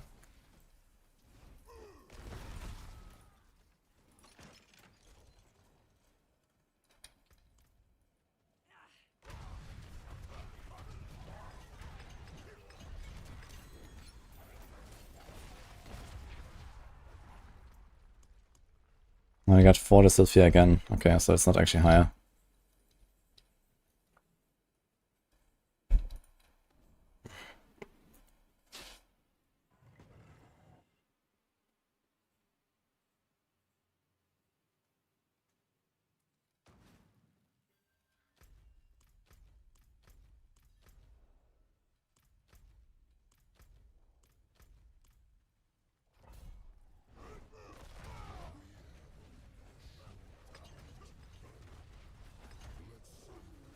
Exile.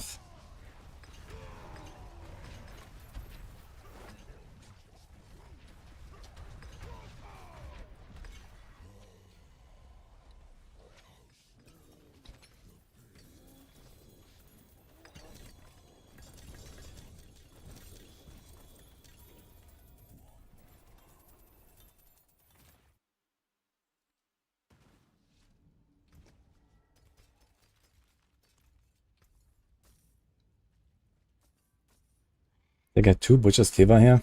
Holy. They're gonna be cleaving.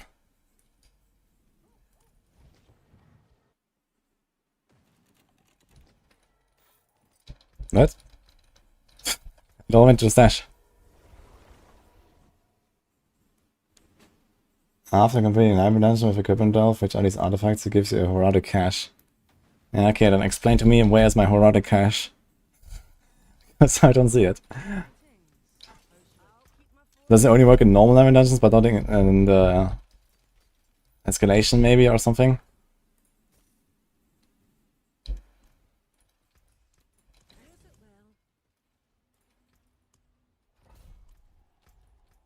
Interesting. It told me that it's gonna close. 45 minutes, okay. It's not a bug to have 2 passes on a minute.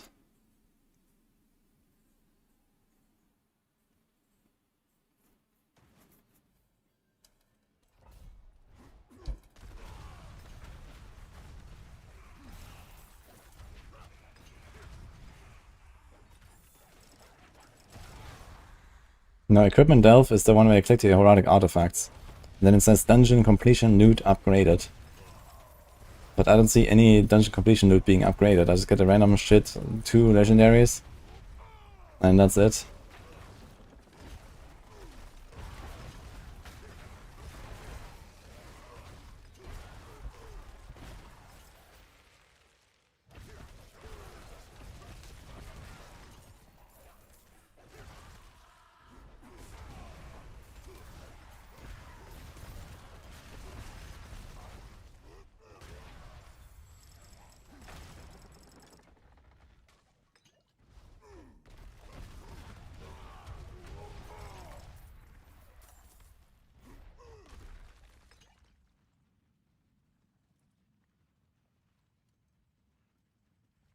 Nice video.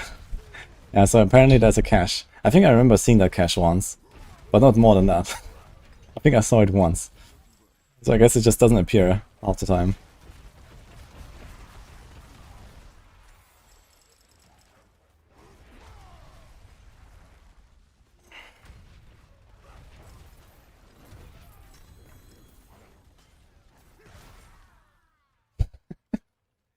Guy in trade chat links the Ring of the Ravenous and says offer. I think he has to wait for next expansion for that.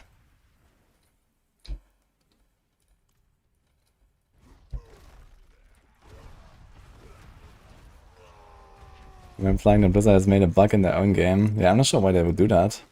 I wouldn't put bugs into my game. Seems kind of like not a good strat.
More items, the more artifacts you take. Okay, so it's just like, if you click one artifact and nothing else, you get like a cache at the end with like one item, and then if you click two, you get two or something like that.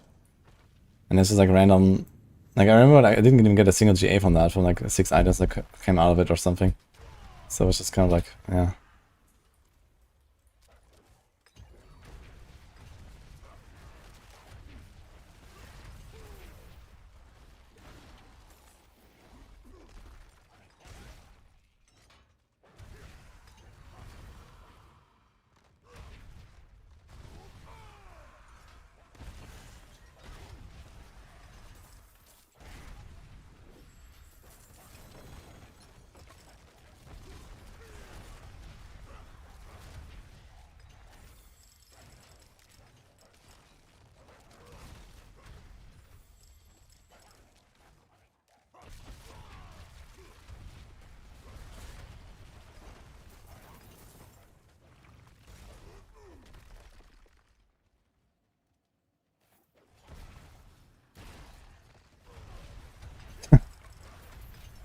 Ava just ganking Belial.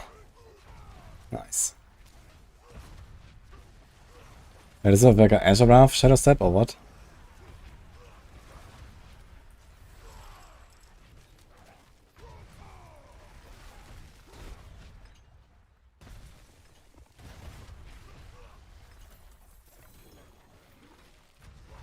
How is the boss damage so high on that? I mean, the attack speed should be slower than like, I don't know, spamming PenShot or so. And you can't get more than 1 proc per attack, can you? So, PenShot just has like the double cast, and then the extra on the elite. Like, how is that like so good for Shadow Step?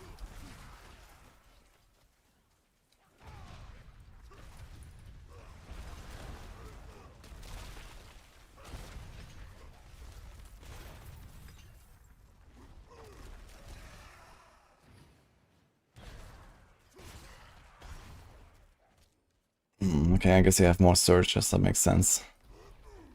But you don't have the Shadow Step cleave, so you specifically made like a bossing weapon, basically. Instead of a thief.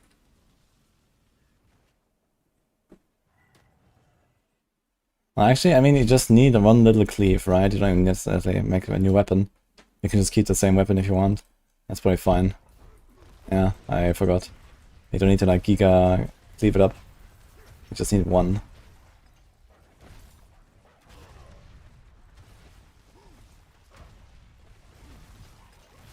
I've gotten Ancestor Bounty Cache twice. In, I don't know, certainly 100 turn-ins. It does happen though.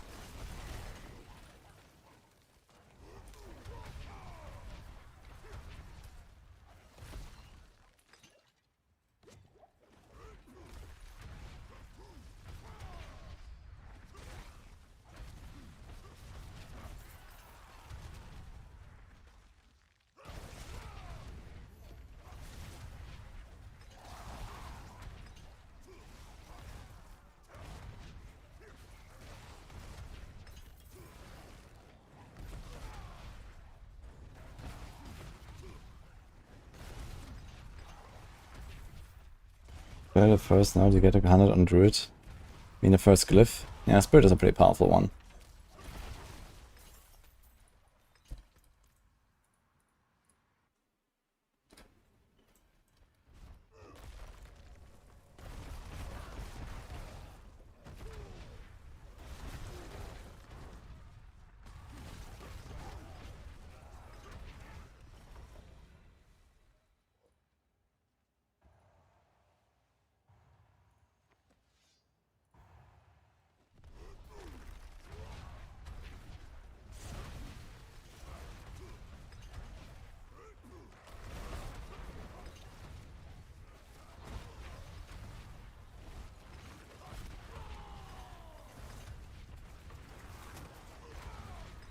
Lunch.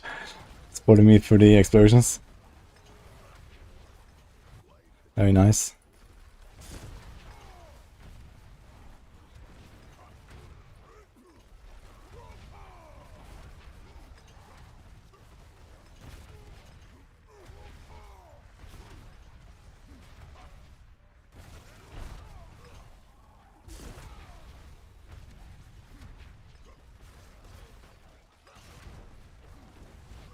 Not converts the poison damage to fire.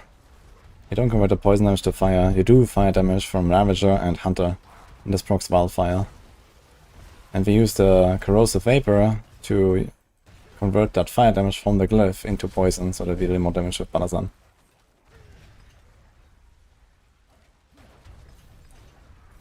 Like one of them is like a stat, which is a Corrosive Vapor thing, and the glyph. And the other one is the cooldown proc, which comes from dealing fire damage with fire skills. And you have two of those.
Oh god.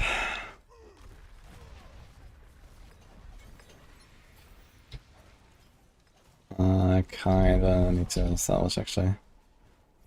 I feel like I get a little bit too much loot, man. If there's like one or two strong moves on the way, I just can't do the entire escalation run without going to town.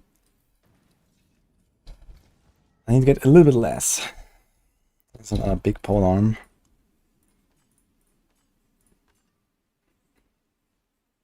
Bash, huh?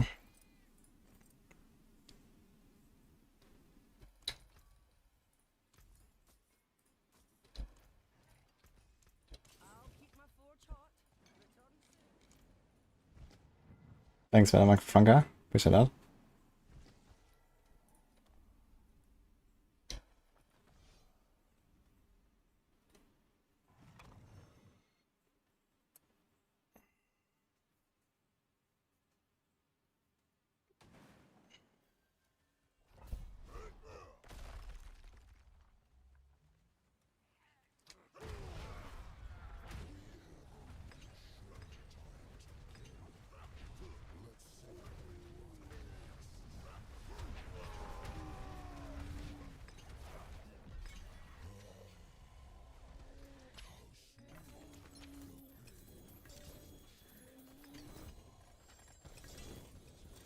And there's also a Zento stash. Yeah, but I mean, very often this guy pops out like 30 items or something. He's a triple glove. Ugh.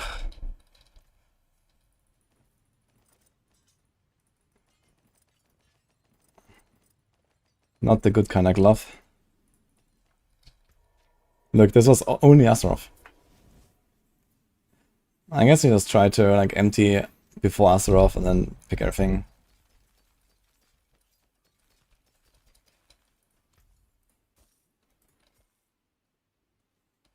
Pain Gorger. 100,000 steps.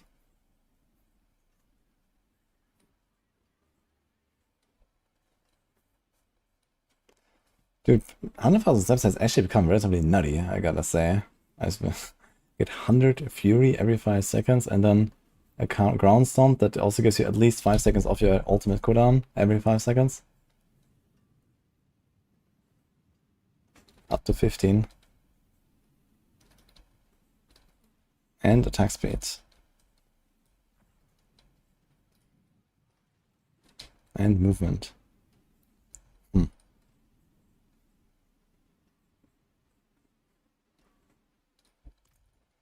Insane.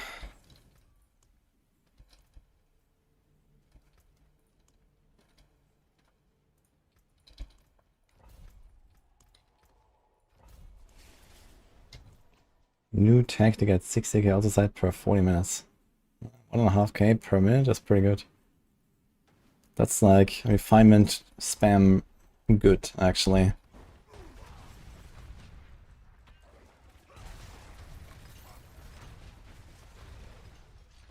That seems pretty sus.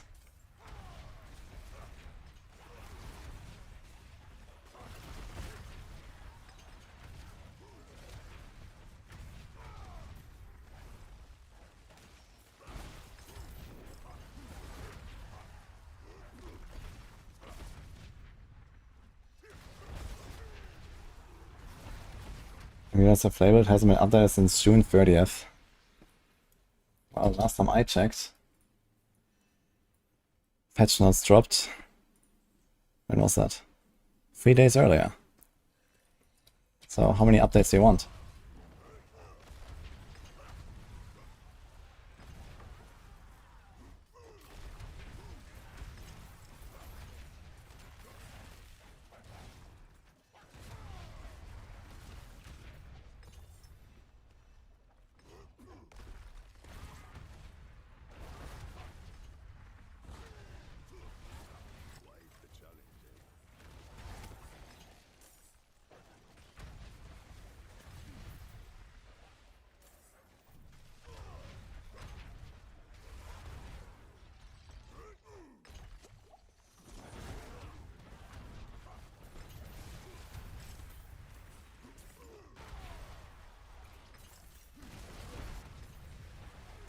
Okay, I heard about that, like, you know, quest repeating thing. I guess it's an oversight, I just farm a strong room there non-stop. But I mean, that's like a bit too far into exploit territory for my tastes, I gotta say, so...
As weird as now, there's like this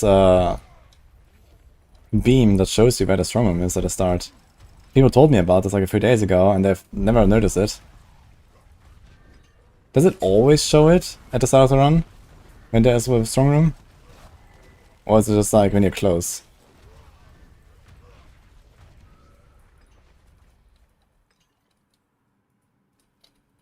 It's smart use of game mechanics. Yeah, exactly, that's what it is. Intentionally not finishing a seasonal quest, a seasonal intro quest, in order to farm it infinitely. Very smart, in fact, it is.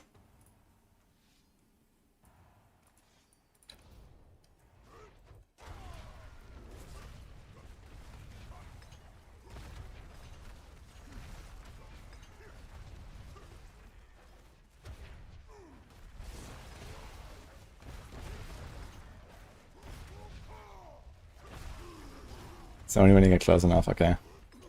Too bad, I guess.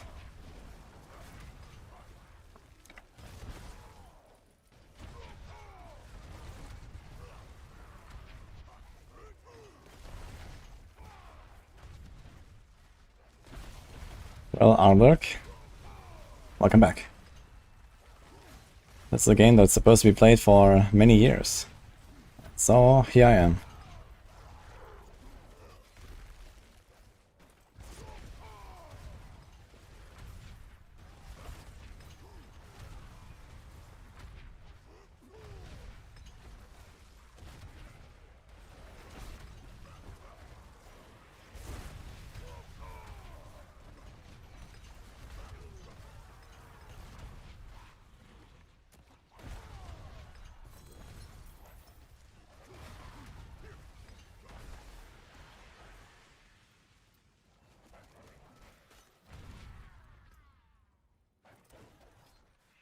Maybe. I thought everyone does.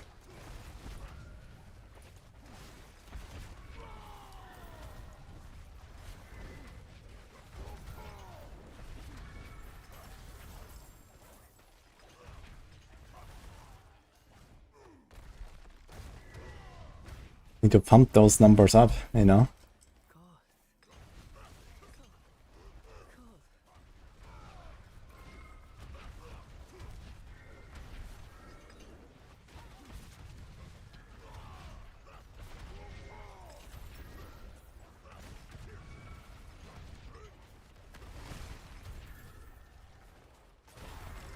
Ah shit, I should open the heroic chest. This is gems. I didn't check.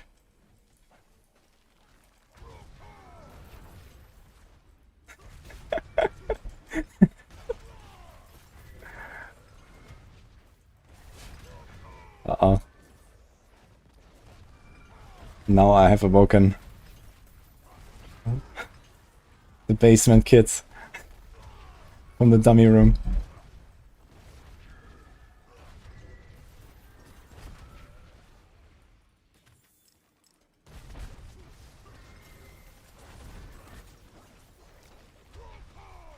No flame arrows for Rouge, no.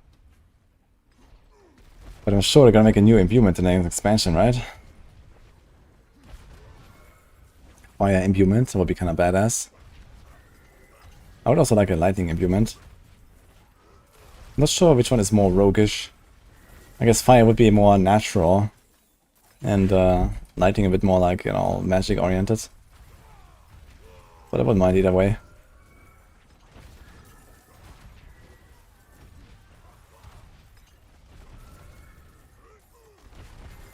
Thing is, I can't really imagine what fire would do that is not already done by either shadow or poison. But lightning, you could do all kinds of stuff, I guess.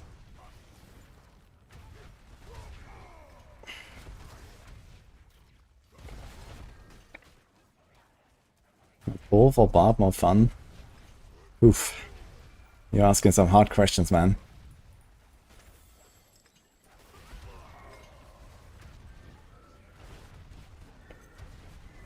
I think after like the push and stuff, I do enjoy the zooming of Barb right now. But I really enjoyed doing the Druid push.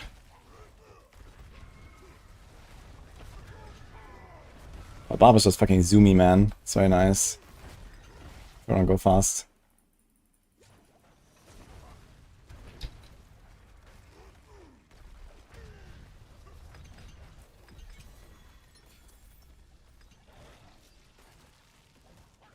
Roderick Skull Reserve. Big.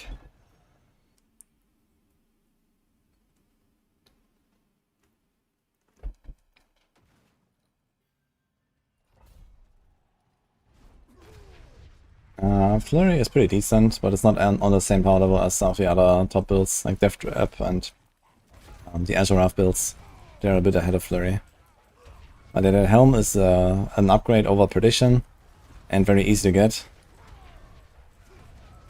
So you kind of get Flurry online super fast and easy and you're just blasting. Flurry is also a good leveling build.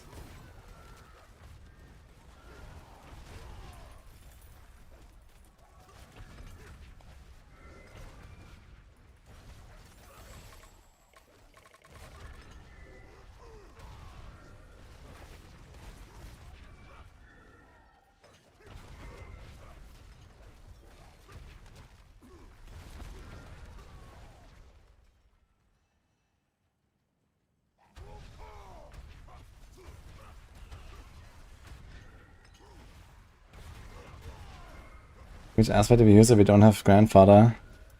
It's in the planner. The answer is Moonrise on the two-handed and Vehement Brawler on the one-handed.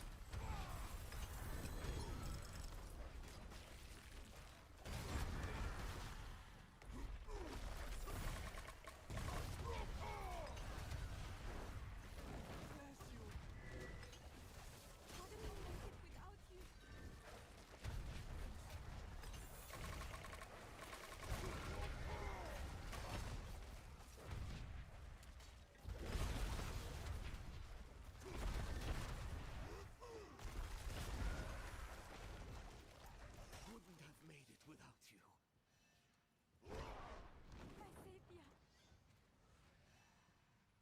Yeah, I think we're talking about the Balazan rake here, because normal rake is not much of a thing right now.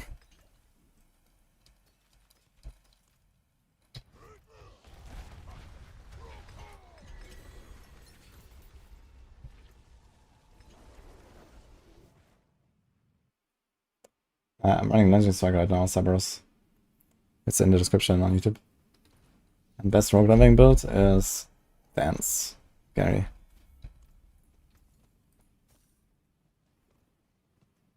Heavy-handed, dude. I keep getting these heavy-handed amulets. And it's gone. 54 Distilled Fear. What item makes me overpower in this build? Absolutely none.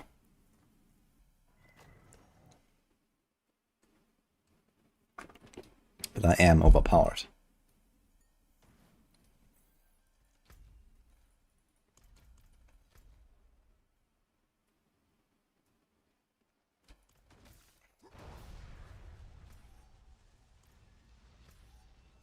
Unique, saving seal, dungeon keys. Just please give me keys, dude.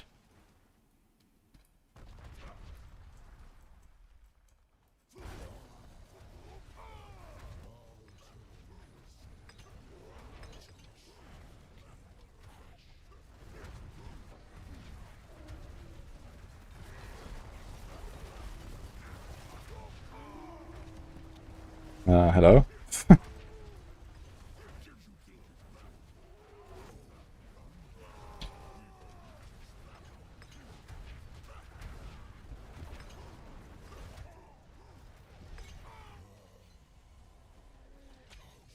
He doesn't seem to do that much damage, right?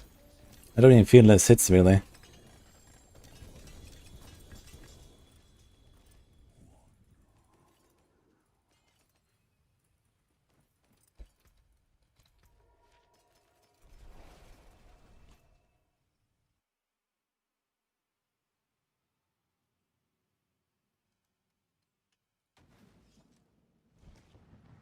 Rake pushes a lot higher than Evade can. But Evade is like a better farming build for sure. Oh. This guy keeps dropping a shot of Raphael though. And another Rage of Hargot. Again with GA live. In the shit roll on the affix. Ah, he has Pentagris, I actually needed that. Put it into my not yet designated rogue tab. Boom. Okay. My forge heart. Return soon.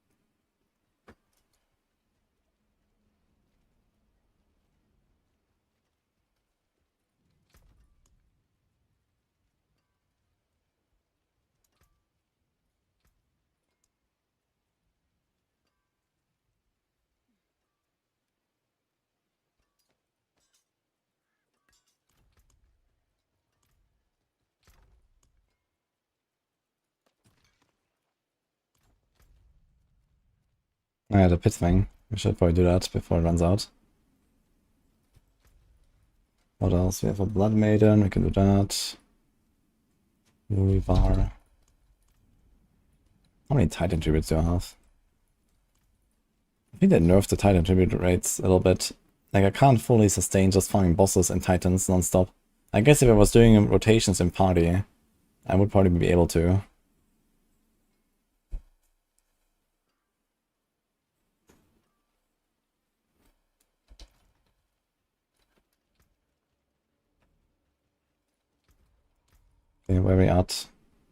85, 84.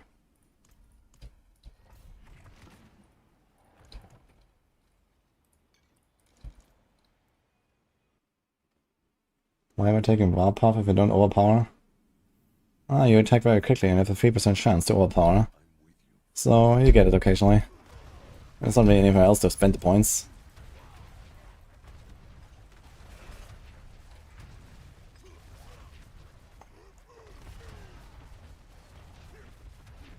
I don't think I have a guaranteed overpower anywhere right now.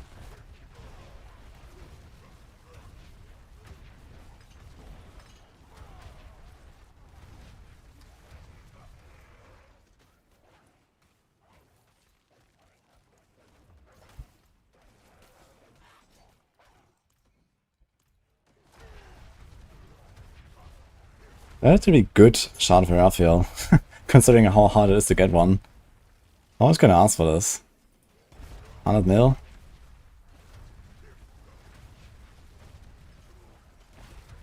$200? I'm gonna try 200.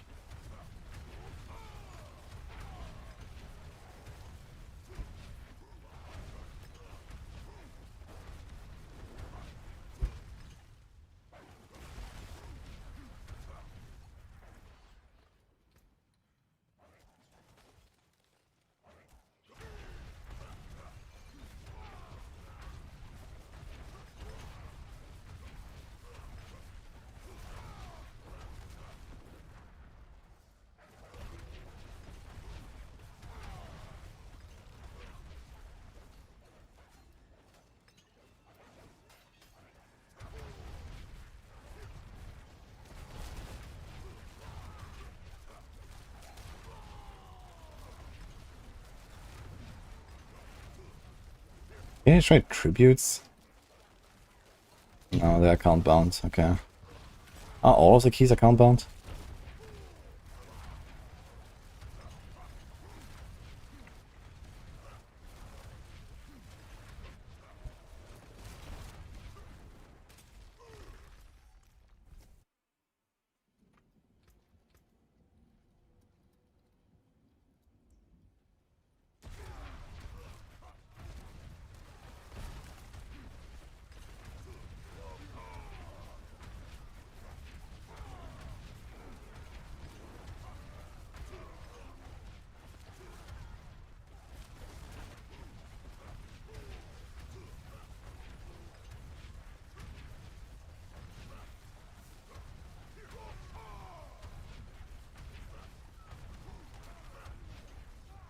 Yeah, he's gonna give me 100 mil and some fear and hearts, so I'll take it. It's kind of funny. The bartering man on hardcore trade. This guy didn't have 200 million, which I think is pretty cheap price for the Raphael. Like, I got fucking like 50 different legendary runes and I got this Raphael while doing that. I think that's probably even underselling quite hard.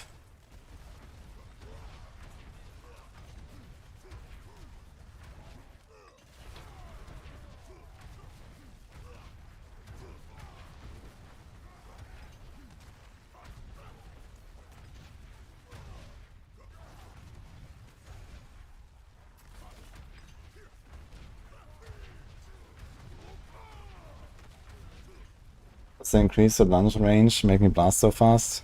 Yeah, it helps a lot, because you kind of just like, you don't really have to do a lot of running between packs, right? Like you have like a certain distance from pack to pack, and then you have a certain distance you can go with lunge. And I don't know, let's say the typical monster is like twice the distance of the lunge away from the last monster or something like that. But then if you have a larger range, then, you know, like I skip half the distance already with the lunge, and the other half I will have to walk. But if I increase the range of the lunge, I get, you know, closer to the point where I do not have to walk at all. And this, then it just starts flying, you know, ding, ding, ding, ding, ding. Basically. So yeah, the lunge range is really nice.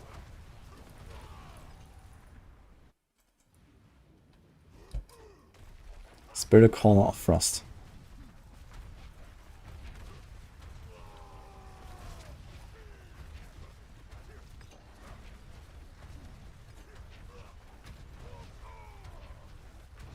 Didn't even spawn any ads yet. Great.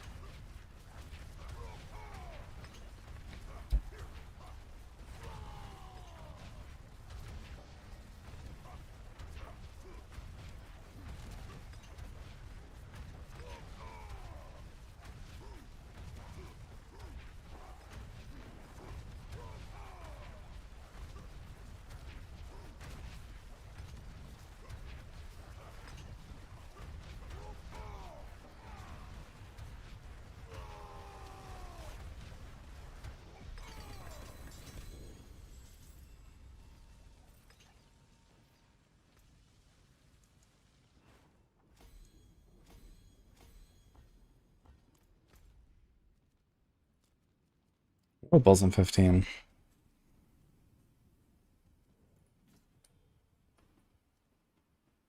Oh, there's actually a lot of stuff here.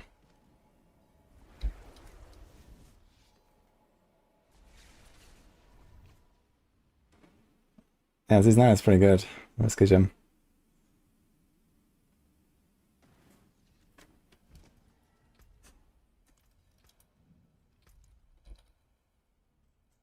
This guy's offline.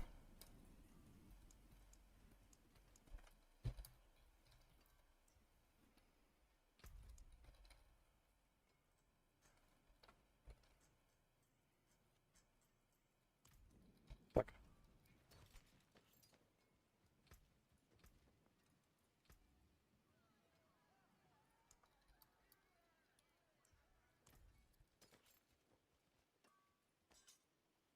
What is this little icon? There's like an icon on the shard of Raphael.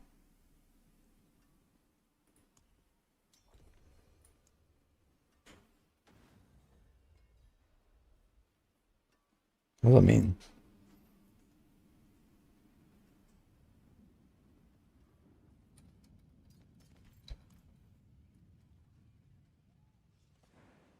Hello.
What's the best auto side per hour farm? Well, something not quite legit. So the next best option is refinement tributes if you have them. And otherwise, nightmare sigils with strong rooms. Do the strong room and dip.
Don't think I'll spend the 2 billion. 2 billion is roughly the cost of rolling 1 amulet to the passive you want. And there is like, you know, 8 more builds I'm going to play this season. So that sounds like a lot of amulets to me. This doesn't include rolling all the other gear on all the other builds. Or masterworking anything of it. So I think I'll spend the 2 billion.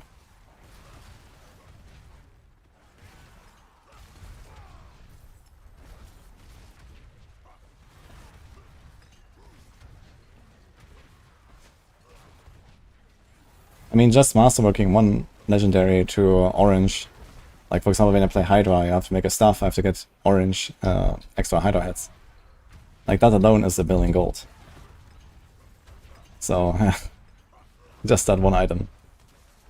And look at unlucky, even more.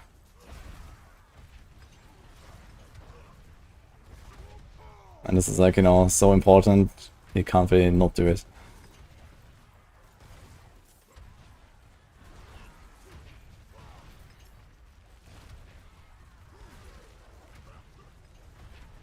Or if I get a Shaco at some point, I need to make this, you know, triple cooldown.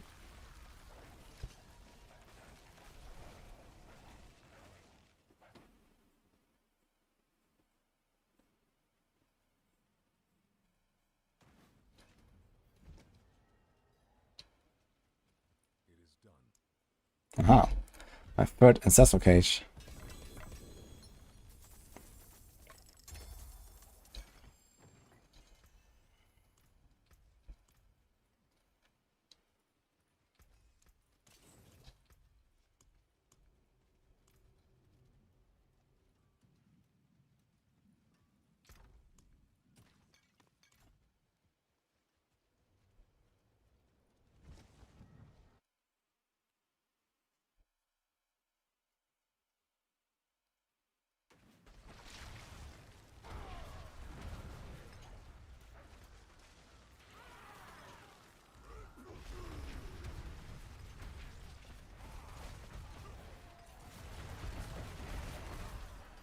We're slowly running out of hearts, yeah, so I guess our time in Helltides is coming to an end. And a few more Helltides. But that should be fine. But I do have to farm Grigor again on the Sorc at some point when I make one. Because it drops the pants. And the lunging strike range is only for lunge, the other basics don't move here.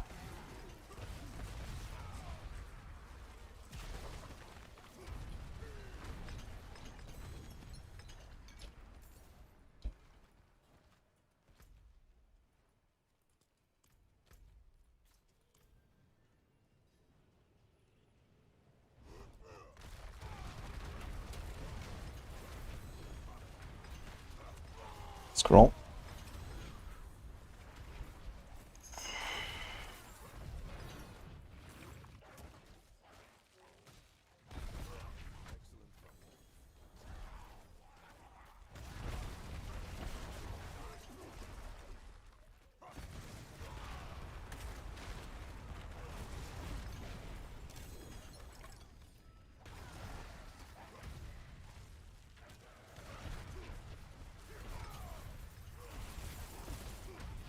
Yeah, it's kind of wild that we don't have dueling in this game. I think dueling would be really cool.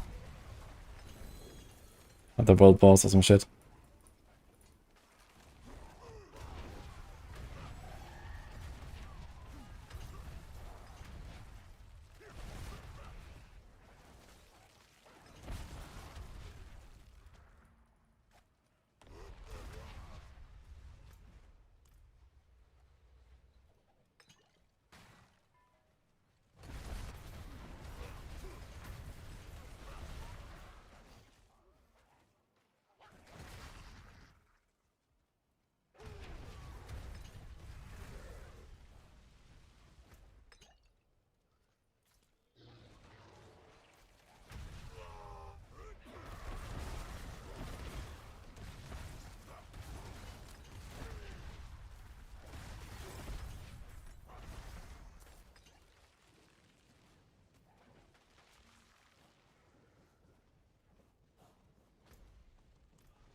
Like how Flavor is on a tier for speed farming. Usually every endgame build should also be on somewhere in a speed farm tier list. So maybe I forgot to add it. But yeah, it's probably not that great. Because it's a dot build. Usually the big power comes from a rupture and you don't really do that often. And it doesn't have like the built-in like mobility from lunge and stuff, I guess. I don't know, maybe you can go relatively fast if you just like run around. One tap stuff.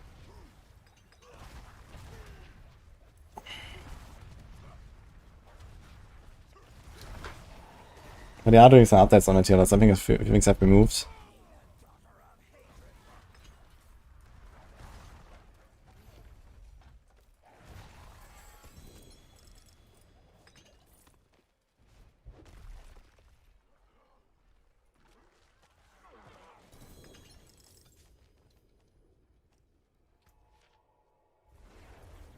Oh.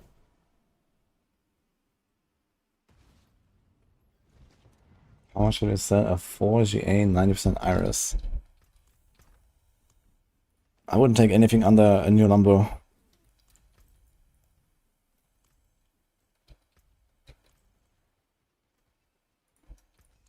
Better than starting from nothing.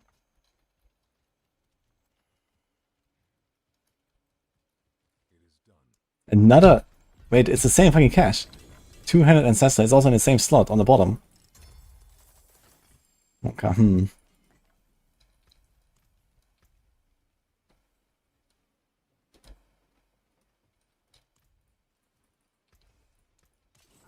my forge hot.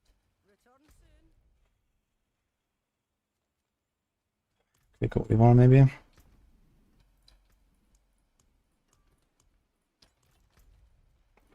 Oh, let's see how easily we kill him before the second phase. We should be fine with the grandfather. What's the most important GA in Balazan? Life.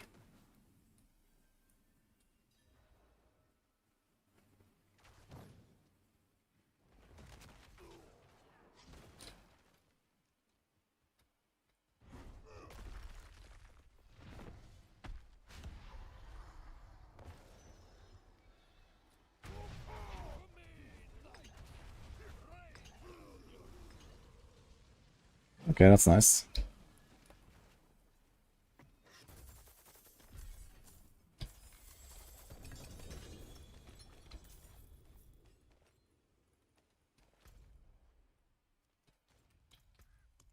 And a horde.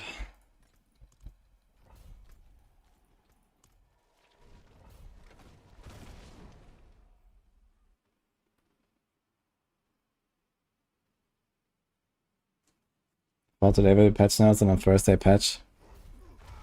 Yeah, I guess patch will be next week, but we still don't have a hotfix for the Sorcs, right? It's still going. So that surprised me. I thought it was just like, boom, disable elements like yesterday and that's the end of it. But apparently not.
Exploit enlightenment, it's a passive as well. Yeah, but if you remove if you remove the elements aspect, it doesn't work, no? And we know that it can disable elements. And, you know, no one uses elements, almost. You know, it's not like it's gonna be a huge loss for any build or something, or breaking any builds. So you just disable that thing and be done with it, and fix it.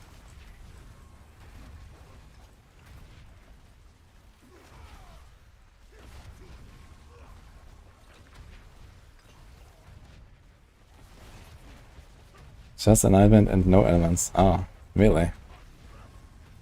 Oof. I thought the elements is a requirement. Okay.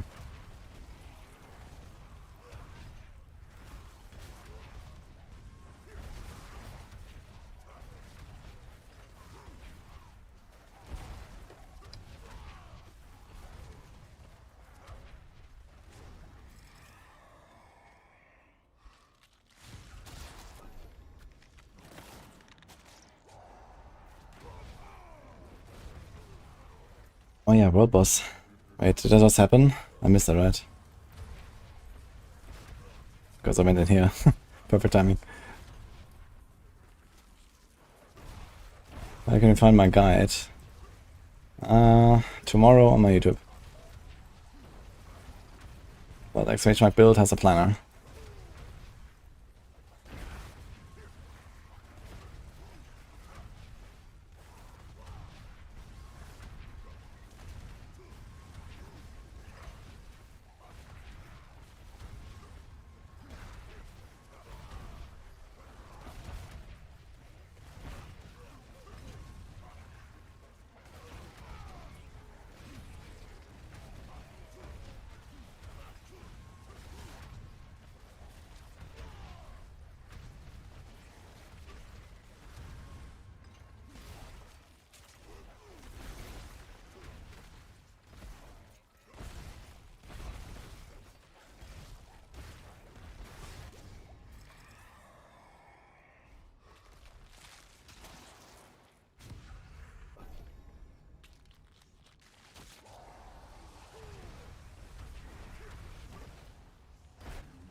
They removed the enlightenment stacking from teleport. You now have to do it with actual casts.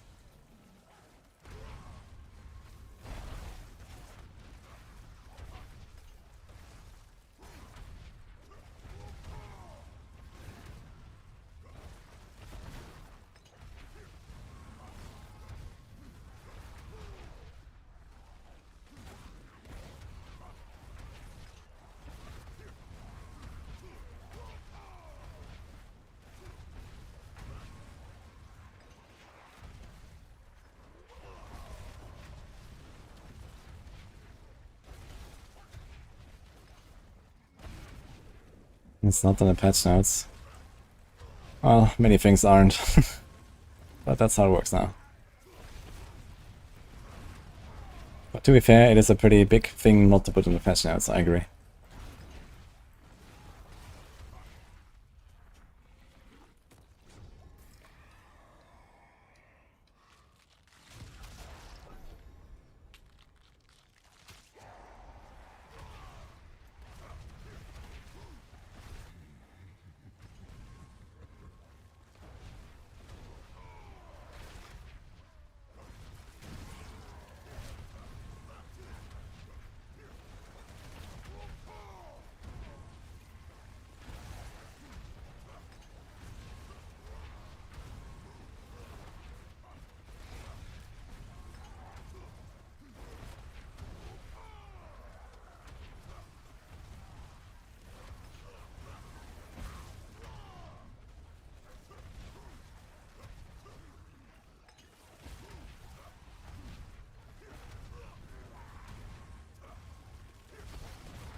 Only soul spires.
I'll keep my forge hot. Return soon.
Enquiries, Lemmer.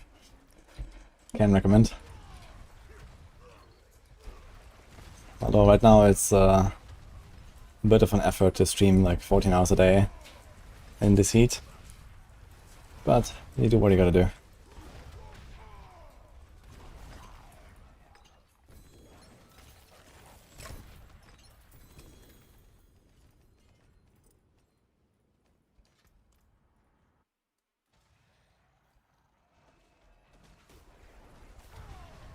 You know, with the Ogre, if you're not playing on hardcore, you can use the booster. There's like a NPC in Kyowa Shard they can talk to, and that gives you the renown and stuff. If you don't want to do that.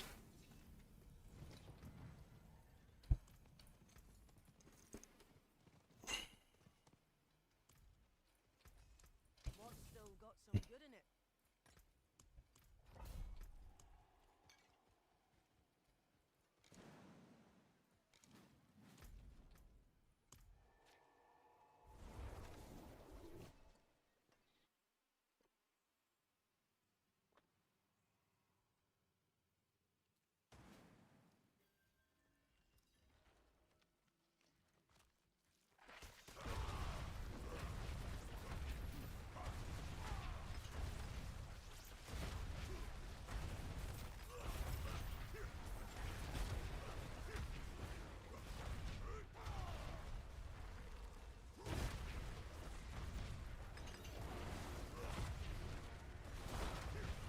The NPC is in the tavern in Kyowa Shard.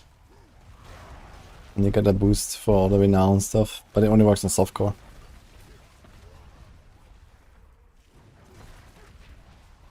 Or maybe not all of it, but I think you get exploration and the Dostachios. I'm not sure if you get all renown as well. Isabel not finish the dungeon. I mean, this is a normal level dungeon. And the best thing about them is the strong room, so you just do the strong room and dip basically. The finishing reward, okay, you get 4 distilled fear, so every 3 dungeons you can do 1 beast in the eyes. Maybe I should finish them, to be fair. I guess I will if it's like deep into the dungeon, but if not, I'll just dip, I guess.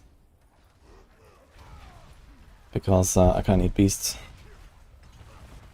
to be fair.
I didn't pay for the skin, but most people that have it.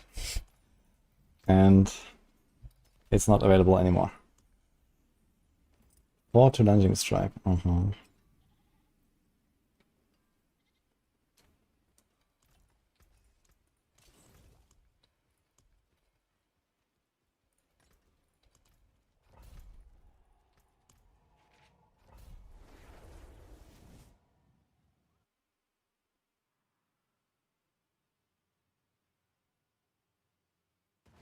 You get more sigils, true, when you finish a dungeon. Yeah, it's just that right now I just kind of have infinite sigils, so... And sometimes you get more sigils from Astaroth when you do escalation, for example. So I don't feel like I'm even crafting any. I just get them. But yeah.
Yeah, you start fresh in the new season, but the renown stays. And so your map exploration, the little statues, and the extra skill points you can earn, that stays in the new season.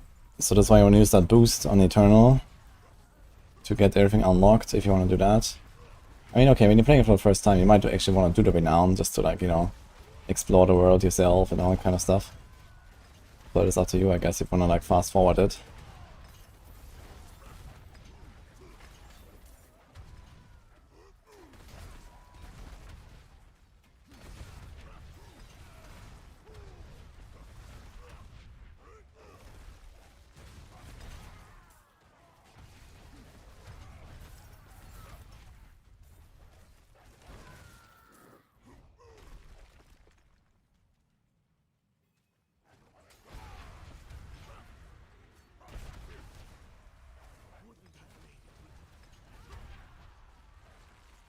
My savior. Bless you.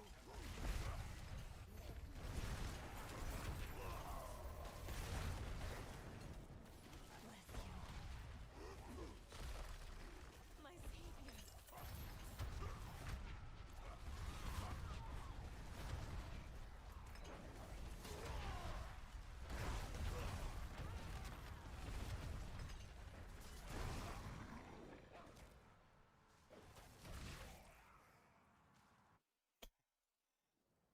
It's very flavorful though, Flacker Man.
Greetings. How shall I guide my... What's still got some good in it?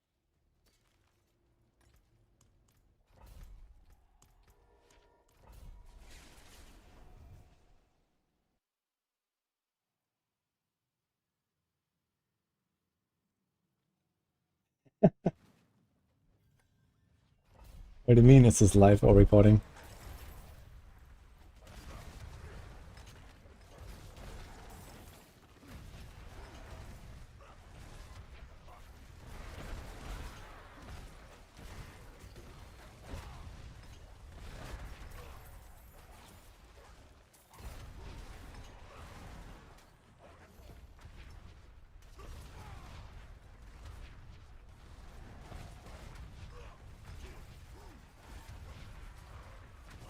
Hi, cheese kiddies. Hope we're doing fine.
Sometimes you watch for hours until you realize it was pre-recorded.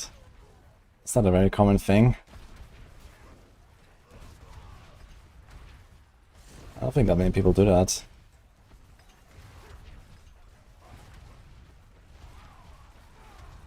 But I guess sometimes you just gotta BRB nap, you know? Just a quick one.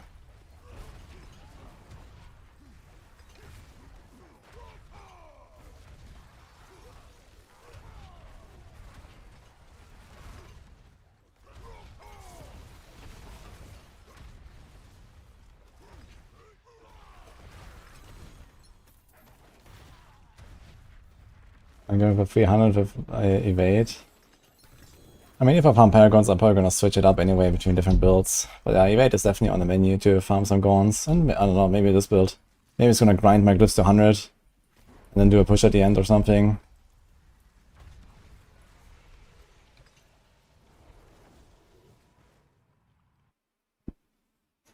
Did I add in the Hell Lord to the game? That was 4 seasons ago in the Infernal Horde season, I guess.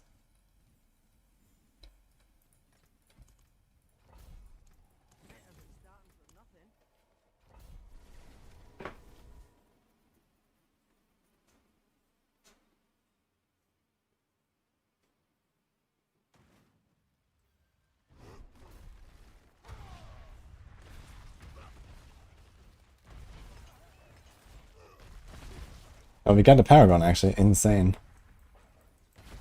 My first level up today.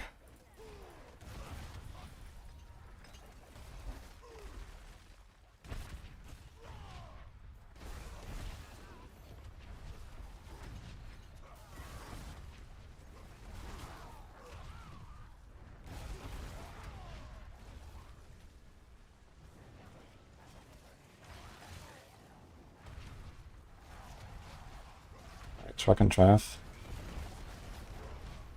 What's my stance on the Stop Killing Games initiative? Yeah, we discussed this the other day, actually. I'm not really sure what to think. I'd have to see, like, what exactly are the implications. Like, the idea seems nice, but I'm not sure if it's, like, really, like, business-friendly.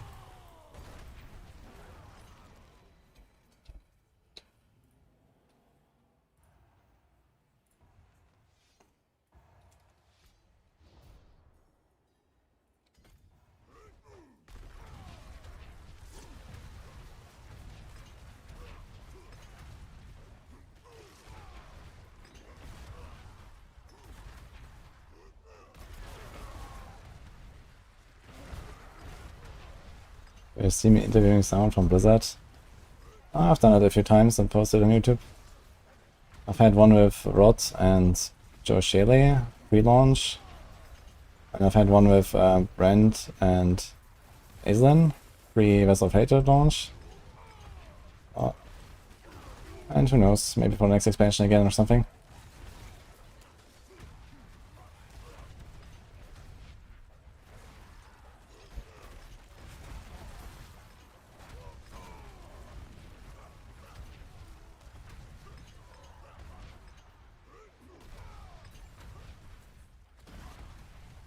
Yeah, I roughly know what the Stop Killing Games initiative is about.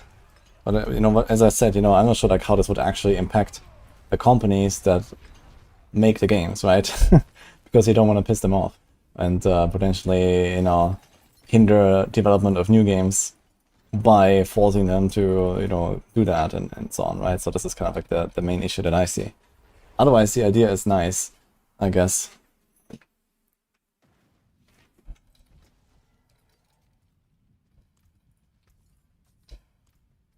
forged more than what's left, you ask?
You don't have to click more than once, you just need to wait a few seconds after it spawned. There's just like a 4-second delay or something before you can enter.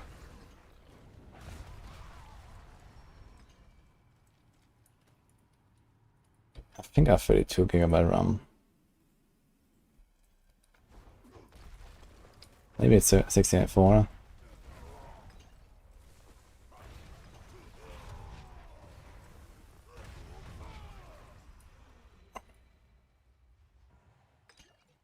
What video should I watch for that discussion? I don't know, this was a few days ago on stream. Who knows when.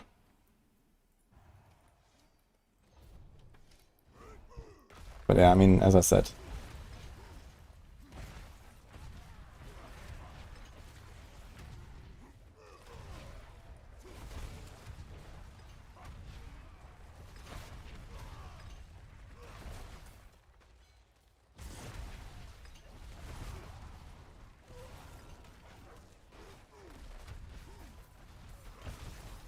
The ground storm we drop for leap.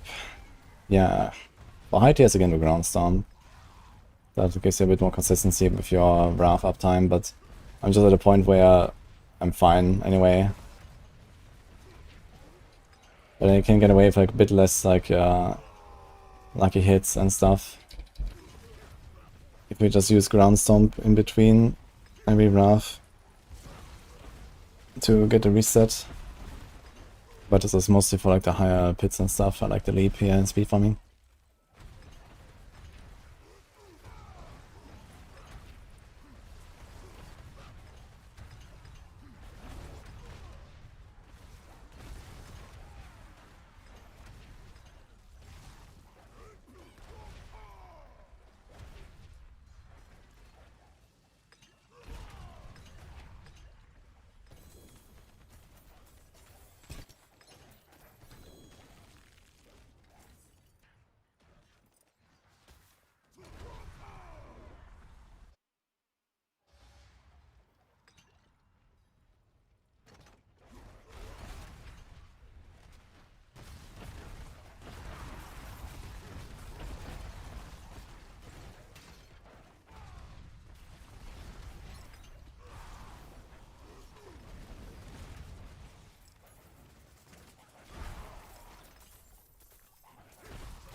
Try to turn off crossplay and frame generation and graphic settings. They're lagging too hard.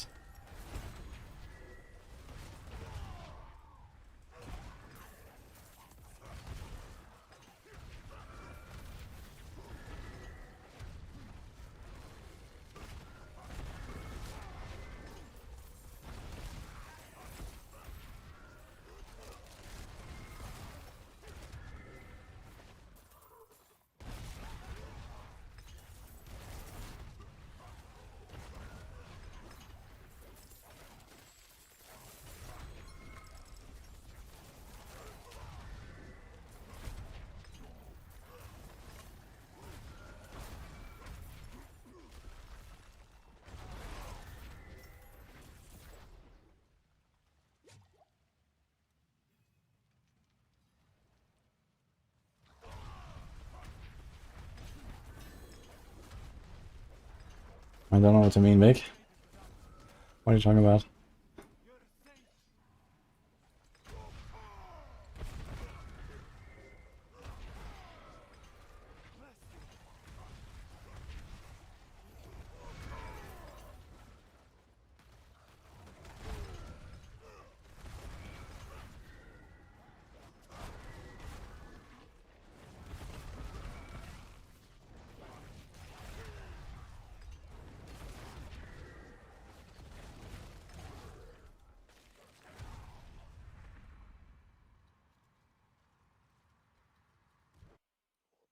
Do I have graphic settings in console or not?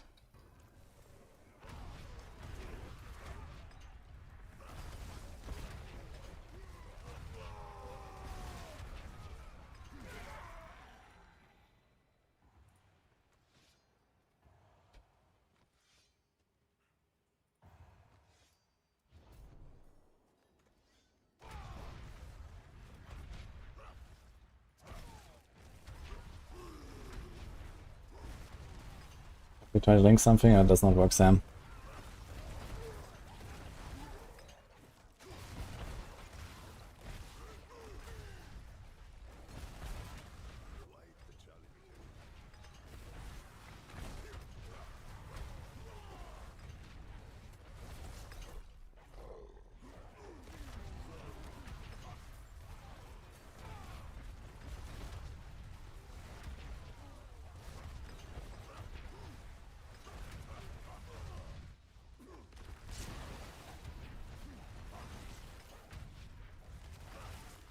Yeah, it could be that they maybe did some back-end tuning or whatever, and that impacts the frame rates, and they have to like fix that now or something.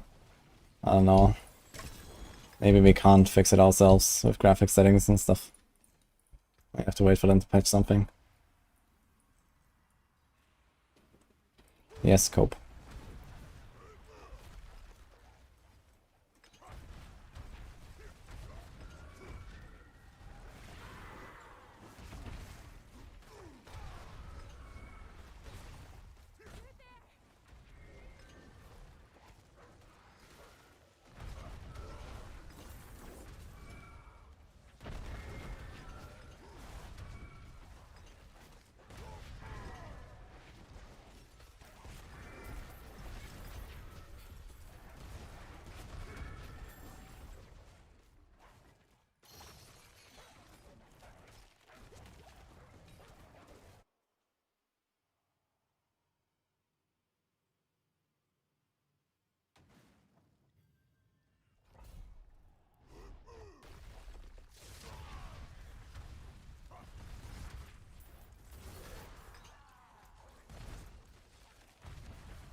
I've been doing a lot of work on multiple builds today, so I cleaned out my stash and set up like the next, I don't know, 5 builds I think I'll be making.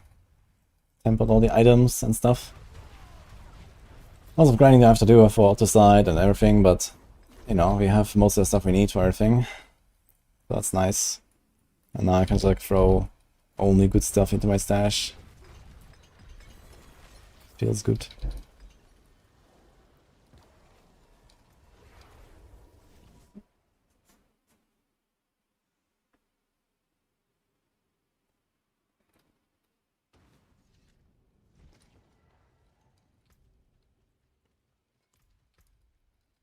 See some steel you need?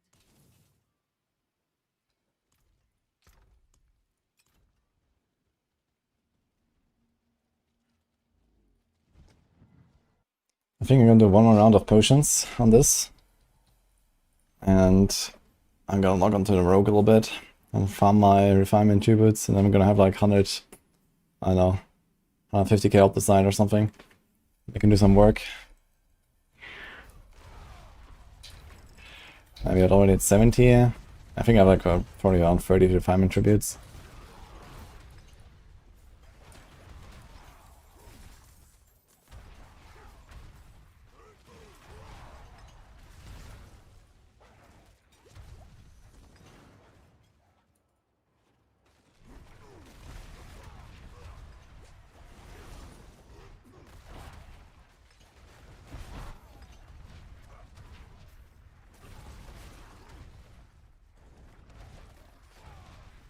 No dictates.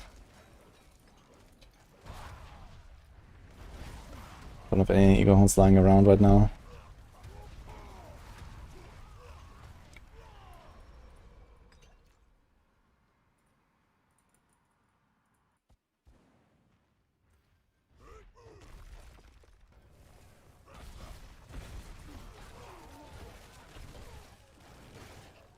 We don't care about the high percent, by the way, on the affix. The affix is irrelevant. The only thing we really care about is the cast twice. And then maybe the menace ranks are nice.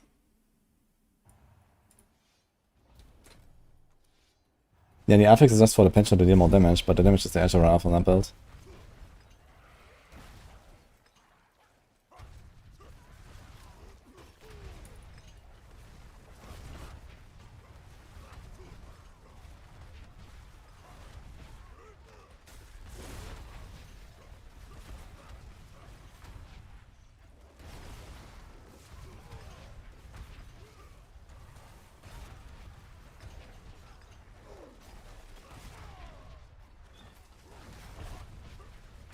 Any usable Sorc would except Hydra. Yeah, Chain Lightning is very good, and Meteor apparently is pretty good. That's might be more. I mean, right now every Sorc build is a Pit 150 candidate because of the exploit. But besides that, yeah, like Chain Lightning and Meteor, they are pretty good apparently. Fresh meat. Let's go.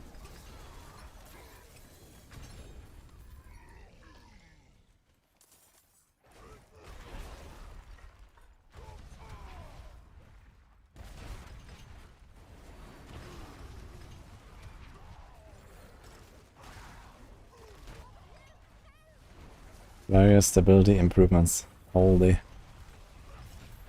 It's always my favorite. I mean, people are freezing and stuttering and lagging. They say that all the time, so I guess stability improvements are helpful.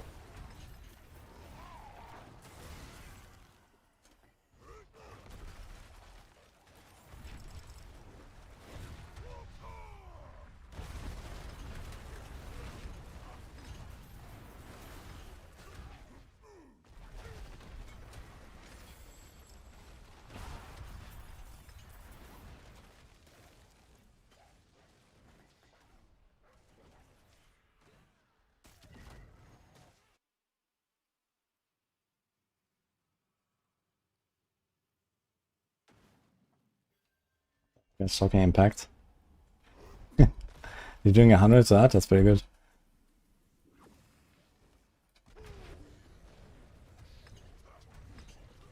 Sounds like a fun build. Maybe I'll make that.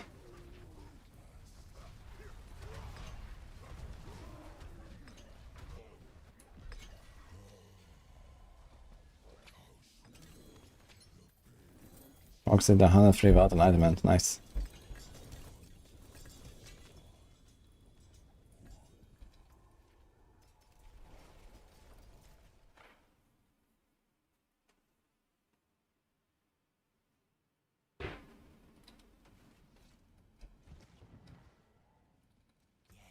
Have a wee gamble.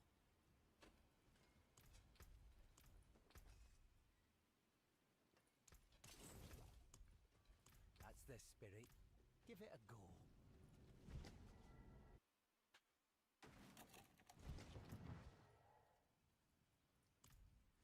5k fawns.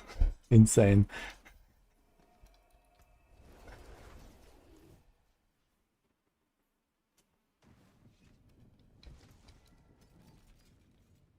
Sounds like you're cooking some good build there. All finished, are you?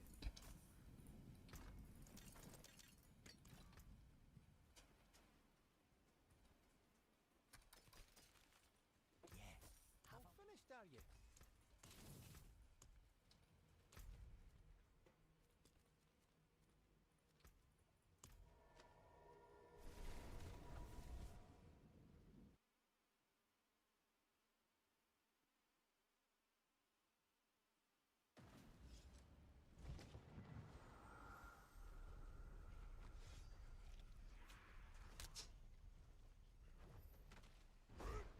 Yeah, when you do a lot of bosses, you get a lot of rare runes.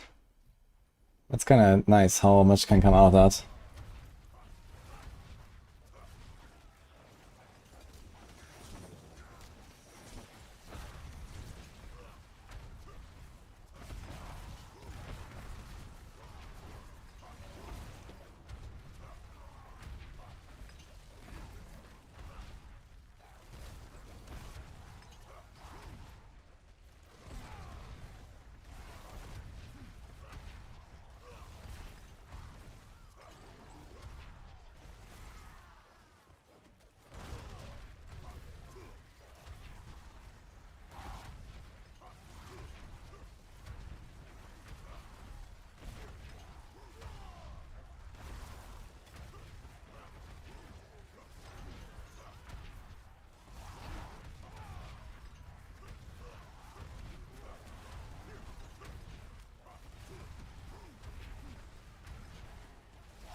Thought for a second as a Rain of Arrows rogue, but this was just like the Subo effect, right?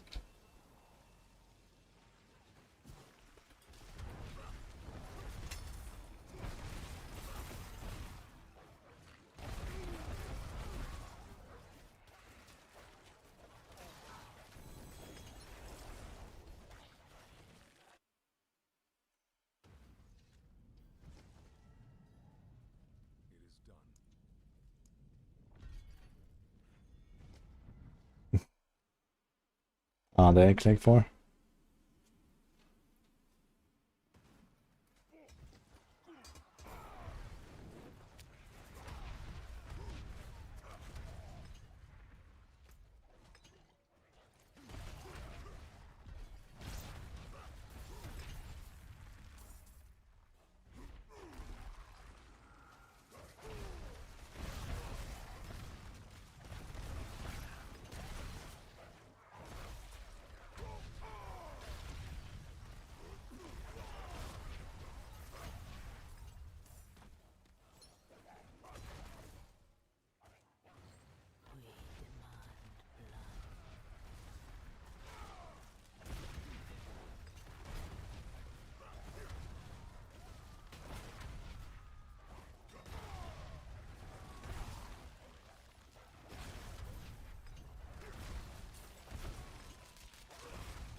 Oh, Monka, Hellborn.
Yeah, I'm excited to play some Heartseeker myself.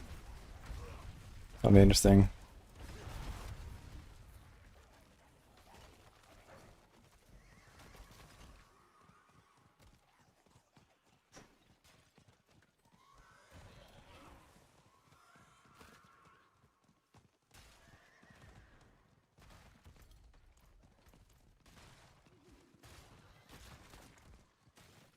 We have so many escalation decisions here, holy.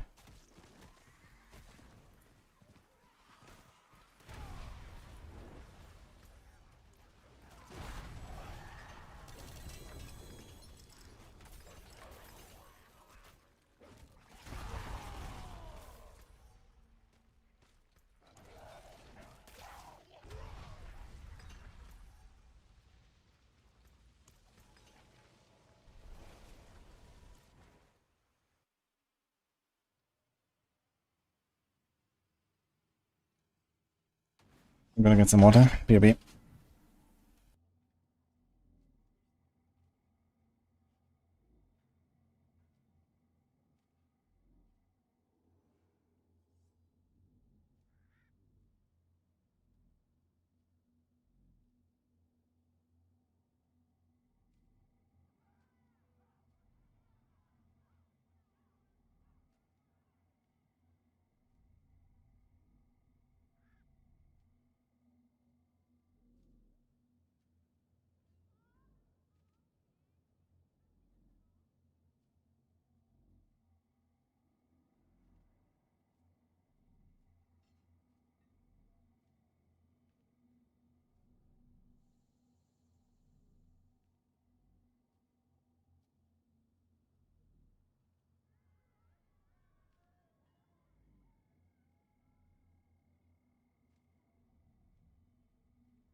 Hey guys, I wanted to get only a drink, but I was unexpectedly stopped.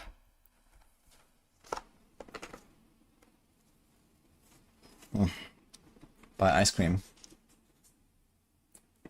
You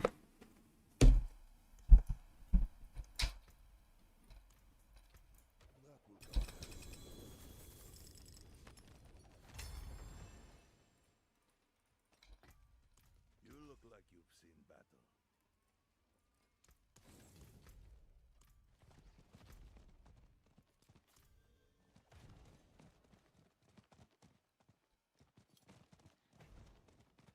You love ice cream, lol. Well, can't argue with that, I think. But also, I need to finish this thing at some point. How is it gonna get finished? You know, it's there, it needs to be... It needs to be finished, you know? Rage of Haggard or Shrouds? Yeah, for this build to go Rage. That's for the cooldown resets.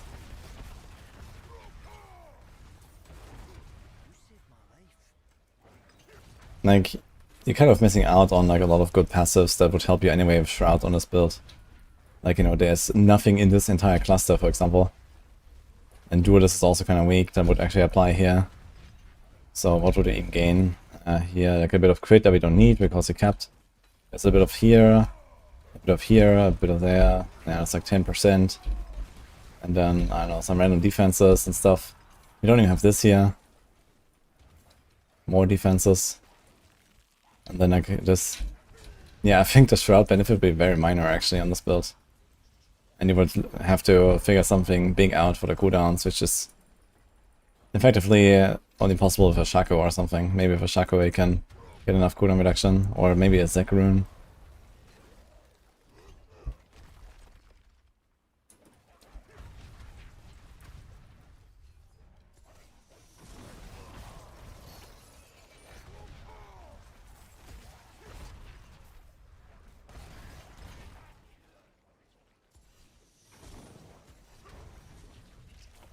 Hi, Knubi.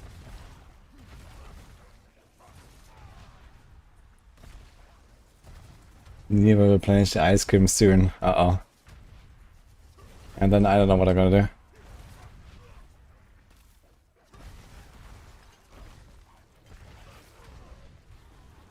How's Rogue?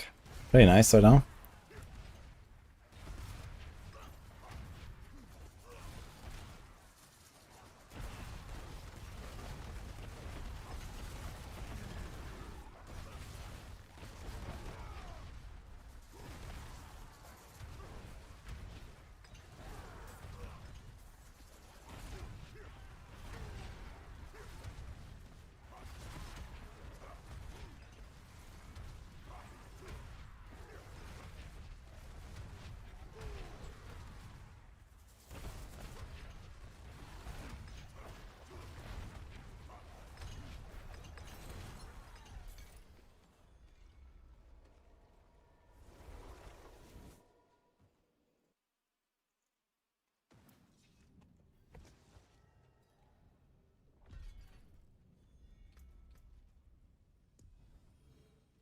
It is done.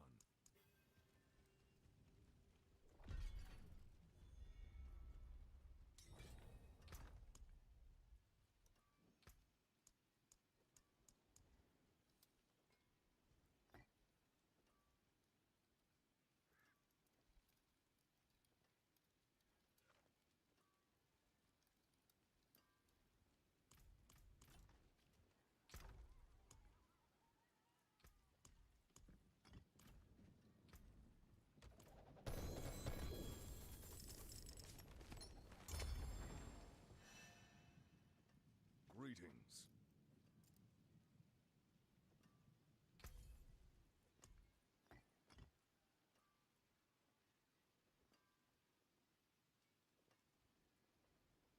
Most all classes are pretty nice now.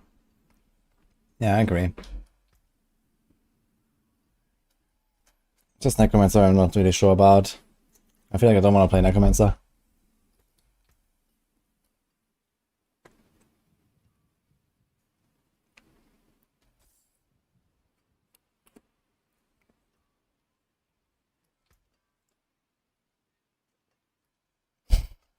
He put 6 million instead of 60 million.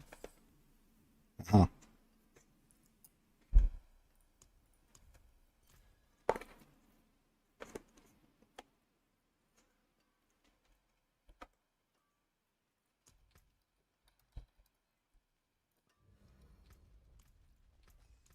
My hammer sings on your return.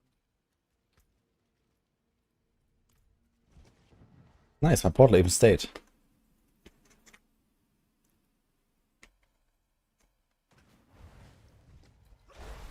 Hello, Holy Saint Knight. How's it going? Where's the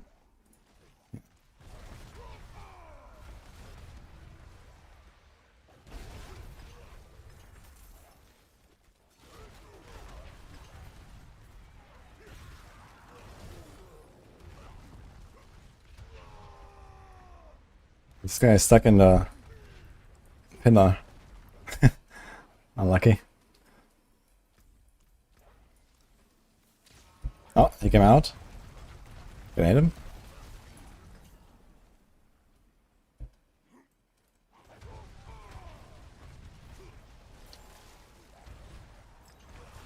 You just asked that and I just answered that. I said it's pretty nice, East Saros. I guess you didn't hear me. You can still use training dummy, yeah? In fact, you want to do it on normal, not on T4. On normal it goes super fast. I think it scales with like the HP of the dummies or something. C4, finally a good spot. Yeah, that'll be a bit far-fetched. But it's fun. And it's getting there.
Rogue time, guys.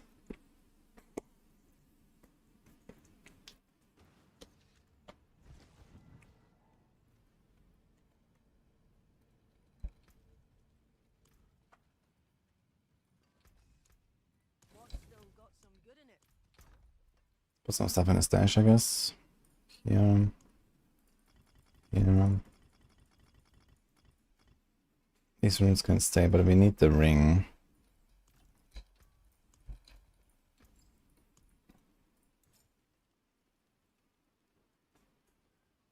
I think the rest can just stay there.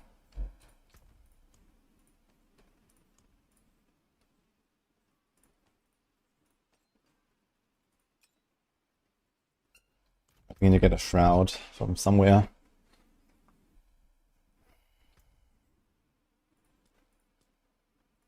Not sure where it is actually. We'll find out.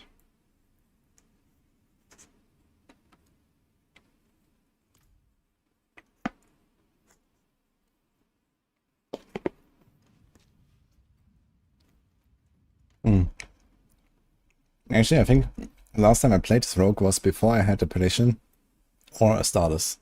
Now that I think about it.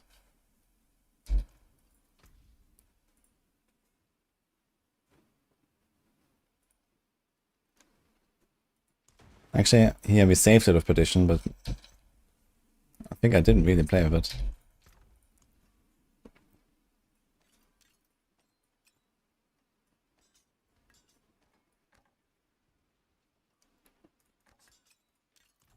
You know what? I'm gonna mark my items with one masterwork. So I know that these are items that I want to use at some point. Easy.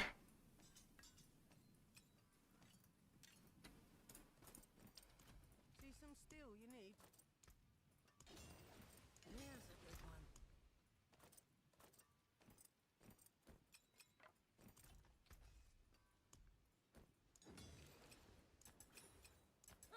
More there than I thought.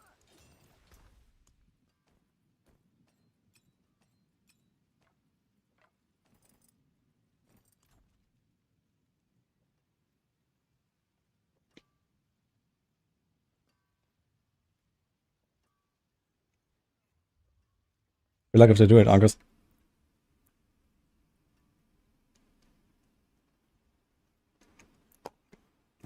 This used to work like that, I guess, Matt. But now you can just imprint as much as you want. When it goes into the codex when you salvage an item.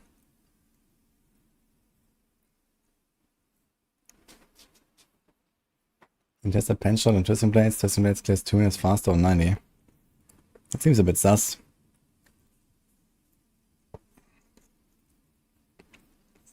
I think like PenShot has done like a 101 push.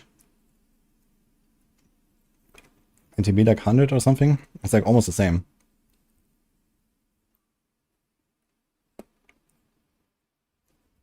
Well, the strongest class by far is Spiritborn.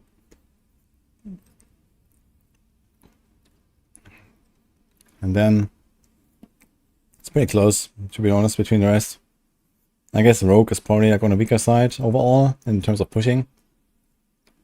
But it has probably like the most variety of good builds. Like Rogue is really nice right now. There's so many things you can play.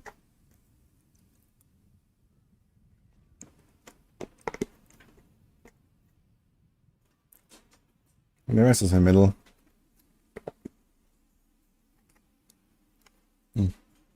Okay. Put this back in the freezer. Before it becomes soup.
Okay, here we go. So I need to remove one of these aspects. The Shadow Clown cooldown, Shadow Clown cooldown. So I think I remove this ring actually because it has res and crit. Get the starters.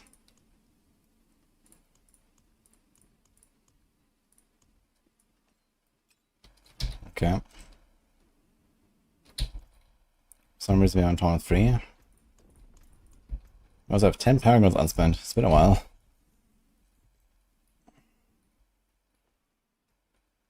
Okay, we have too much res.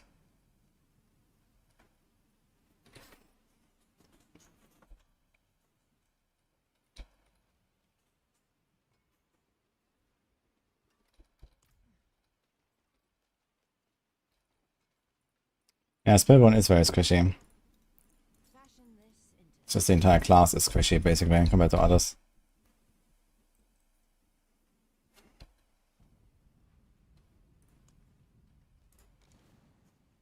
Okay, I'm 12 res overcapped.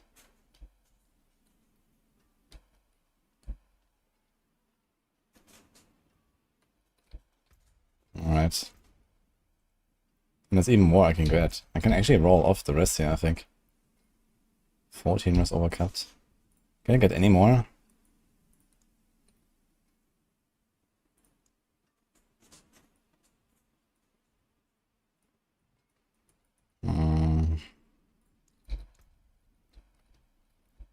I need more all stats, then it's gonna work, or more int.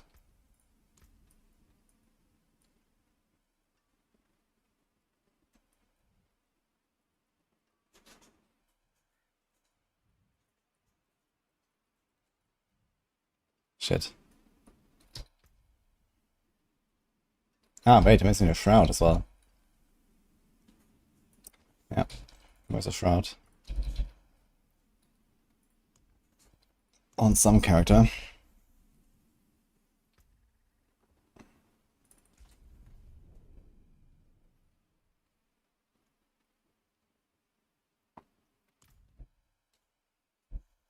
Here's Crest with Balazan Quill. You mean like the damage reduction? The jewel or what?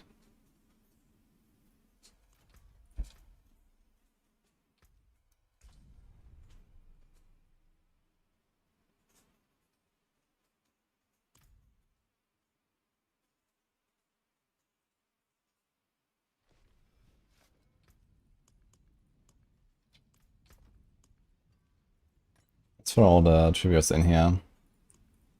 They're gonna be blasting.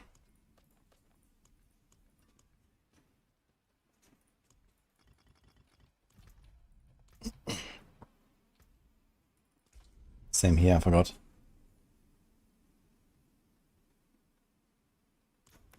I don't know what Harlequin Crest, Shamsa? On Balazan Quill? I mean, it's gonna be pretty tanky, but you're gonna lose a lot of damage, that's for sure. You're gonna lose like half your damage. Maybe more.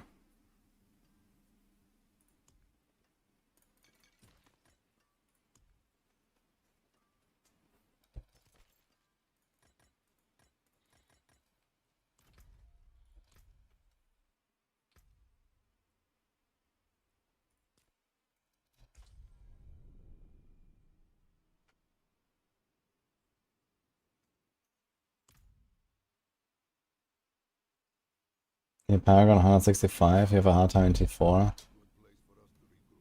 On Spiritborn. Yeah, make sure you have like at least like 10k plus life. My Spiritborn has like 21k life right now with consumables. Cap your armor and res. And then it starts getting more comfy.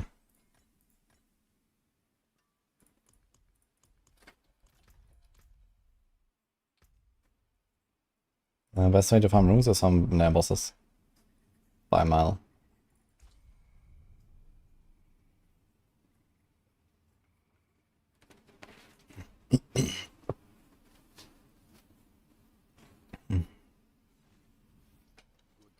Yeah, if you have too low res on Rake, make sure that you roll res everywhere you can.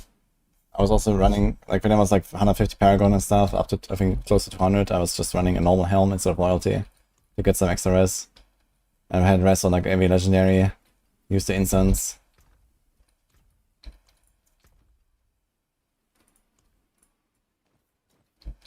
Okay, Shroud, so how's it looking now? 4%. Okay. Should be fine with instance now.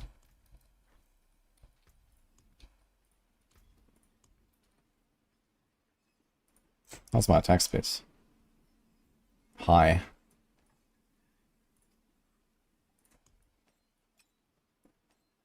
Oh.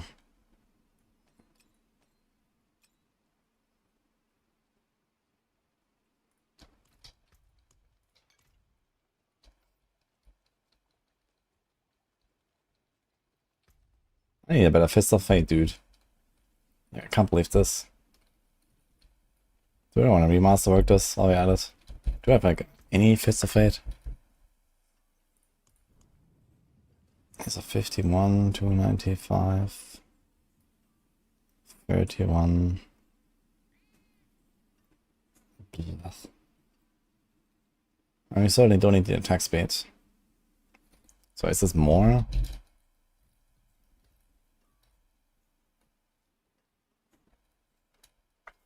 This is 79 and this is 71. No, it's not really much of an upgrade.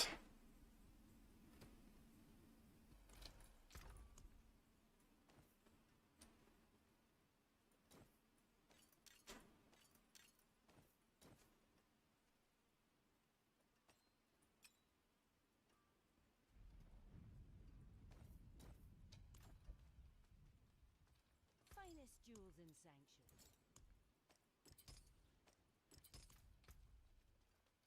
Yeah, we need like a Stardust with lucky hit. Masterwork, basically. Dude, for real? Wait a minute. I have 100% lucky attack speed already without the Stardust. Greetings. Hello. So first of all, I can roll this off, I guess. That's my crit. 82. So we need neither the crit nor the attack speed on that ring. But what do we need? What do I put? I suppose we can put the res roll here. Just like Dex, Life, Res. And we make this a Dex. This is fine.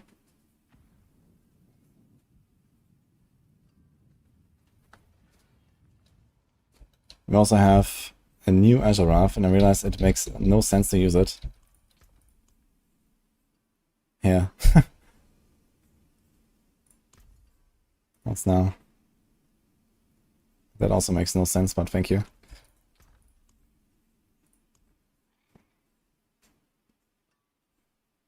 Great. So in that case...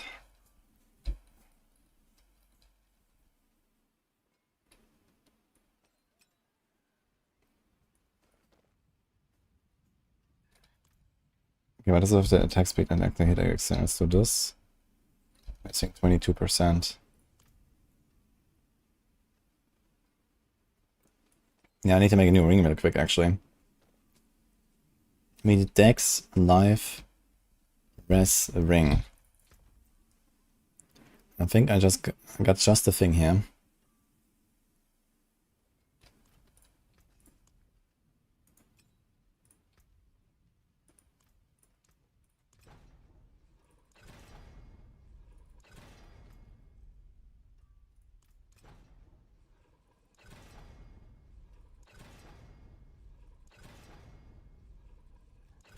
Gonna try more for the Shadow Clown. We have a Stardust now, so we're not gonna reset it so easily. Come on.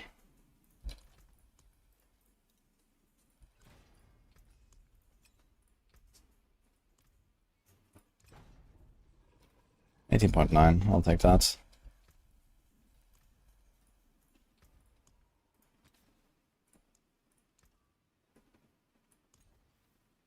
First roll is fucking Vuln proc, man.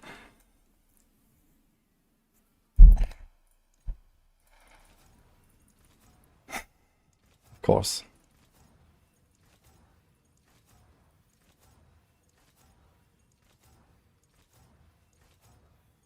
Another Vuln proc.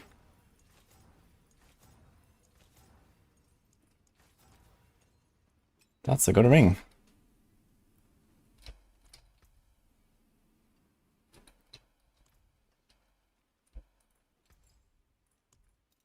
Here you are. Hi, pattern.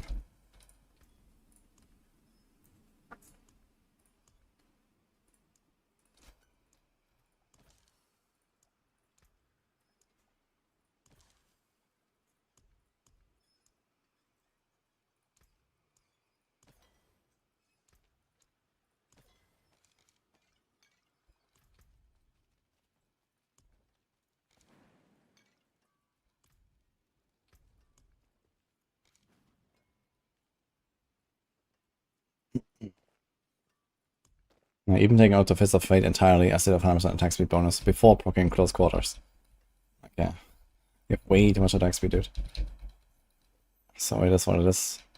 And now we are 13.9 over capped. How much rest can I take?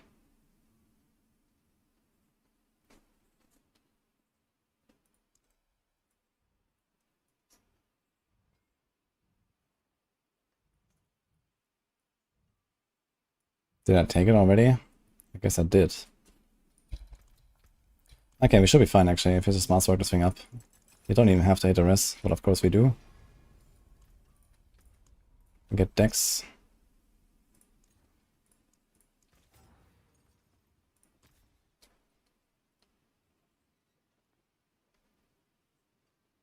Do we have a better neck? It's kind of nice, actually. I don't really need the life, I think. I also have a double hit on the armor, of course. And the Keltop's duration. Man. These masterworks are insane. This is good at least. Even the poison proc could be a bit higher though.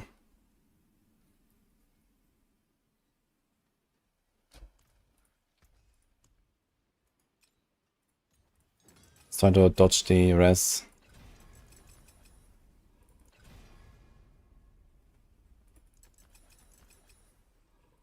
It's a lot of Shadow Clone cooldown. Okay. I'll take it. 32.6. 36. It's 20 seconds. So I want to get like 3 procs in 5 seconds. Is that doable? Swing costs 35. 17.5. Let's say we shoot 3 times a second. It's 50 per second. Every 1.5 seconds, 1 proc. In 5 seconds, 3 procs. Okay, that checks out. Alright. Now, what about this? More lucky hit.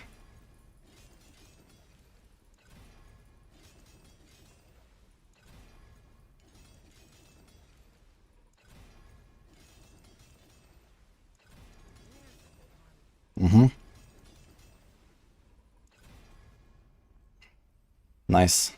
More moving speed in town. Okay.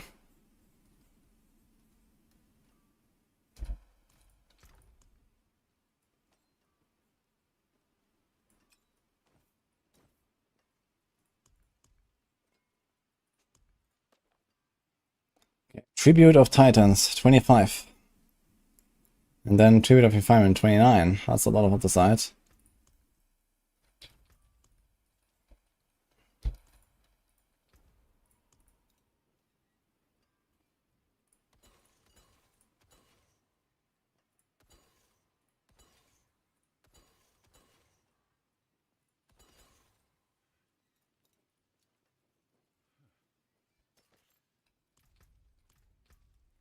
And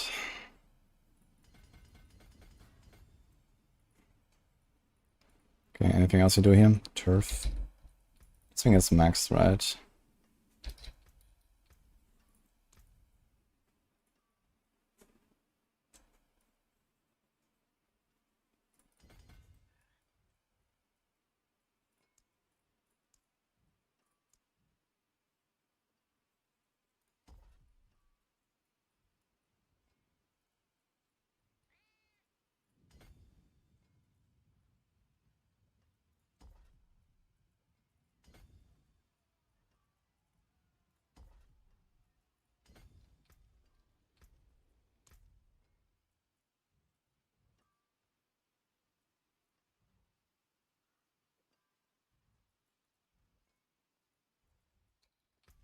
Alright.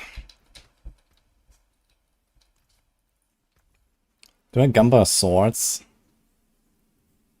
Boots? I don't know, man. Gloves? Maybe I'm gonna try to get gloves of Fist of Fate. That could be something. Dude, what's up with the twisting blades? I forge more than horseshoes and nails. What do you need? Not a bad pull, that. Lots of aspects.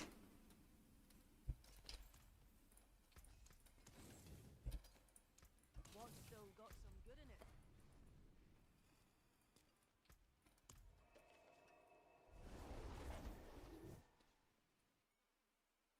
I did not change something and the PenShot planner is updated. I just fixed my gear with the new items because I didn't have a star list or a petition before.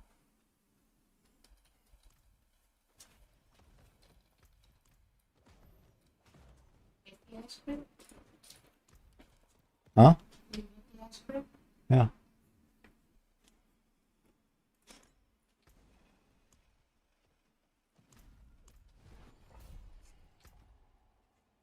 Let's start with refinement tributes actually. 31 refinement tributes.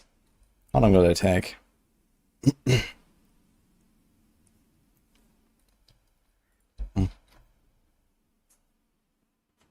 Oh, do I have runes? Pokja, Neoxa, that's a bit... The Neoxa is a bit of a yikes, but I guess it doesn't matter too much.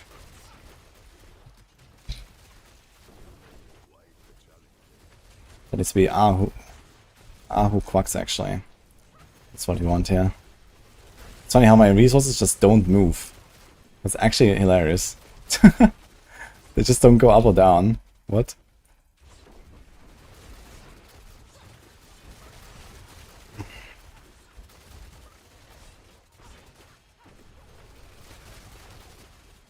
Yeah, I don't get enough teleports now.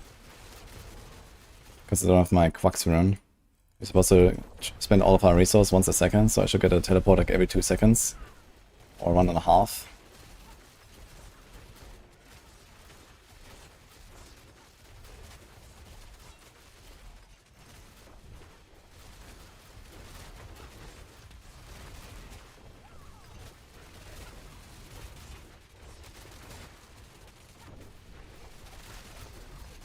I wonder if I could just like not do the big event and finish. Is this like a strat? I'm gonna try.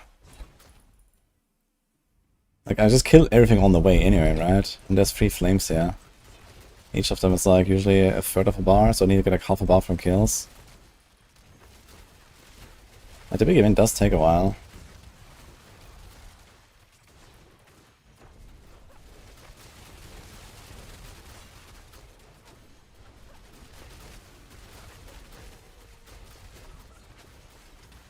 Yeah, it works.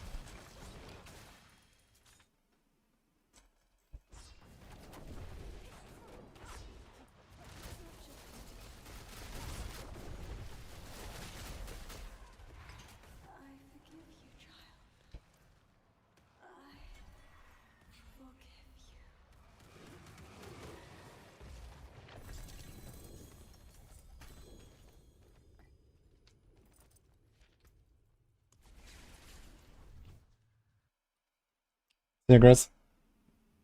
Refinement on new ring. Oh, did I not imprint? Wait. What did I have here? Noxious eyes. Very important. Thank you. Who? Quack. Let's check what we get in terms of runes here. This does not use overpower. Overpower is pretty much dead for anything that's not like inherently overpower synergistic, I think.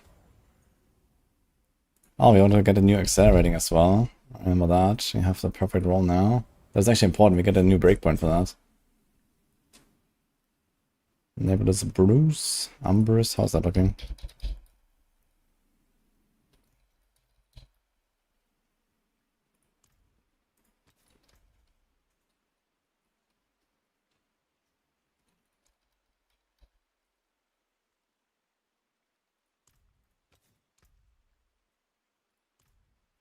Yeah, sure. I'll just imprint that again.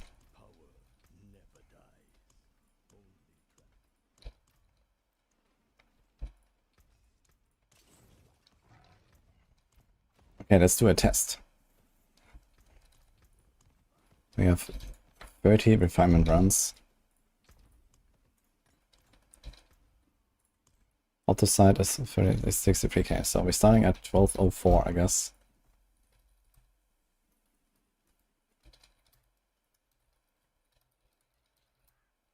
Let's see how long it takes us.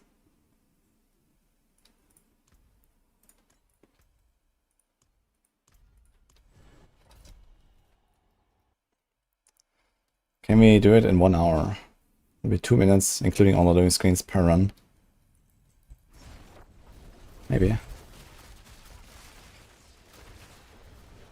That's a lot more teleports.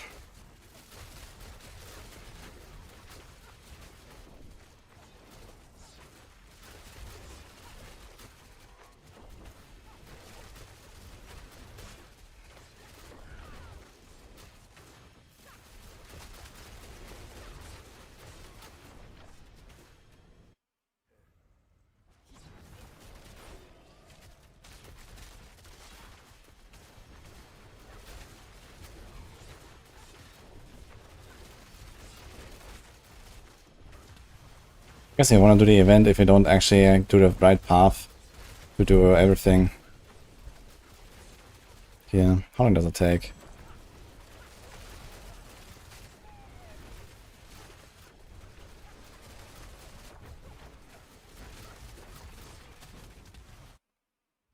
That was around 9 seconds for this event.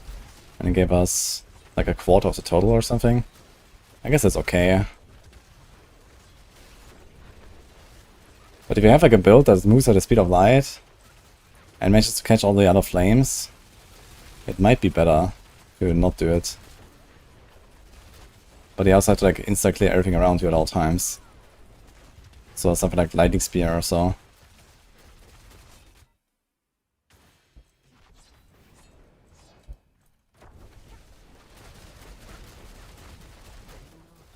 Rune and rune tributes. I farm runes mostly from their bosses. And rune tributes, I mean, you get way too many of them, but I personally just never run them. I think they're pretty bad.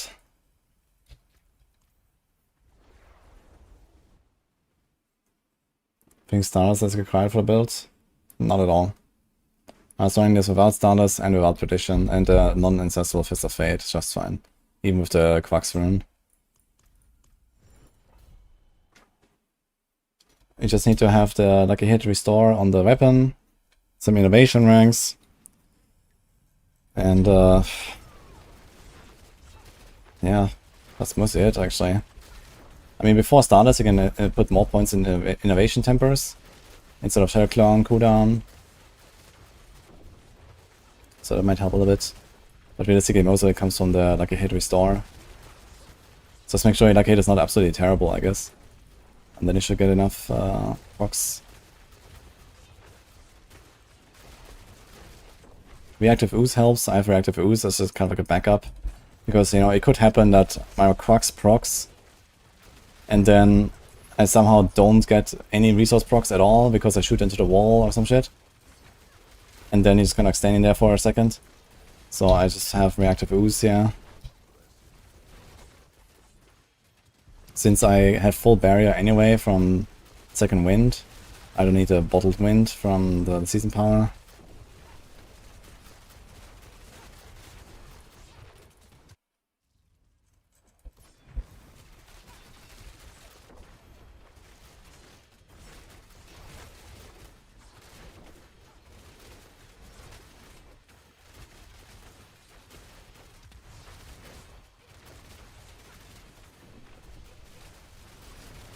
Why Claw instead of Mold and Pulverize build? Because he somehow need to shift into Wolf. Use it 3 times at the start of the run to get your quick shift stacks and your heightened senses stacks.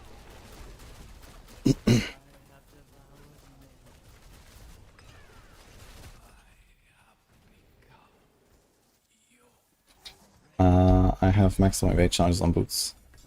But we are rogues. We have rapid gambits. That produces the evade cooldown as well.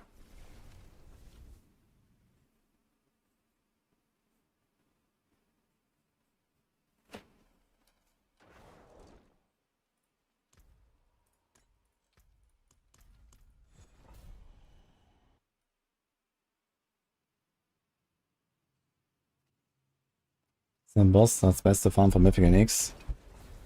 I'm not sure if he has higher drop rates, but I think yes, Belial. But more importantly, he has at least the same drop rates as Duriel, Andariel, and Mephisto. But I can also insta-kill him, like, you know, 4 times faster than the others.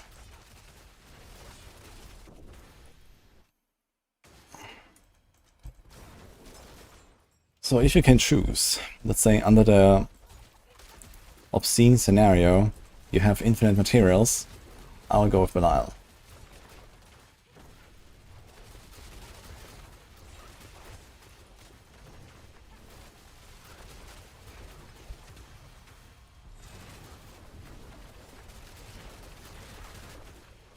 Rogue proshoot.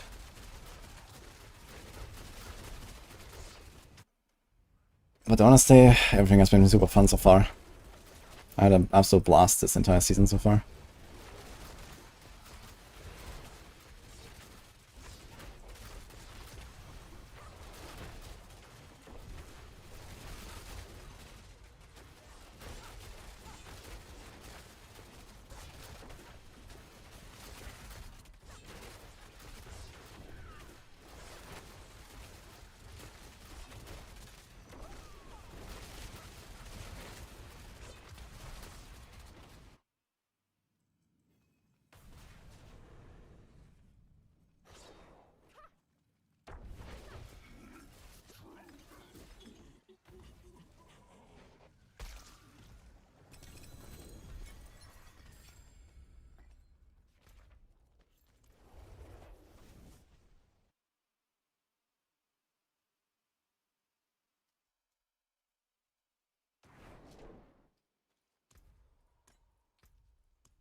Is it worth to farm Belial alone when it comes to time saved?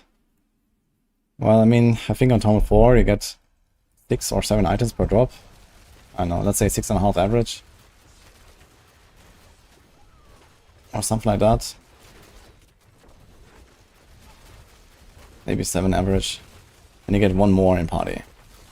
So that's the difference.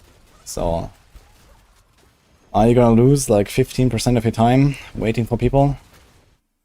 The answer is most likely yes. So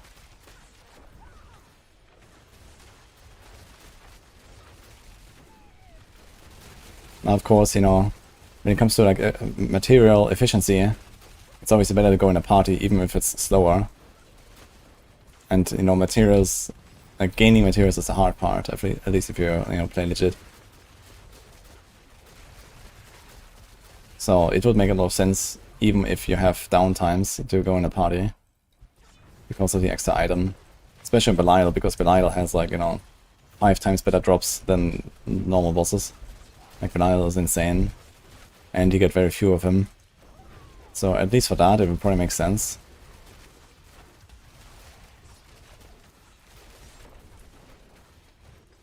Shit. I actually need to kill some more stuff. I think I skipped a bit too many flames.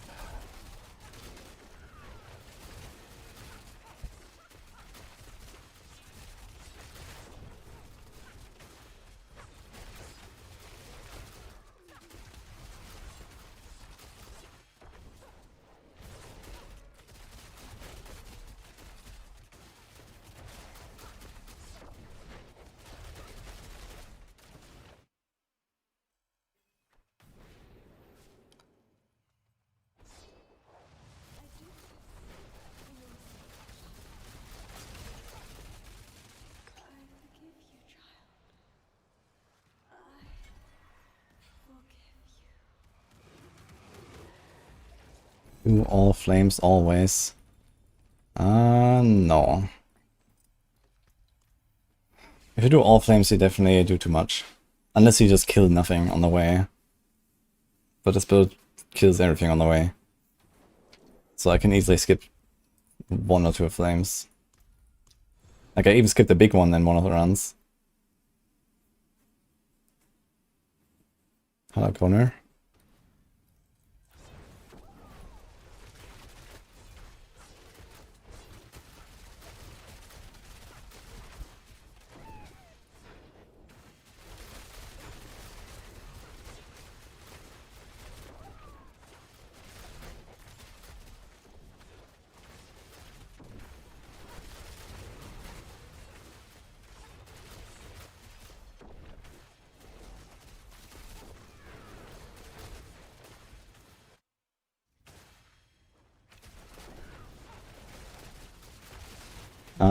Relog Congo Bongo.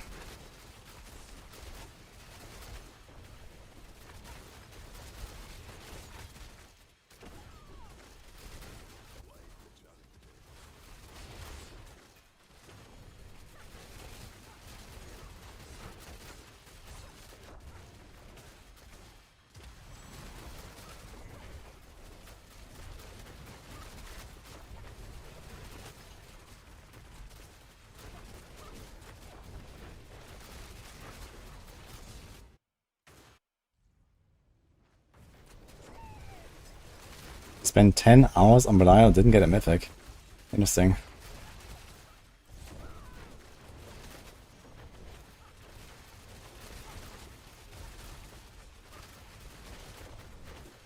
Maybe there is something to it. People were saying, dude, mats don't drop mythics.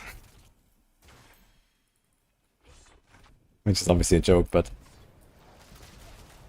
maybe it's karma.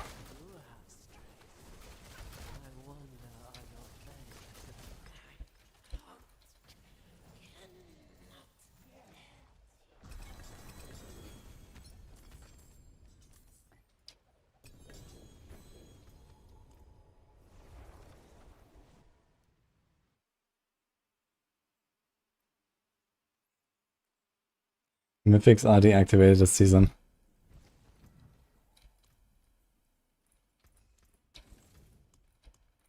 That'll be a funny season, actually. I mean, honestly, with how much they nerfed Pit and stuff, that would be relatively appropriate. But then what do you grind for? What do you kill Belial for?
Snow of Guild Wars. Yes. And I even know where the question mark is, but I see you do too.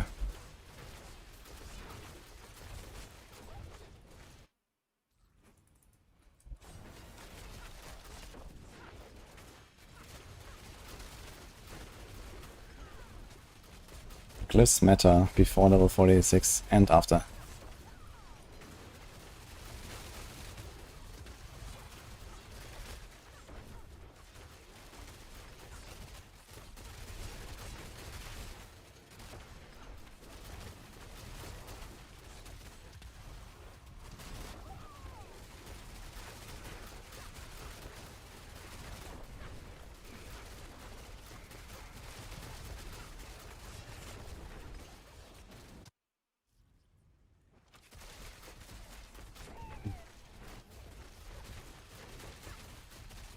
The boss finds tribute, self-sustain. Yeah, I think that's kind of broken a little bit, at least for solo players.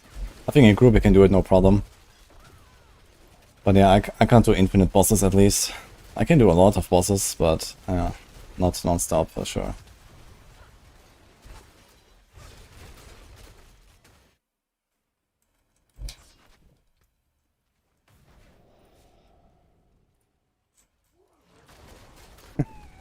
That's a lot of attack speed that you'll be sad about at some point. But grats.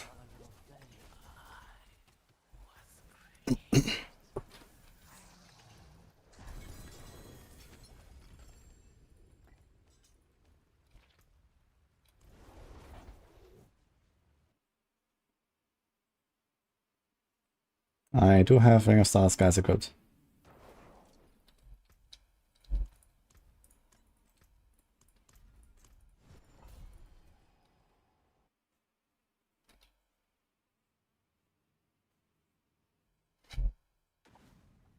Maybe you should check your ult or something, Ebunk, if you have your weapon there.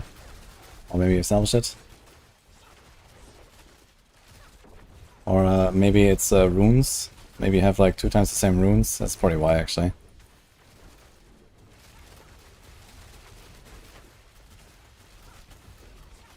The loadouts are too dumb to recognize that it needs to change the runes.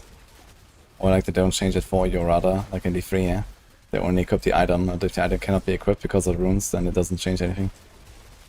And it doesn't save the state of the sockets.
Kinda weird how like the first like 3 seconds just nothing happens and then bloop. I don't understand why.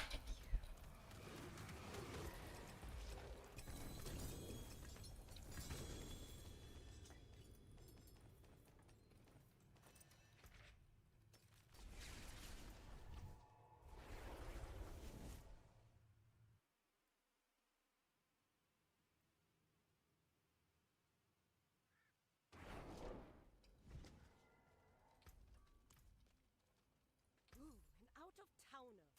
Welcome. That wasn't too hard.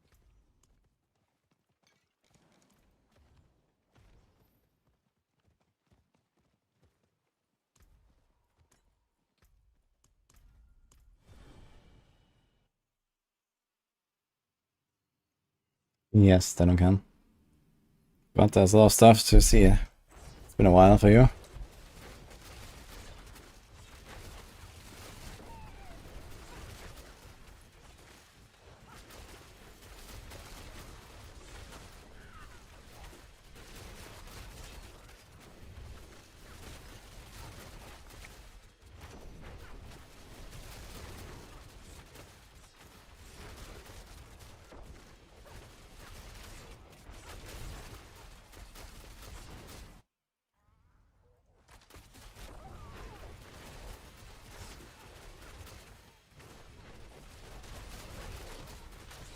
Yeah, hope that's excuse me.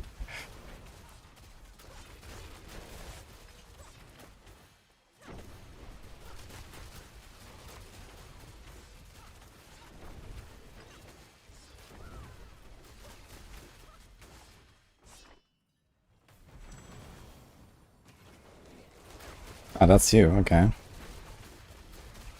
Nice.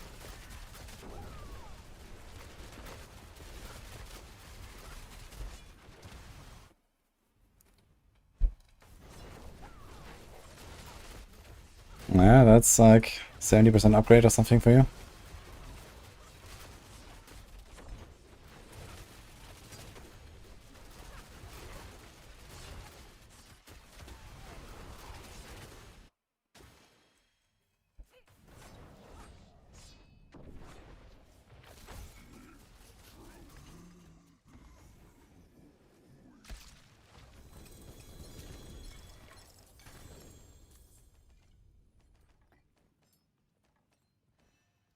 Bane.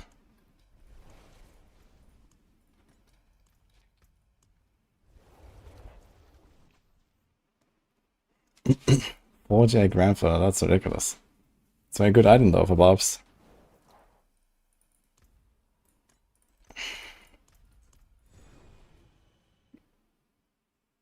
No one tell him. Okay. Yeah, let's not tell him.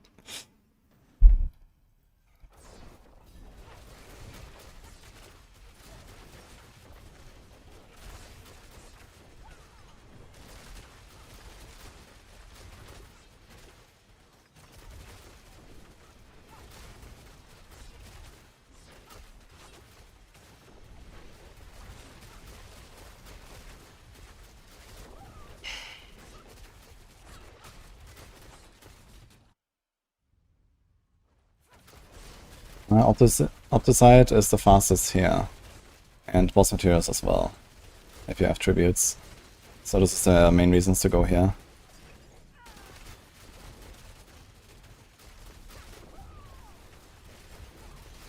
Also every few runs is like a free Orivar, so that's kinda neat.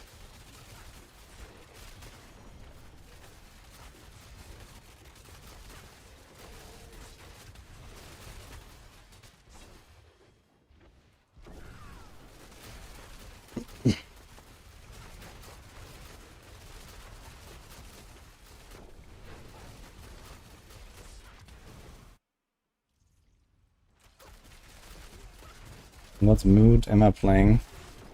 I'm playing good mood.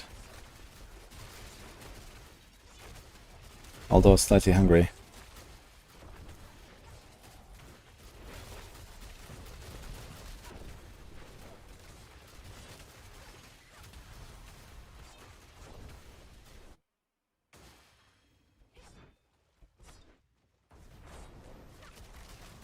You're welcome.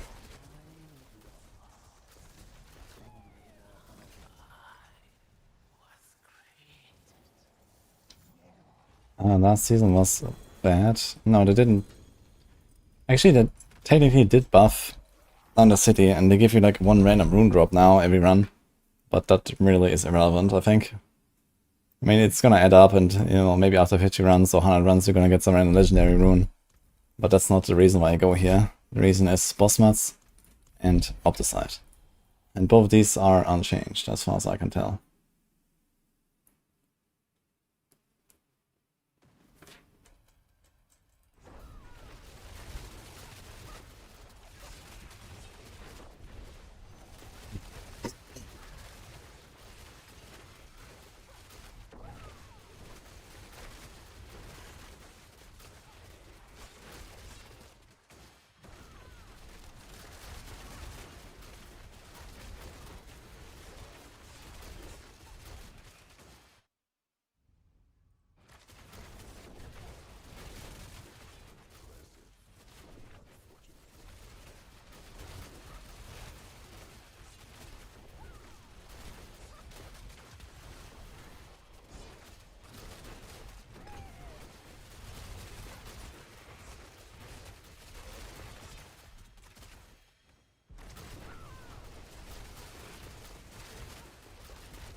Ooh, to Heartseeker, and I have to roll to GA. Fuck. That's a bit too scuffed.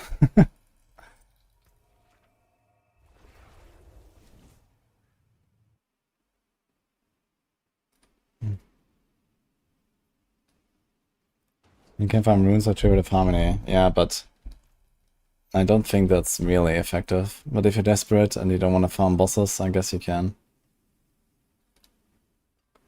Is that an upgrade? No.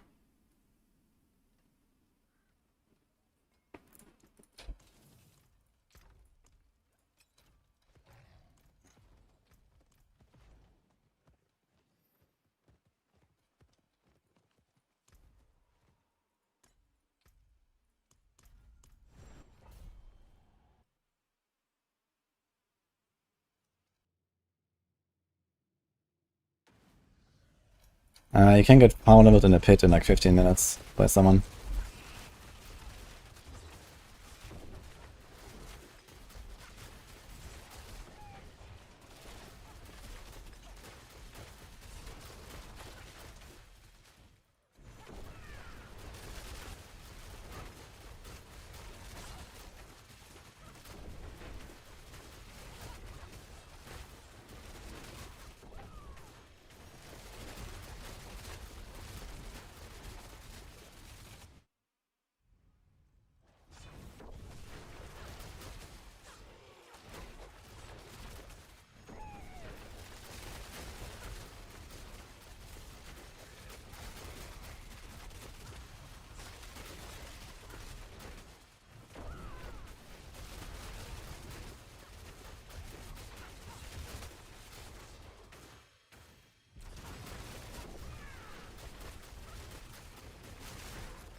Wait, they can't boost people anymore in the pit?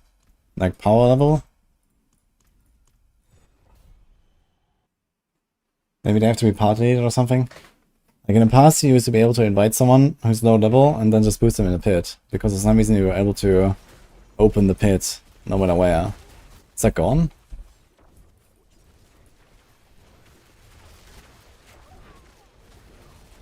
Sins of Ambition for Sorc is on sale. Okay. Is that like one of the armor sets? Which one is that? Still works. Okay.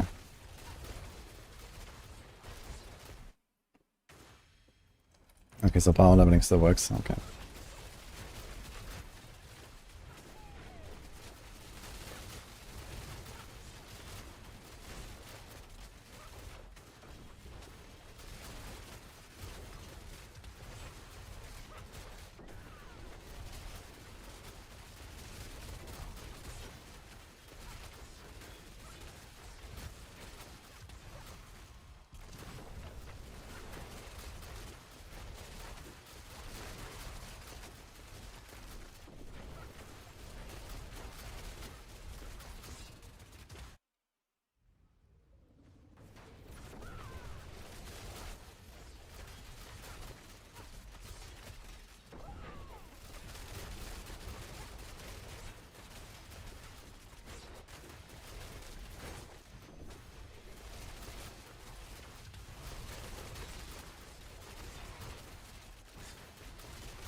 You have strength. I wonder all your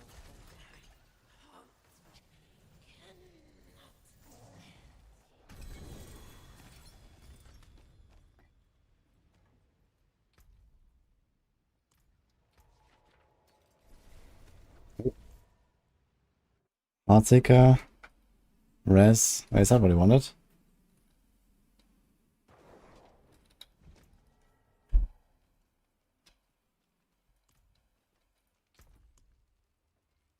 Maybe.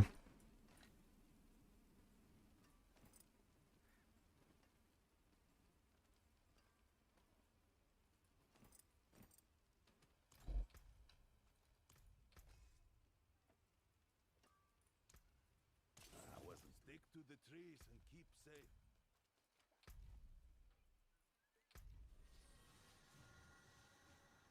Greetings, traveler.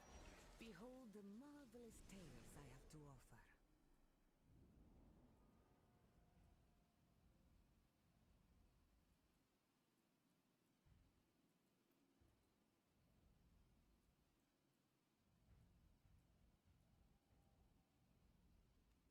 I don't have the Sorc skin.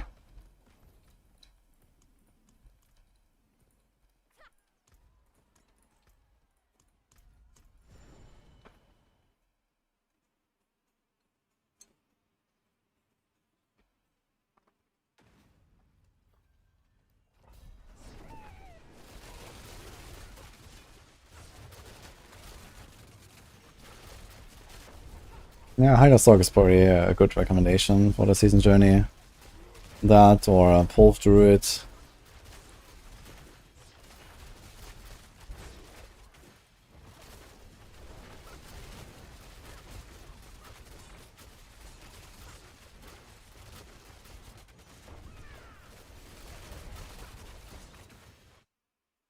Or maybe Mini Necro. Probably like comfy builds.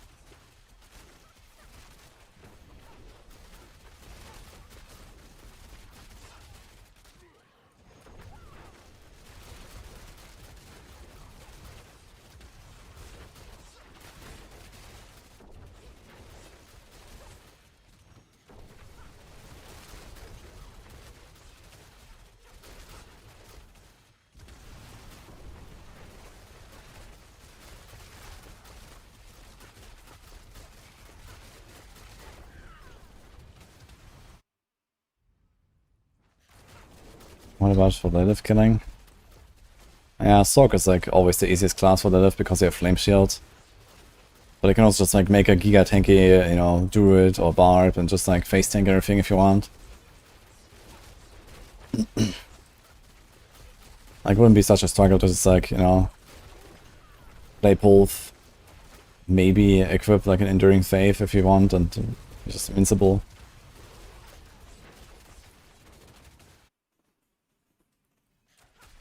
Like, speaking about T4 live, I guess. If you're talking about T1, I mean, anything can do that. That's the fun kind of build. Hello to Denmark, by the way. It's also called Penetrating Shot. True.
Is this build on max roll?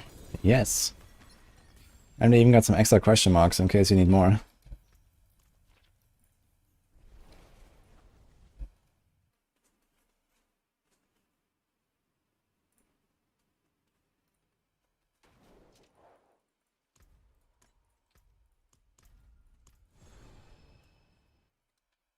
If the planner's not working. No, I just opened one from the links there, that seems fine. What's the issue, Bruce Lee?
I'm not sure how strong Boulder is this season. I think it's gonna be like a noticeable gap between Boulder and like Pole, for example, but if you just wanna go fast, like T4 stuff, I guess Boulder should be really good there. It was definitely really good last season. Just got the overpower nerfs now, but it also got a bunch of compensation buffs, so I think it's gonna be okay. I was blasting with that last season. Like 90-second pits was quite doable.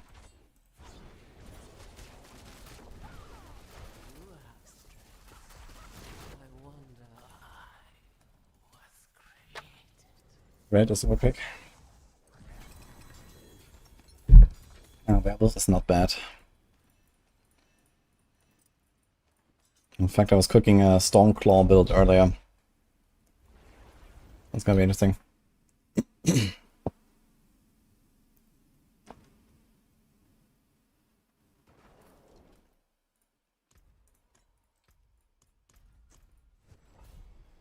What are you asking, Bondwaker?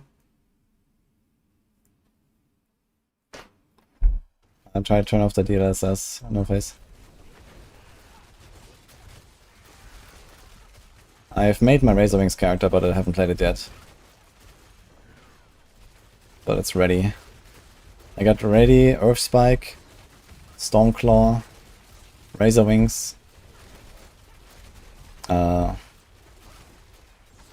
Plenty of stuff.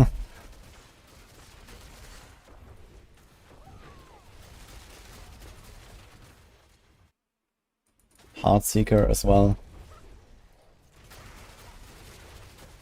Yeah, I think that's it for now.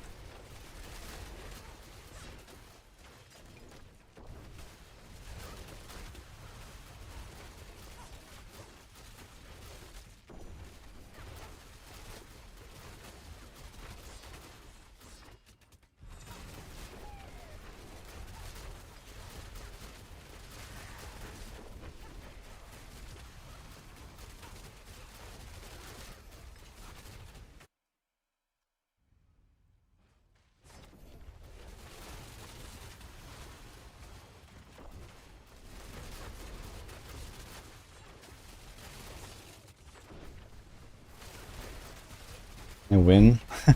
Well, Stormclaw is apparently pretty decent at least right now. So I think I'm gonna try it. I've never played it in the past. And everyone is so excited about it all the time. Every season people come and ask if Stormclaw is viable. And apparently it is. So I'm just gonna try it out.